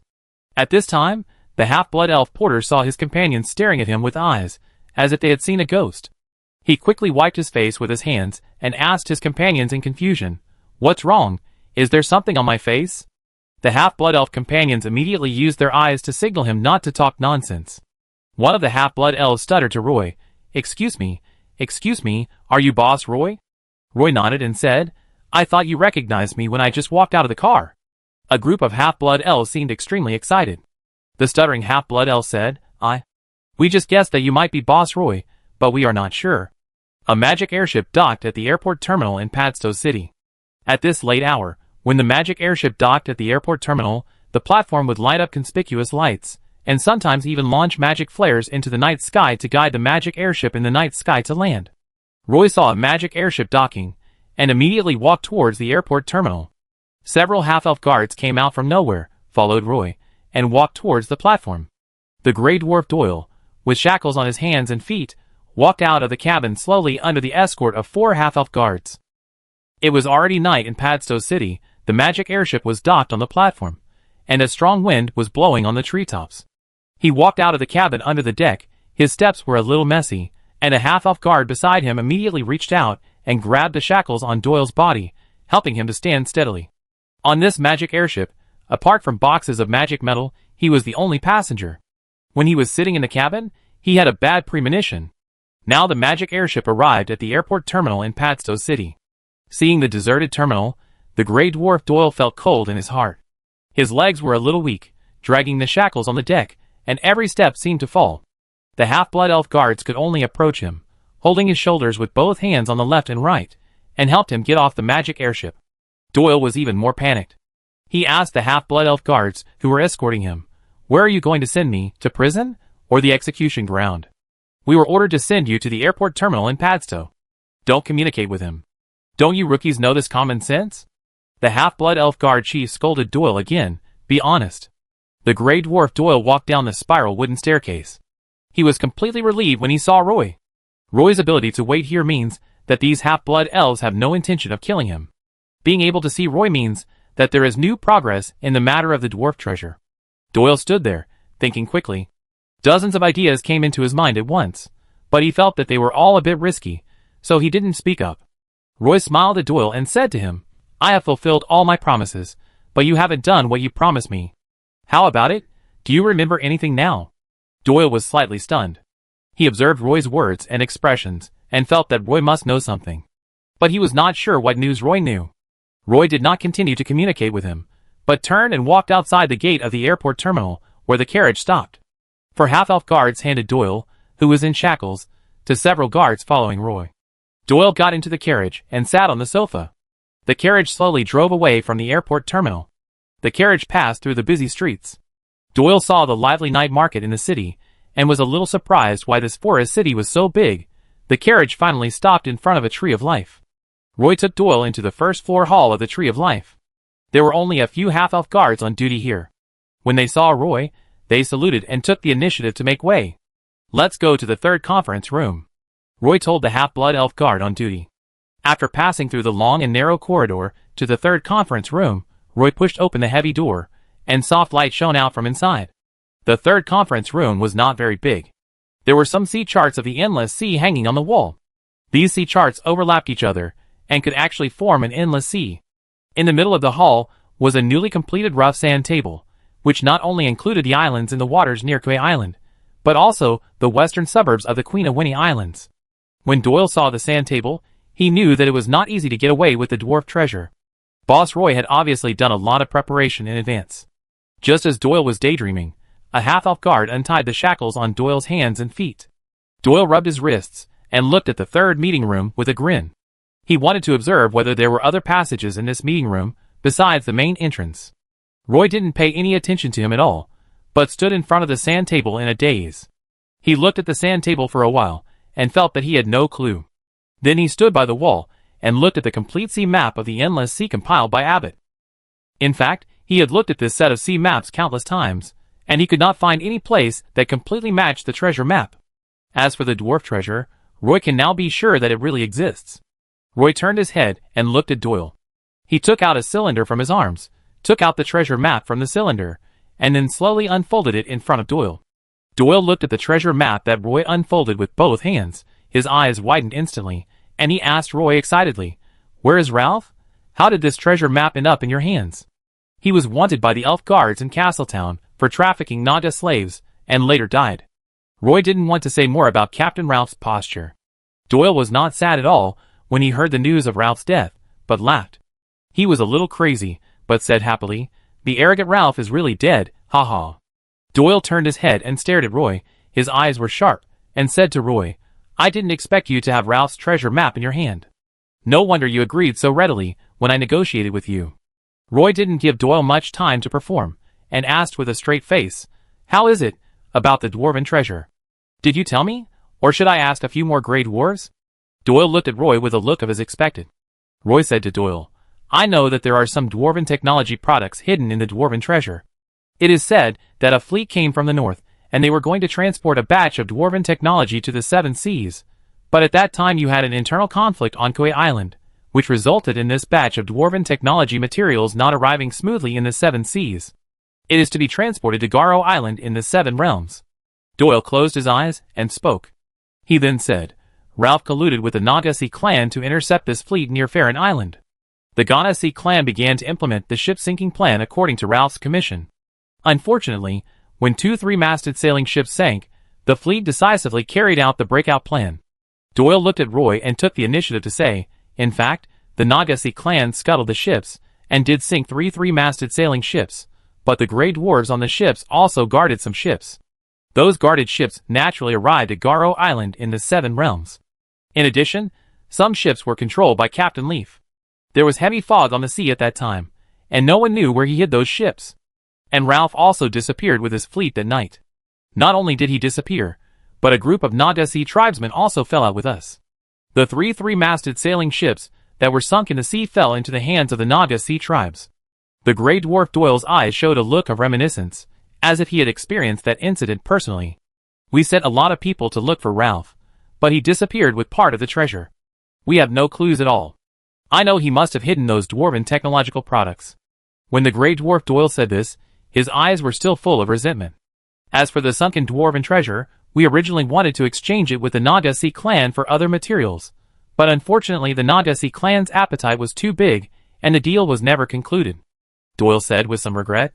Roy thought for a moment before asking Doyle, "You suspect that Captain Ralph's part of the dwarven treasure is near the Queen of Winnie Islands, so you captured the Queen of Winnie Islands?"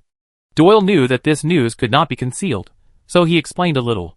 "If there is a treasure map, it is natural to follow the annotations on the treasure map." Then Doyle looked at the treasure map with great curiosity. Ralph drew various lines on the treasure map, and even the direction of the ocean currents. The Grey Dwarf Doyle first took a look, then rubbed his eyes hard, almost sticking his eyes to the treasure map.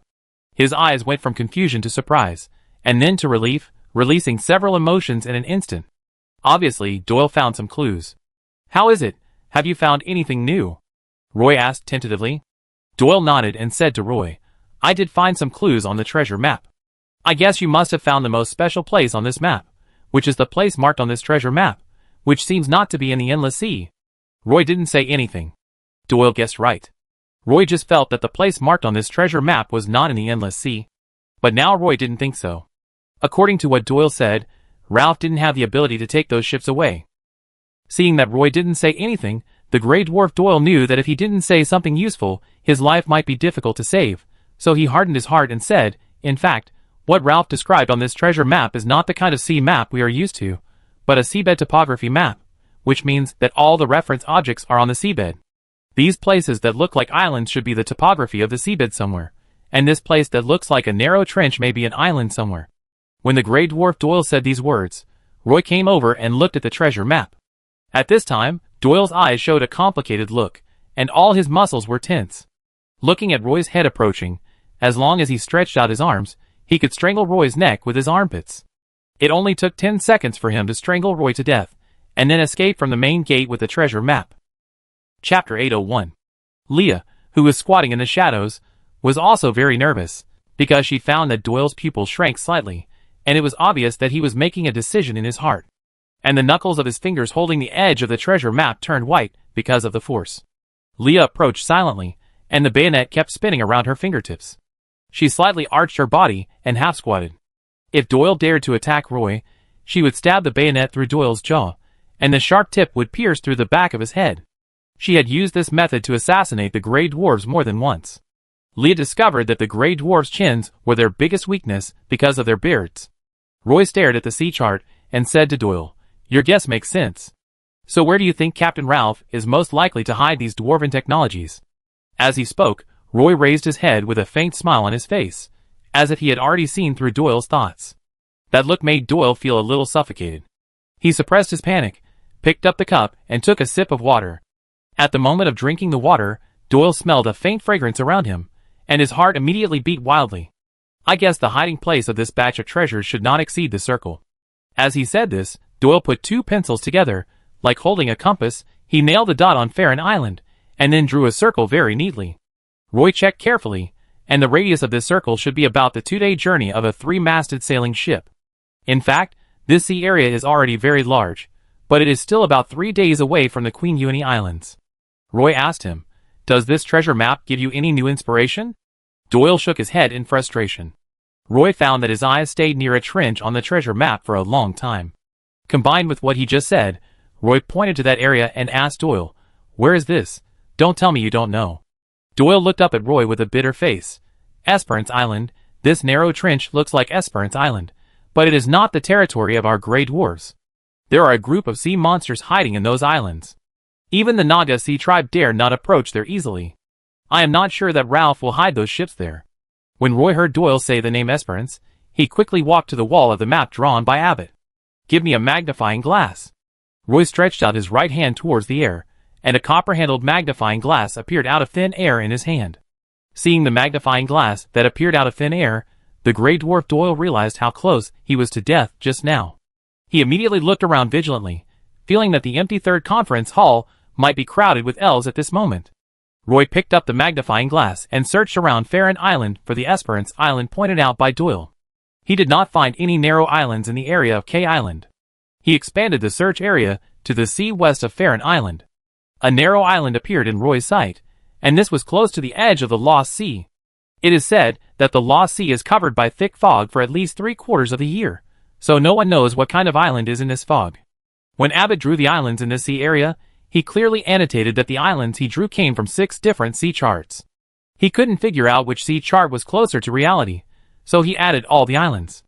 There are sirens here, so no ship dares to approach. Doyle hesitated for a moment and said to Roy, "I don't think Ralph and the sirens are colluding together." Before he finished speaking, Roy had already picked up the treasure map on the table and left the third meeting room directly. Then several half-blood elf guards came in from outside the meeting room, put shackles on Doyle again, and escorted him to the dungeon. Doyle was completely dumbfounded. He didn't say much, and the meeting ended in a hurry. From the beginning to the end, Roy seemed to have no intention of asking him anything. Roy took the treasure map and drove to the central square. It happened that the portal led from Partington to K Island. It was night in Padstow City. Flatbed carriages were parked in the central square. These cargo carriages were loaded with boxes of apples. These were the supplies that were being transported to K Island. There are now nearly 50,000 half-blood elves on K Island, and most of the daily necessities they consume are supplied by Padstow City. Roy discovered that in addition to apples, oranges and breadfruit, the half-blood elves also sent some dried fish shipped from the Sun Island Bay to K Island. In fact, what Roy really wanted to say was that K Island was surrounded by the sea, so was it necessary to ship dried fish from Padstow City? The half-blood elves from K Island have been settled in the residential area in the north of the city, and some have gone to seek refuge with relatives. Roy passed through the portal and found that there were many half-blood elves busy in the clearing in the woods on K Island. He left the clearing in the woods and went directly to the Black Pearl, which was moored at the dock of K Island. The door at the bottom of the ship had been completely sealed, and if you wanted to board the ship, you had to walk directly from the sampan to the deck. The Black Pearl was still under repair, mainly the rudder at the stern. The sails on several masts had been installed, and all the ropes had been connected. It was just waiting for the rudder to be repaired before it could go out to the harbor for a trial voyage. Currently, only Miss Tiffany lived on the Black Pearl. Roy walked onto the ship along the sampan, and Miss Tiffany happened to hear the footsteps, and was pushing open the window to look out on the deck. She wore a long dress with slings and mermaid patterns, habitually showing off her slender figure, with her hands propped up on the windowsill, illuminated by the starlight. Her beauty came from the elves in the sea. "Roy, why are you here?" It was already very late, and many elves had fallen asleep, but there were no other elves on the Black Pearl. Her voice carried an indescribable charm. Miss Tiffany's life was very regular. If she didn't go out, she would hide in the bathtub to sleep, and she would be more energetic at night. "I suddenly remembered something, Tiffany. Do you remember how you were caught by Captain Ralph?" Roy stood on the deck and did not move forward. He put one hand on the mast, feeling the breath of life emanating from the pillar. "I remember. It seemed that the siren singing made us fall into a coma, and then the Grey Dwarf robbers captured us all." Tiffany frowned and said she actually didn't want to think about that past, and she had entered a similar dream for a long time. Roy didn't care what Tiffany was thinking. He continued to ask, "Then do you know where those sirens came from?" Tiffany held her forehead with one hand and replied, "It should be the sirens from the Lost Sea. I think they may have colluded with Ralph and his men." It turned out that Miss Tiffany knew some of the situations and many things, but Roy didn't know. Roy said to Miss Tiffany, "I just came back from Padstow City. I asked the Grey Dwarf Doyle there about the whereabouts of the dwarf treasure. The Grey Dwarf Doyle told me that it was Ralph who colluded with the Nagasea clan to attack their fleet, and then Ralph fled to the Lost Sea with some treasures. He suspected that Ralph's treasure was hidden near the Lost Sea." Miss Tiffany heard what Roy said, and immediately retorted angrily, "Ralph colluded with the Nagasea clan? This is impossible. If he reached some agreement with a certain Nagasea clan, it might be possible, but he colluded with the Nagasea clan? This is absolutely impossible." Roy continued, "Ralph hid the dwarf treasure in the Lost Land. I think he may have a connection with the sea monsters in the Endless Sea." Tiffany tilted her head and stared at Roy with suspicion. "So you called me out of bed so late just to help you investigate whether the dwarf treasure is hidden in the Lost Sea?" Roy smiled politely. "Not only that, I also want to know if the sirens of the Lost Sea, are they the real culprits who arrested you? If the sirens of the Lost Sea are also involved in the slave trade, I think they should be punished." Tiffany knew Roy's purpose of coming to the Black Pearl. He just wanted her to go to the sea to investigate some speculations about these situations. "Okay, since you said so, for the sake of our friendship for so many years, I will help you investigate." Miss Tiffany turned around and answered the cabin. She took her magic waste bag and wand and walked out of the ship. "Are you leaving now?" Roy asked. "What else? Do we have to wait for the tide?" Miss Tiffany rolled her eyes, walked quickly to the side of the ship, and then jumped into the sea. In the night, Roy didn't even see the surging waves, and Miss Tiffany disappeared. Roy returned to the beach cabin, and Moira's room was empty. There were a few clothes drying on the balcony, and the room was very tidy. Moira said that she would go out with the patrol team every other night, and it seemed that she would be on duty tonight. Roy walked directly into Moira's bedroom from the door on the terrace to avoid disturbing others. Moira was not there, so Roy planned to take a simple shower and go to bed in the bedroom. There were some slight noises in the next room. When Roy came to the living room, Sabrina walked into the living room in pajamas with her arms around her chest. Moira followed their patrol team to carry out the mission. Recently, there have been Grey Dwarf bandits trying to sneak into the island, and the patrol team has increased its duty frequency recently. Sabrina said, "Did I wake you up?" Roy watched Sabrina pick up the water bottle on the dining table, pour a glass of water, and said while standing at the door, "Would you like some?" Sabrina picked up the glass and asked Roy. Roy shook his head. He was not very thirsty. "I just couldn't sleep. I heard the noise and came out to check," Sabrina said. There was a half bottle of orange soda on the table. Sabrina poured herself a glass and handed Roy another one. Under the moonlight, her arms were as white and delicate as milk. The silk nightgown on her body was thin and transparent. Even though the room was a little dark, Roy could still see the slightly exaggerated outline of her body through the nightgown. Roy took a sip of orange soda and shifted his gaze. "I discovered this time. One link in the maritime industry chain is closely related to the Grey Dwarf bandits on the island of K," Roy said. Sabrina had just woken up and was a little confused. "What industry chain?" "Slave trade," Roy said. "In fact, the Partington Plain is just the first link in the slave trade industry chain. A group of elves led by Lord Alvis sold half-blood elf slaves to Ralph on the Partington Plain, and Ralph would resell these slaves to slave traders in the Green Empire." Roy said his guess. Captain Ralph and his group of Grey Dwarf bandits should be one of the links, but at that time he wanted to expand his pirate group, so he robbed the dwarf treasure, but before he had time to digest the dwarf treasure, he was exposed in Castletown Harbor. The Sirens of the Lost Sea are probably one of the links. Their main hunting targets are the Nanda mermaids of the Endless Sea. To the Nanda Sea people, they are a group of slave hunters. There should be other slave trading gangs, and they have formed a slave trading industry chain on the sea," Roy said slowly.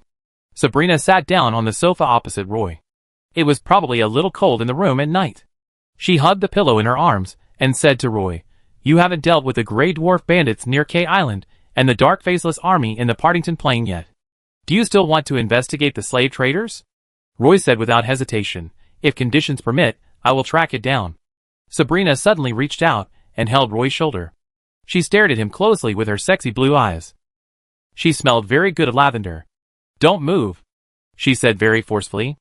Roy's body was a little stiff at this moment. Sabrina stared at Roy, leaned over and kissed him on the cheek. "Good night." Sabrina, with a faint smell of lavender, turned around and walked back to her room, leaving Roy sitting on the sofa in the living room. When Roy got up early in the morning, the next room was empty. He stored some wheat flour in the kitchen, so he could fry a wheat cake in a pan in the morning. Only Roy could make these strange foods for elves, and of course, he was the only one who ate them. Roy had a simple breakfast in the cabin, not fruit, not fish, which made him feel very satisfied. In fact, some Grey Dwarf bandits were also imprisoned on K Island. Roy interrogated the Grey Dwarf bandits one by one, and finally asked them about the slave trade. The Grey Dwarf bandits thought he might be trying to track down the whereabouts of a half-blood elf, so they said honestly, "The Grey Dwarves on our Farron Island never do this kind of thing, only the Grey Dwarves on the nearby islands occasionally go out to do a job." Chapter 802. During this period, the Grey Dwarf bandits near K Island have been completely frightened by the Griffin cavalry on the magic airship. During the day, it is rare to see Grey Dwarf ships appearing on the sea. They usually hide their ships in a secluded place far away from the island and go out to sea to fish at night, or send some dwarves to K Island to investigate the situation on the island. Few of the dwarves who landed on K Island can leave alive. This is mainly because at present, in addition to the construction of a more than 30-kilometer-long coastal defense embankment on K Island, there are nearly 10,000 half-blood elf warriors setting up fishing net-like guard posts in the dense forest in the south of K Island, and there are also nearly 1,200 Dark Moon Elf assassins who set up secret posts. In fact, when the Grey Dwarf bandits sneaked into K Island, the first thing they faced was the Dark Moon Elf assassins. Most of the Grey Dwarf bandits would be eliminated by reconnaissance teams, like Moira in the jungle near the coastline. When Moira was on duty last night, she saw another Grey Dwarf bandit sneaking into the dense forest of K Island at night. In fact, she had long wanted these intruders to understand that K Island was not a place they could come to, but unfortunately these Grey Dwarf bandits were very stubborn, and the Grey Dwarf bandits, who wanted to enter the island for reconnaissance, kept coming in waves. A Grey Dwarf bandit wearing black leather armor and covered in wet and rotten seaweed was pushed onto the beach by the waves under the cover of night. As soon as he appeared on the beach, he was discovered by the Dark Moon Elf warriors hiding in the dense forest. But this pile of seaweed obviously had no self-awareness. He kept approaching the sea reef area, where there were many places to hide. Once he reached the sea reef area, he might not land from the jungle entrance here. The Dark Moon Elf warriors did not want to let the merit they had obtained slip away. They imitated the calls of the night owls to contact the sentries near the sea reefs. Cuckoo! Although the half-blood elf guards on the sea reef sentry wanted to curse in their hearts, according to the unwritten rule agreed before, whoever found the prey first would get it, they could only carry longbows and stand on a conspicuous black reef. Even though there was no bright moonlight tonight, the gray dwarf intruder immediately spotted the half-elf guard on the sea reef. He hesitated for a moment, and immediately changed his route while wearing seaweed.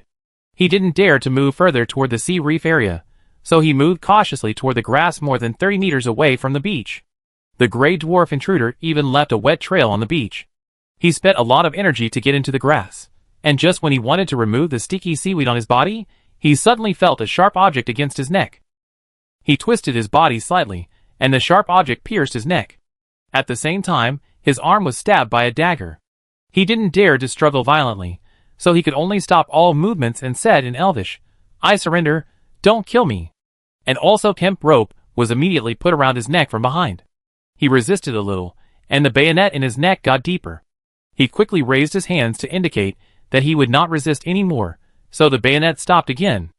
After the oil rope tied up the gray dwarf intruder tightly, the dagger that pierced his neck was suddenly pulled out. At the same time, a bandage was quickly wrapped around his neck. The wound did not touch the artery and trachea, so he recovered his breath immediately. He turned around and looked behind him, but he didn't expect that there was no one behind him.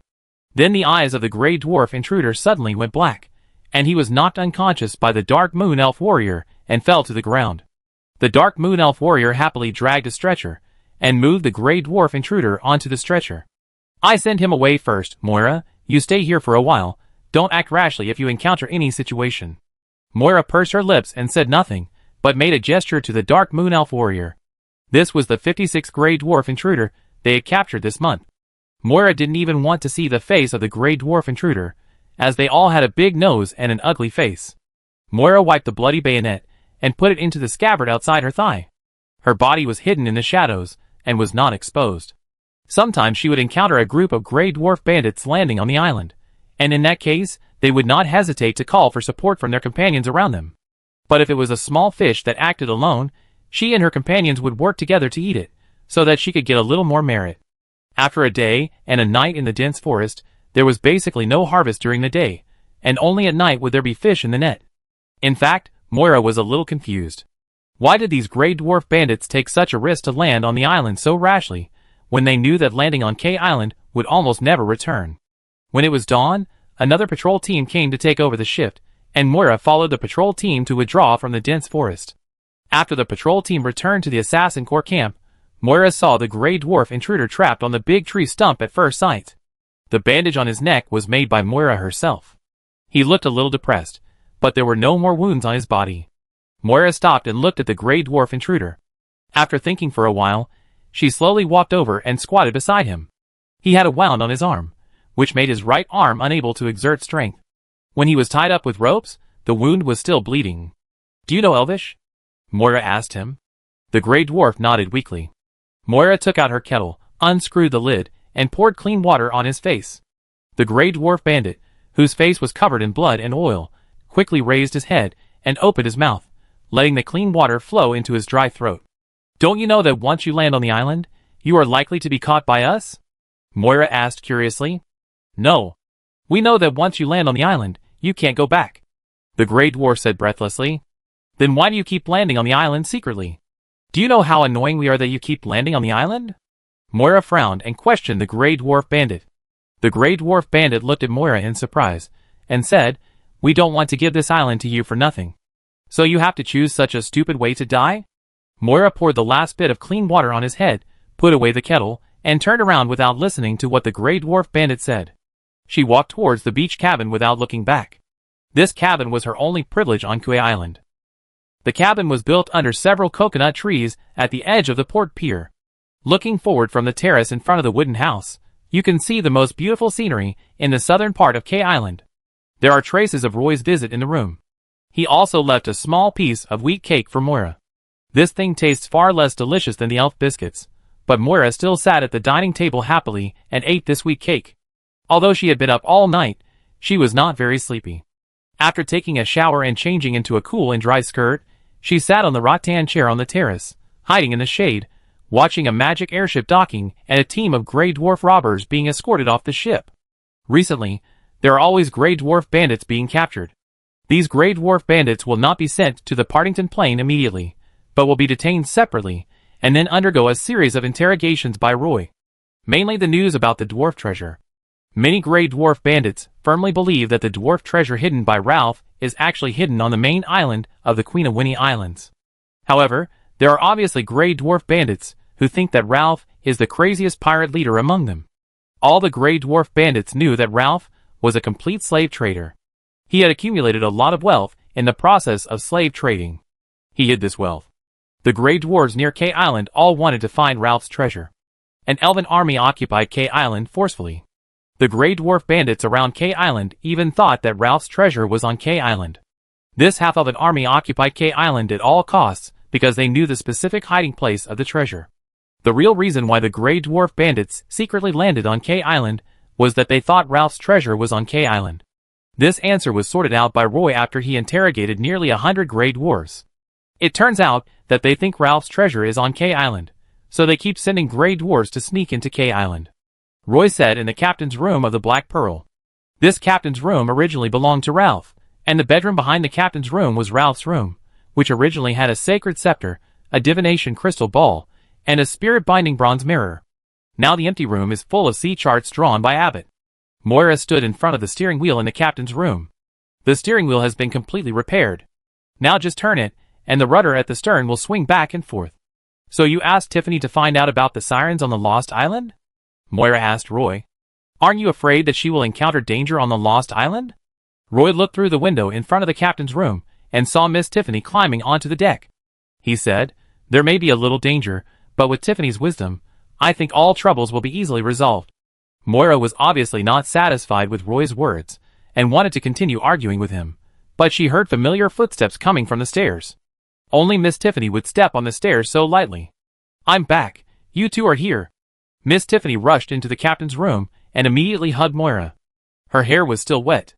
Although the mermaid pattern dress on her body was dry, it was stained with sea water, which made the mermaid pattern dress stick to her body tightly. Roy, I have found out clearly this time. The sirens in the Lost Sea are actually a group of slave traders. Miss Tiffany couldn't wait to tell Roy the news she had found out.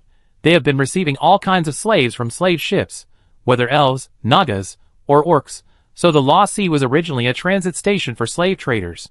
The sirens completely controlled that sea area. The Naga-Sea clan once organized 2 wars to fight for the Lost Sea, but those sirens took advantage of the unique geographical environment of the Lost Sea and firmly controlled the Lost Sea. So did you go to the Lost Sea? Roy asked curiously. I went there, but I couldn't get into the Lost Sea. I could only peek from the periphery. Miss Tiffany felt a little regretful, and then she said with lingering fear, I was very careful. But even so, they still found me. They chased me with a group of moray eels. Fortunately, I reacted quickly and turned into a water element to escape.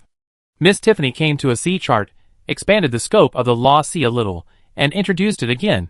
There is fog all year round, and the entire island group is shrouded in thick fog. I found that even the wind can't blow away the fog over there. She looked at Roy.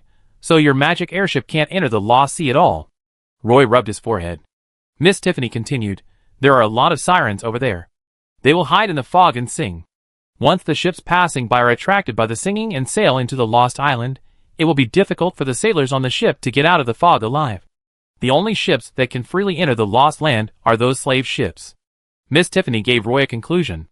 Roy thought about it and asked her again, if all my ships are disguised as slave ships, will there be a chance to sneak in? Miss Tiffany shook her head and said to Roy, I suggest you wait for Xena to come before you go to the Misty Sea. She took Moira's hand and prepared to take her out of the captain's room. Roy asked in the captain's room. They said that Ralph and the Naga-Sea clan sank 3 ships of the Grey Dwarf fleet that were transporting treasures. Is this news true? Miss Tiffany patted her forehead and said to Roy, I almost forgot to say. The Naga-Sea tribe did get the dwarf treasure, but it was not the Naga-Sea tribe that pierced through these ships. It was actually a group of sirens who pierced through these 3-masted sailing ships. However, they ventured out of the Lost Sea and were discovered by the Naga-Sea tribe patrol.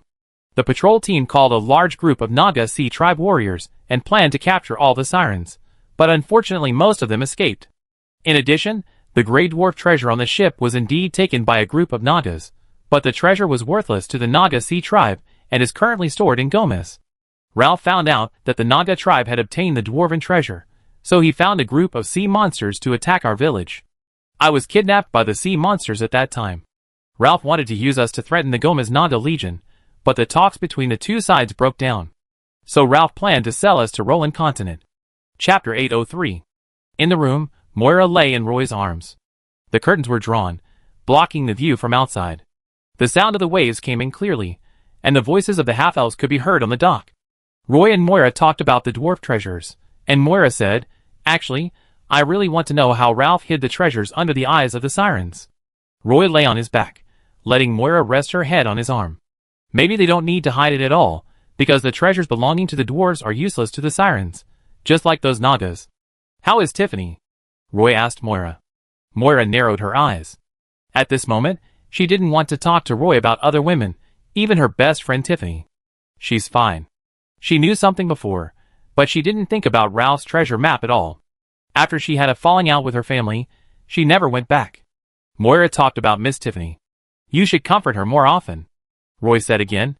"TSK, you need to tell me that, actually. She is much stronger than you think." Roy changed his mind and said, "There shouldn't be anything happening on K Island. As long as this seawall is built, the Grey Dwarves probably won't risk landing on the island again. In the next period of time, I will go back to Sun Island Bay to see the situation there." The two of them were lying on the bed and whispering. "If the Imperial merchant ship comes to K Island, Lation will come here to deal with it personally. Try not to let the Imperial merchants see the portal on the island. It is best not to let them land on the island." "Oh, you can't help me with what I said." Moira's lips are like the softest jelly, and kissing them gives you a sweet feeling. Elves have soft bodies, and they are the embodiment of holiness. When nourished by love, they are like daffodils covered with dew. Roy hugged Moira and fell asleep. The next morning, he got up from the bed with difficulty, and the bed next to him was empty. Roy found that Moira had gone on a mission early again. Let Captain Timothy manage K Island.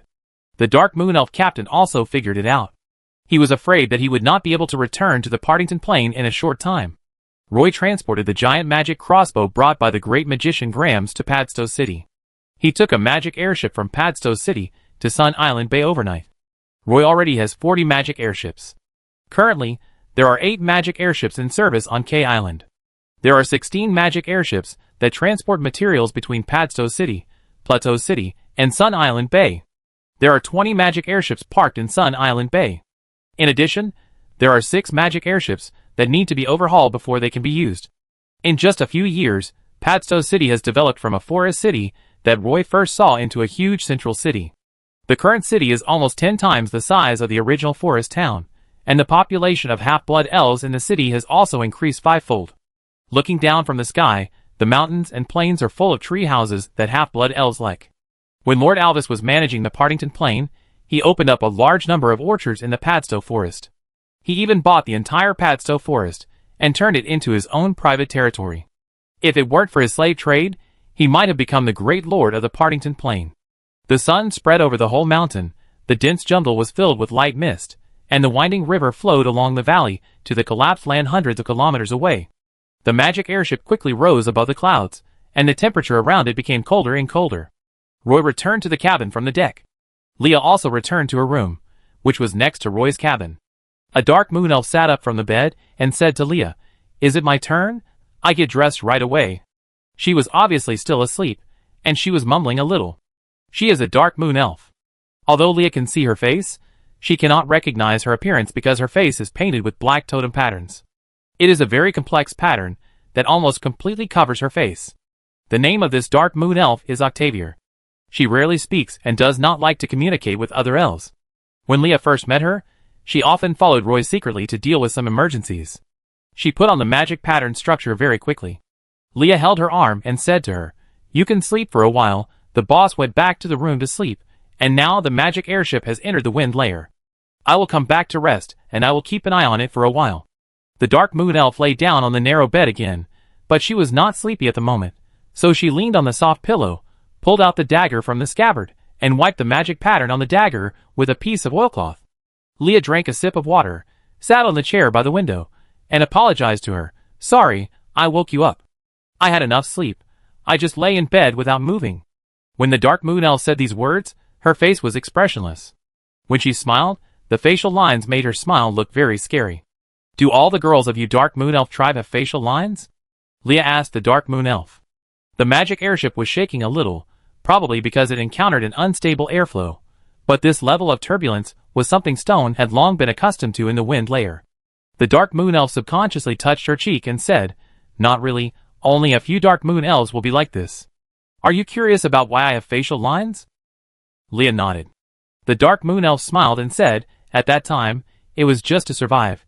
At the beginning, we Dark Moon Elves were sold to a spinel mine on the Pagisto Plateau. After the mine owner sent us into the mine, we found that there were not only half-blood elves in the mine, but also a group of dwarves. At that time, there were 3 forces in the mine: half-blood elves, Dark Moon Elves, and dwarves. Whichever force won and occupied the entrance to the tunnel could get food, so we had to fight for territory in addition to mining every day. That's when I got my face tattooed. This would make me more scary, especially when I met a dwarf. If I could scare him in the dark mine, I would have a chance to kill him." Leah rarely heard the Dark Moon female elf talk about the past, and she didn't expect the mine to be such a dangerous place. "I heard that these gray dwarf prisoners will go into the mines to mine," Leah said. "Now the mines on the Pagisto Plateau no longer fight for resources. The elven miners in the mines can actually get a generous salary. These gray dwarves will get work points when they enter the mines to mine. When these work points accumulate to a certain amount, they will regain their freedom." The Dark Moon Elf continued. "It was Boss Roy who changed the situation on the Pagisto Plateau, and it was he who saved us. He also saved me and my sister. I think we have a lot in common. I hope we can work well together in the future," Leah said as she sat on the chair, and then extended her right hand to the Dark Moon Elf. The Dark Moon Elf hesitated for a moment, and clasped her hands tightly together. "It's the first time I've met a half-blood elf who is willing to tell me this. I will introduce more half-blood elves to you in the future. They are all very interesting," Leah vowed to the Dark Moon Elf. Roy sat in the captain's room, sorting out several letters sent by Captain to Prado. There was no emergency in the letter, it just introduced some current situations in Sun Island Bay, such as the delivery period of the ring-type siren armor has arrived, and a large number of siren armor are stored in the warehouse on the North Shore dock. Recently Giazina took the magic airship and the Siren Raid group out to sea again. The Siren Raid group killed some dark faceless teams in the Western Sea area. In addition, Giazina has successfully summoned her giant sea beast and became a veritable sea beast priest. Although the Siren Corps has gained a certain advantage in the Western Sea area, they did not pursue the victory, but instead steadily fought on the Shanghai Islands and continuously gathered new Siren forces. At the same time, the Siren Raid group and the magic airships have become more and more skilled in cooperating in combat. With more than 100 priests on the magic airship, these Siren warriors can fight against the same number of faceless warriors. After the magic airship passed through the Griffin Barrier Mountains, it was soon discovered by the Griffin cavalry patrolling in the sky, but they would not rush to the cold wind layer, but would only follow below. The magic airship in the wind layer sails very fast, and the Griffin cavalry below can only follow for a short distance.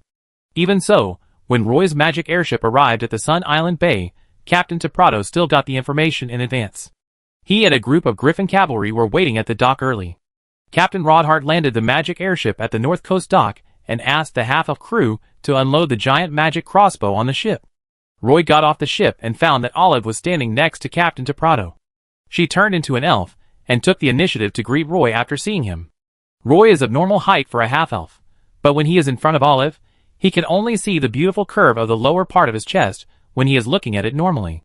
Even if Olive bends down, Roy has to look up to communicate with her.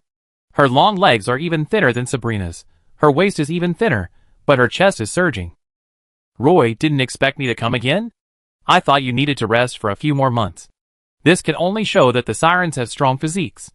Welcome to Sun Island Bay," Roy said as he stretched out his hand, intending to shake hands with her. Unexpectedly, Olive put her hands around Roy's back and leaned forward, and the two hugged each other. Olive's cold face pressed against Roy's cheek, and the two kissed each other more intimately. After the two separated, Roy immediately greeted Captain Prado and asked him, "Is the second batch of ring-type siren armor ready?" The second batch of siren armor has been arranged to be transported to the Shanghai Islands by magic airship. Now the third batch of siren armor is also entering the warehouse one after another, and almost half of it has been transported, Captain Prado reported to Roy. Roy calculated the time, and it was exactly the agreed delivery date. At this time, Olive squeezed over, she took Roy's arm, leaned close to Roy, and said to Roy, "Can you take me to visit the elf town here, Roy?" Her charming face, and the expression she showed made it difficult for Roy to refuse. So Roy could only bite the bullet and agree. Roy took Olive out of the dock and asked her, "What's the situation at the Siren Alliance? We've fought a few more battles recently, and the Dark Faceless Legion seems to have received a group of reinforcements. They have a new understanding of our Siren warriors, and we haven't been able to gain any advantage in the past few battles," Olive said to Roy very casually. Roy sighed. If the dark passage under the sea cannot be sealed, these Dark Faceless warriors will continue to enter Partington. Olive lowered her head and looked at Roy's profile seriously. Her soft ribs pressed against Roy, and there was a very strong sense of oppression next to Roy's left ear. Roy and Miss Olive walked into the town of the half-blood elves in a daze. This newly built town is actually not very big. There are thousands of tree houses all over the town, built very densely. There is only one grocery store in the town, but the goods sold in this grocery store are very complete. Olive also walked into the grocery store with great curiosity. No matter what she saw, she felt very fresh and curious. "Roy, I want to stay in a tree house for one night. Can you help me find a better tree house?" Olive looked at the tree houses above her head with great yearning. These tree houses were hidden in the tree canopy and looked very mysterious.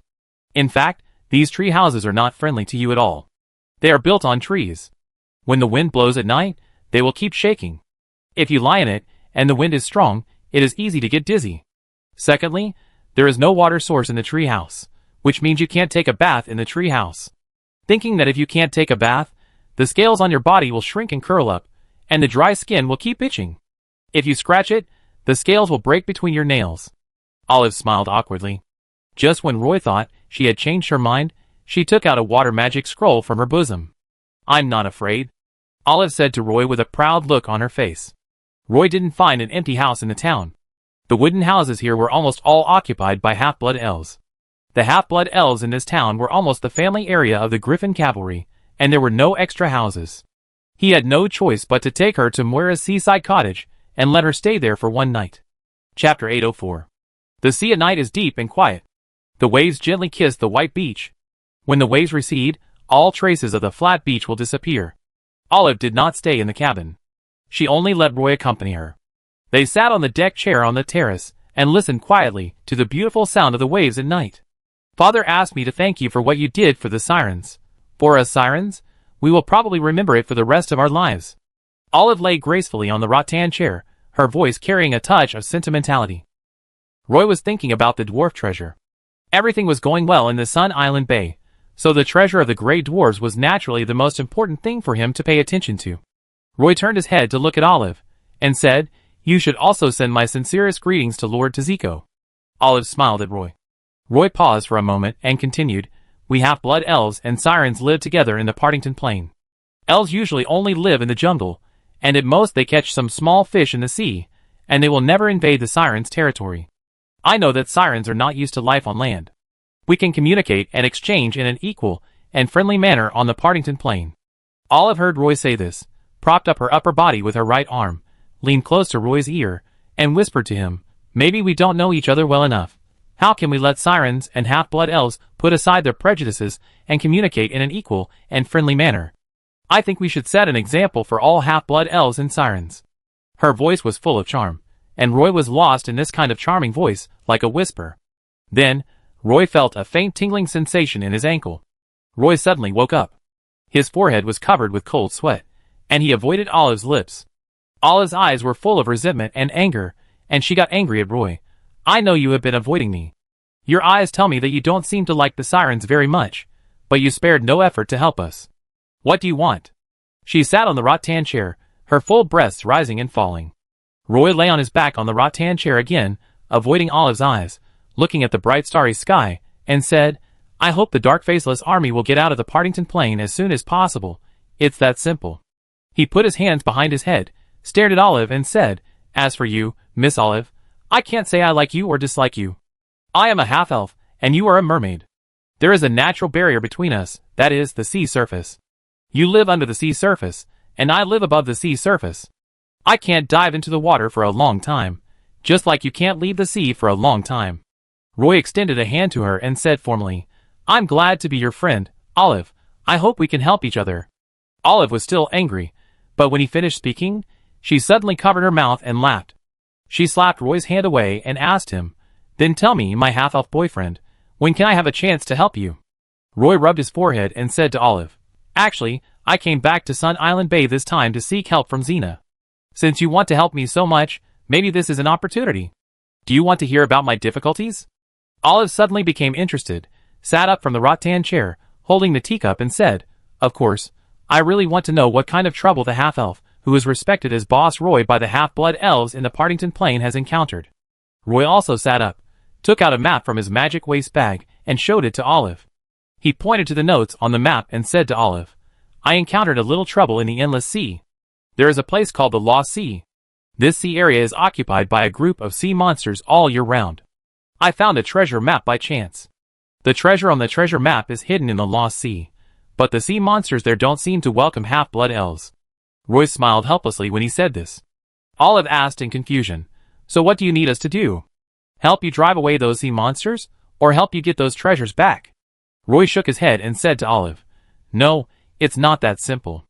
I hope you can help me catch all the sea monsters in the Lost Sea and let them stand trial in our court." Olive thought Roy only wanted to get back the dwarf treasure, but she didn't expect Roy to also get rid of the sea monsters in the Lost Sea.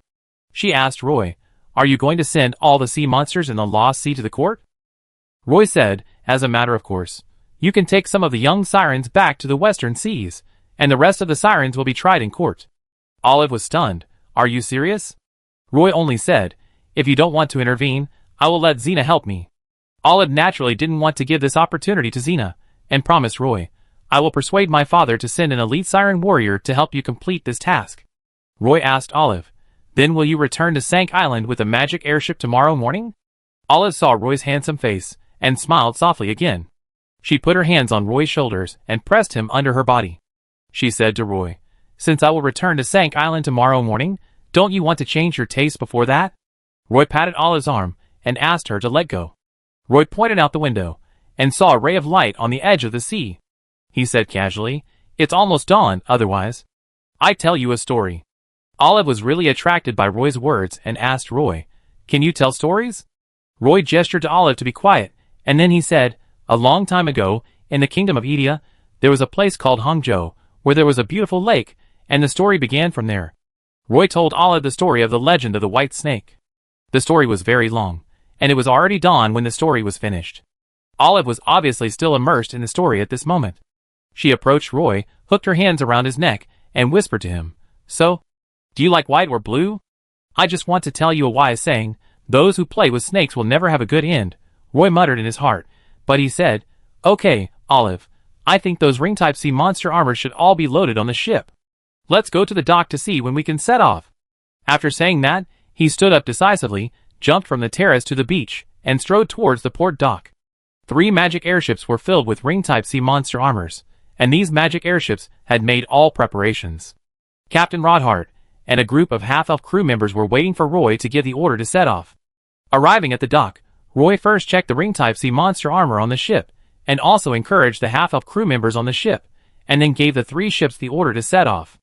Olive was temporarily arranged by Roy on a magic airship. At the moment before boarding the ship, Olive turned around suddenly, leaned close to Roy's ear, and said to him in a sweet voice, "I will tell my father about this as soon as possible. I guess there will be news soon." As they were talking, the half-elf crew on the magic airship had already hoisted up the sea anchor. Then, they began to untie the ropes on the fixed piles on the dock. The 12 floating devices on the magic airship started at the same time. There was no need to rely on the power of the wind. Under the huge thrust of the floating devices, the 3 magic airships slowly rose into the air. They slowly left the sea surface, and the half-elf crew had already gotten used to it. Only Olive stood at the bow, waving vigorously to Roy, who was standing on the dock.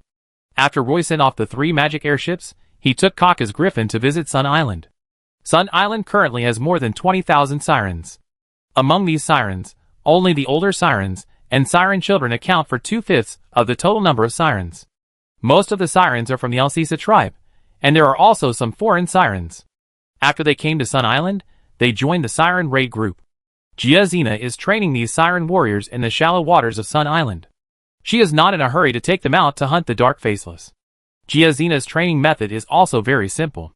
He needs these siren warriors to have flexible bodies and excellent reaction ability. She keeps taking the siren warriors to sprint in the sea for short distances, and then the siren stops in a hurry to avoid the surprise attack from behind. Kaka landed on the beach with Roy. Giazina soon spotted Kaka and his griffin, and then saw Roy. Giazina immediately waved to the siren warriors in training, signaling them to disband on the spot, strode to him, and saluted Roy. What is the current situation of the Dark Faceless army here? Roy asked straight to the point. Giazina said to Roy, in the waters near our Sun Island Bay, there are almost no Dark Faceless warriors. Almost all of them are currently hiding in a trench. The Siren Alliance tried to attack several times, but they were all blocked by the other side. The two sides are still in a stalemate, and the Siren warriors dare not dive too deep. Roy walked into the Sirens' camp, and the tent was filled with spoils looted from the Dark Faceless warriors. In addition, there was a hand-drawn map. Roy saw that the map was full of handwritten symbols by Giazina. What will the Siren Raiders do next? Not yet. I think the Siren Raiders have no advantage over the Dark Faceless in opening up a battlefield in the deep sea, Giazina said frankly. I am currently conducting targeted training for the Siren Warriors. Is there anything I need to coordinate here? Roy asked again at last. No, Giazina said confidently. Roy stayed on Sun Island for a while, and then Kaka took him to the ring-shaped mountain peak. The Plateau Headhunters built a sentry tower and a long wall on the top of the mountain. In fact, this ring-shaped mountain peak is connected to the inland, and many stones are transported from the land to the top of the mountain. There is a sentry at the highest point of these mountains. These sentries are also equipped with some whale-hunting crossbows, cannons, catapults, and the like. After the Plateau Headhunters built the city wall here, they received an order to stay here. The Plateau Headhunters stationed here also need to rotate their duties. The Plateau Headhunters here are tan like coal. After several years of labor reform, these Plateau Headhunters have consumed their hostility. They can stay at the sentry posts honestly because they have even adapted to the rules here. A group of Highland Headhunters were guarding the sentry post. Roy walked through the city wall to the Arrow Tower, where there were more Headhunters stationed. They knew Roy, and when they saw him walking up the city wall, they all stood up and saluted him. These Highland Headhunters had obviously developed a very good habit of order after a long period of labor reform. All the Headhunters stood by the wall, waiting for Roy to inspect them. Roy checked the racks of the whale-hunting crossbow and the magic crossbow arrows one by one, and it could be seen that these things were usually well maintained. I am really glad that you have been able to hold on until now. Thank you for your hard work in building the Plateau City and running to the Partington Plain to repair the city wall. Now many Plateau Headhunters can speak Elvish. They were very happy to encourage Roy. Roy looked around the city wall and ran to the gate of the Sun Island Bay. The gate here has been completely demolished. If the Faceless Warriors want to rush directly into the Sun Island, no one can withstand it. The large sea area outside the Sun Island Bay has also become very quiet. The fishmen and monsters in the surrounding seas can be seen everywhere. They almost all obey the orders of the sea monster Giazina. The fact that they can live outside the Sun Island Bay is enough to show that it is very safe here. There are no Dark Faceless people active here. After patrolling the Sun Island Bay for a long time, Roy finally returned to the North Coast Pier. The Griffin Cavalry has also begun to expand the patrol range during this period. Captain Teprado led the Griffin Cavalry to fly west to the Northern Fjord area. They flew back and forth on this route many times. At present, the Dark Faceless people in the Northern Fjord area have long disappeared. The Northern Fjord is also a place where the half-blood elves set foot. The valleys and the sea are intertwined here, forming a series of fjords with strange landforms. It is also a natural fishing ground. Roy wants to expand the territory opened up by the half-blood elves to here, but there is no camp for the half-blood elves in the Northern Fjord yet. Chapter 805. On Sun Island, the Sirens of the Alcisa tribe transformed the island into a village suitable for Sirens to live in. The Sirens not only dug a huge swimming pool inside the island, but also used the tides to regularly replace the seawater in the swimming pool. Currently, there are nearly 20,000 Sirens living on Sun Island. Recently, foreign Sirens have gradually joined in. The number of Sirens on Sun Island continues to grow. The Sirens raid group has grown from the original 3,000 people to more than 10,000 people as of now. Roy gave priority to supplying the ring-type Siren armor to the Siren raid group of Giazina, and equipped the Siren raid group with 500 human priests. Every time the Siren raid group carried out a raid, there were human priests, magic airships, and Griffin cavalry accompanying them. In the last dozen battles, they were invincible. The Siren Raid group of the Alcisa tribe has become the most elite Siren Corps in the Western Seas. Giazina has also been recognized by other Sea Beast priests, and has her own Sea Beast priest inheritance. Recently, the Dark Faceless Legion has retreated to the lightless abyss deep in the trench. According to the strategic deployment of Commander Teziko, the Siren Legion also took advantage of this truce to rest a little, and when the Dark Faceless Legion expands outward from the trench, all parties will be dispatched to knock down the claws of the Dark Faceless Legion. Giazina was lying on a huge giant clam bed. She usually liked to lie on the seabed and bask in the sun. The waves of the sea water made her algae-colored long hair spread in the sea. There were 3 sirens around her humming a lullaby. Suddenly Giazina was awakened by a siren with 2 scallops on her chest. Giazina opened her eyes, and was about to get angry at the siren. The siren's pupil shrank, and her light-colored eyes were filled with fear, but she still mustered up the courage to say to Giazina, "Commander, Princess Olive returned to the North Coast Pier on a magic airship this time, and she brought a lot of elite siren warriors with her." Seeing that Giazina was a little hesitant, and was indeed listening carefully, she continued, "A week ago, she spent a night with Boss Roy in the beach cabin, and obviously won his favor. This time she brought more than 1,000 siren warriors, which is the best proof." She narrowed her eyes, the gills on both sides of her cheeks opened completely, and even a charming light bloomed in her eyes. The Siren Raid group of the Alcisa tribe can gain a foothold in the Western Sea area, all thanks to the care of Boss Roy.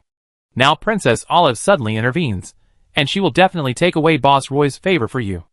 Giazina stared at the siren, and the siren was so scared that she quickly curled up and retreated. Giazina shouted in a low voice, "Get away." The siren quickly swam into the coral reef. Giazina lay down on the giant clam bed again, but no matter how she adjusted her mood, she still couldn't fall asleep. Once the flame of jealousy is ignited in the heart, even if the flame is temporarily suppressed, it will still quickly rise once there is a slight disturbance. Even if you close your eyes, the words that the Banshee just said are echoing in your ears. In fact, Giazina also knows that the Siren Raid group is very dependent on the Half-Blood Elves. All the weapons and equipment of the Siren Raid group are provided free of charge by the Elves, and even the ownership of this Sun Island belongs to Boss Roy. When these sirens of the Alcesar tribe see the Half-Blood Elf guards, they can shout in the Elvish language, "Hey, brother." Giazina squinted her eyes, and stretched her body on the giant clam bed. At this time, she missed Tiffany a little. If Miss Tiffany was here, she would tell Miss Tiffany about these things and ask her to help her analyze them. Miss Tiffany is a very wise Naga weaver. She will definitely be able to give her a good idea. A group of Highland headhunters guarding the sentry post gathered around the bonfire. They pierced sea fish on wooden sticks and roasted them on the bonfire. As long as the temperature is well controlled, these sea fish can be roasted to a golden color, crispy on the surface, and tender and juicy inside. Even salt is not needed. Just put some lemongrass on the roasted fish to whet the appetite of these plateau headhunters. These headhunters are stationed at the sentry post near the sea. They can eat sea fish and fruits in different ways every day, and occasionally pick up some shellfish when the tide is low. These plateau headhunters found that life at the seaside is much happier than life on the plateau. Moreover, they have lived here for more than half a year, and they have not even seen the shadows of the Black Sea monsters in the rumors. A group of headhunters communicated in the plateau native language. There is no war on the island now, and we have completed the construction of this wall. I don't know where we will be sent next. I hope not to return to the plateau. Life here is so comfortable, warm wind, delicious fish. It would be even better if we could bring the women of our tribe here. Elder, can you talk to that adult and ask him to send our women here as well? Ahem, what else do you idiots want? Don't forget that we are prisoners of war. We are still alive now, not because they dare not kill us. Compared with the dead, we are more valuable alive. Wake up! A group of Highland headhunters suddenly fell silent. After a while, a Highland headhunter was heard saying, "Then we will create higher value, so that we can live better. If there are women around, it will be even better." A group of Highland headhunters leaned against the parapet of the sentry post, holding wooden sticks with grilled fish in their hands, chatting casually. Tonight is a starry sky, no rain. Roy patrolled the northern fjord. The sirens and the dark faceless ones withdrew from the fjord, and there was almost nothing left in the entire fjord except the ruins left by the war. Roy planned to throw a group of Highland headhunters into this fjord and let them build a military base on this side of the fjord, but now the group of headhunters, who are best at construction, are all building a seawall on Kauai Island. There were also a group of Highland headhunters on the sentry post on the Sun Island Bay side, but those Highland headhunters were more suitable for fighting. If they were to come to the northern fjord, once they lost the supervision of the half-blood elves, they would probably be able to escape without a trace. The magic airship returned to the North Coast Pier, and Roy took the opportunity to exchange some divine arts experience with Captain Jelloin. Captain Jelloin was also a combat priest, proficient in judgment and holy seals. Roy happened to lack knowledge of holy seals, and Captain Jelloin was also very generous, almost instilling all his understanding of holy seals into Roy. For several days, Roy stayed in the camp of the Knights Templar. It was not until several magic airships heading to Sank Island suddenly rushed down from the clouds, and then slowly landed in the sea next to the North Coast Pier that Roy came out of the camp of the Knights Templar. These magic airships returned to the Sun Island Fjord, indicating that the cooperation between the Half-Blood Elves and the Siren Alliance would continue. When the magic airship docked at the pier, Olive suddenly appeared on the deck, and behind her there were a large number of Siren warriors, who jumped into the sea from the side of the ship. Countless Siren warriors fell into the sea with a series of plops. They didn't know how long they would stay at the North Coast Pier, so they returned to the sea first, which was much better than living in a stinky cabin. Olive walked down from the boat with her exquisite long skirt, with a smug smile on her face. When she stood in front of Roy, she tried to lower herself as much as possible, with a charming smile on her face, and said to Roy, "I brought 2,000 of the most elite Siren warriors this time, to go to the Lost Sea with you." After that, she took Roy's arm and whispered to him, "When are you going to leave?" Roy didn't expect that Commander Taziko would agree to Olive's request, and send a bunch of Siren warriors to support Roy. Olive seemed more proactive this time, and all her actions did not hide her feelings. "Olive, thank you for your efforts," Roy said. "We should help each other. You have done so much for the Sirens, and now we come to help you. That's what we should do." Olive's voice was a little hoarse and charming. "You need to rest after sitting on the magic airship for so long. On our side, the half-elves also need to reorganize the magic airship before setting sail again," Roy explained to Olive. Olive refused to leave and asked Roy, Don't you want to invite me to sit in the cabin by the sea? If you stay away from the sea for a long time, your skin will become dry, your scales will curl up, and slowly it will become less smooth. Go and rest." Roy patted Olive's smooth and cold back, and her body shivered for no reason. As expected, Olive subconsciously looked at her arm and reached out to touch her neck after hearing what Roy said, but she was now an elf, and no scales were exposed on her body. She took 2 steps back with some suspicion and said to Roy, "I go take a look first." After that, Olive turned around and jumped into the sea. In the splashing waves, she looked like a mermaid. Roy stood on the dock and waved to her casually. An adult mermaid stretched out her body in the sea, with a body length of nearly 6 meters. They have slender waists and round buttocks, and the only drawback is that they cannot look down. Roy knocked his forehead helplessly, and was about to say a few words to the captain of the magic airship and return to his residence, but he saw a straight line drawn on the sea surface in the distance. It was like a sharp arrow, passing through the sea surface and splitting the seawater in two. The only one who could swim at this speed in the sea, except Miss Tiffany, was Giazina, who was promoted to a sea beast priest. Seeing Giazina rushing over, Roy waited on the dock. The waves at the dock were getting bigger and bigger, and the sea breeze began to get stronger. As a wave swept onto the dock, the wave exploded on the dock, and countless water mists flew all over the sky, completely blocking Roy's sight. Giazina actually walked slowly from the waves. She was wet all over, and the sea water kept dripping down her slender body. Under the cover of the water mist, she strode to Roy and casually put on a linen suspender tube skirt without any shyness. The charming face was almost touching Roy's nose, and her beautiful green eyes stared at Roy. "There was a problem on Koi Island. Why didn't you tell me first, but go to other sea monster tribes first?" She didn't even wait for Roy to explain, and said aggressively, "We are the fighting partners tied together, aren't we?" Giazina reached out and grabbed Roy's arm, her long nails as sharp as steel needles, and pulled Roy to the beach. Roy saw Giazina with an angry face, and thought about how to calm her irritable mood. At this time, the two had already arrived at the beach. Giazina angrily asked Roy, "What should I do to get your greatest trust and support?" Roy was a little confused. He asked Giazina, "Isn't the current Siren Raiders enough?" "Of course not." Giazina was still very satisfied with the support given by the mine guards. She walked to Moira's cabin, then crossed the railing, sat on the deck chair on the terrace, and told Roy what she was worried about. "I'm just a little worried that once you hold Olive in your arms, the Siren Raiders will no longer be your most trusted ally." She said it very straightforwardly, which made Roy very embarrassed at this moment. Roy said, I came to Sun Island Bay this time to seek help, but I told Olive about this request first, and she agreed very readily. Since you have this idea, I will tell you again. After my investigation, I suspect that some dwarf treasures may be hidden near the Lost Sea. There is a large group of sirens stationed there. The half-blood elf guards dare not approach casually, so I can only ask you sirens for help. If you also want to go to Kui Island, you can go together. Roy sat down on the rattan chair next to Jazina and said to Jazina, if you want to go with the siren warriors, you have to go back to Sun Island to gather people now. Jazina ignored what Roy said. She suddenly pounced on Roy and took the initiative to come up and stamp Roy's face with her lips. Then she quickly left Roy. When she turned around, she wiped the corner of her mouth and revealed a smug look.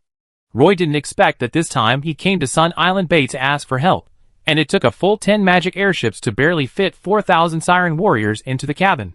The 10 magic airships set off from Sun Island Bay, bypassing the Griffin Barrier Mountains again, and did not pass through the Plateau City, but entered the southern part of the Padstow jungle and flew directly to Padstow City. Because of concerns that the seawater in the cabin would deteriorate under high temperatures, the magic airships did not stop at all when they arrived at Padstow City, and went directly through the portal to Kui Island. One magic airship after another flew out of the portal, causing a great commotion on the island of K. Thousands of half-blood elf guards surrounded the clearing in the forest. Some of them stood on the treetops, and some of them guarded the square.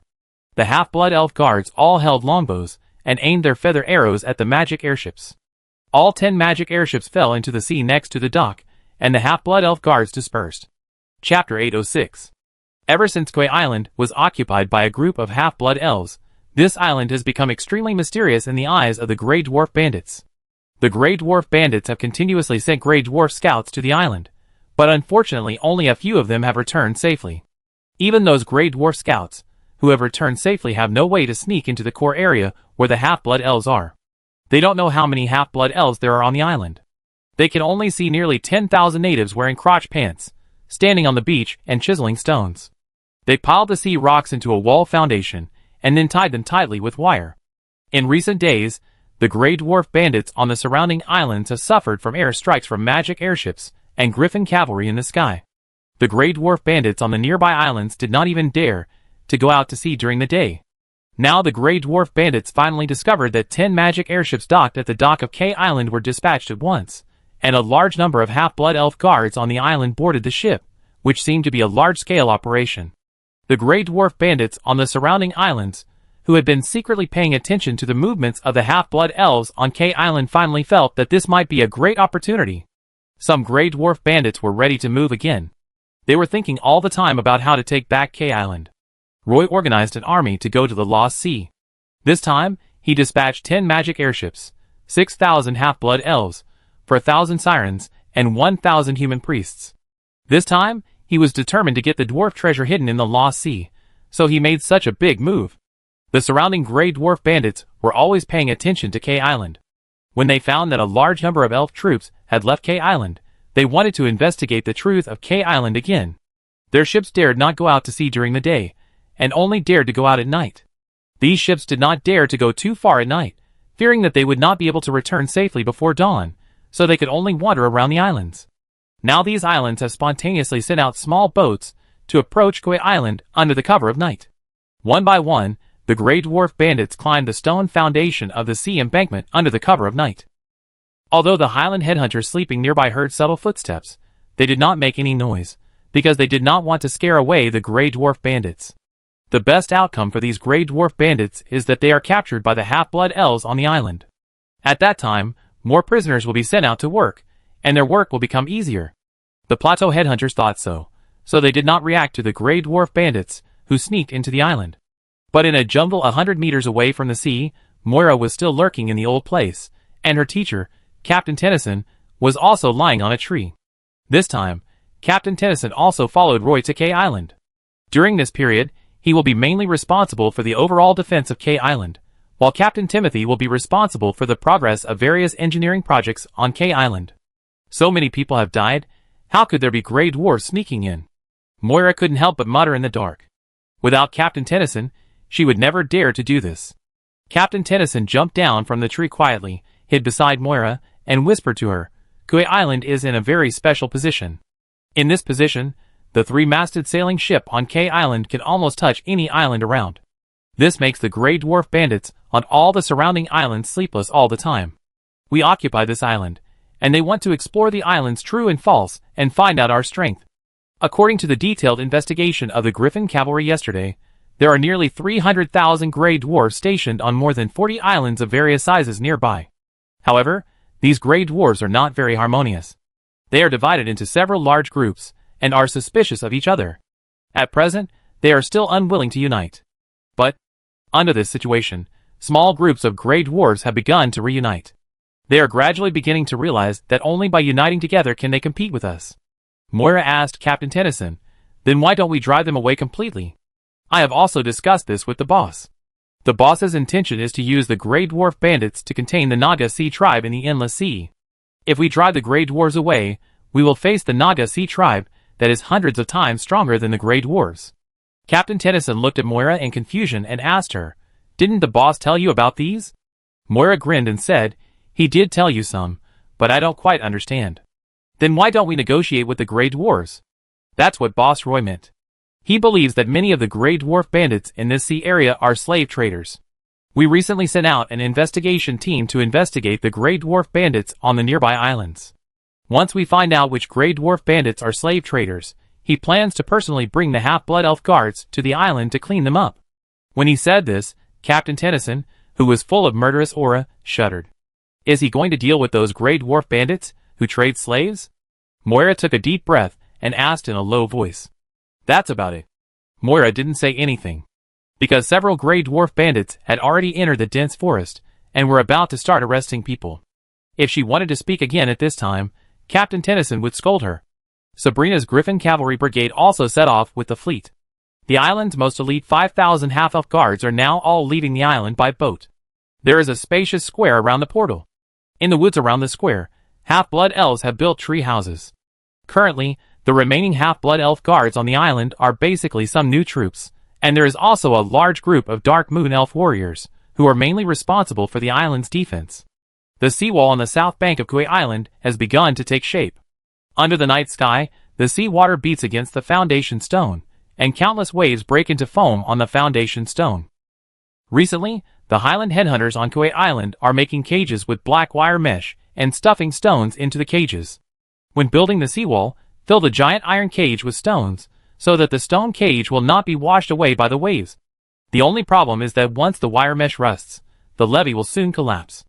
For this reason, the dwarf craftsmen at the forging workshop came up with a very luxurious method, which is to mix some special metals into the iron wire during the smelting process, such as magic black iron, which is more precious than gold. Once the magic black iron is mixed, these black steel wires will not rust even if they are soaked in the seabed. The half-blood elves in the small town on the island also began to weave large iron cages on the beach.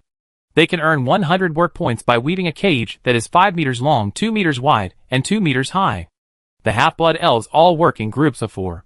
This iron cage is too big to be moved, so they are almost all woven on the stone foundation of the seawall, and then the sea reefs are added inside. In this way, even if the sea reefs have strange shapes, they can still be used. The 8 Imperial merchant ships that came to Kauai Island last time brought a large number of daily necessities. In addition to daily necessities, there are also some sculptures and paintings. The elves yearn for a comfortable life, and so do the half-blood elves. They built a brand new tree house around the square, installed some beautiful glass windows on the tree house, and the tree house also needs some decoration. No one expected that the Imperial-style sculptures and paintings left by the Imperial merchant ships would be sought after by the half-blood elves on the island. Everyone wanted to buy these artworks, so they had to earn some work points. So these half-blood elves began to take the initiative to find things to do on the island, and weaving cages on the seawall became the most profitable job. In addition, when the half-blood elves on Kauai Island no longer had more requirements for food and shelter, they hoped that Kauai Island would be safer. Although everyone knew that the gray dwarf bandits did not dare to attack Kauai Island easily, everyone felt that it was necessary to build the seawall. Once the seawall was built, it would not only prevent the gray dwarf bandits from landing on the island, but also prevent the Naga Sea tribe from occupying Kauai Island. Therefore, the half-blood elves on the island are currently actively building the southern seawall. A group of half-blood elves are weaving iron cages on the seawall and chatting. We live well here now, and we can get the most basic respect. Even if we do nothing, we can still have enough to eat. I just want to decorate my home a little bit, so I came out to make money. I hope more half-blood elves will know about this place, and hope they will have the opportunity to come." A half-blood elf dodged sideways to let a Highland headhunter carrying a black reef pass. These Highland headhunters walked barefoot on the stone foundation, carrying large reefs, and still walking briskly. "Those Silver Moon elves looked down on us in the past, but now they can't leave us, so they won't let our compatriots in the city leave easily." "That's right, after we left, no one even cleaned up the garbage in the city." The Lost Sea is about a few hundred nautical miles away from Kauai Island. This time, the magic airship did not rise into the wind layer and flew directly over, because the siren troops could not keep up. Therefore, these magic airships all raised their sails and sailed from the sea to the Lost Sea. When the magic airships were halfway through their journey, the Griffin cavalry flying in the sky discovered a fleet of gray dwarf robbers. This fleet consisted of 4 three-masted sailing ships, which sailed on the sea in the same direction as Roy's fleet. Finley's 4 three-masted sailing ships were constantly approaching Roy's fleet, but when they saw these magic airships leaving the sea and slowly floating in the low sky, they knew that they had provoked a fleet that they should not have provoked. The 4 three-masted sailing ships quickly raised their sails and turned around, trying to slip away. But Sabrina had already caught up with the Griffin Cavalry Brigade. The Griffin Cavalry threw short flaming spears in the sky, which instantly ignited the sails. With the help of the sea breeze, the fire burned fiercely, and the ropes and sails were burned in a blink of an eye. The masts of the three-masted sailing ships were painted with fireproof materials, so there was no fire. When the sails of the 4 three-masted sailing ships burned, they could only drift on the vast sea. Soon, the 10 magic airships following behind caught up from the air. When the crew saw hundreds of gray dwarf robbers gathered on the deck ready to fight, they didn't say any nonsense to them, and directly threw magic crystal arrows to freeze a large number of gray dwarf robbers on the deck. Then a large group of Griffin cavalry swooped down and landed on the deck. These griffins did not use their iron will, so they did not cause any damage to the 3 sailing ships. A large group of sirens also emerged from the sea. They used their strong arms to climb the outer wall of the hull with their bare hands. Many gray dwarf robbers, who were not frozen by the magic crystal arrows, jumped into the sea to escape, and some gray dwarves chose to surrender. However, these gray dwarf robbers, who jumped into the sea to escape, did not know that there were more siren warriors waiting in the sea. Half an hour later, Roy landed on the front three-masted sailing ship on Kaka's Griffin. 4 gray dwarf captains knelt in a row, their hands tied with ropes, and a group of gray dwarf robbers were also tied to the deck, many of whom were stained with blood. The half-blood elf guards threw some dead gray dwarf robbers into the sea. The siren warriors also jumped into the sea, and the Griffin cavalry flew back into the sky. Adjutant Walker hurriedly walked onto the deck. He put his ear to Roy's ear and said solemnly, "Boss, we found a group of imprisoned Naga sea tribes in the bottom cabin." Roy frowned.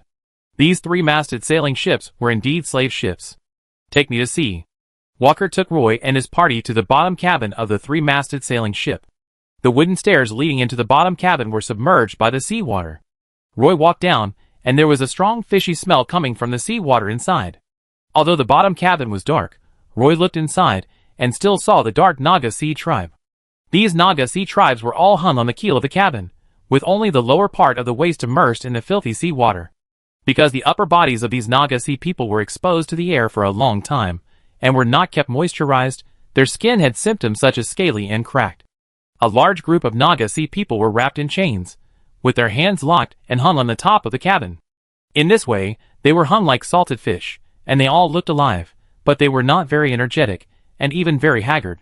Roy jumped into the bottom cabin regardless of the stench of the seawater, then walked up and cut the iron chains on the wrists of the Naga sea people with a sharp magic dagger. At this time, Walker, who was following Roy, quickly handed over a key. Roy helped the Naga to sit down in the dirty seawater in the bottom cabin. The Naga raised his head drowsily and looked at Roy numbly. Roy cast a holy light spell on him. When the holy light fell on the Naga sea tribe, he finally woke up a little. Roy squatted there and said to him expressionlessly, "This ship has been occupied by us. Now you are free. I will give you 2 hours to rescue your companions, and then leave my ship quickly." Chapter 807. The man from the Naga tribe was still a little confused. He looked at Roy with a confused look on his face, not understanding what he was saying. At this time, Giazina leaned out from behind Roy and said to the man from the Naga tribe in Naga language, "Our boss said that this ship has been occupied by us. You must take your companions away from this ship as soon as possible." The man from the Naga tribe pointed at his nose weakly and asked a mermaid with a seductive face, "Are you saying that we are free?" "That's right. Hurry up and take your companions away from this ship. Don't always hang around in front of me. I don't have any good feelings for Naga men." Jazina responded very domineeringly. Although the Naga sea man was very weak, he still stood up quickly. Seeing that he had nothing in his hands, the adjutant Walker stuffed a bunch of keys into his hands, and then signaled him to rescue those Naga companions. The seawater in the bottom cabin was completely stinky, and the Grey Dwarf robbers loaded more than 900 Naga sea slaves in the bottom cabin. After they were unshackled, they supported each other, and walked out of the bottom cabin one by one. They were full of the smell of stinky salted fish, which made Roy feel like he was in a seafood market. He waved to the Naga sea tribe impatiently, signaling them to jump into the sea from the deck and leave quickly. However, when he met those Nagas with injuries, Roy still asked the half-blood elf guards to provide them with some bandages. As for the treatment of holy light, that was too much to think about. When some Naga sea tribesmen who were about to jump into the sea from the deck turned around to salute Roy, Roy waved his hand impatiently, and regardless of whether they could understand or not, he said to them in Elvish, "I am not here to rescue you. I just want to rob a few sailboats. I don't like to contact Naga people, you hurry up." At this time, Miss Tiffany just came to the three-masted sailboat. She was still wet, and she had just folded her fishtail. The gorgeous mermaids almost stuck to her body. When she heard Roy say this, she just rolled her eyes at Roy helplessly. She knew that Roy's purpose in saying this was just that he didn't want to get too close to the Naga sea clan.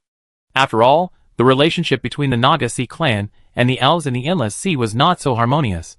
At this time, if the news of the close relationship between the half-blood elves and the Naga sea clan spread again, it would inevitably make the other three elves even more dissatisfied with the half-blood elves. "You guys hurry up and leave here. The Lost Sea is ahead. If you swim north from here, you can reach Gomez City in about 200 nautical miles. We are the half-blood elf mine guards. We came to the Endless Sea to retrieve some things from the Lost Sea. We will not stay in the Endless Sea for too long. We are the half-elf mine guards, and we won't stay in the Endless Sea for too long." Miss Tiffany stood beside the ship, constantly telling every Naga sea tribe member who left the three-masted sailing ship about the origin of Roy's troops. Soon, all the Naga sea tribe members on the 10 three-masted sailing ships were released, and even some of the unconscious Nagas were carried away by their companions. Before leaving, the Nagas also clearly saw the Grey Dwarf robbers detained on the deck, as well as the fully armed half-elf guards. What really frightened them was that when they jumped into the sea, they looked around and saw that there were thousands of siren warriors surrounding the three-masted sailing ship. The look these sea monster warriors gave them was not disgust or hatred, but curiosity. You should know that in the Endless Sea, the dispute between the Naga sea clan and the sea monsters has lasted for nearly 1,000 years. It can no longer be described in a few simple words. They have long been in a situation of incompatibility. These Naga sea clan hurriedly dived into the seabed, and then swam north along the sandy seabed. The 4 three-masted sailing ships carried more than 3,800 Naga sea clan members in total. When they all left, the 4 three-masted sailing ships had become empty ships. There were only a group of Grey Dwarf robbers left on the ship. Roy stood on the top of the ship and saw that the Naga sea tribe had left. Then he said to Captain Walker and Captain Redheart, who were following him, "These three-masted sailboats are mine now. Let's go and see the 4 very strong Grey Dwarf captains." The Grey Dwarf captains of the 4 three-masted sailboats have all gathered on the three-masted sailboat in the front. They tied their hands behind their backs with the strongest oil hemp rope. Because of the miscalculation of the dwarf's brute force, the half-blood elf guards suffered a lot in this regard. Therefore, now they tie up the Grey Dwarf robbers with this thumb-thick oil hemp rope. This kind of rope is used by the half-blood elves in the Bay of the Four Suns Island to tame griffins. It is quite strong. Roy sat in front of the 4 Grey Dwarf captains, and behind them were more than 200 Grey Dwarf robbers on the ship. The Grey Dwarf robbers on the other 3 ships were currently detained on their own ships. In fact, there were not many Grey Dwarf robbers on each ship. Roy was very curious about how they captured nearly 4,000 Naga sea people and successfully controlled them all. According to Walker, these Grey Dwarf robbers should be hung in the bottom cabin and let them soak in the stinking sea water for 10 days and a half months. After that, see if their third leg can stand up. Roy felt that he should appear more majestic at this time, so he took out the Book of Judgment on his body and placed it across his legs. He did not turn the pages of the book, but let a ball of holy light float on the cover of the book. In the faint holy light, Roy was set off by this ball of holy light as if he was covered with a layer of holy light. He asked the 4 Grey Dwarf captains. Where are you going? The 4 Grey Dwarf captains knelt on the ground in embarrassment. They looked at each other, and the Grey Dwarf captain on the far right said in Elvish, Lost Sea. Roy's eyes fell on him and continued to ask him, Why are you going there? The Grey Dwarf captain hesitated for a moment, but when he thought about the Naga Sea tribe in the cabin being released by the human boy in front of him, there was nothing he could not say at the critical moment of life and death. We trafficked a batch of Nagas and prepared to sell them over there. Roy rubbed his eyebrows and asked him, Do you admit that you are a group of slave traders? The Grey Dwarf captain immediately smelled the breath of danger from Roy's words, and he hurriedly defended himself anxiously. But we did not traffic elves. We have no grudges against you. If you want my boat, I can give it to you. I hope you can give us a small wooden boat so that we can leave. Roy looked at his face, which was flush red because of his hasty speech, and saw a trace of fear in his eyes. Seeing that the other 3 Grey Dwarf captains were glaring at him, Roy said, It is impossible to leave. I need you to take me into the Lost Sea. The Grey Dwarf captain obviously expected Roy to make such a request, and he immediately stated his conditions. We can send you to the Lost Sea, but you have to promise to let us go if you enter the Lost Sea. Roy leaned down, stretched out his hand, and patted the side of the thick hairy face. He said to the Grey Dwarf on the boat, I think there are some things you haven't figured out. I am not negotiating with you now, but ordering you to do what I tell you. Then I refuse. The Grey Dwarf captain made up his mind and said directly. The Grey Dwarf captain hoped to fight with Roy. Maybe he could save his life, or even better, he could regain his freedom. Unexpectedly, the smile on Roy's face disappeared all of a sudden. He looked at the Grey Dwarf captain with some regret, and said to the adjutant beside him lightly, Walker, send him away. Walker barely hesitated. He was now the most loyal supporter of Boss Roy. The moment Roy rescued him from the Spinel mine, he swore to the Moonlight Goddess Alun to become a follower of Boss Roy. Although he had not yet become Roy's follower, he had become Roy's adjutant. Walker took the Grey Dwarf captain to the semicircular base of the bronze Argali horns at the bow, which was also the recognized execution platform on the 3-masted sailing ship. Walker drew the elven sword from his waist, grabbed the messy hair on the Grey Dwarf captain's head with one hand, and pressed the sword directly on the back of the Grey Dwarf captain's neck. The sword tip rubbed the back of the neck hard, and the head fell into Walker's hand. The bloody corpse spurted out blood 1 meter away, and fell on the Shingtai with a plop. The 2 half-elven guards standing behind Walker immediately came up, grabbed the Grey Dwarf captain's ankles, dragged him to the side of the boat, and threw him directly into the sea. A fresh bloodstain was left on the deck, and the smell of blood instantly wafted over the deck. Walker threw the head of the Grey Dwarf captain into the sea. Soon, sharks gathered and swam back and forth at the bow, snatching the body of the Grey Dwarf captain. Roy then retracted his gaze, and his expression became gentle again. He said to the 3 Grey Dwarf captains, Okay, I admit that I don't need so many captains to lead the way. Okay, now there are only 3 of you left. I want to hear you tell me in person whether you are willing to go or not. I do. I do. I do. The 3 Grey Dwarf captains responded in Elvish almost at the same time. Although the Elvish they spoke was a little stiff, it didn't matter. Roy stood up, and didn't look at the 3 Grey Dwarf captains again. When he walked towards the ship's tower, Roy's heart-piercing words came. I thought you Grey Dwarf slave traders were so tough, but in the end, aren't you just afraid of death? The 3 Grey Dwarf captains' faces turned pale. Obviously, the hot-tempered Grey Dwarf captain was somewhat dissatisfied with Roy's sarcasm and humiliation. He twisted his shoulders and struggled to stand up from the deck. He protested loudly to Roy's back. I hope to be treated fairly. I hope you can send me to the court. I am willing to accept the trial of the Elf Elders' Council. Roy turned around slowly, looked down at the 3 Grey Dwarf captains, and said, I'm afraid you will be disappointed. We haven't formed the Elven Elders' Council yet, and there is no court for the time being. I have the final say on everything. Then Roy quickly added, If anyone wants to die, I will satisfy you as soon as possible. I won't keep any useless Grey Dwarf prisoners of war. The 3 Grey Dwarf captains fell silent again, and the more than 200 Grey Dwarf robbers on the deck were also silent at this moment. They all knelt quietly on the deck. Even if their eyes were full of hatred, they kept their heads down. Taking advantage of this time, the half-blood elf crew quickly boarded the ship. What they needed to repair most was the sails that were burned to ashes. Fortunately, the 3 main masts were not damaged. Although the crossbars on the masts were burned black, they were still barely usable at present. The half-blood elf crew took out the spare sails and ropes from the cargo hold. They needed to hang the sails again. As for the Grey Dwarf robbers on the deck, They were all escorted to the bottom cabin by the half-blood elves. Like the punishment suffered by the Nagasi clan, their hands were shackled and chains were hung on the top of the cabin. All the Grey Dwarf robbers were hung like hams. The Grey Dwarves were very irritable. At this time, some Grey Dwarf robbers with shackles would inevitably curse wildly, and then their mouths would be stuffed with smelly linen, and their bodies hanging on the roof would twist like silkworm pupae. Of course, there were also some Grey Dwarf bandits, who were able to judge the situation and were particularly obedient, so they were spared a lot of pain. In addition to the Grey Dwarf captains on the three-masted sailing ships, Roy also met with several first and second mates on 4 three-masted sailing ships. At this time, Roy was sitting in the captain's room, and on his table was a sea chart that included the Lost Sea. This sea area was at least several hundred kilometers long and now looked like an oval. But the area of the Lost Sea would change all the time, mainly because the fog was affected by the sea breeze.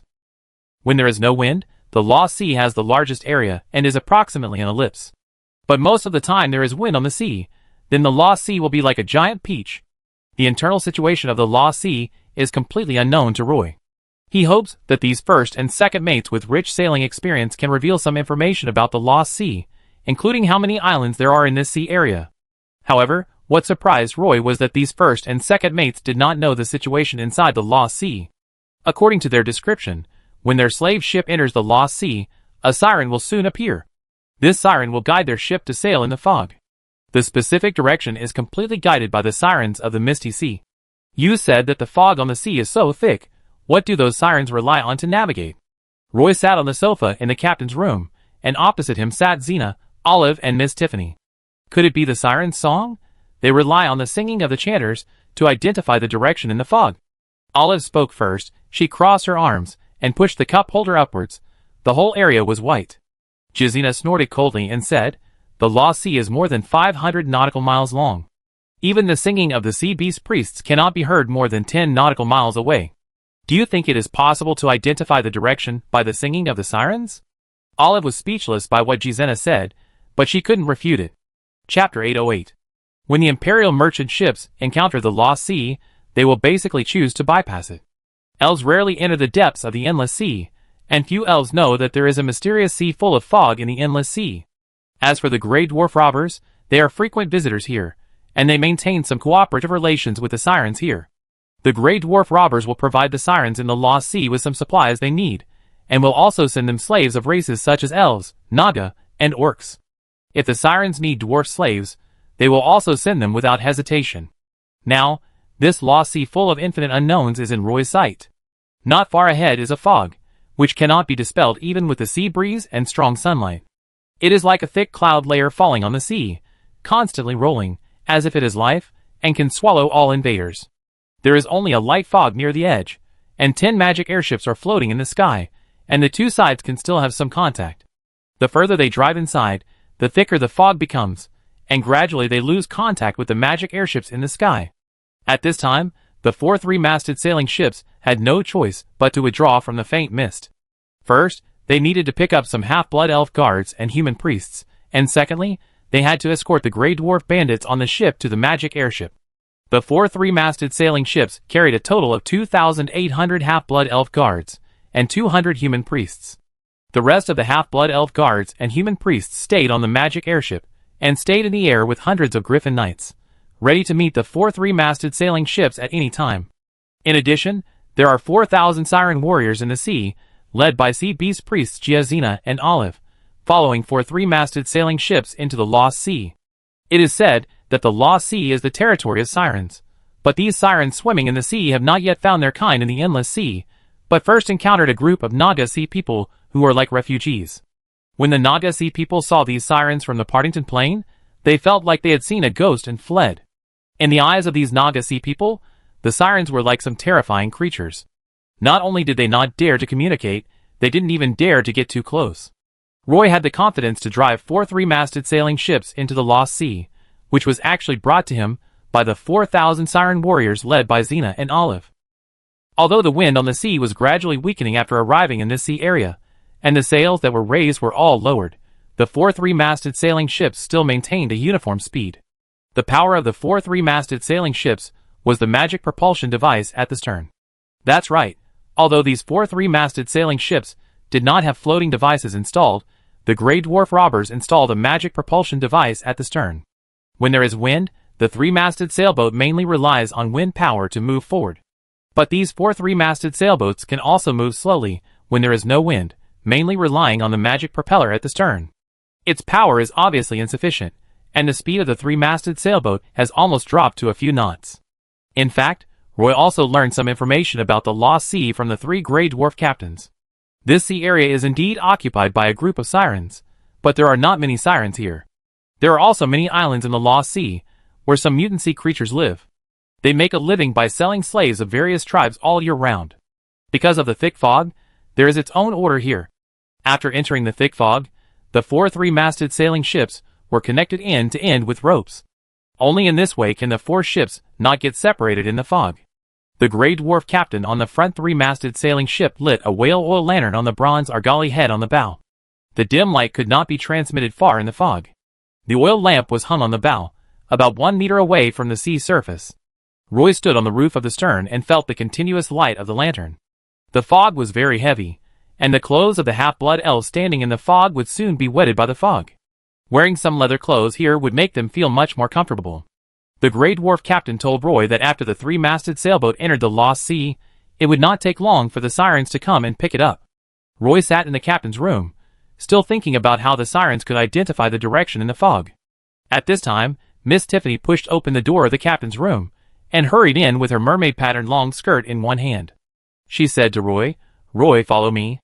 Miss Tiffany's light green eyes seemed to have an answer, but she held back and didn't say it, but wanted Roy to go out with her to see. Roy followed Miss Tiffany down the ship's tower, and onto the deck without any hesitation.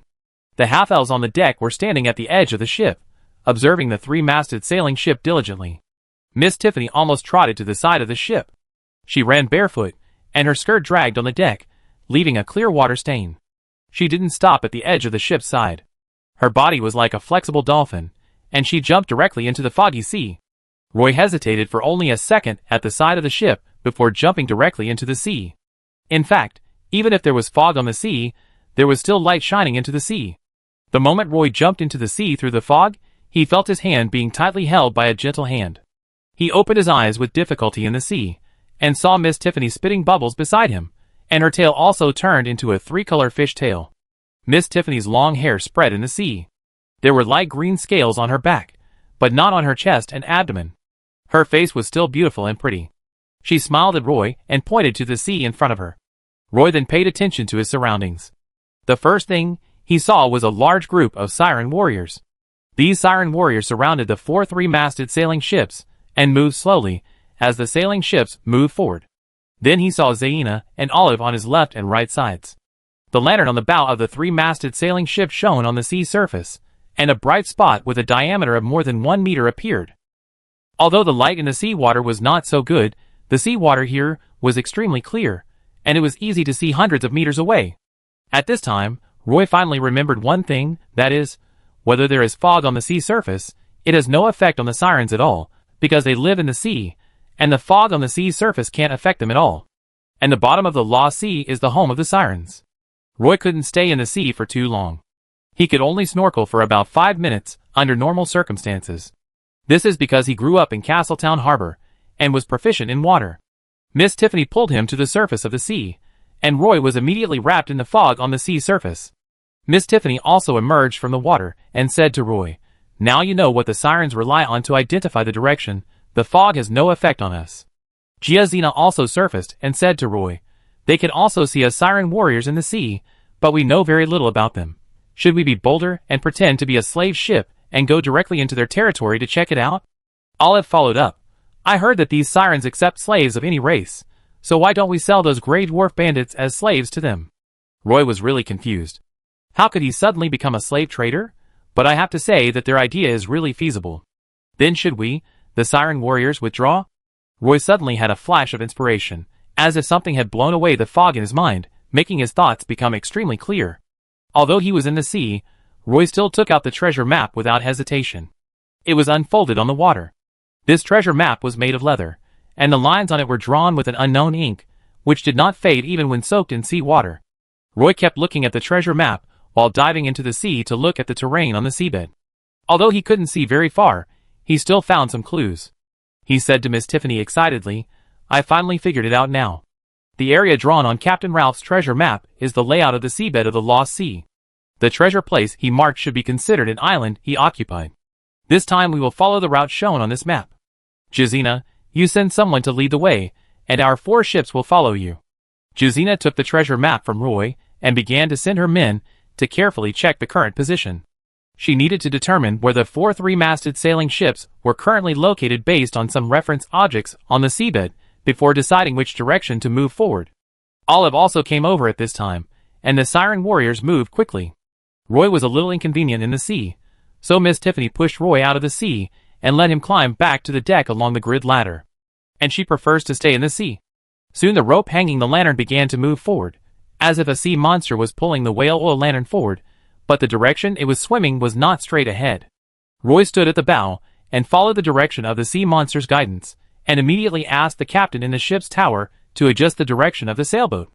In this way, although there was thick fog on the sea, the 4 3-masted sailboats were traveling at a constant speed in the Lost Sea with the help of the magic recommendation device. It must be said that this sea area is still very large. The 4 3-masted sailboats sailed in this sea area for a whole day, and they stopped only after dark.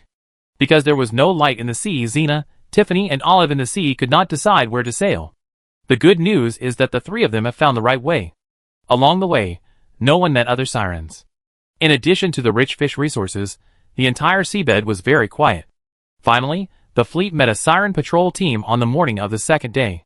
When the siren patrol team swam nearby, they found a large group of siren warriors around them. They did not show any hostility, but swam up to the siren warriors from the Partington Plain and asked, "Hey, where are you from?" The siren warriors did not answer immediately, but sent someone to report to Jazina. Jazina swam over immediately, exuding the aura of a strong person, which immediately made the siren warriors of the patrol team respectful. She said to the captain of the siren patrol, "We came from the Twin Seas. Someone asked us to take away some things he stored here." The siren captain looked at the siren warriors, who kept coming around, pursed his lips, and didn't dare to say anything. "I don't know much about the rules here, but I was hired by a very famous Grey Dwarf pirate. He asked me to come here to take his things, so my companions and I came here. If there is any offense, please forgive me."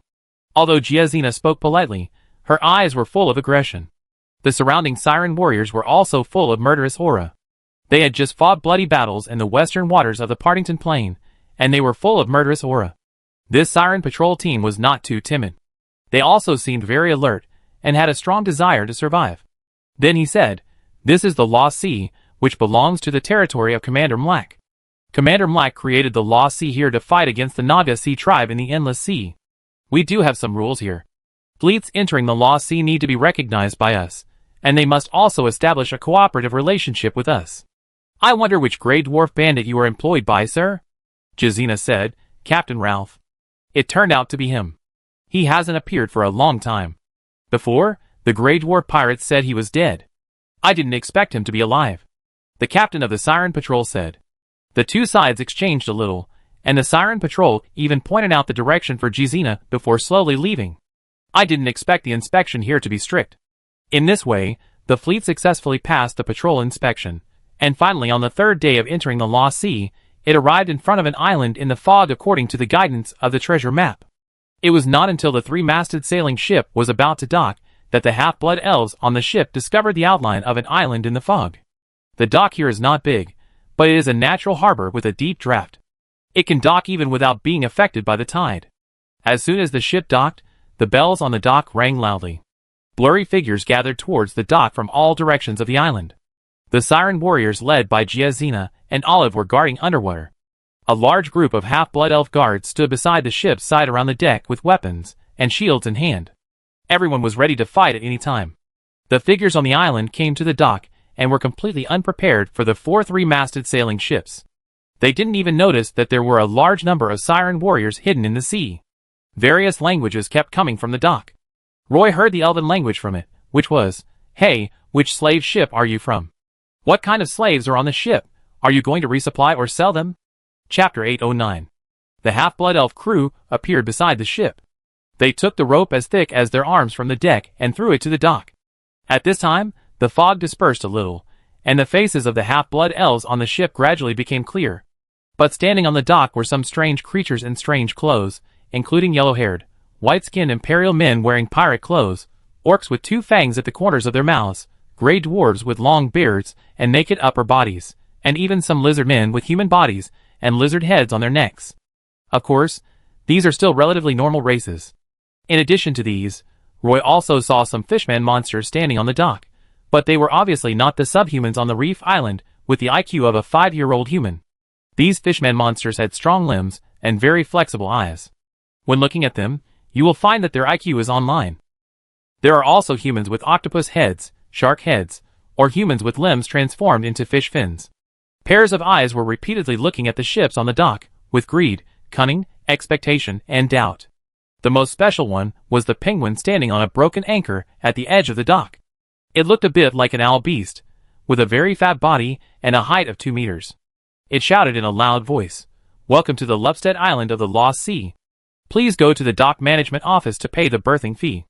The berthing fee for the 3-masted sailboat is 2 magic crystals per day." It actually understood the languages of various ethnic groups.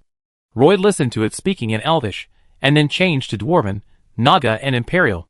At this time, the mutant sea creatures on the dock also discovered that the 3-masted sailboat was actually a group of mixed-blood elves. The aliens at the port dock immediately became excited. The half-elf crew lowered the sampan, and Roy was the first to get off the 3-masted sailboat. A lizard man wearing hunter leather armor licked his lips and nostrils with his tongue, and said to Roy hatefully, "Imperial people, you must put away your arrogance and unreasonableness when you come here, and don't think that your construct knights can conquer everything. This is the Lost Sea, so you better be honest." Roy stared at the strong lizard man in front of him speechlessly. At this time, Sabrina also followed Roy and walked down from the 3-masted sailing ship. A team of half-elf guards followed behind, wearing silver armor and holding exquisite magic swords, and their steps were in unison. Seeing the half-elf guards marching down the ship, the islanders on the dock were excited again. "Half-elf, it's actually a half-elf. How dare a half-elf come here?" 2 half-elf guards were still holding the gray dwarf captain, whose arms were tied with oily hemp ropes, and he followed down dejectedly. In these few days, the gray dwarf captain has learned how to avoid suffering. When the islanders on the dock saw the gray dwarf captain, they immediately started shouting again, "Oh my god! How did the gray dwarves become slaves?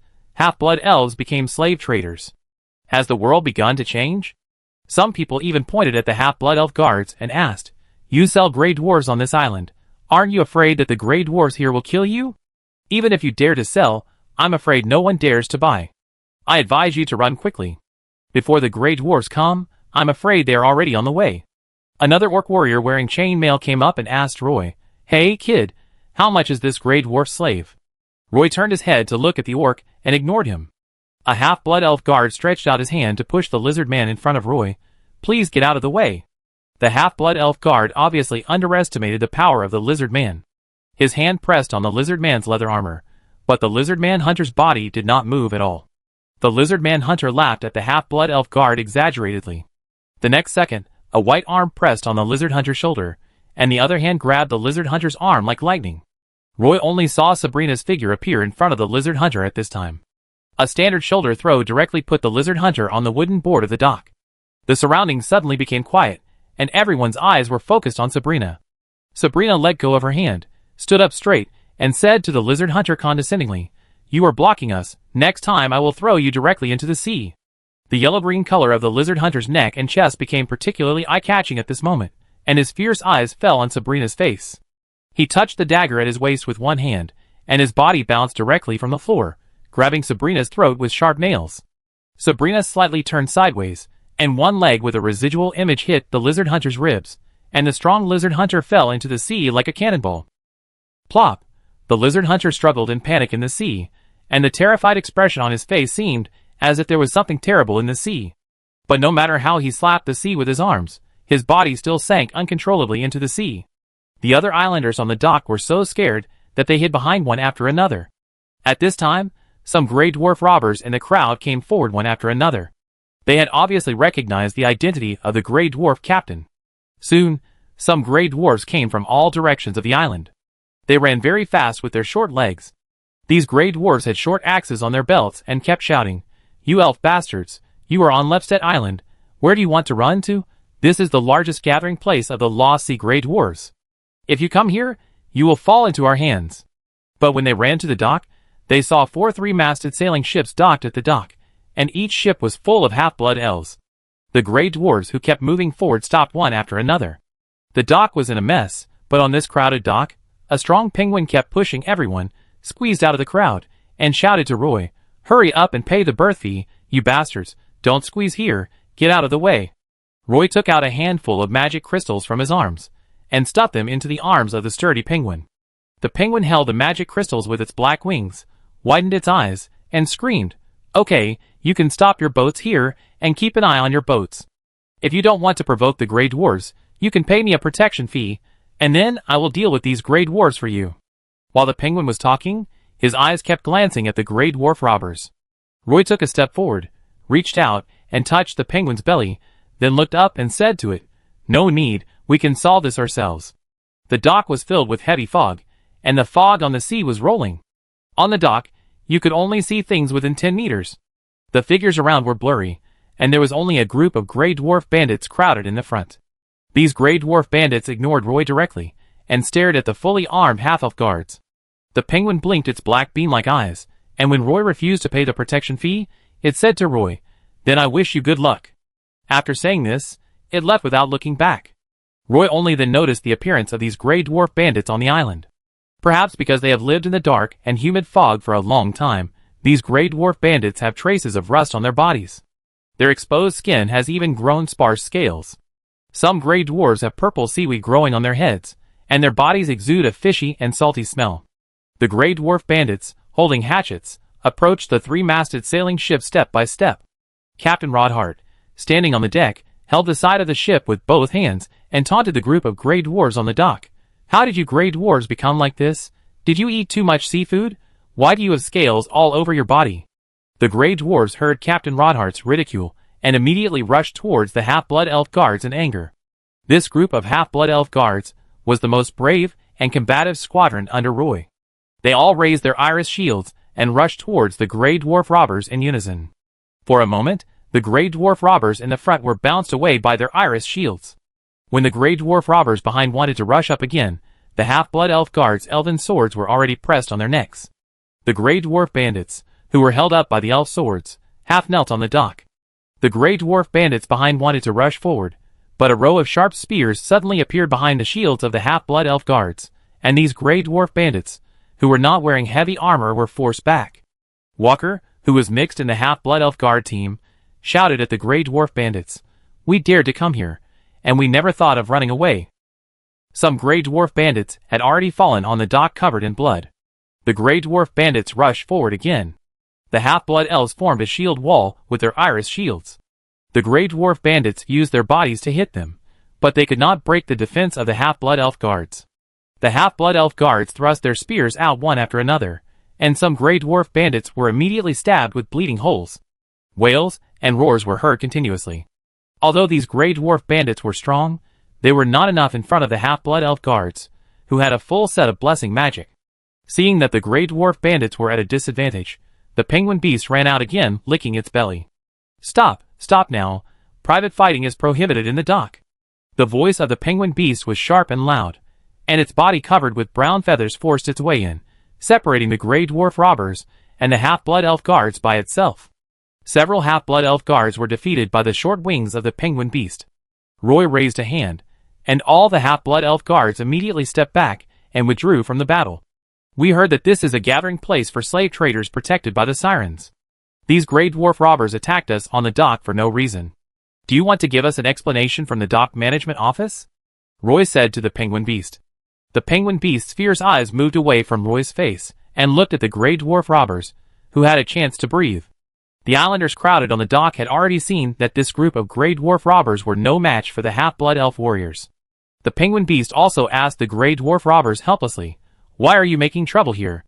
A Grey Dwarf robber, with a bleeding hole in his shoulder pierced by a spear, said breathlessly, "This group of half-blood elves robbed our ship outside and tied our Captain Braille back as a slave. We just want to get our ship back and let them release Captain Braille and other compatriots." The surrounding islanders were immediately in an uproar, thinking, "These half-blood elves are really cruel. They robbed other people's boats, captured people, and dared to drive the boat back. No wonder these gray dwarf robbers wanted to fight with these half-blood elves without saying a word. Why, you gray dwarf robbers can rob elf slaves everywhere in the sea area of the elven continent, but we half-blood elves can't come here to trade gray dwarf slaves? Roy asked the gray dwarf robber in front of him. A large group of gray dwarf robbers suddenly rushed over again, but they didn't dare to get too close when facing shields and spears. The penguin beast was also speechless by Roy's question, because there had never been elf slave traders on Priestedden Island, and Roy's words made sense, and the birth fee had just been paid. In order to prevent the gray dwarves from suffering losses again, the penguin beast said loudly, "If you want to fight, you can go to the arena to solve it. All residents of this island are protected by the sirens, and all transactions here are legal. If any of you do not respect the laws here, I will expel you." The penguin beast obviously knew that the words he just said lacked deterrence, but they just happened to give the gray dwarf bandits a way out. The gray dwarf bandits had gradually calmed down from their rage, and several dying gray dwarf bandits were lying on the wooden boards on the dock. The half-blood elves and the gray dwarf bandits were still glaring at each other. The penguin beast shook its feathers and continued, "If you want to save your people on the island, you can do it by trading, or you can just exchange slaves with each other." The arrival of half-blood elves on the island attracted a large number of islanders to the dock to watch. At this moment, the dock was already surrounded by people. A gray dwarf bandit walked out of the crowd and said loudly, "All the half-blood elf slaves I have here. You can choose whatever you want." "Sorry, we are not going to sell this guy for the time being." Roy stood in the middle of the crowd and said without hesitation, "Or you can understand this sentence as the price you offer is not high enough." The gray dwarf bandit asked anxiously and angrily, "Then how do you want to exchange it?" Roy stared into his eyes. "I demand that you hand over all the half-blood elf slaves on the island to me." The gray dwarf bandit was furious. "You are dreaming. This is impossible. Not all the half-blood elf slaves on the island are mine. I have every right to give them to you. Besides, you only have a few gray dwarves. Why should you exchange all the half-blood elf slaves?" Roy waved his hand indifferently. "Since you don't agree, that's even better. I didn't want to exchange with you in the first place." The gray dwarf bandit wanted to rush forward, but he found that the three-masted sailboat was full of half-blood elf archers, so he could only yell, "You half-blood elves, is this how you do business? Don't let me see you in the waters outside the Lost Sea, otherwise I will use the cannons on my ship to blow you into pieces." Roy ignored him. The half-blood elf guards opened a passage, and Roy strode towards the town on the island. Chapter 810. A team of half-blood elf guards followed Roy out of the dock, and the surrounding islanders made way. The team of elf guards led by Roy was about 60 people. The other half-blood elves stayed on the three-masted sailing ship. After walking out of the dock, Roy found that the 4 three-masted sailing ships were completely hidden in the thick fog. Only the faint outlines of these sailing ships appeared and disappeared in the fog. The sound of the gray dwarves quarreling could be heard from time to time on the dock. I originally thought that after landing on the island, there would be trees to block the fog, and maybe the fog would become lighter. But when Roy left the dock, he found that the fog on the island was even heavier. The strange penguin beast had been following the half-elf guards. Some gray dwarves chased them with short axes, but the penguin beasts almost blocked them with their arms. The gray dwarf robbers did not dare to provoke the penguin beasts. Seeing him personally blocking them, they retreated into the thick fog. Surrounded by rolling fog, Roy stood at the street corner of the island town and didn't know where to go for a while. As the fog filled the entire town, Roy could only grope forward from store to find a hotel. The half-blood elf guards in the front held iris shields to deal with emergencies. A team of siren warriors appeared in the mist ahead, making a thin crawling sound. When they saw the half-blood elf guards, they quickly surrounded them. The penguin owl beast chased up from behind with its belly bulging and came in front of the group of siren warriors. The siren warriors made way. The owl beast came in front of Roy, and its sharp beak opened and closed with a sense of humor. He stared at Roy with a vigilant look. "Why did you half-blood elves come to Priestedden Island?" Roy stood in the fog, his clothes wet by the mist. He stared at the owl beast and said, "If I say it's for these gray dwarf slaves, will you believe it?" The owl beast avoided Roy's gaze and responded weakly, "I hope your purpose is just as you said now." Roy walked forward and stretched out his right hand to the owl beast. "Anyway, I still want to thank you for your care at the dock just now." The owl beast did not appreciate it, and sneered at Roy and said, "Forget it, they have to take tens of thousands of magic crystals every year. It would be too unreasonable for me not to do something at this time. I don't know how a moon beast like him can have so many expressions." Finally, after walking 200 meters into the town, I found a small building with a hotel sign on the street, but I couldn't see the whole picture under the cover of fog. Roy pushed open the door of the hotel, and saw a receptionist at the dark door. The man sitting behind the counter was actually a muscular fishman. He stared at Roy, who pushed the door open. His limbs became a little stiff, and then under his stiff face, he forced a smile. "We don't accept strangers here," the fishman boss said in poor Elvish. Roy didn't refute. He turned and walked out of the hotel, then gently closed the door. Just when the fishman monster boss breathed a sigh of relief, Roy pushed the door open again and said to the fishman monster boss, "Hello, we just met, so we are not strangers now. Please open 2 rooms for me." Behind the fishman monster boss is a huge aquarium with many sea fish in it. This big fish tank should be the biggest highlight of the whole hotel. The fishman boss held a bunch of keys in his hand, staggered up to the 2nd floor, and opened the door of a guest room for Roy. Pushing the door open, there was a strong musty smell inside. The whole room was covered with black spots. The room was extremely dark, and even the bed was covered with a thick layer of mold. It was impossible to live in it. "Look, this is the condition of our hotel. It's not that I don't want to rent the room to you, but you can't live in it," the fishman boss, with a fish head on his neck, said innocently. He looked at Roy cautiously and said aggrievedly, "There are many gray dwarves living on the island. They almost monopolize all the service industries on the island. Because we are mutant sea people, the guests who come to the island are not willing to stay in my hotel, so no one has cleaned it up for a long time, and it is no longer habitable. If you want to stay in a more suitable hotel, you should go to the hotel run by the gray dwarves. The hotel there also has cages specially for imprisoning slaves, which is very convenient for slave traders. I just heard that you had a fight with the gray dwarves right after you landed, but even if you win, what good will it do? The gray dwarves on the island don't welcome you, and you won't be able to move anywhere on the island. These gray dwarves are protected by the sirens. No one dares to mess with the gray dwarves on Priesteden Island." He stood at the door, shaking the key disc in his hand. He grabbed the key disc in his hand and climbed up the stairs without waiting for the fishman boss to react. He said as he climbed, "So you fishmen don't dare to mess with the gray dwarves, and you want me to deal with them?" Roy came to the 3rd floor of the house, found the corresponding number on the keypad, and opened the door. Although the room was extremely humid, and even countless water droplets condensed on the ceiling, the room was very clean, with a big bed, wooden tables and chairs, and even a dehumidifying stove by the wall. The fishman boss followed Roy with an embarrassed look on his face, not knowing how to explain. "Let's talk. I want to hear about the gray dwarves on the island." Roy walked around the room and said to the fishman boss. He didn't come to the island to find a hotel, but to investigate the situation on Plesterton Island and to know the strength of the sirens and the gray dwarves. He came here to take away the dwarf treasure. He originally thought that Ralph would hide the treasure on an island with few people, but he didn't expect that the treasure map would eventually lead him to Plesterton Island. Everything on the island was shrouded in fog, and he didn't even know how many gray dwarves there were on the island, and how many mutant sea creatures like the fishman boss there were. The intelligence of a normal adult fishman is about the same as that of a 5 or 6-year-old child, but this fishman, who can run a hotel, is obviously not an ordinary fishman. Except for the fish head, his whole body has evolved into an orc body, and his brain seems to have evolved as well. "What do you want to know? I won't tell you anything." The fishman boss looked at Roy with a vigilant face. Roy walked around the room. When he stepped on the floor, water stains would emerge from the cracks in the floor. This place was like a house soaked in water. Anyone who stays here for too long will probably get moldy. Roy stood by the window. There was also white fog outside the window, and he couldn't see the street at all. "Do you know how many gray dwarves there are on Priesteden Island?"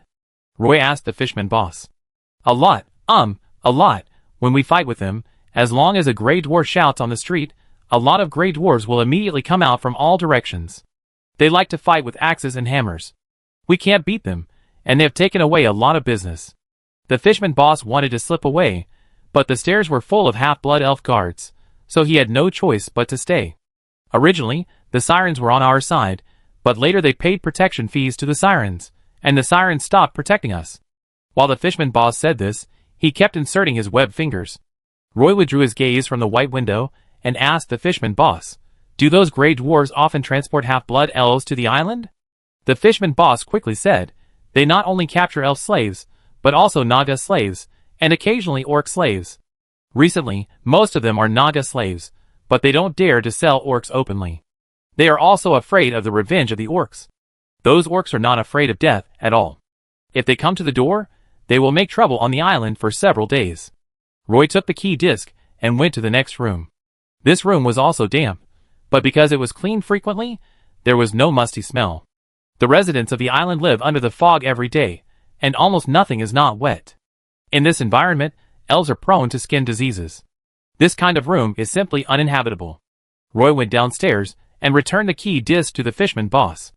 The fishman boss saw Roy going downstairs and immediately started complaining. "I knew you weren't here to stay. You came here just to trick me and get information about Priestedden Island. You half-blood elves are not good people." The fishman boss saw that the half-blood elf guards around him were staring at him, so he immediately covered his mouth with his hands and looked around in horror. Roy returned to the first floor, and his eyes fell on the huge fish tank behind the fishman boss. The fish tank was covered with seaweed, and many sea fish were swimming around in it. There was still half a fresh raw fish left on the plate behind the bar, which seemed to be what the fishman boss had left over.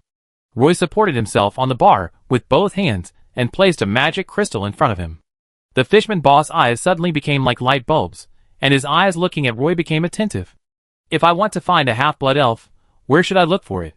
The Murloc boss answered without any pause. "Of course, it's the slave market. There are plenty of elven slaves there."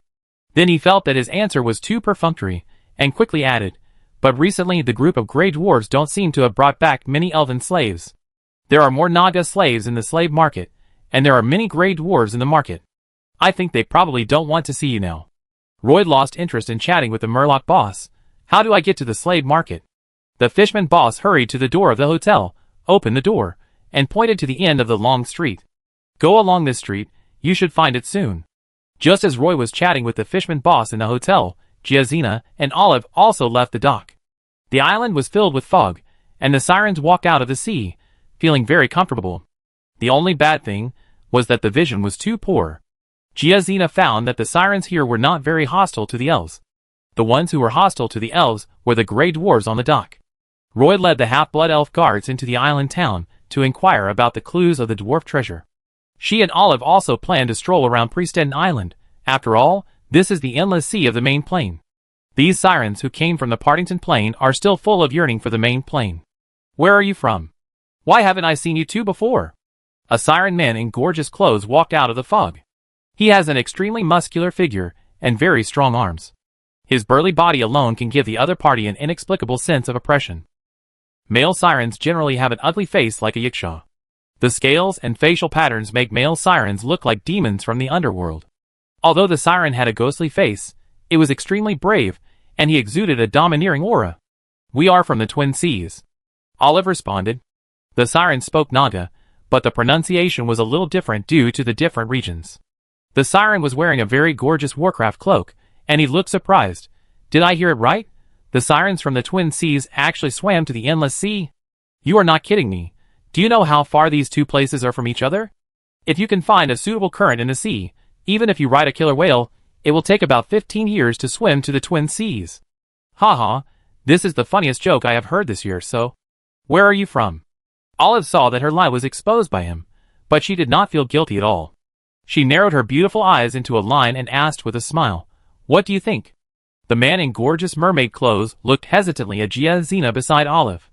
He seemed to be able to sense the strong aura emanating from Giazina. Olive wanted to go around the island and didn't want to have a conflict with anyone at the dock, so she said to the mermaid man, "Where we come from, is this so important?" The mermaid man obviously hesitated for a moment before he said with relief, "That's right, ladies. Is there anything I can do for you?" Olive was obviously very willing to chat with the mermaid man for a few more words, so she hugged Zena's arm and said, "We came here to inquire about a pirate who did all kinds of evil. His name is Ralph. Do you know this name?" The siren man didn't seem surprised at all, and answered frankly, "Of course I know him. Ralph and I are old friends. Are you bounty hunters?" "No, we were just asked to find out about him." The siren man in fancy clothes thought for a while before saying, "This guy has been missing for 7 or 8 years. When he left here, he threatened to form the largest pirate group, but there has been no news in the past few years. There are rumors that he died in the Silver Moon Elf Kingdom a long time ago. If you two want to get Ralph's bounty, I'm afraid you will be disappointed this time. Ralph is not here." Olive continued to ask, "I heard that he has a piece of land here?" Yes, but I can guarantee that he is not at home, and you can't trespass into private territory without permission. This is protected by our Siren Corps, even if you are my people." The Siren Man waved his hand to refuse. He was very gentlemanly, and he was very humble and interesting. If it was in the Partington Plain, Olive thought they would become friends, but it was definitely not possible now. Olive tried to ask, "So, where is the land that Ralph bought?" Don't ask me, I won't tell you even if you ask me,"